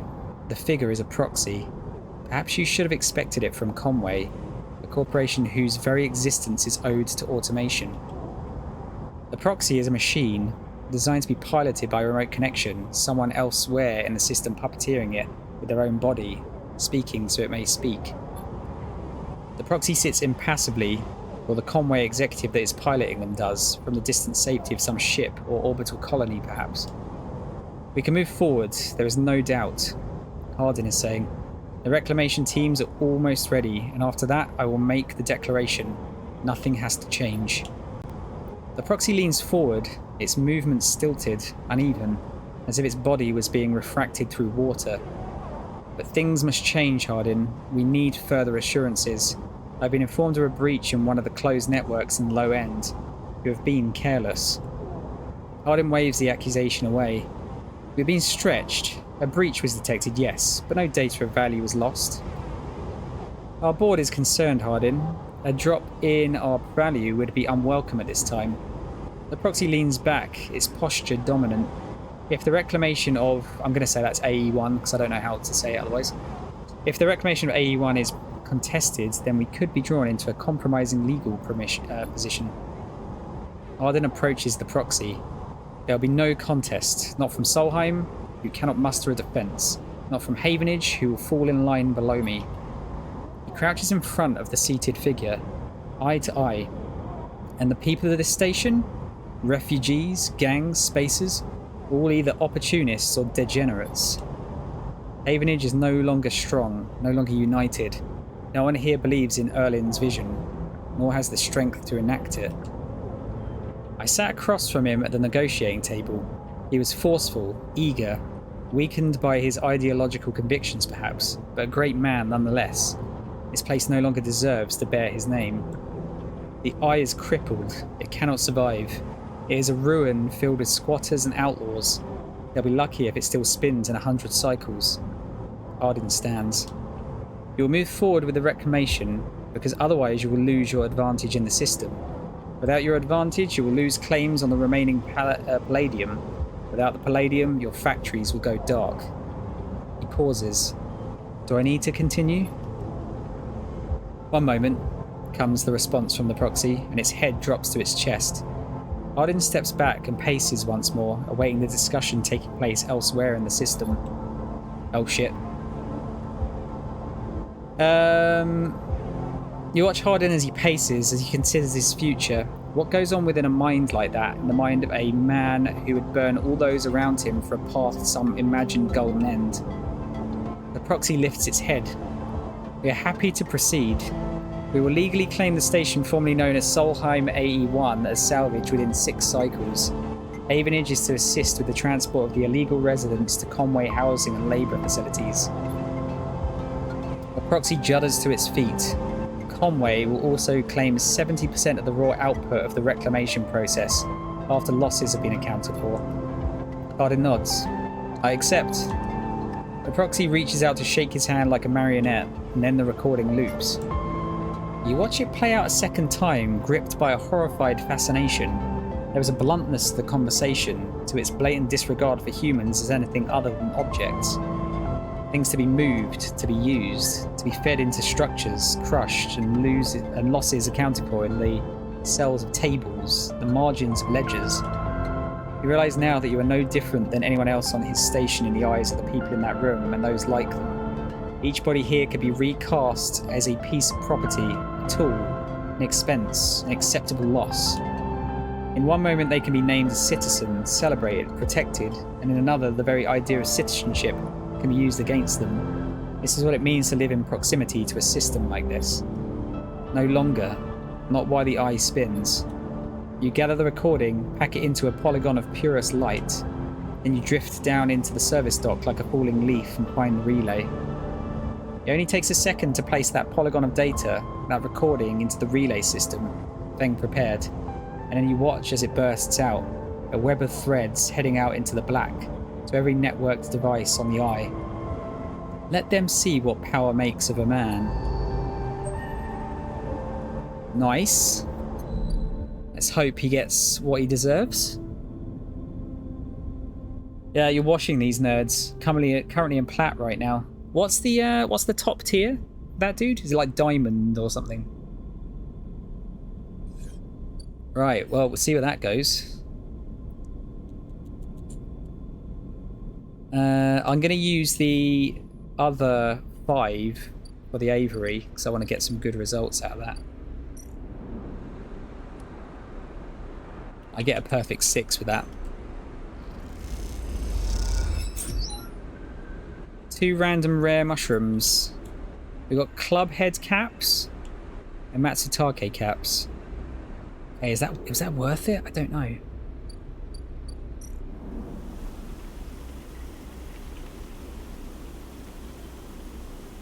I need more grove spores, don't I? Let's grab one of those to progress that along. Oh, I could lose energy if I fuck that up. I don't want to take any damage to my condition.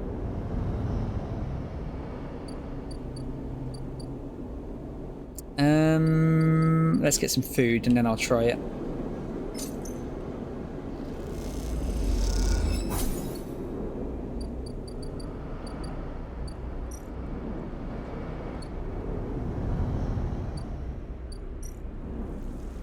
Okay, I'll try the 2. Okay, fine. I'm alright with that.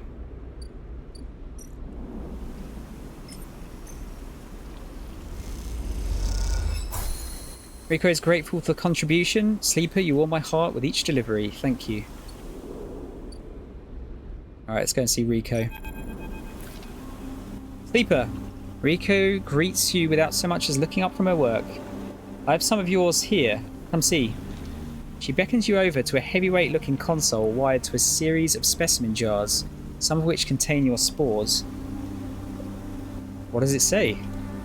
The spores you have here are a real cocktail, a selection of types from within the groves, but I've been able to isolate a few.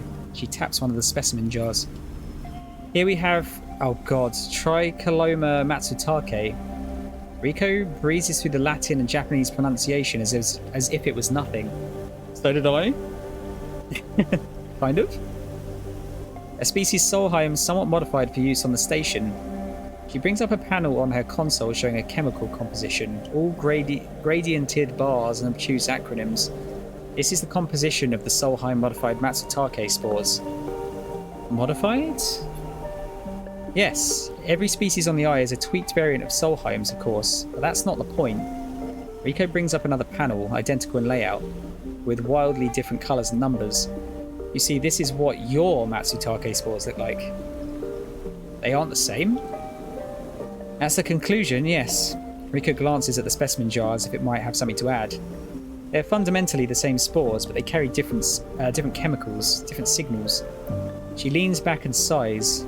Solheim may have introduced their own tweaked versions in the beginning, but the groves here have and are still are affecting them. Affecting them how? It's hard to tell without samples of fully grown mushrooms. She meets your eye, and herein lies our problem. She moves to another desk where 2 trays sit side by side. The first contains nothing but plant mulch. The second you smell before you even look at it. The pungent aroma of the fruiting matsutake like rotting sodden overalls, laced with an edge of spice. The matsutake here are grown from Solheim stocks, pulled from a spore vault in this complex, she winks. They're delicious, by the way. She sets them aside. The empty tray is germinated with the spores you collected. No activity, no germination, nothing. But the groves are full. Yes, they are. Rico looks at you directly and you suddenly realise how much she is enjoying this. So here is our puzzle, Sleeper. Spores from the groves won't grow in the lab. But gathering fruiting bodies from the groves is too unpredictable. We need to grow a fruiting body from some of these spores so we can track it, understand it. In short, I need you to become my mushroom farmer. Actually, I already started. Rico looks impressed. Well, an eager mycologist. I'd never have guessed. I assume you set yourself up in the aviary. I've been eyeing that place up for its proximity to the groves. Bring me whatever grows, not just Matsutake. There's more than a couple of variants in there, so I'll need plenty of samples. She plucks a Matsutake cap from the tray. These little things are reflections of their conditions, their smell, their taste, their chemistry. It all derives from the conditions of their growth. She smells the cap.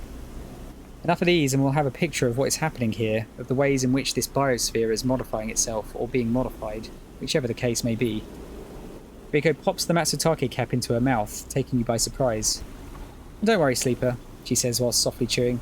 If this turns out to be a dead end, I'll make sure that not a single mushroom will go to waste. Okay, so... we need to put in loads of... Okay, we need to put in loads of shit then, just to get some more fruiting bodies. I need to keep the Girol caps, because I need them for the other chappie. Okay, so I need some more spores. I'm not sure if I want to risk the energy loss there. No, I'm going to get some money instead.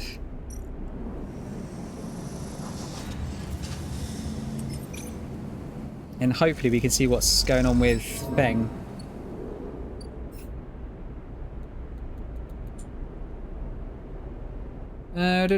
Help Bliss complete. Oh yeah, we've got to invest in Bliss's Bay.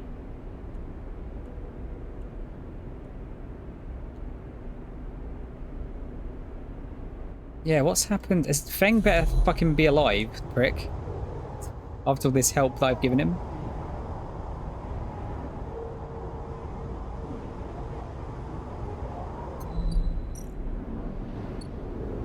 Might have to wait a day.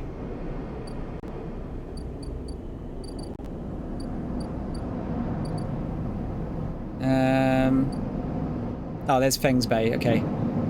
Building is chaotic, most of it is in total lockdown. No one will give you a straight answer about Feng or Hardin. Alright, well, for better or worse, that's sorted. Oh yeah, is there anything I can do with the clubhead caps? I might want to save them. Yeah, I don't know, what's the point of actually using the Girol caps? Is it just to make some food?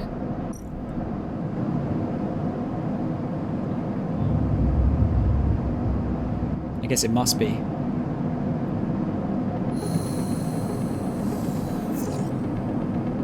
That's some good ass dice. Let's get some caps.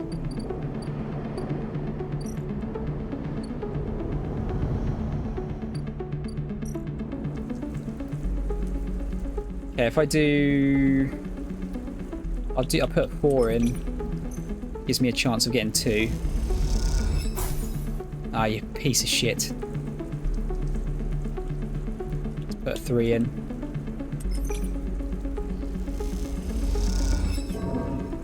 Oh god, this fucking game. Seriously, mate.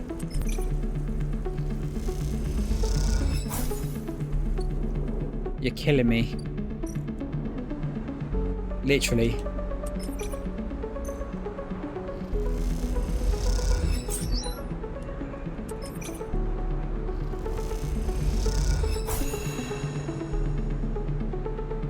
Okay, what do we get? Got some spores, Masutake caps, Girol caps, clubhead caps. Okay. Now we've got an upgrade point.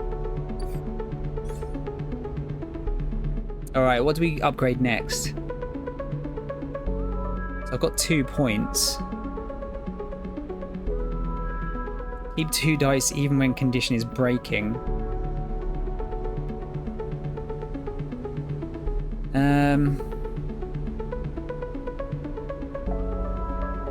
Or do I save for a 3-pointer? Sorry, a 2-pointer. So get like an extra roll.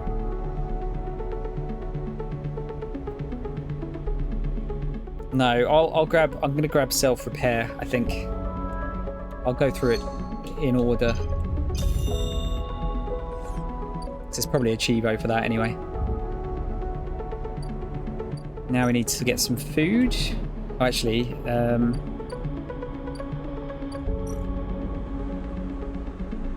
let's input some spores.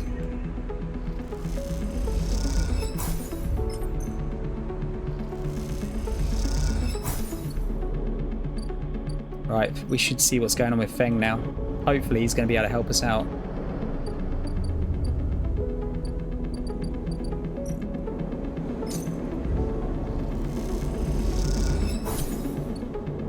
We're down to 4 dice after this.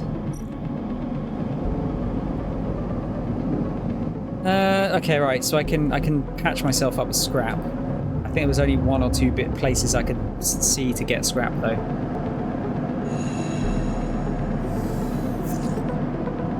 Oh, we got a 6. Right. Bang. Give me some good news, mate. Oh wait, was I in the wrong bit? I was, yeah. Feng grins at you as the bay door slides open. Above, in the rest of the building, people are busy, frightened. They speak in hushed tones and organise endless meeting after endless meeting. Havenage have avoided a full-blown crisis for now, but change is coming. Feng is in good spirits and bundles you inside before you even have the chance to greet him. That was the slickest operation his station has seen. He hugs you firmly. You made my job easy. He shakes you by the shoulders. I'm so proud. And, he smiles, I got to watch through the cameras as the Havenage security that weren't in on it assaulted the station. Feng smiled. One of them straight up just whacked Hardin with their pistol. It was beautiful. What are they going to do with him? I'm not sure anyone knows, but he is cooperating in dismantling his operation and scaring off Conway. Maybe they'll exile him when they're done, or hand him over to some core authority, Feng shrugs. Now I know he won't be an issue, I'm going to be focusing on systems for a bit. He shakes his head, seeing as that's my actual job. He points to the ceiling. The people upstairs weren't so happy though.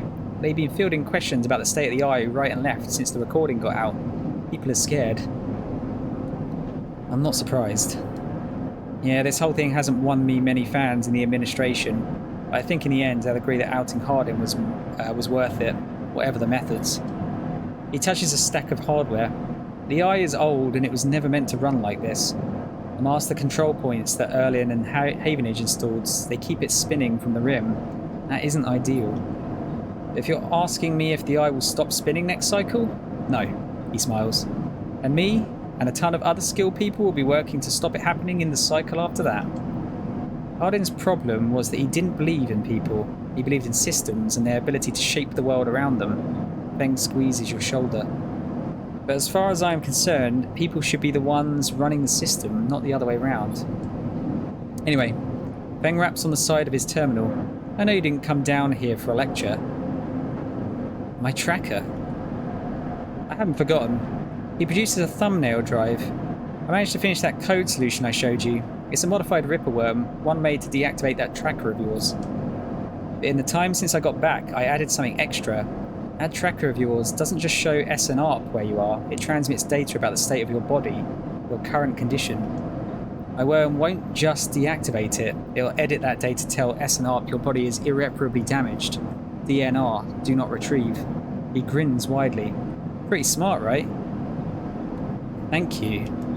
Just slot it already. You take the drive and hold it in your hand, then you close your eyes and open up your access port. Take down your defenses. This seems like a bad idea, just sticking any old shit in your brain. The worm immediately enters your closed network. It whips through it, taking things with it as it goes. The moment they are gone, you forget they were ever there. They just blink out of existence. A second later, it is done. You open your eyes. How do you feel? Asks Feng, a little nervously. Free. Feng smiles widely. Well, you are free, sleeper. He claps you on the shoulder. Feng lets the word free hang in the air a little before he continues. Seems like it might be finally time for a celebration. Feng wraps his arm around you. Jenna still owes us those drinks. He laughs, and you join him. And later, when you leave, you feel deeply thankful for having such a friend. As you walk away from the building, you look up at the wide curve of the eye, up at the hub and the other rim beyond it.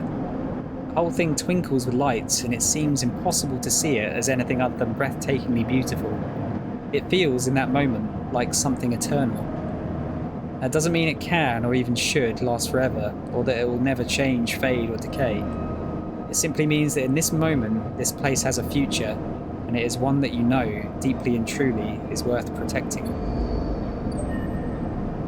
Yes! So, actually, yeah, it's done. No one is tracking us. We are free! That's sick. Right, so what have we actually got left then? Oh, there's Ethan. The compressor is almost empty when you enter. A couple of scattered patrons in the booths and a lone bartender. The bartender recognizes you immediately when you arrive and nods, and you return the greeting. You know already that you won't find Ethan here, but you had to be sure. With your tracker reporting you dead, he wouldn't have stuck around. You look at the empty stall, his empty stall, and you smile. You can imagine him on it with his slate chirps, letting him know that the target he was tracking is dead. You can imagine the screaming and the swearing too. Is that all you were to Ethan? Another target? Or was there something else going on? Seems like a foolish question to ask now when he has fled the station, but it bothers you anyway. You take one last look and walk out. You doubt you'll ever come back to this place or the memory it holds. You walk back out into the lights of the Bright Market and allow yourself a smile. So this is what Feng meant when he said you were 3. You could get used to this. Okay, I guess we get different... So that's a bad ending for old Ethan, unfortunately, but, you know, never mind. Shall we build our house? I think I want to at least do a little bit of it. We'll use the 6. Nice. Right, what is left? Oh, actually, nice. I did say I was going to stop, didn't I? But yeah, it's probably best if I do. If I finish this day off. As I said, I was going to wait until Feng's shit was finished.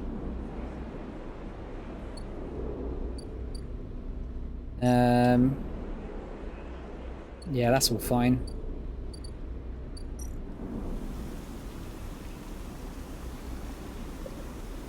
Do I have Matsutake? I do have Matsutake samples.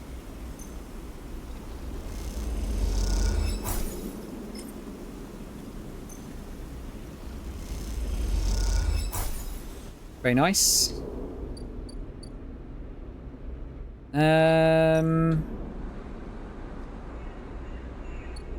I need one more spore.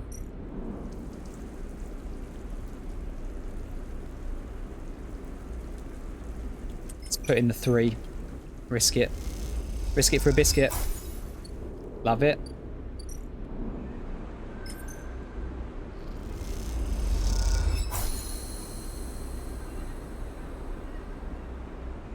Fungal beds.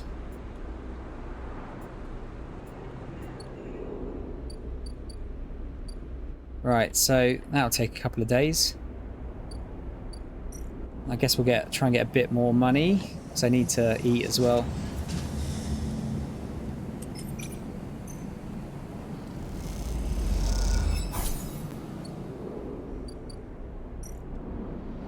I'd like to continue, but I just don't know how much longer there is. And actually, it's probably going to be a couple of hours, judging by the DLC that's there as well. Right, we've almost got enough to give our friend some mushrooms.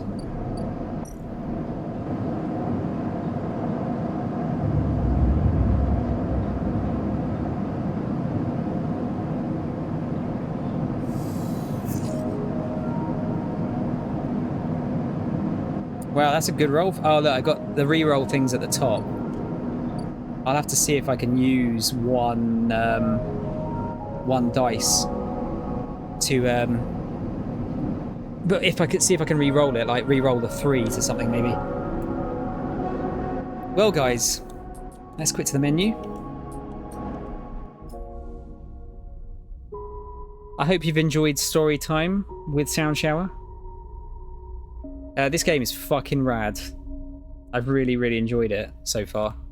I was kind of hoping to do it as a one and done game, but whatever, doesn't matter, does it? Yeah, that was great. Really enjoyed it. I'm gonna try and get on tomorrow night to actually finish it. I'm gonna try and spend tonight as well to catch up on what's happening. I need to kind of re-look at what's happening with that One Piece game, because I've forgotten what's happening. But yeah, we'll continue more of this tomorrow.